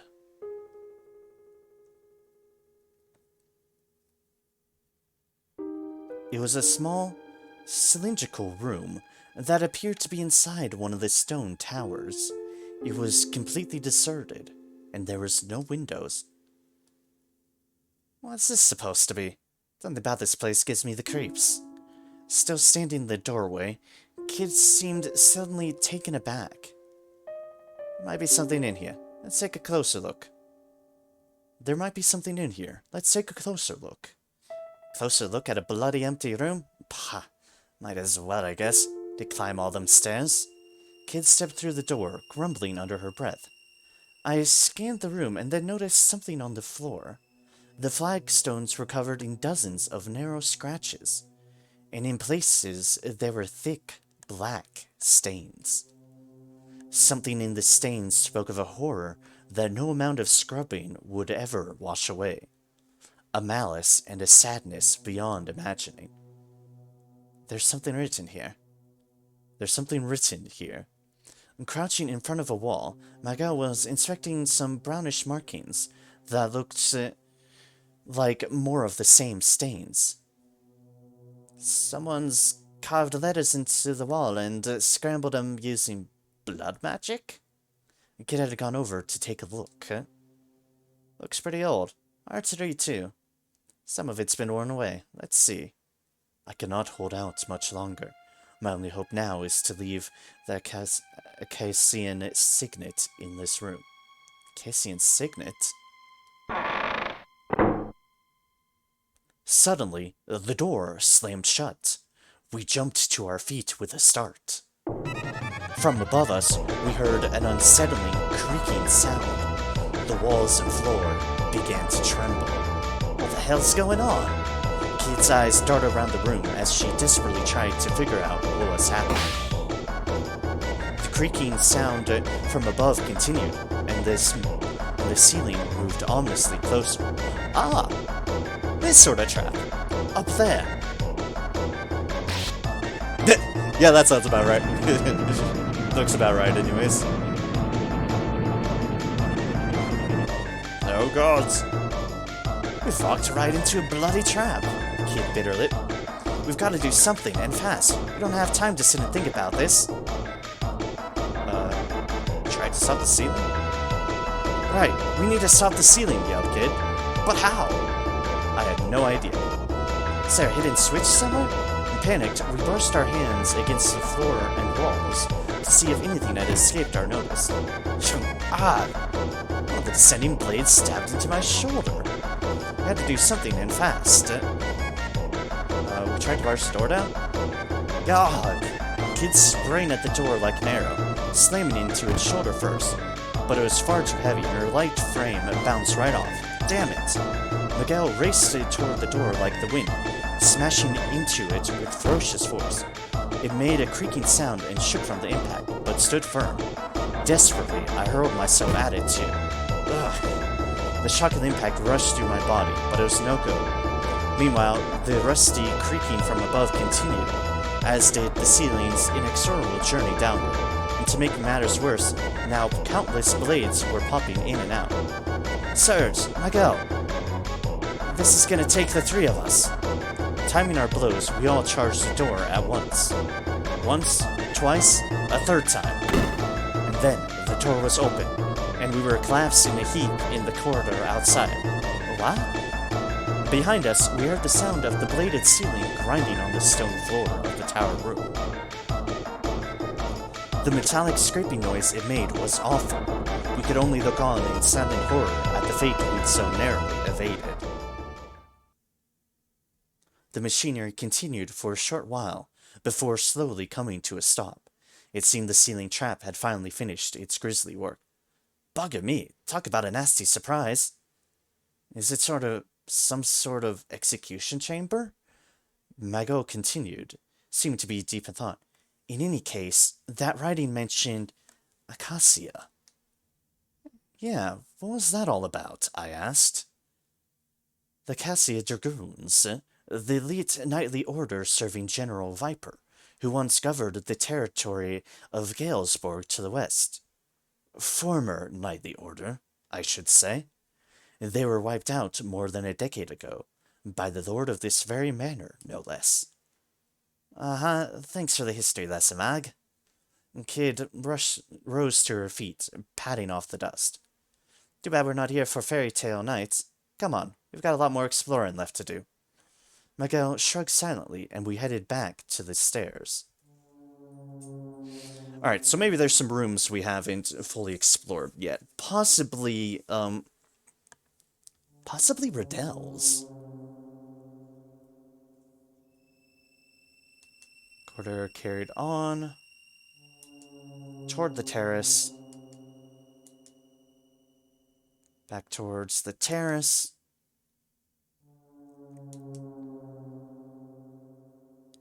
Kept following the corridor. Yeah, that's what we want. Pat to the right, down the stairs. Down the stairs. We want the passageway to the right. Eventually came across an ornate door. Riddell's room, Lynx's daughter.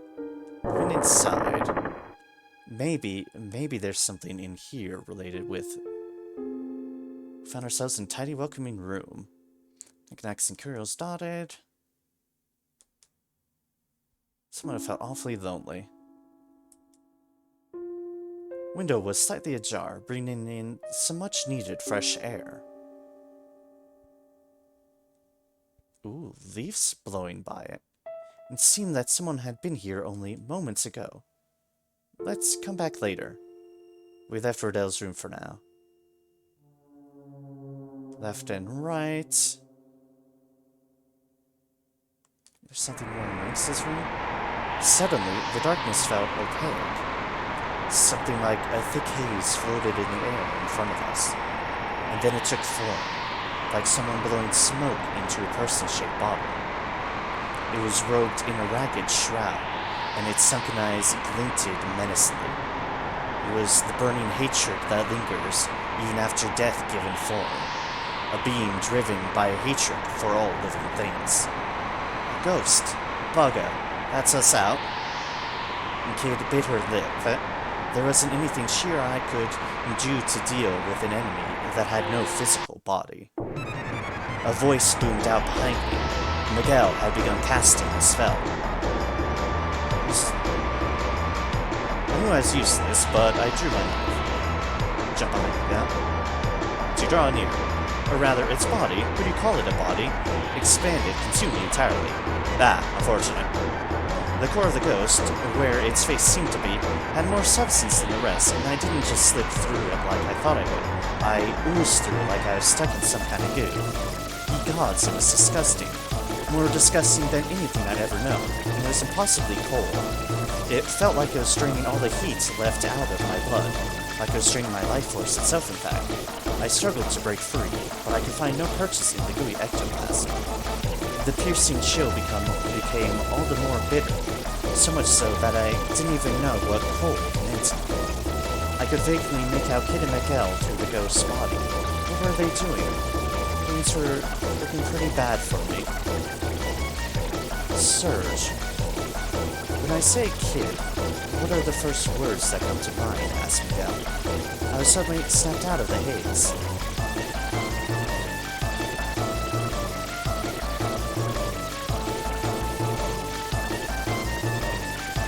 Damn it. I keep on trying to read things and then forgetting that it's not time. Conscious became more and more hazy. Look at how things are back home. Surge, what would a washerwoman wish for?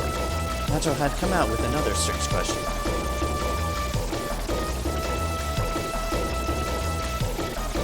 What are you, bloody 4 years old? Kid's son. Whatever Miguel was planning, I hoped it was going to be worth it. The piercing chill became all the more bitter. Didn't you know? Looking pretty bad for me. The sun is sent down gates. Smash! Kids were crashed through the ghost without a hint of ectoplasmic resistance, hitting me squarely in the back of the head. Don't make this harder than it needs to be, Surge. Well, something still sells at least.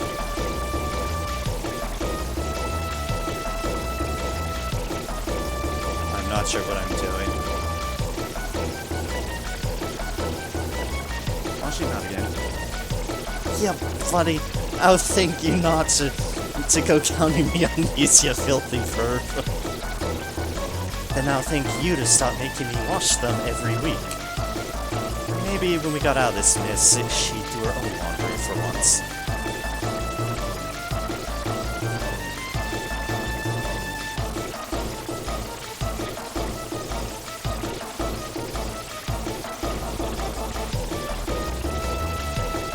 Not sure what I'm trying to achieve. I really don't know what I'm trying to achieve.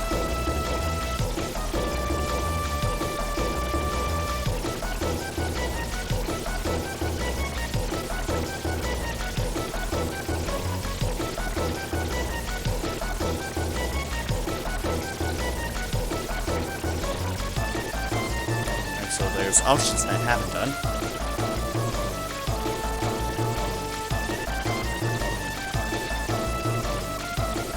Directions. Mag, what are you? It was no good. I was trying to find out what on earth Mago was on about, but I couldn't even move my mouth to form the words anymore. Getting more and more hazy.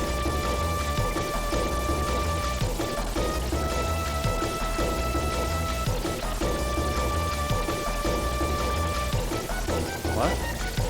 Just then, something surged into my consciousness. Words of power filled my mind with an almost physical force. It was Miguel. He was using my mind as a conduit to attack the ghost on the astral plane.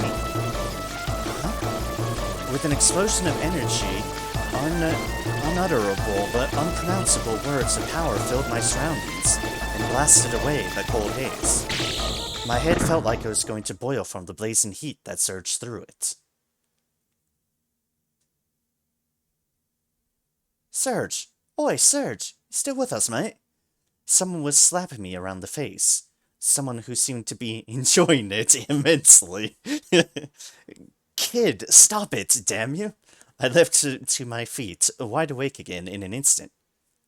Mag, did you really have to use me like that? When dealing with foes who attack the mind, it is simplest to lure them in with bait, then use their intended prey's consciousness as a conduit in order to make an assault from the astral plane. A direct magical attack would have meant a lengthy battle. A far less elegant solution, he replied, without a trace of guilt. All right, let's get moving. The kid gave the order to continue, seemingly completely oblivious to my brush with death. Ugh, I was a mess. My body was screaming with pain, and I felt like I might pass out at any moment. If I took much more punishment from Lynx's minions, my night was going to be over pretty soon. Well, that was another fine bloody mess. What did we even bring you for, Serge? Cold stare pierced through me like a javelin made of ice. Because I was being apparently daft upon what the hell was going on with the ghost. It was Lynx's room. All because I'm just trying to figure out what the bugger I've missed. This is where you've been hiding, Lynx, yelled Kid as she barged into the room. What? Is Lynx you? I followed after her, panicking. I looked around to see no one else but us. Where is he? The kid was just standing there, clearly not in any danger at all. It was a joke, idiot. Oh. All the strength drained from my body. Thought I was serious, did ya? Chuckled Kid, trying not to laugh too hard. Ah, I bet you wish you were living the easy life rather than trapezing around after me, eh? Your face! I ignored her and walked over to the mirror draped with the red silk cloth. Hi there. Sorry about all the noise. The statue of Venus in the mirror giggled back at me. That's quite alright, Serge. What is your dire? Came her husky alto. Nothing much, just thought I'd come check up on you since I was here. You mustn't say such things. Your friends will become envious, she giggled mischievously. You what? Said Kid, her voice completely flat. And why would I be envious? And please, there is no need to get upset. I have a gift for you. Oh yeah? Yes, well, we might call it that. You see, I thought you might be interested to see what it is like inside the mirror. Wait, so you're inviting us to the realm of mirrors? And Kid's interest was suddenly piqued. It won't take much of your time. Come, Kid, step inside. The surface of the mirror rippled like water. And Kid reached out her hand towards the glass, then hesitated. She deliberated for a moment before finally pulling it back. You go first, Serge. You're her favorite. Are you sure? Kid nodded, and filled with excitement, I pressed my hands to the mirror. The surface was like cool water on my fingertips. No, Serge, you mustn't. Suddenly, cracks formed in the glass. I gasped. What's happening? The statue in the mirror was weeping. I wish you weren't so trusting. You forget that I serve Lynx. What? I blurted out. I meant to trap you and your friends. The cracks in the mirror grew bigger, splintering off into more and smaller cracks. That is not all. I foresaw your coming long ago, and warned Lynx of it. But why? You were imprisoned here by Lynx, weren't you? Sighed Miguel. The statue of Venus nodded mournfully. He sealed the path to mirrors beyond, preventing me from leaving the manor. Were someone to shatter all the mirrors within the manor's walls, I would be doomed. I would vanish, separated from my siblings forever. Eventually, the statue raised its head, but I cannot stand to be at his mercy anymore. The cracks deepened further, and shards of glass began to fall to the floor. Stop! I can't let you do this! I yelled, grabbing the mirror frame with both hands. This is what I want. Lynx will not suffer me to live after betraying him, said the image in the mirror, looking at me. But why are you trying to help us? Will that be your final question, Serge? Something in his voice felt like the trace of a smile. Very well, the truth is, But just then, the mirror finally split from top to bottom. The image's lips moved gently, but no words came. I tried to scream, but I could do little more than whimper. I I took a shard of glass from the floor and gripped it tightly in my hand. Search? Behind me, Kid was softly calling my name. I gave a slight nod and slowly turned around. Let's go. As we left the room, I turned to look back one last time, my eyes coming to rest on the remains of the mirror. I'd never be able to hear her voice again. I turned again and left the room. Well, we have a shard of the mirror now, which is... well, I'm not sure what to do with it, but we have it. Anything in here still, or what? Found us a tiny welcoming room.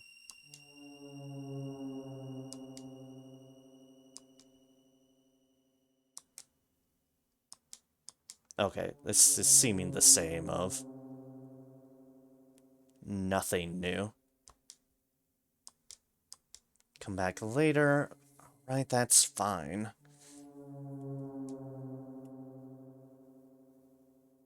Left to the atrium. What do I do with this shard of mirror? That is a fascinating question. Leading upwards, I don't see any way to do it to get past a wall or a guard's room. There is the dead end room. Intersection, dead end with a large door. Maybe there's something new in that. In the main hall. Main hall of the manor. Maybe there's something new in here? Looks like coast is clear. Oh, sorry. And Kid gently pushed the heavy doors open and peeked inside. Looks like the coast is clear. We stepped into the main hall. Dozens of candles provided a dim, flickering light, sending the corners of the room dancing in and out of shadow. His family... Ah! Something different has happened. Dozens of candles provided a dim, flickering light, sending the corners of the room dancing in and out of shadow. Several enormous portraits glowered down from high on the wall. Were these members of Lynx's family? I was busy staring at a painting depicting an intimidating old man, when his eyes suddenly widened, and he struck his tongue out at me. It says something when we can validly say this is not the first time we've had a ton strike out at us in this adventure. No, I was just seeing things again. It just looked that way because of how the flickering light of the candles was reflecting off the glossy oil paints. I mean, that could totally happen, right? Definitely. Okay, maybe. Face gives me the creeps. Get a load of all these ugly muds. There's nothing for us here. Let's look elsewhere. Neither Magal nor I had any objections.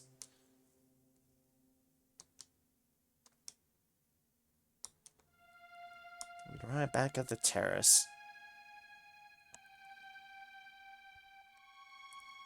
Is there anything else in the study? Or do we have everything we could desire from that? Well, only one way to check, and that is effectively me checking that. We're done here, ain't we? Let's go someplace else. Okay. Back at the intersection, so... back to the terrace. Might as well look for all our options. Okay, back into the manor. That's just still talking with folks. Anything new in the right?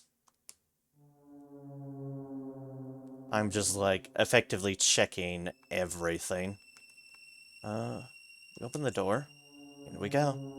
Hold our breath and reach the time. Yeah, it's swung slowly open.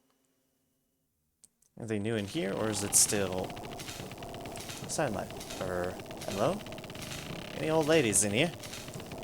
No? No kindly old dears who know more than they're letting on and lurking in the shadows? Come out, wherever you are. Oi, lady, show yourself. The silence spoke volumes. This is a waste of time, pronounced Mago flatly, turning on his heel. We left the dusty old storage room. Okay, so nothing there. We're at the depths of the manor. Staring upwards. Time for baubles. Wasn't same because for yeah, I know. Humph. Direction of the stairs upwards. Upstairs.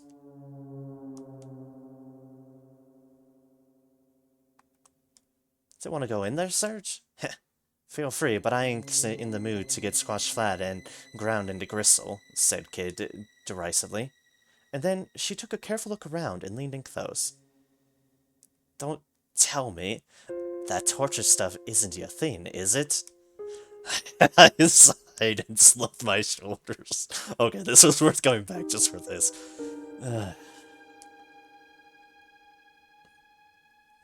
Okay, so nothing new here.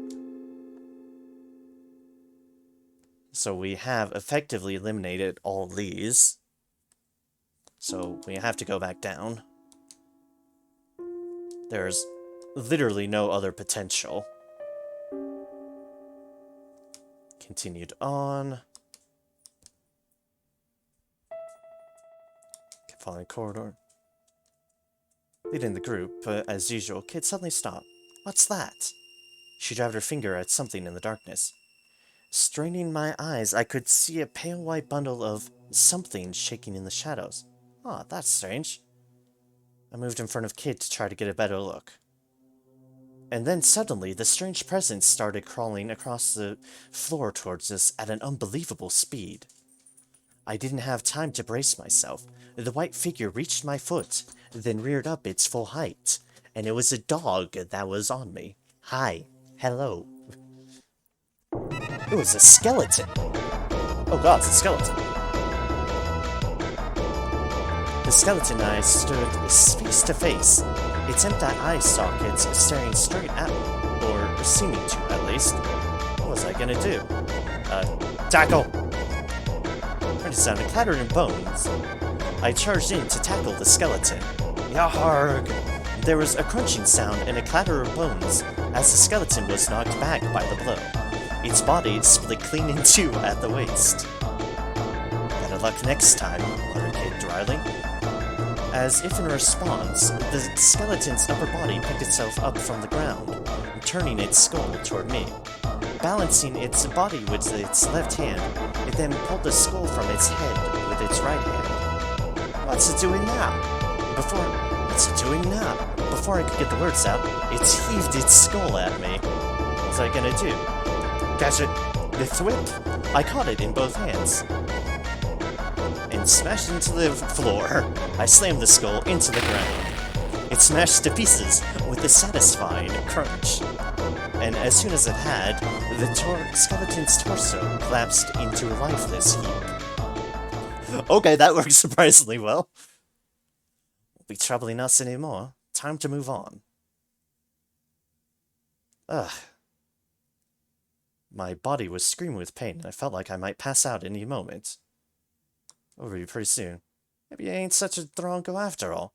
Just goes to show, any old weirdo can make something of themselves if they put their mind to it. Kid's eyes glinted with mischief. I surprised and did well with skeleton, which is good because I'm limping around struggling. Incantor. We have literally tried everything but just going back to those two rooms. Alright, atrium. Back of the atrium. Deeper into the manor. Press on. Yeah, I'm definitely at this awkward moment where it's like, which way, which way? Old, rather sturdy-looking door. A treasure. Manor's dungeon. Maybe it's going towards the guards. Take us to some stairs leading down. Down the stairs. Gonna say, the only thing I can think of is maybe there's a key for a dungeon in the guard room.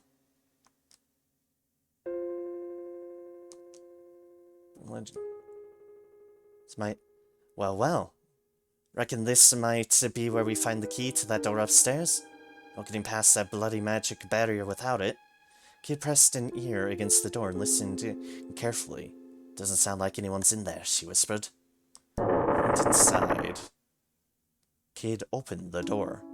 The room had seemed completely silent from the outside, so we had thought it would be empty. But there inside was a lone goblin. It was sitting in a chair with a book in its hand. A light steam drifted from the teacup on the table in front of it, and with it, a delicate aroma. It's a goblin! With tea! The goblin peered at us curiously over its spectacles. There was something different about this one. I could tell as much at a glance. Heavens! How rare it is to have guests! Heavens! How well spoken for a goblin. I could only feel dread and suspicion at the sight of him nonetheless. Sorry, mate, but we're not your guests. Cough up the key to the dungeon if you want to live. Kid slammed her knife into the table to illustrate her point. But the goblin didn't so much as flinch. Ah, you must be Kid. What a pleasure this is. I have always so wanted to meet you. Why, you're even more ravishing than the rumors would. Before the goblin could finish, Kid's knife flew through the air. With a quick flick of his wrist, the goblin caught the blade with the back of his book, a mere inch from his face. I see that your approach is as radical as the name of your merry band would suggest, the goblin said, pulling the knife free and handing it back to Kid. She took it without a word. But her gaze had changed.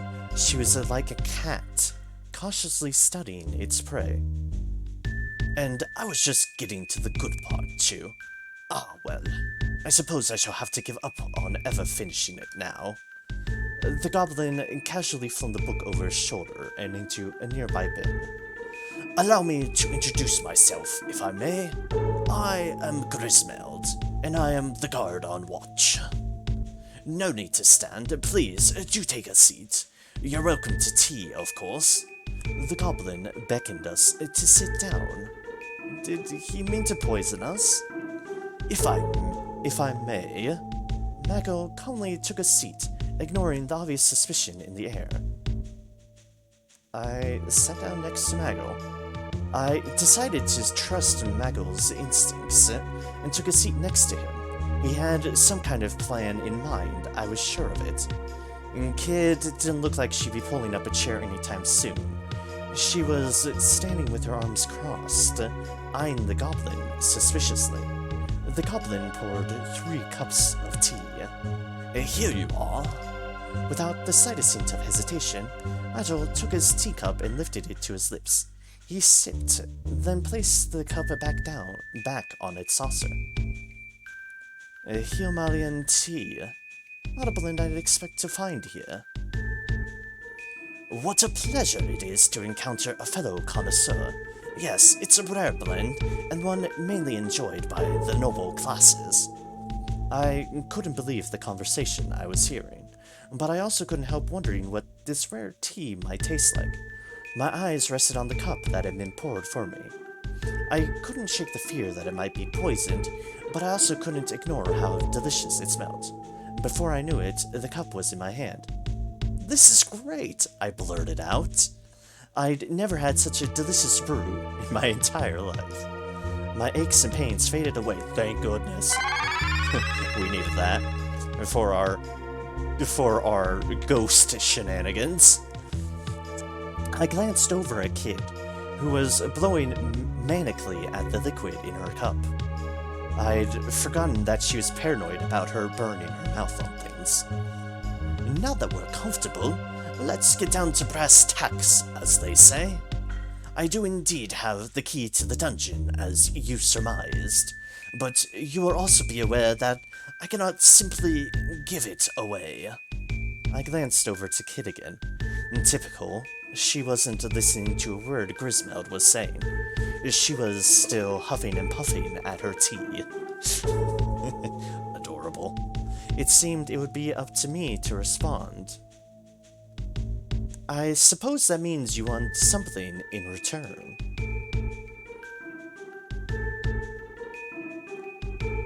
You'd like to know what I want? I want your heads.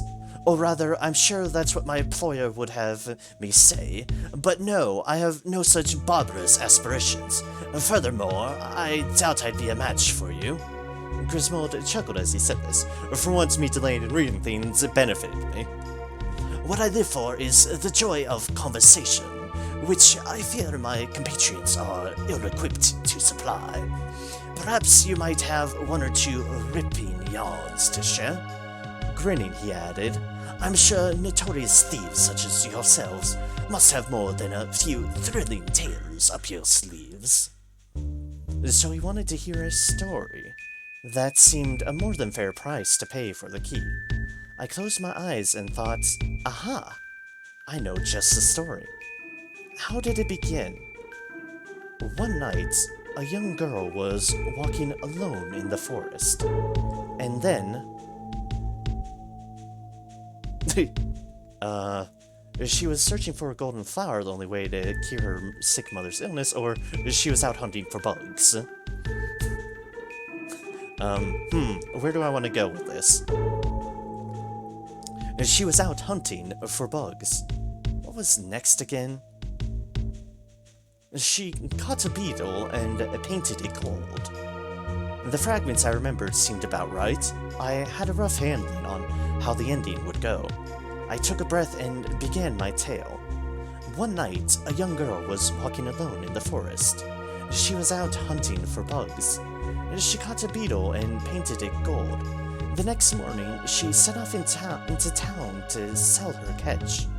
On her way there, she met some travelers and convinced them that the creature she carried was the fabled beetle of fortune. She sold it to them for an eye-watering price. Rich at last, the girl and her mother lived happily ever after. Hey, Serge, the kid's name wouldn't happen to be Kid, would it? My blood froze at the quiet threat in the voice behind me. What? I'm just making this up as I go along. Don't tell me you actually did all that stuff. The moment I turned around, I found my neck caught in Kid's hands. How did you find out? How? I couldn't answer her. I couldn't even breathe. I braced myself for a slap across the cheek. But before it came, Grismeld called out to stop her. He whispered a few words in her ear, then handed her a small bag. Her eyes glinted like stars, and she looked very pleased with herself indeed. Kid turned to me and Miguel. Right, let's hurry up and kill Link so we can have some of this here tea. So Grismeld had won her around with his special blend. She must have really liked the stuff. Then again, it was just like her to have her head turned by next to nothing. I like how we stumbled upon a story that made Kid like, wait, how did you know?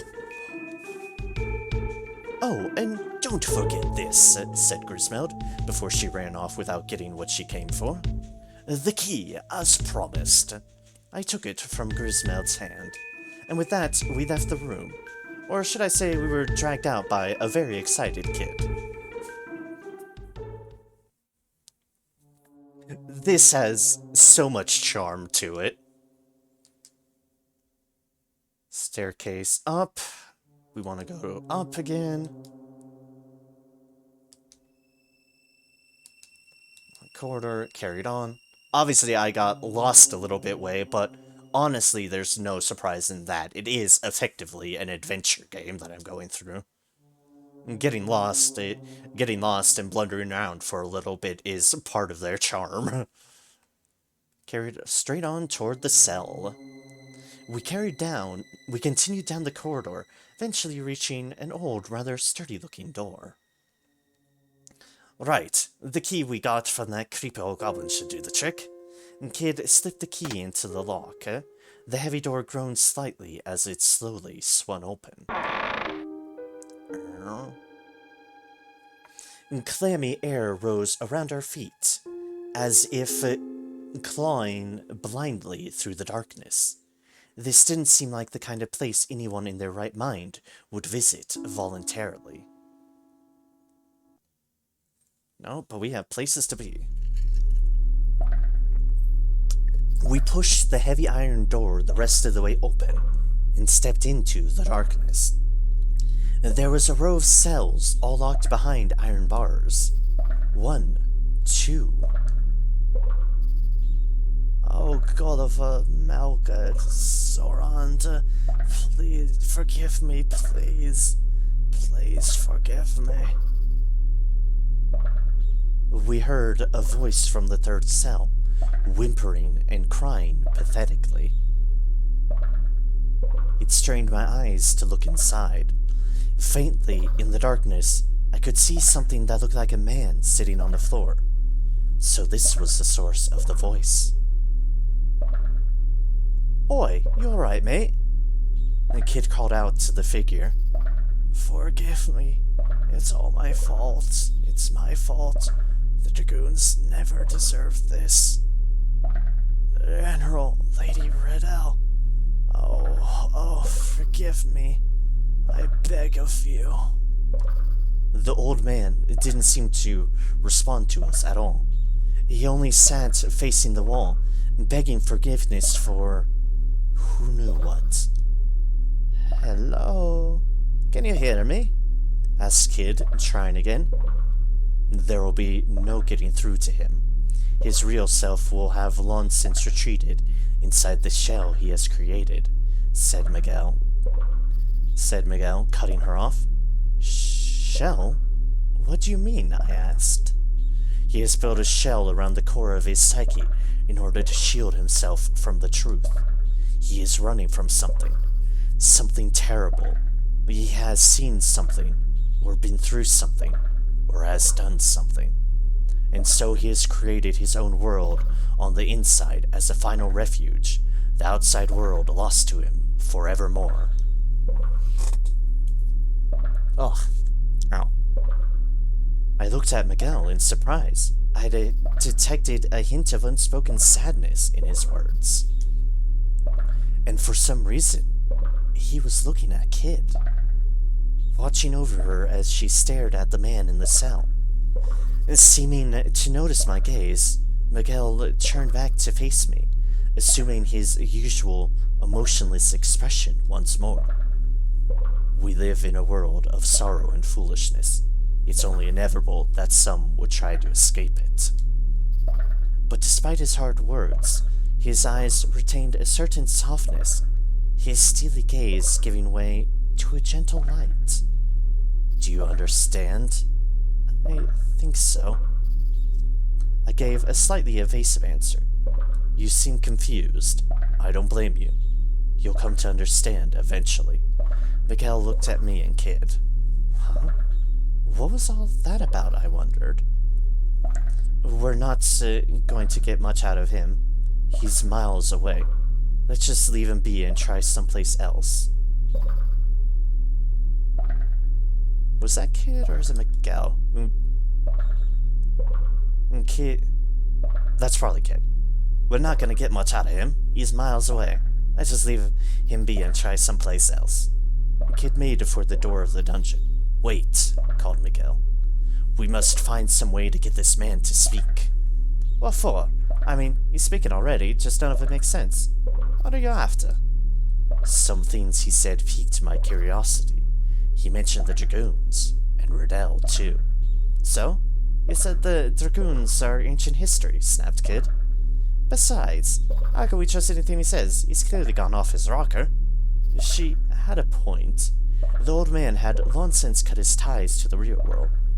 What did Miguel expect him to say? Without missing a beat, Miguel replied, We simply have to bring him back to reality. Now, how are we gonna do that?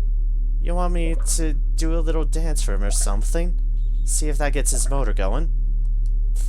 I knew if I said anything, I'd get nothing but the earful of a lifetime in return. So I clamped my hands over my mouth to save myself. Damn straight I did. What are you playing at, Serge? The kid seemed unimpressed. Phew, that was a close one. I don't think that would work, said Miguel dryly, and Kid's fist flew straight towards his face. This is why I said nothing. But Miguel shifted his weight ever so slightly, avoiding the attack, and continued. We must break through the shell he has created and drag him back to the real world. And in order to do that, we will need some kind of key. Something that will reach him even through the barrier he has erected. Yeah, where are we gonna find this key? Asked Kid suspiciously. I don't know, came Miguel's simple reply. But there is someone in this manor who can tell us. You don't mean... You're not talking about Adele, are you? I am, Miguel replied with a nod. Alright, fine. Don't know the heck you expect her to tell us, though. Kid turned on her heel and made for the door. We left the gibbering old man in the dungeon, alone with his sorrow. Alright, well, that's at least clear where we need to go. I followed Kid and Miguel back into the corridor. After making our way down the dark corridor, we came to a branch in the path. We want to go to the atrium. Came into view. Corridor, corridor, corridor. Here we go into the corridor. We continued on, because we now finally want to go back to Riddell's room. Continued along the path ahead. Leading the group as usual, Kid suddenly stopped. What's that? She dabbed her finger at something in the darkness. Oh no, it's a skeleton again.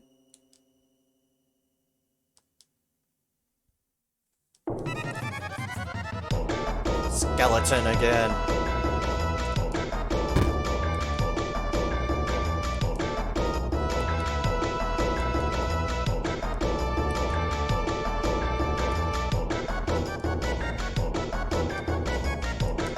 Threw it, caught in both hands, and slammed into the floor.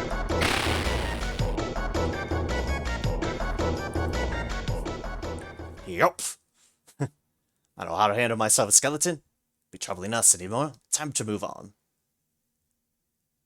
Phew, taking a few knocks, but I was alright. Scrape or two wouldn't stop me. Maybe I ain't such a drongo after all. Just goes to show any old weirdo can make something of themselves if they put their mind to it. Its eyes glinted with mischief. Excellent, that tea helped me out from being borderline. And the skeletons are hopefully getting my favor back with Kid after the ghost incident. Continued on our way inside, as we do want to go into Riddell's room again. Tidy welcoming room. No stranger to luxury, but awfully lonely. Is someone there? Came the voice of a young woman. We shrank into the shadows. The woman appeared from deeper within the room. She was lightly made up, and had a gentle, unthreatening air about her. It was Lynx's daughter.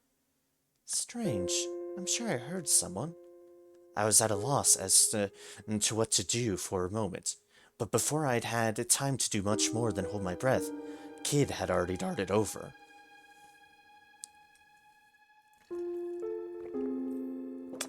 And thrust her knife out, stopping the blade only a hair's breadth from the woman's neck.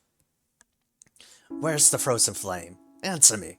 Her voice came out in a harsh growl. I rushed to hold Kid back before she hurt the poor woman. Kid, do we really have to do it this way? Shut your trap, Serge. Riddle couldn't help but giggle as she watched us bickering. What are you laughing at? Kid shot Riddell a harsh look. It's just, you don't seem like thieves at all. You want me to cut you, girl? I'd be surprised if that knife could cut anything. For a moment, I felt faint, imagining Riddell on the floor covered in blood. But then, Klein... Kid had thrown her knife to the floor. I saw that it was only a letter opener. Heh, didn't think you noticed. Whatever, I'm not here to mess around killing the likes of you anyway. I have no desire for bloodshed either, said Riddell, in a voice that was almost a whisper. I am not in your enemy. In fact, I want to help you. There wasn't a hint of hesitation or deception in her voice. Let me guess, you're trapped in the manor too. Liddell only lowered her eyes sadly in response to Kid's question. The frozen flame should have never been allowed to fall into Lynx's hands. Riddell spoke quietly, but deep emotion clearly underpinned her words. The flame was once the property of an ancient kingdom to the north, who kept it for generations. It is said to have the uncanny power to guide people and change history itself. After the kingdom fell, the flame changed hands countless times, until eventually it came into my father's possession. That was before I was born. Sometime later, Lynx became aware of the flame's true value, and approached my father under false pretenses of friendship. Not a soul suspected what his true intentions were. And then, on that horrible day, he destroyed everything. He killed everything. Riddell shook her head, and then buried her face in her hands. I don't care about the frozen flame. I don't care about that stupid accursed stone. It means nothing to me. I just want to take it away from Lynx and smash it to pieces right in front of him. And only we can make that happen. Riddell looked up with surprise. And only we can make that happen. Riddell looked up with surprise as Miguel spoke. No one else in the world can seize that jewel from Lynx. Riddell stared, speechlessly. And then, in a low voice, she whispered, "What can I do to help you?" There's a survivor of the Xadia Dragoons in the dungeon, who we want to help. And if we're to help him, we need your help, said Miguel, taking a step forward. What? That man is a traitor. It's because of him, that father, that is Sorinda. Please, it's the only way. Riddell turned her back to us and hung her head low. The Chamber of Death. There might be something to bring him back to his senses there. After all, it was there that he chose to abandon his pride, his life. I assume the Chamber of Death must be the cell with the trapped ceiling. Riddell nodded. Yeah, that's gonna be a problem, started Kid. That thing damn near killed us the last time. You will need to take the Einlanzer with you. It is a sacred sword, said to have been forged by an ancient sage, and his sister blade to the crimson, cursed Masamune. The timeless blessings of the Einlanzer will surely keep you safe from the Chamber of Death's wickedness. It used to be a sight to see in the hands of Sorendal. It danced like the wind, shone like the stars, and struck like lightning. Lost again in memories of fonder times, Riddell once more bowed her head. Forgive me, I have little more to tell you. You've told us more than enough. We'll take our leave now, said Miguel, turning and making for the door. I wish I had the strength to change things like you do, whispered Riddell, biting her lip. The Kid hesitated for a moment, seemingly deep in thought.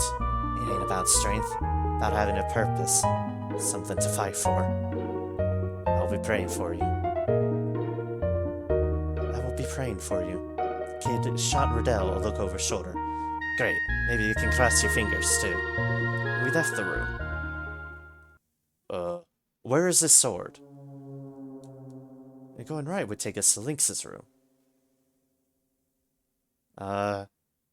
Is there, like, a sword in Lynx's room? I don't know. Is it in the main hall? Kid opened the door and slipped inside. Is there a sword in here we overmissed previously?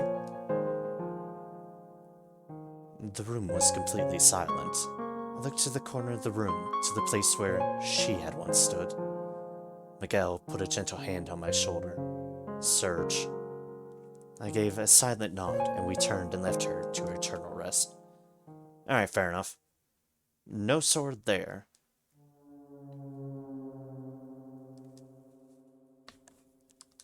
Where is the sword? Continued on our way. Is it in the treasure room? Did we miss a sword in the...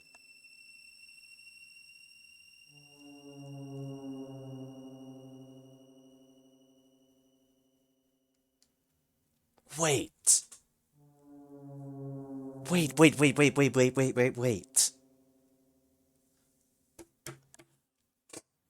I had the revelation.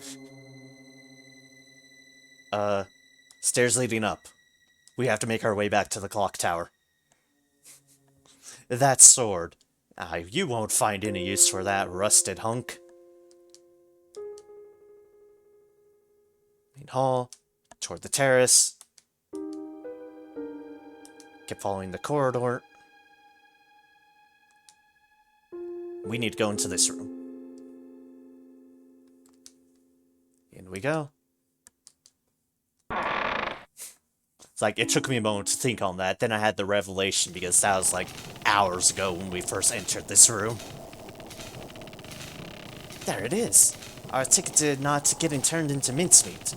The ancient sword was right where Kid had left it after pulling it out from the pile of junk. She ran over to where it lay. Looking down at the sword, Miguel muttered, 2 ancient blades. The sacred Einlanzer and the cursed Masamune. What are you on about, Mac? You know something about this Master Moon? Miguel said nothing. Well, it seems to mean something to you. It does. Uh-huh. Something to do with old friends I don't know about? Not exactly. An enemy, then?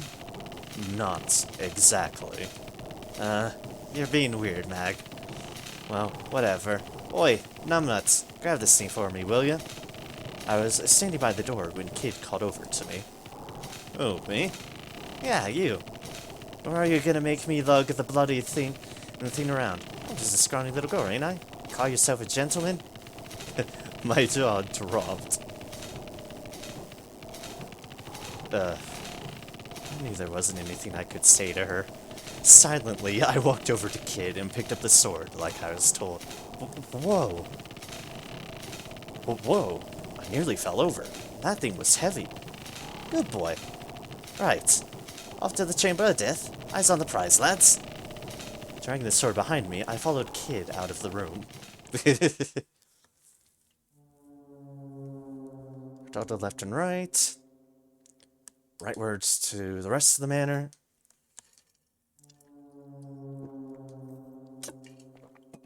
Continued on. We want the Chamber of Death.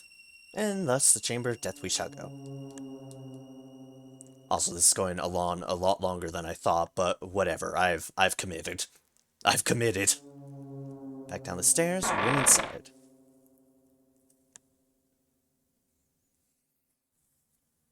Well, this place is just creepy as I remember. Lovely, grumbled Kid. Part of me feels like we are very near the end. There's only so much left we could possibly be doing. She was looking at the stains on the wall. The ceiling had been pulled back up, but that was no reason to believe it might not come grinding down again at any moment. And bearing in mind what Rudell had told us the room was called, it definitely wasn't some place we wanted to linger. Quickly, hissed Miguel, before crouching down and examining the ground for clues. Kid and I crouched down too. What were we even looking for, though? What could the old man have left in this room that would help us bring him back to reality? The flagstones of the floor were smeared with a black, gooey substance, which gave off an odd, rotten aroma. I shook my head, trying to drive an uncomfortable thought from my mind. Kid saw me and clearly wasn't doing much better herself. She slowly turned, positioning herself so she was facing away from the stains on the wall. There's no point in thinking like that. I just had to try. But then... bonk. The door closes. The door slams shut and the gears ground into life. Here we bloody go again. We have to stop it. If we don't deal with the trap, we'll never find what we're looking for.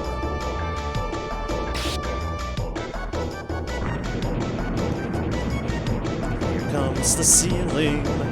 It's come to kill us so. Ceilings sink lower and lower. We ducked our heads, desperately trying to avoid the blades that jutted out from the bottom. Kid looked at me and screamed, "The sword! Use thine lines up!" What? How do you use a sword? To the ceiling? Alright, let's see if it... Alright, let's see if this legendary sword can smash through the ceiling. But the eye lines are upward. It's either that or the floor, but I panicked. Clang. Throwing me to the floor. Ow. My hands, later getting my fleet, plunged into the ground. I'm not driving it into Kid. That seems ridiculous. There. I drove the floor and soared into the floor with all my might. A shock ran through the room.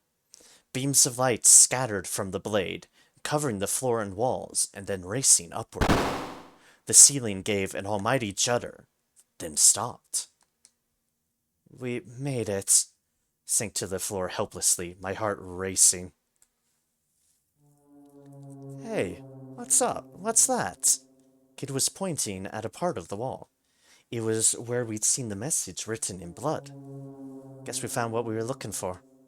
Part of the wall had collapsed, revealing a cavity behind what had looked like a piece of solid stone. Inside, I could see something glinting faintly in the darkness.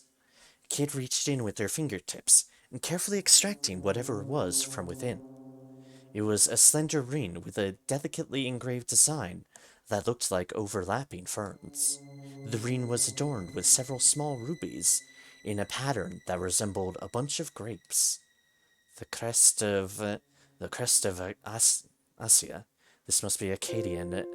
The crest of Acadia. This must be an Acadian signet. And Kid put the ring on her middle finger, where it sat uneasily. It didn't seem to be her size. The rubies gave off an eerie glint. Right, let's not spend any more time in here than we have to. We'd managed to foil the trap and retrieve the Acadian signet. I left the lines where it stood, and we exited the room. Alright, back up, around, and about, and to the dungeon once more. Continued on, and hopefully we don't run into any enemies. Continued on. Kept following the corridor. We went down the stairs. To the atrium. Oops, almost clicked the wrong thing. To the atrium. Manor, pressed on. Nope. Kid stopped in her tracks, signaling to us with a hand behind her back. She drew her knife and stared into the darkness. We heard the clinking of metal from just up ahead. Goblin guards. It wasn't likely there'd be anyone else going for a nighttime stroll around the manor wearing armor. Drew my knife and readied myself. Well, suddenly, starting to look like a real thief. Alright, Serge, Miguel, let's go get him. Nothing could go wrong.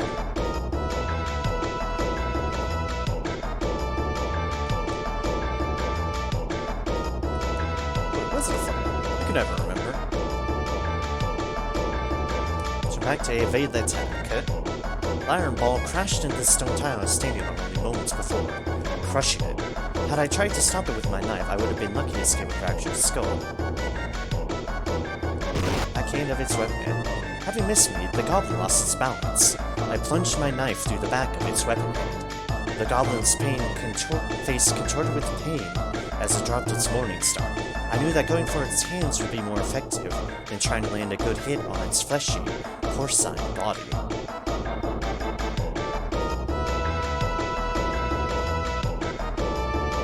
Grab the morning star and get behind the goblin.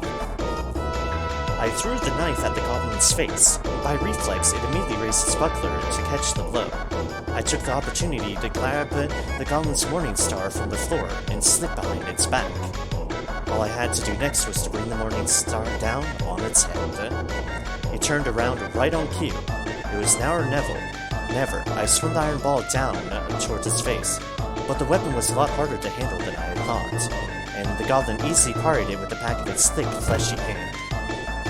The chain was yanked savagely, pulling me off balance, and I was kicked into the air. I felt as if I was falling forever, like an autumn leaf floating gently from a tree. It wasn't the stone fall that broke my fall, but the embrace of a pair of muscular arms. Get back. Miguel dropped me to the floor like a sack of potatoes and advanced on the goblin. It took the mace from its belt and charged toward it, and he lashed out with a kick, sending the mace flying. His foot came down again, this time on the goblin's hideous face. I almost had that better. The creature's features crumpled inward, and its body fell to the floor with a heavy thud. It was all over in a second. You're bloody pathetic. That was kid. No good nabbing a weapon you don't know how to handle, is it? Try using head for once, will you? Sometimes I really did despair. I was doing my best just to survive. Could have heard her offer, "You alright, mate?" Just once in a while, if only to mix things up. I'm a grown man, you know. I have feelings, I said to myself as usual. And trying to tell her that for real would have been a swift route to an early grave and nothing else. Wait a second. What's that? There was a leather bag on the ground, containing some recently cooked meat. Lucky me. I bit into the meat without a moment's hesitation. After devouring the unexpected windfall, I felt a little better. Oi, where's my share? Busted! I pretended not to hear. Phew, taking a few knocks, but I was alright. You say it's a Durango after all. You know where can make something else as they put their mind to it? Oh, well. I at least still got the good dialogue. That I hadn't totally messed things up. Toward the dungeon. I just reached an old, rather sturdy-looking door. This place again. I hope this was the last time I'd have to come here. We went inside. Having retrieved the Acadian signet, we returned to the old man's cell. As soon as we got there, Miguel took a step forward and grabbed onto the bars.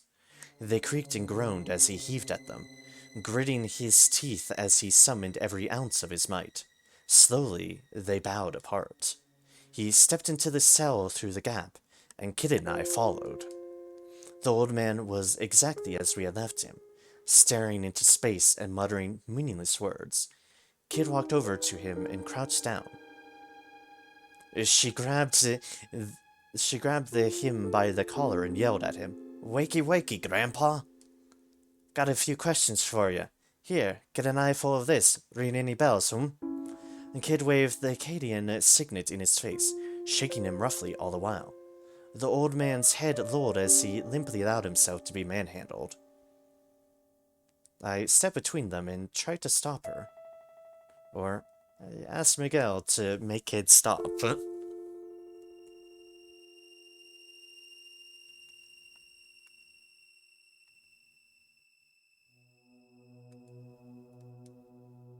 I tried to get between Kid and the old man. She glared at me.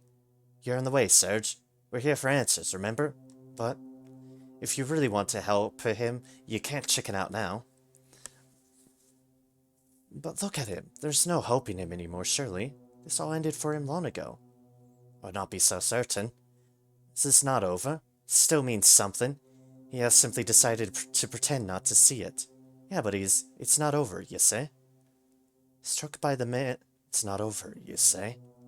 Struck by the man's sudden interruption, we all turned to look at him.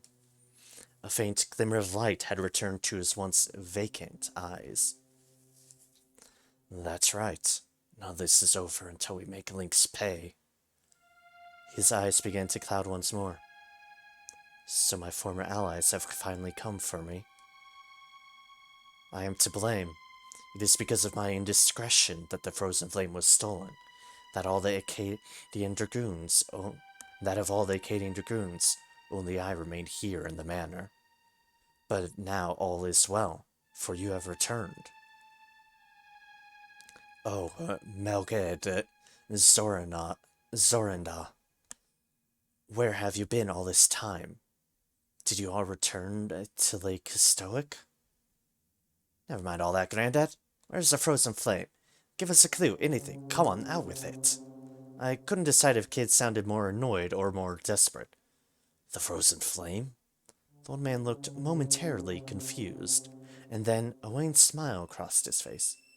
My word, Lady Riddell. It has been far too long since the last I had the pleasure. Why, you only need to turn the third candlestick from the left as you enter the main hall. That will open the underground vault, as you know. Third candlestick from the left. Wrapped her arms around the old man and held him tight, and then, in a trembling voice, she whispered, I'm sorry. I promise we'll get you back. Ah, God. The man recoiled in horror and then began to sob once more. I am to blame. It's all my fault. Forgive me. Forgive me. Look, if you want to get out of here, now's your chance. But it was no use. He was too busy cowering and wailing to hear me. We're done here, Serge. We can't help him. And there's things we need. We're done here, Serge. We can't help him. And there's things we need to be doing. Third candlestick from the left. Thank you, I whispered to the old man, before following Kid and Miguel out of the dungeon. Third candlestick from the left. Third candlestick from the left. Third candlestick from the left.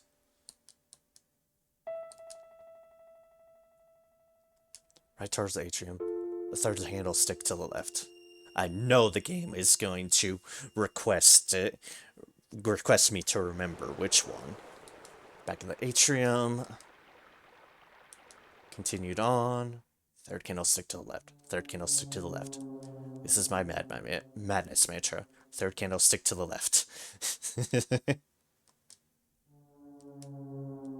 Third candlestick to the left.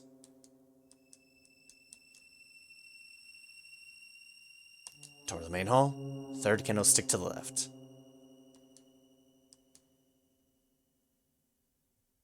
And inside. Third candlestick to the left. Third candlestick to the left. Looks like the coast is clear. Stepped into the main hall. Third candlestick to the left. Dozens of candles provided a dim, flickering light, sending the corners of the room dancing in and out of shadow. The great hall was filled with a heavy silence, a silence unbroken save for the ticking of a large clock that slowly counted the passage of time, as if waiting for something.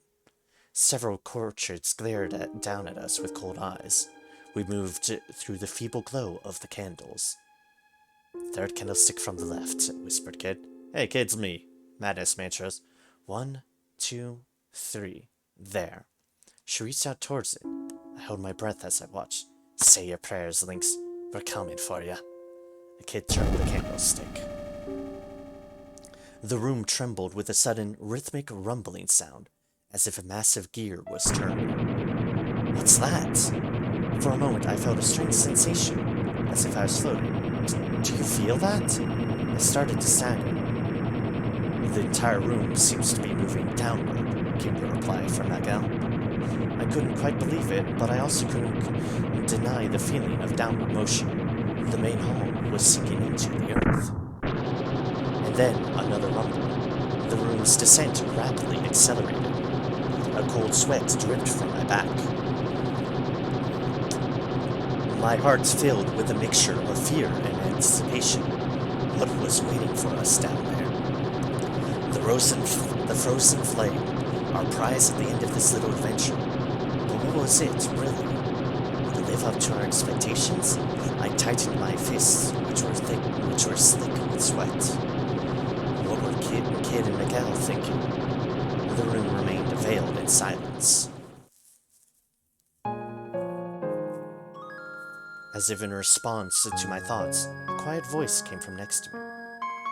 Sometimes It was Kid. I looked over to see her standing stiffly, staring forward with her hands clenched into fists. Sometimes I feel like I'm stuck in a losing battle. A fight I'll never win, no matter what I do. It was a side of her I had never witnessed before. Even from this angle, I could see fear and doubt flickering across her face. I felt a tender sting in my heart. We'll win, I promise. There's nothing to worry about. Will win in the end. I promise. Drongo. She gave me a gentle smile. Can't promise anything in this world, Serge. There are no guarantees. But thanks anyway. She grinned again, seeming a little embarrassed, then looked me straight in the eye. And then I had the strangest sensation. This wasn't Kid. Or not the only kid, anyways. Anyway, I was overwhelmed by the inexplicable oddness of the idea. She noticed immediately, of course, and our little moment was over.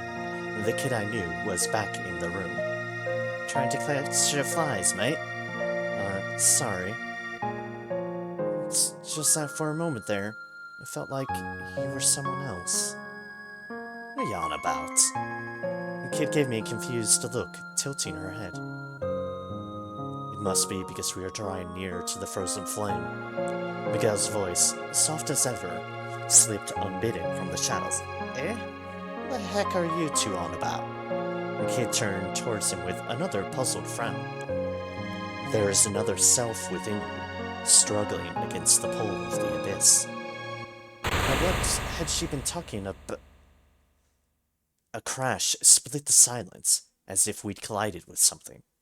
Screech. A loud metallic scraping filled the air. The room rocked, and finally came to a halt. Looks like the end of the line. All change. Oh, wow. Oh, wow, actually, the pipe organ's actually playing. The swelling grandeur of the organ suddenly filled the air. No one had so much as touched it, and yet the keys and the pedals were moving by themselves. The melody it played was both unsettling and sad. Funeral tune, is it? Way to greet your guests. The kid took a long stride forward, then turned to face me and Miguel. Come on, let's go. Miguel and I gently nodded our assent. The kid grinned, then turned back to the door. I'm coming for you, Lynx. This is the end for you. And with that, she led us from the hall.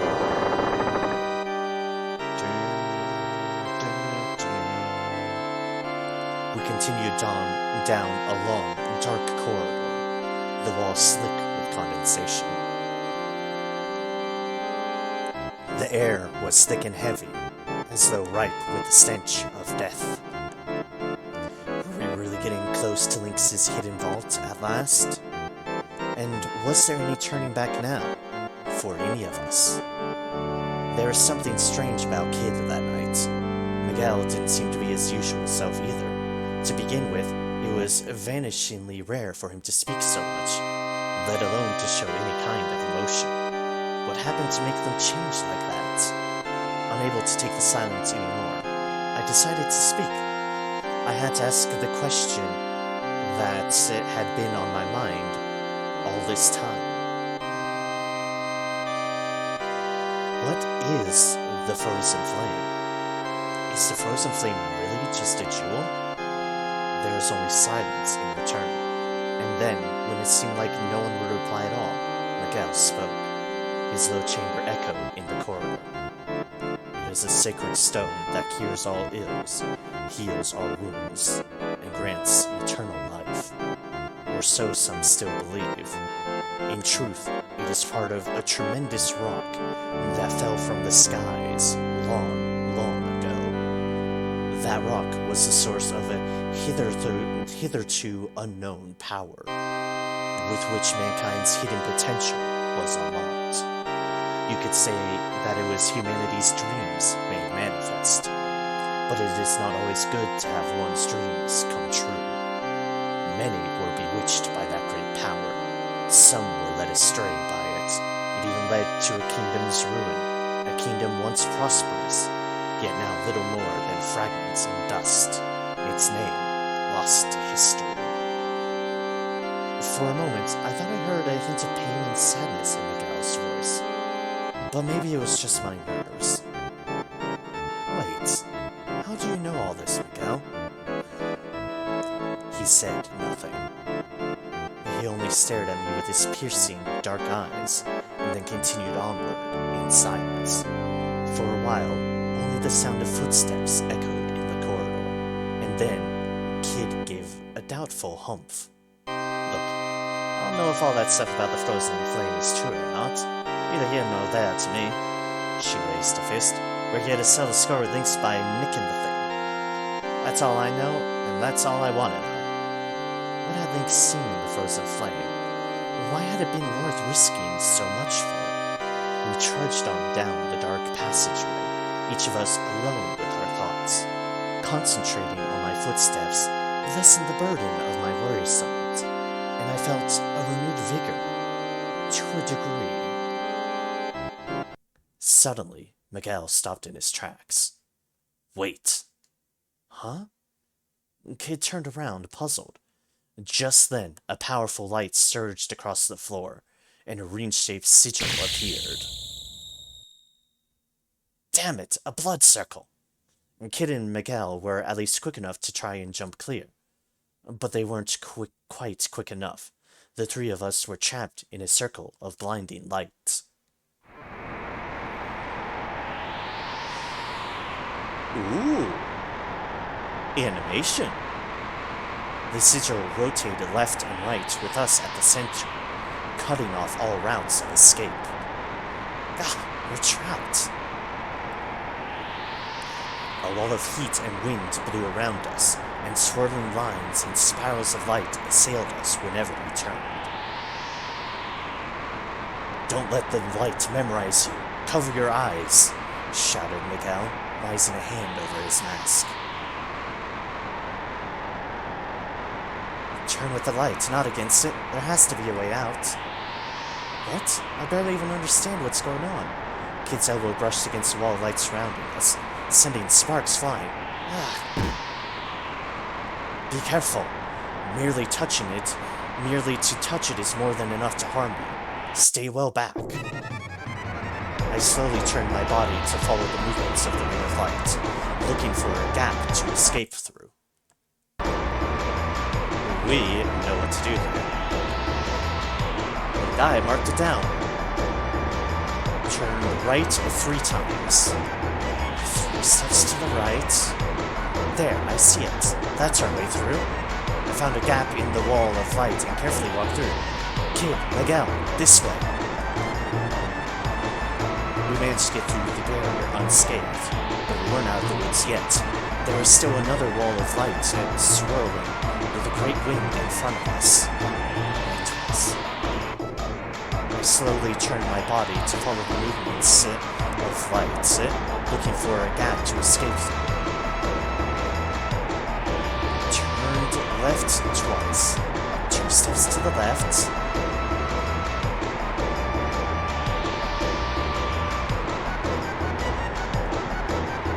There, I see it. That's our way through. I found a gap in the wall of light and carefully walked through it. Kid, Miguel, this way. We managed to get through the barrier unscathed, but we weren't out of the woods yet.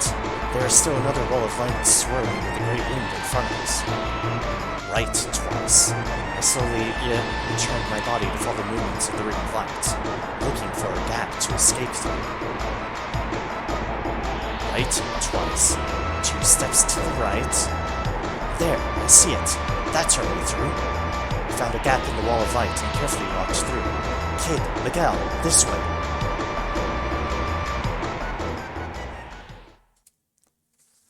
Knew typing that out was going to be worth it. Suddenly, my body felt light, and I staggered 2 or 3 steps forward. We were back in the deserted passageway we'd been walking down before the blood circle had appeared. The sigil had vanished from the floor, and everything was silent, as if nothing had ever been amiss. Then I looked up.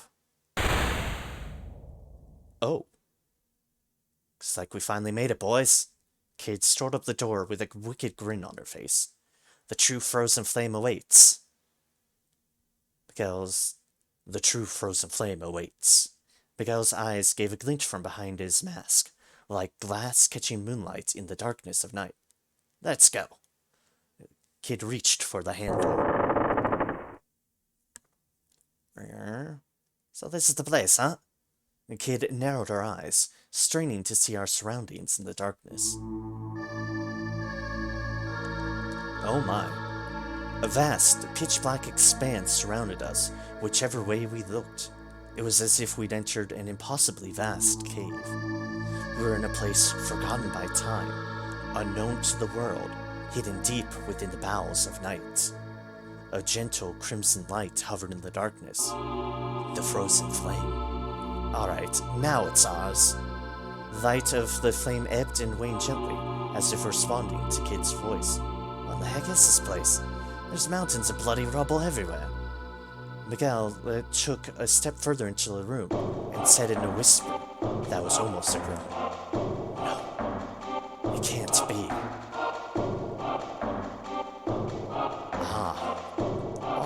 But it is. The ruins of the lost kingdom of mages. The voice drifted down through the darkness from above. Kid looked up in shock. Thanks. I'll kick your flea-bitten arse so hard, you'll kiss the moon. Kid pulled her knife from her belt and threw it as hard as she could. It fell to the floor with a clang, as if knocked out of the air by some unseen hand. Still the same impertinent child as ever, I see. That's no way to greet an old friend. Smarmy bastard. Kid gritted her teeth with rage. And do you, Shadow Dweller? I'll have none of your tricks this time. You must think me a fool if you believe I'll fall for that again. Miguel, who had been quietly slipping into the darkness that surrounded us, stopped dead in his tracks. So this was the infamous Lynx.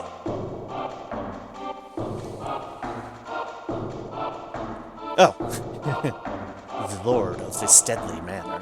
The man who had murdered the closest thing Kid had to family, who had assassinated General Viper, and eradicated the order of the Cadia Dragoons. A pleasure as always, my dear Kid, and I must say, you followed the trail of breadcrumbs I laid for you admirably close, my greedy little sneak thief. What the bloody... She stepped forward, bristling. Lynx narrowed his eyes as his lips twisted into a snarl. You know what I want, Kid. Give me the stone you carry. The stone? The stone? Did Kid have some kind of jewel I didn't know about? Feh! Don't know what you're on about, mate. She just about managed to recover her composure, narrowing her eyes scornfully at her old foe. Spare me the act, child. I know that you have it. I know she gave it to you. Hand over the time egg. Now. The what? Whatever it was, I'd never heard of it.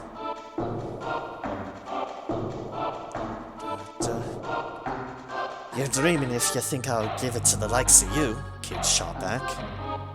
It's all I have left of it. I'll never let go of it, not for anyone, and definitely not for you. I'll tell you what's gonna happen, you bastard. First, I'm gonna take the frozen flame, then I'm gonna ram it down your throat. Also, it is way later than I thought it'd be. Oh well, I'm near the end.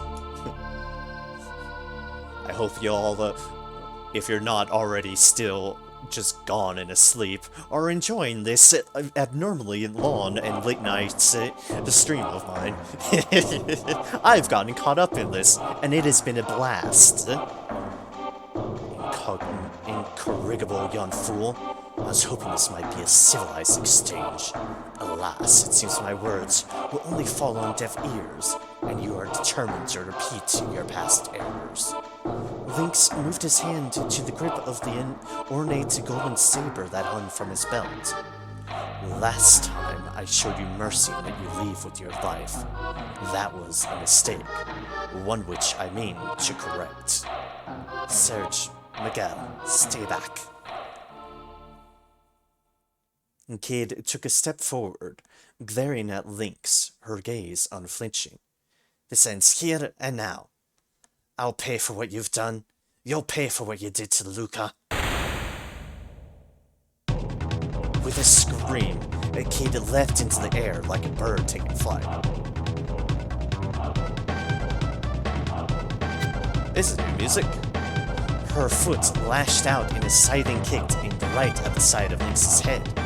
But there was no contact. Where Lynx had been mere moments before, now there's only empty space. The kid landed and immediately launched herself back into the air, putting the full force of her momentum into another kick. This time, Lynx leaned back, letting Kid's foot swing past only a hair's breadth from his nose. And then it was Lynx's turn. He lashed out with his saber, carving an arc through the air in front of him. Kid was ready for him, however, and had already jumped back to a safe distance. The two glared at each other for mere footsteps apart.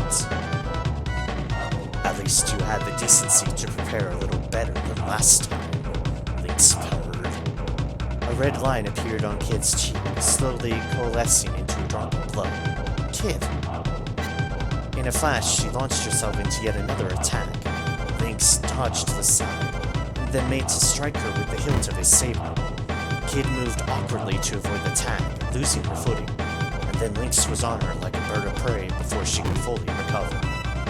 There was a gasp and a cough as Lynx drove his knee into the pit of her stomach. Kid collapsed.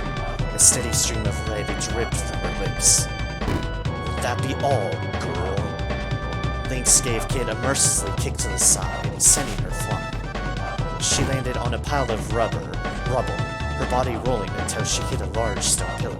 And there she lay, lifeless and still. Kid? Kid! I screamed her name as I charged towards Lynx, but Miguel was already there. He flew through the darkness, apart the shadows, before crashing down on Lynx like a bolt from the blue. Lynx jumped back, and countless threads of light flew from his fingertips towards Miguel. With a droning hum, the threads of light surrounded Miguel, crossing over one another. They spread to form a lattice of light that gave off a blinding glare, and trapped Miguel where he stood. What is this? Miguel staggered and groaned, attempting to shield his eyes with his hands. This is simple enough spell, my shadowy friend, for those inclined to learn it, and one which, sadly for you, leaves no darkness in which to hide. Lynx leered at Miguel with a venomous grin.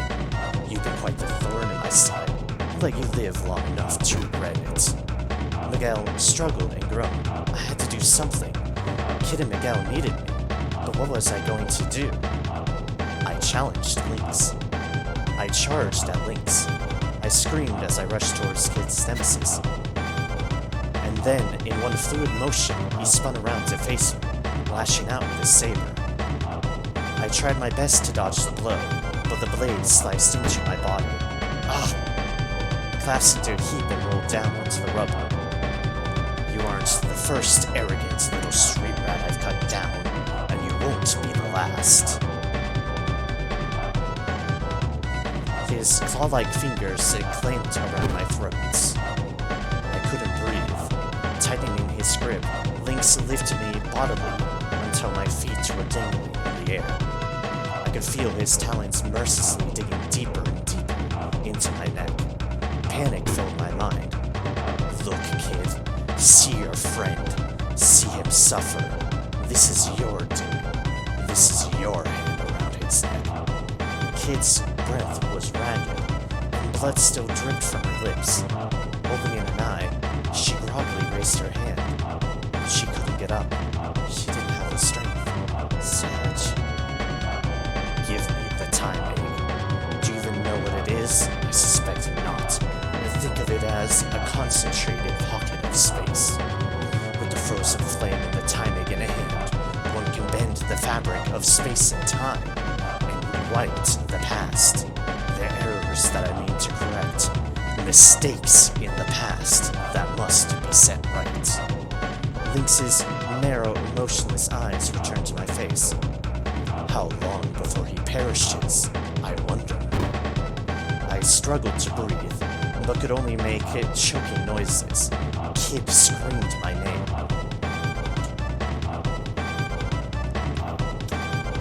Decide. Will you watch the boy die, or relent?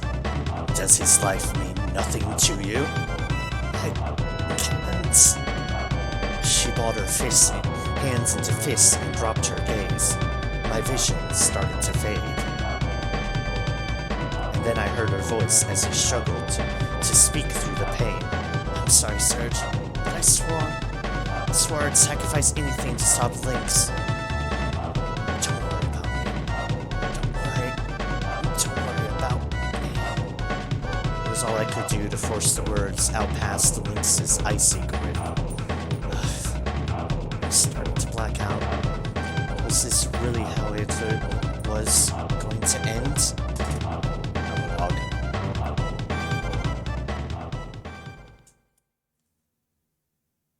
For crying out loud. Fine, you win. Here, have your damn rock. Lynx's grip on my throat loosened. Groaning with pain, Kid reached a shaky hand into her shirt. I knew you'd come around in the end.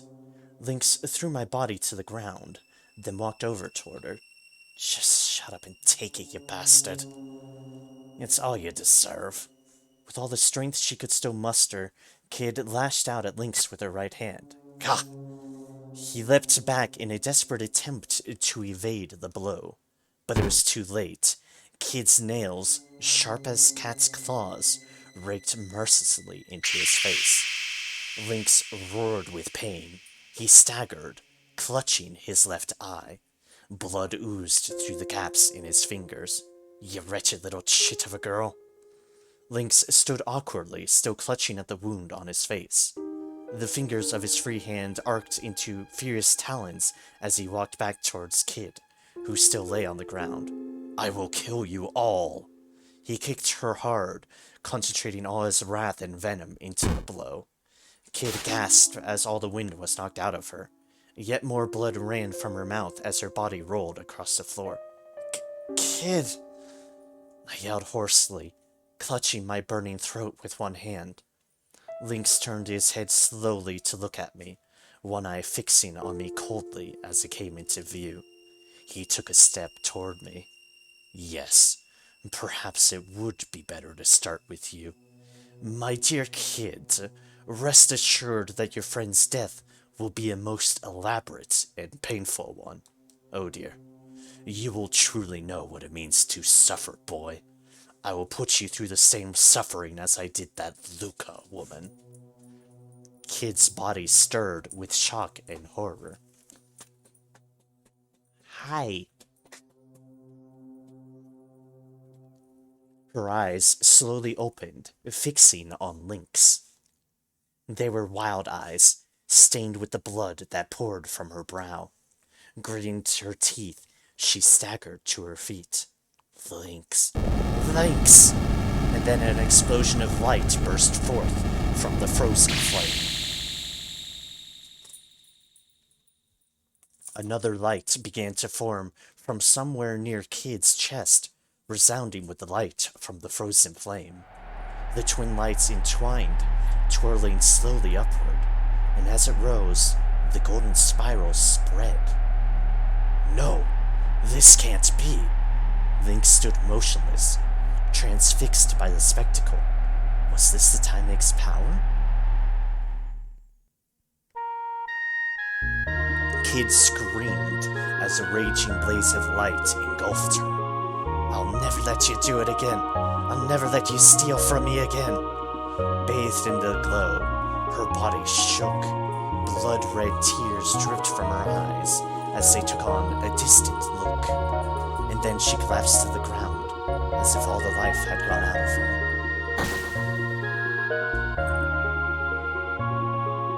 I heard a voice. It was quiet and still, like the evening. It has come to pass.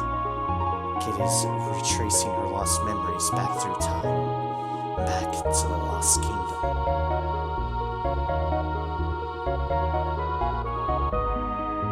It was through her power that the kingdom fell, that it was swallowed in the all-encompassing vortex of time. In her grief, she wished to disappear. Her past, her future, she wanted it all to sink into the void, to be lost in the seething whirl of time. She despised what she had done. She closed herself off from all that she saw and heard, and cursed her very existence. But the stone wished for her to live. The hands of her clock were rewound, her memories unraveled. The stone gave her a chance to begin again. The stone had both the power and the will to bring all this about. Sinking through the sea of time, she drifted here, a mere babe, her memories a blank slate.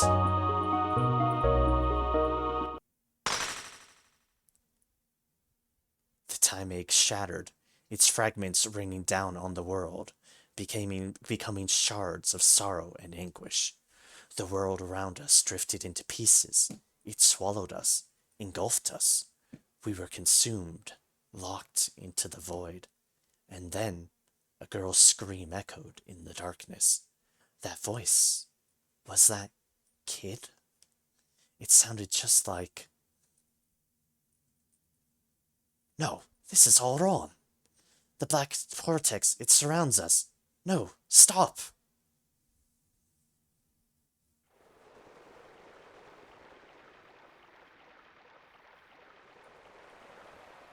Oh? Oh?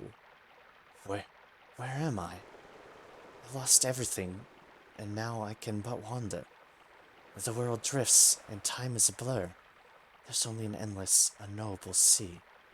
This is where time begins and ends. This is where all life finds peace. I see myself as a baby, and cry next to my mother, an exhausted yet proud look upon her face. I see myself aged and wizened, waiting to succumb to death's embrace with a smile. I see countless incarnations of myself, walking time's intricate corridors as ghosts. This is a place where countless worlds overlap, and infinite dreams play out. If only I could rest here for eternity. If only I could free myself of all my burdens and sleep here, in the sea of dreams. But I hear it calling me. I hear the song. Hey look, it's T-Rex.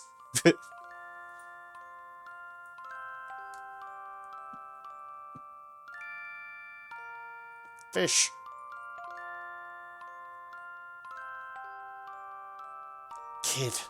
Kid, please. Can you hear me? Kid, say something. Kid, you've got to stay with me. Who's that? Who's calling me?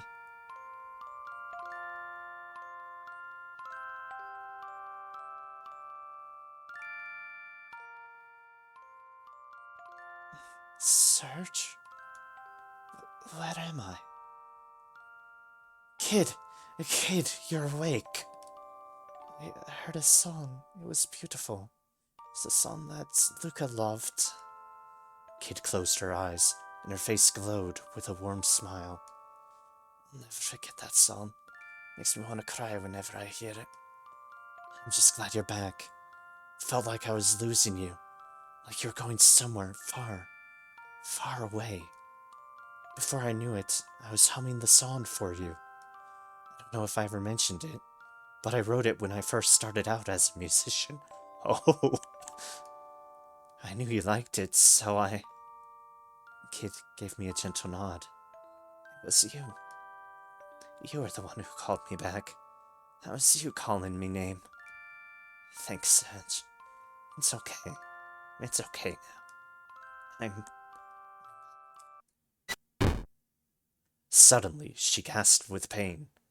Lynx's saber had plunged deep into her right shoulder, and towering over us was Lynx himself. Oh. I told you, kid. I told you I would kill you. She had no strength to fight. What was I gonna do? Try to protect Kid. I threw myself over Kid's inert form. I had to protect her. Ha! You rushed needlessly to your grave, boy. Lynx glared coldly at me with his remaining eye. Alas, your time has come. He raised his saber high, preparing to strike. Enough. Stunned, we looked toward the intruder. You. There stood an old crone, her wizened features obscured by a heavy hood. How had she made it all the way down here? Lady Pharaoh, what have we done to bring Poor's Magister General one running, I wonder? Poor's Magister General? He growled. It's been far too long, Lord Lynx. A pity that I seem not to have caught you at your best. The crone met Lynx's mad stare head-on. I will take the frozen flame. After all, it seems you two have been quite unable to decide which of you should have it. She raised a hand, and armed soldiers poured into the room. Agile lifted Kid to her feet. This seems like a good time to leave. Yes, it does, Lynx snarled. You'll regret this, witch. He kicked off from the floor, and his body rose into the air. Then he turned his venomous glare on us. And you, Kid, you'll pay this with your life soon enough. You will never be safe from me. With that, he disappeared like a puff of smoke. The crone lingered for a moment, her eyes resting on us. We are not in ways gonna oppose you. Kid, if you wish to try and steal the frozen flame again, you're welcome to try anytime you please. We'll be waiting, but you'll have to get out of here alive first. The soldiers drew their weapons and fell upon us. Oh dear. Darkness, heed my call. With Kid slumped against him, Miguel spread his arms and drew a sigil in the air. Hurry, Surge. This way. I grabbed onto him, and we plunged into blackness. Oh dear. Well, that escalated. Thanks to Miguel's magic, we managed to escape the manor alive. But the lights of torches dotted the forest, and we could hear soldiers calling to one another. We stopped briefly in the darkness of the woods, and Kid leaned heavily on a tree, desperately trying to quiet her ragged breathing. It was a terrible wound she'd suffered, and it seemed to be taking its toll. Are you okay, Kid? Yeah, don't worry about me, mate. We're surrounded. It won't be long before they find us, said Miguel, his eyes cautiously scanning the area. Kid raised her head to look at me. It's me and Miguel they want. Get out of here, Serge. It's us they want, not you. What are you saying? I'm not leaving you here.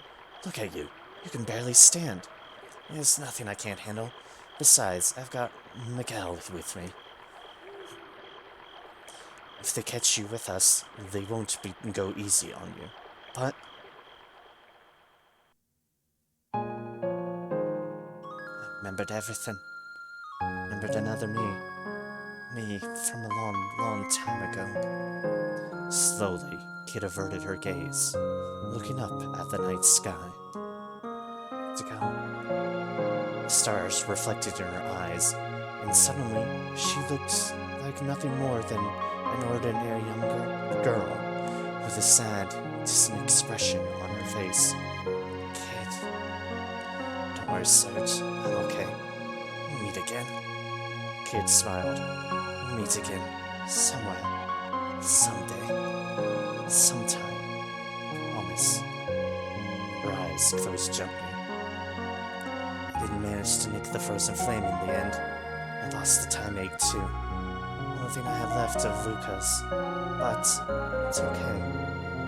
Everything's gonna be okay. There's something inside me that shines brighter than any stupid jewel. The most important thing in the world.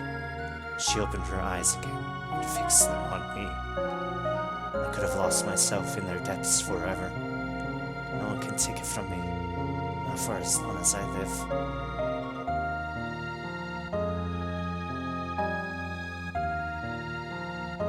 There is nothing else in the world I wanted but this. I doubted I'd ever want anything again. I only wanted this moment. All the clocks in the world could have stopped right then and there for all I cared. And that was exactly what I wished for as I gazed at her. Goodbye, Serge. And thanks. She looked down, then turned away, and disappeared into the darkness of the night. Would I ever see her again? Kid! Don't follow me, Serge. Please, just don't. I strained to try and catch a glimpse of her as the last traces of her shadow vanished toward a place I'd never reach again. No, Kid. I leapt to my feet, meaning to chase after her, but a shadow soon blocked my path. Miguel? Without saying a word, he slowly shook his head. Behind the mask, I saw a sadness in his eyes. Then the shadow withdrew and melted into the darkness. Miguel? Kid? Wait, don't leave me. I screamed into the night, but there was no reply. The black silence swallowed my cries.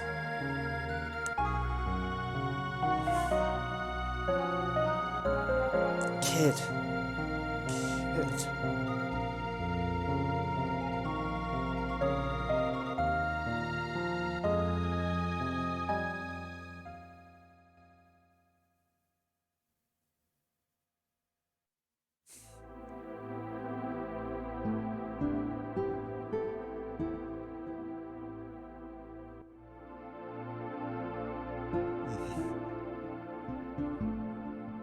And so ends another tale. Perhaps one day I'll see Kid, Miguel, and Riddell again. One day, somewhere, at another time, in another world. Perhaps none of us will even realize it. But that's a story for another day. For now, I must put down my pen.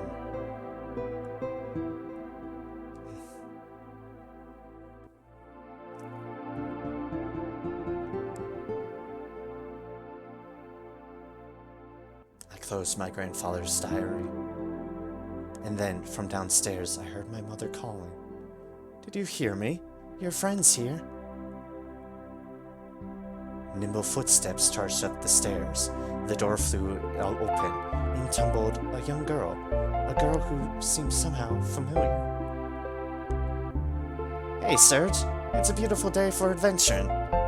Found a rundown old manor off in the woods to the north. You want to go exploring? Come on, put the book down and let's get out there.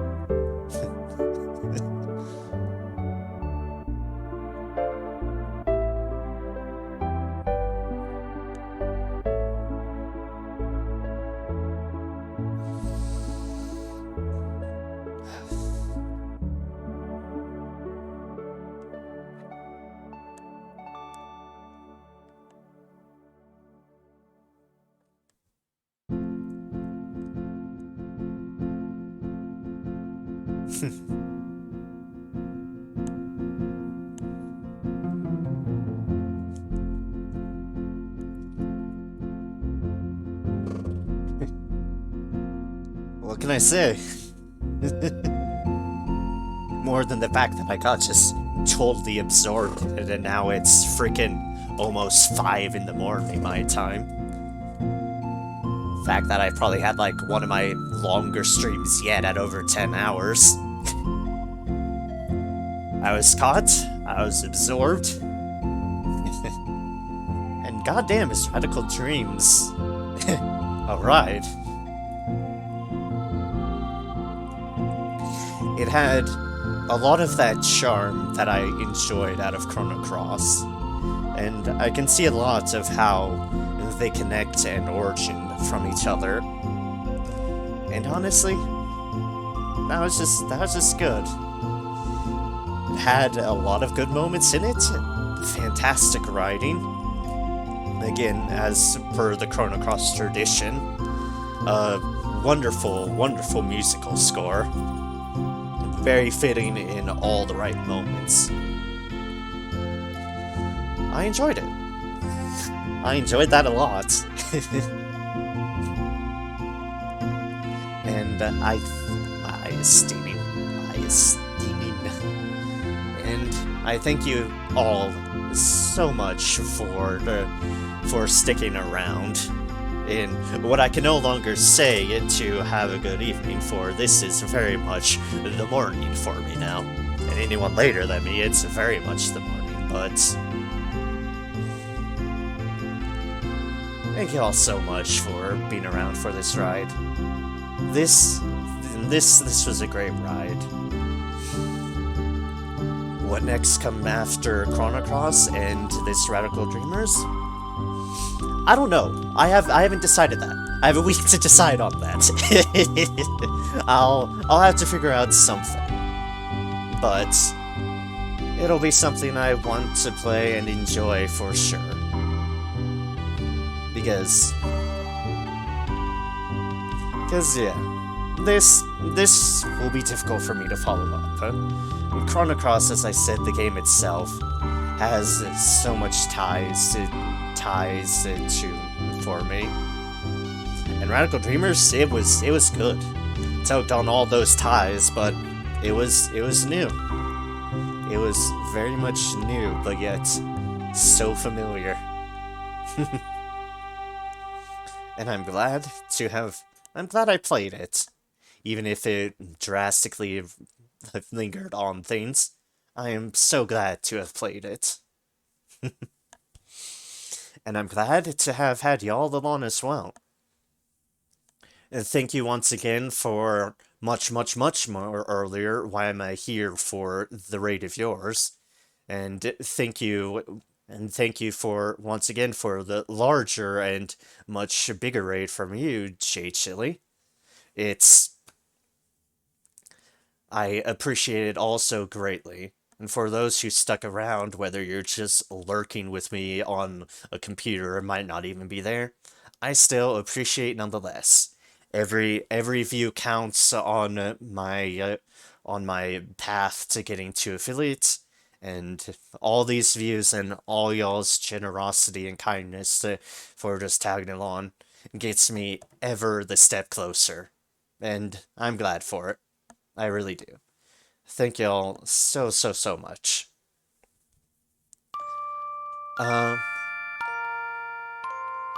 Kid, the Tressar Interdant complete. There are a lot more question marks there, and numbers. Not sure what that's about, but either way, I will consider things for next time on for what I want to stream next. Also figure out if there's anything more to figure out on this. I don't know on that accord. There might be, there might not be. I'm not sure.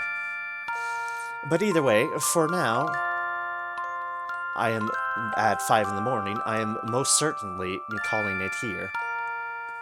Once again, thank you all so much. Next stream comes this coming Thursday. Being more Warhammer 40k Mechanicus. Next up on Saturday, which is conveniently enough also my birthday, I will be playing more Doom 2016. And then we wrap back down to Sunday, where it's more Sunless Sea.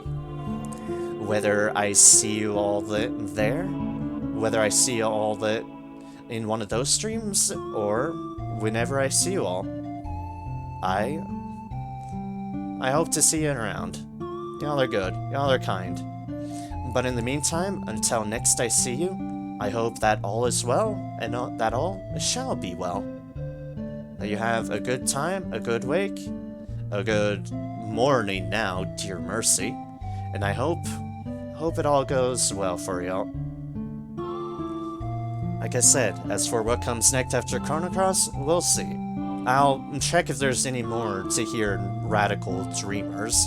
Since this is too new to me, I'm not sure if there's any more, but if there isn't, we'll be out moving on to whatever's next, which I will have to figure that out as well. But I hope, whatever I decide, y'all will continue to be along this wonderful ride for me.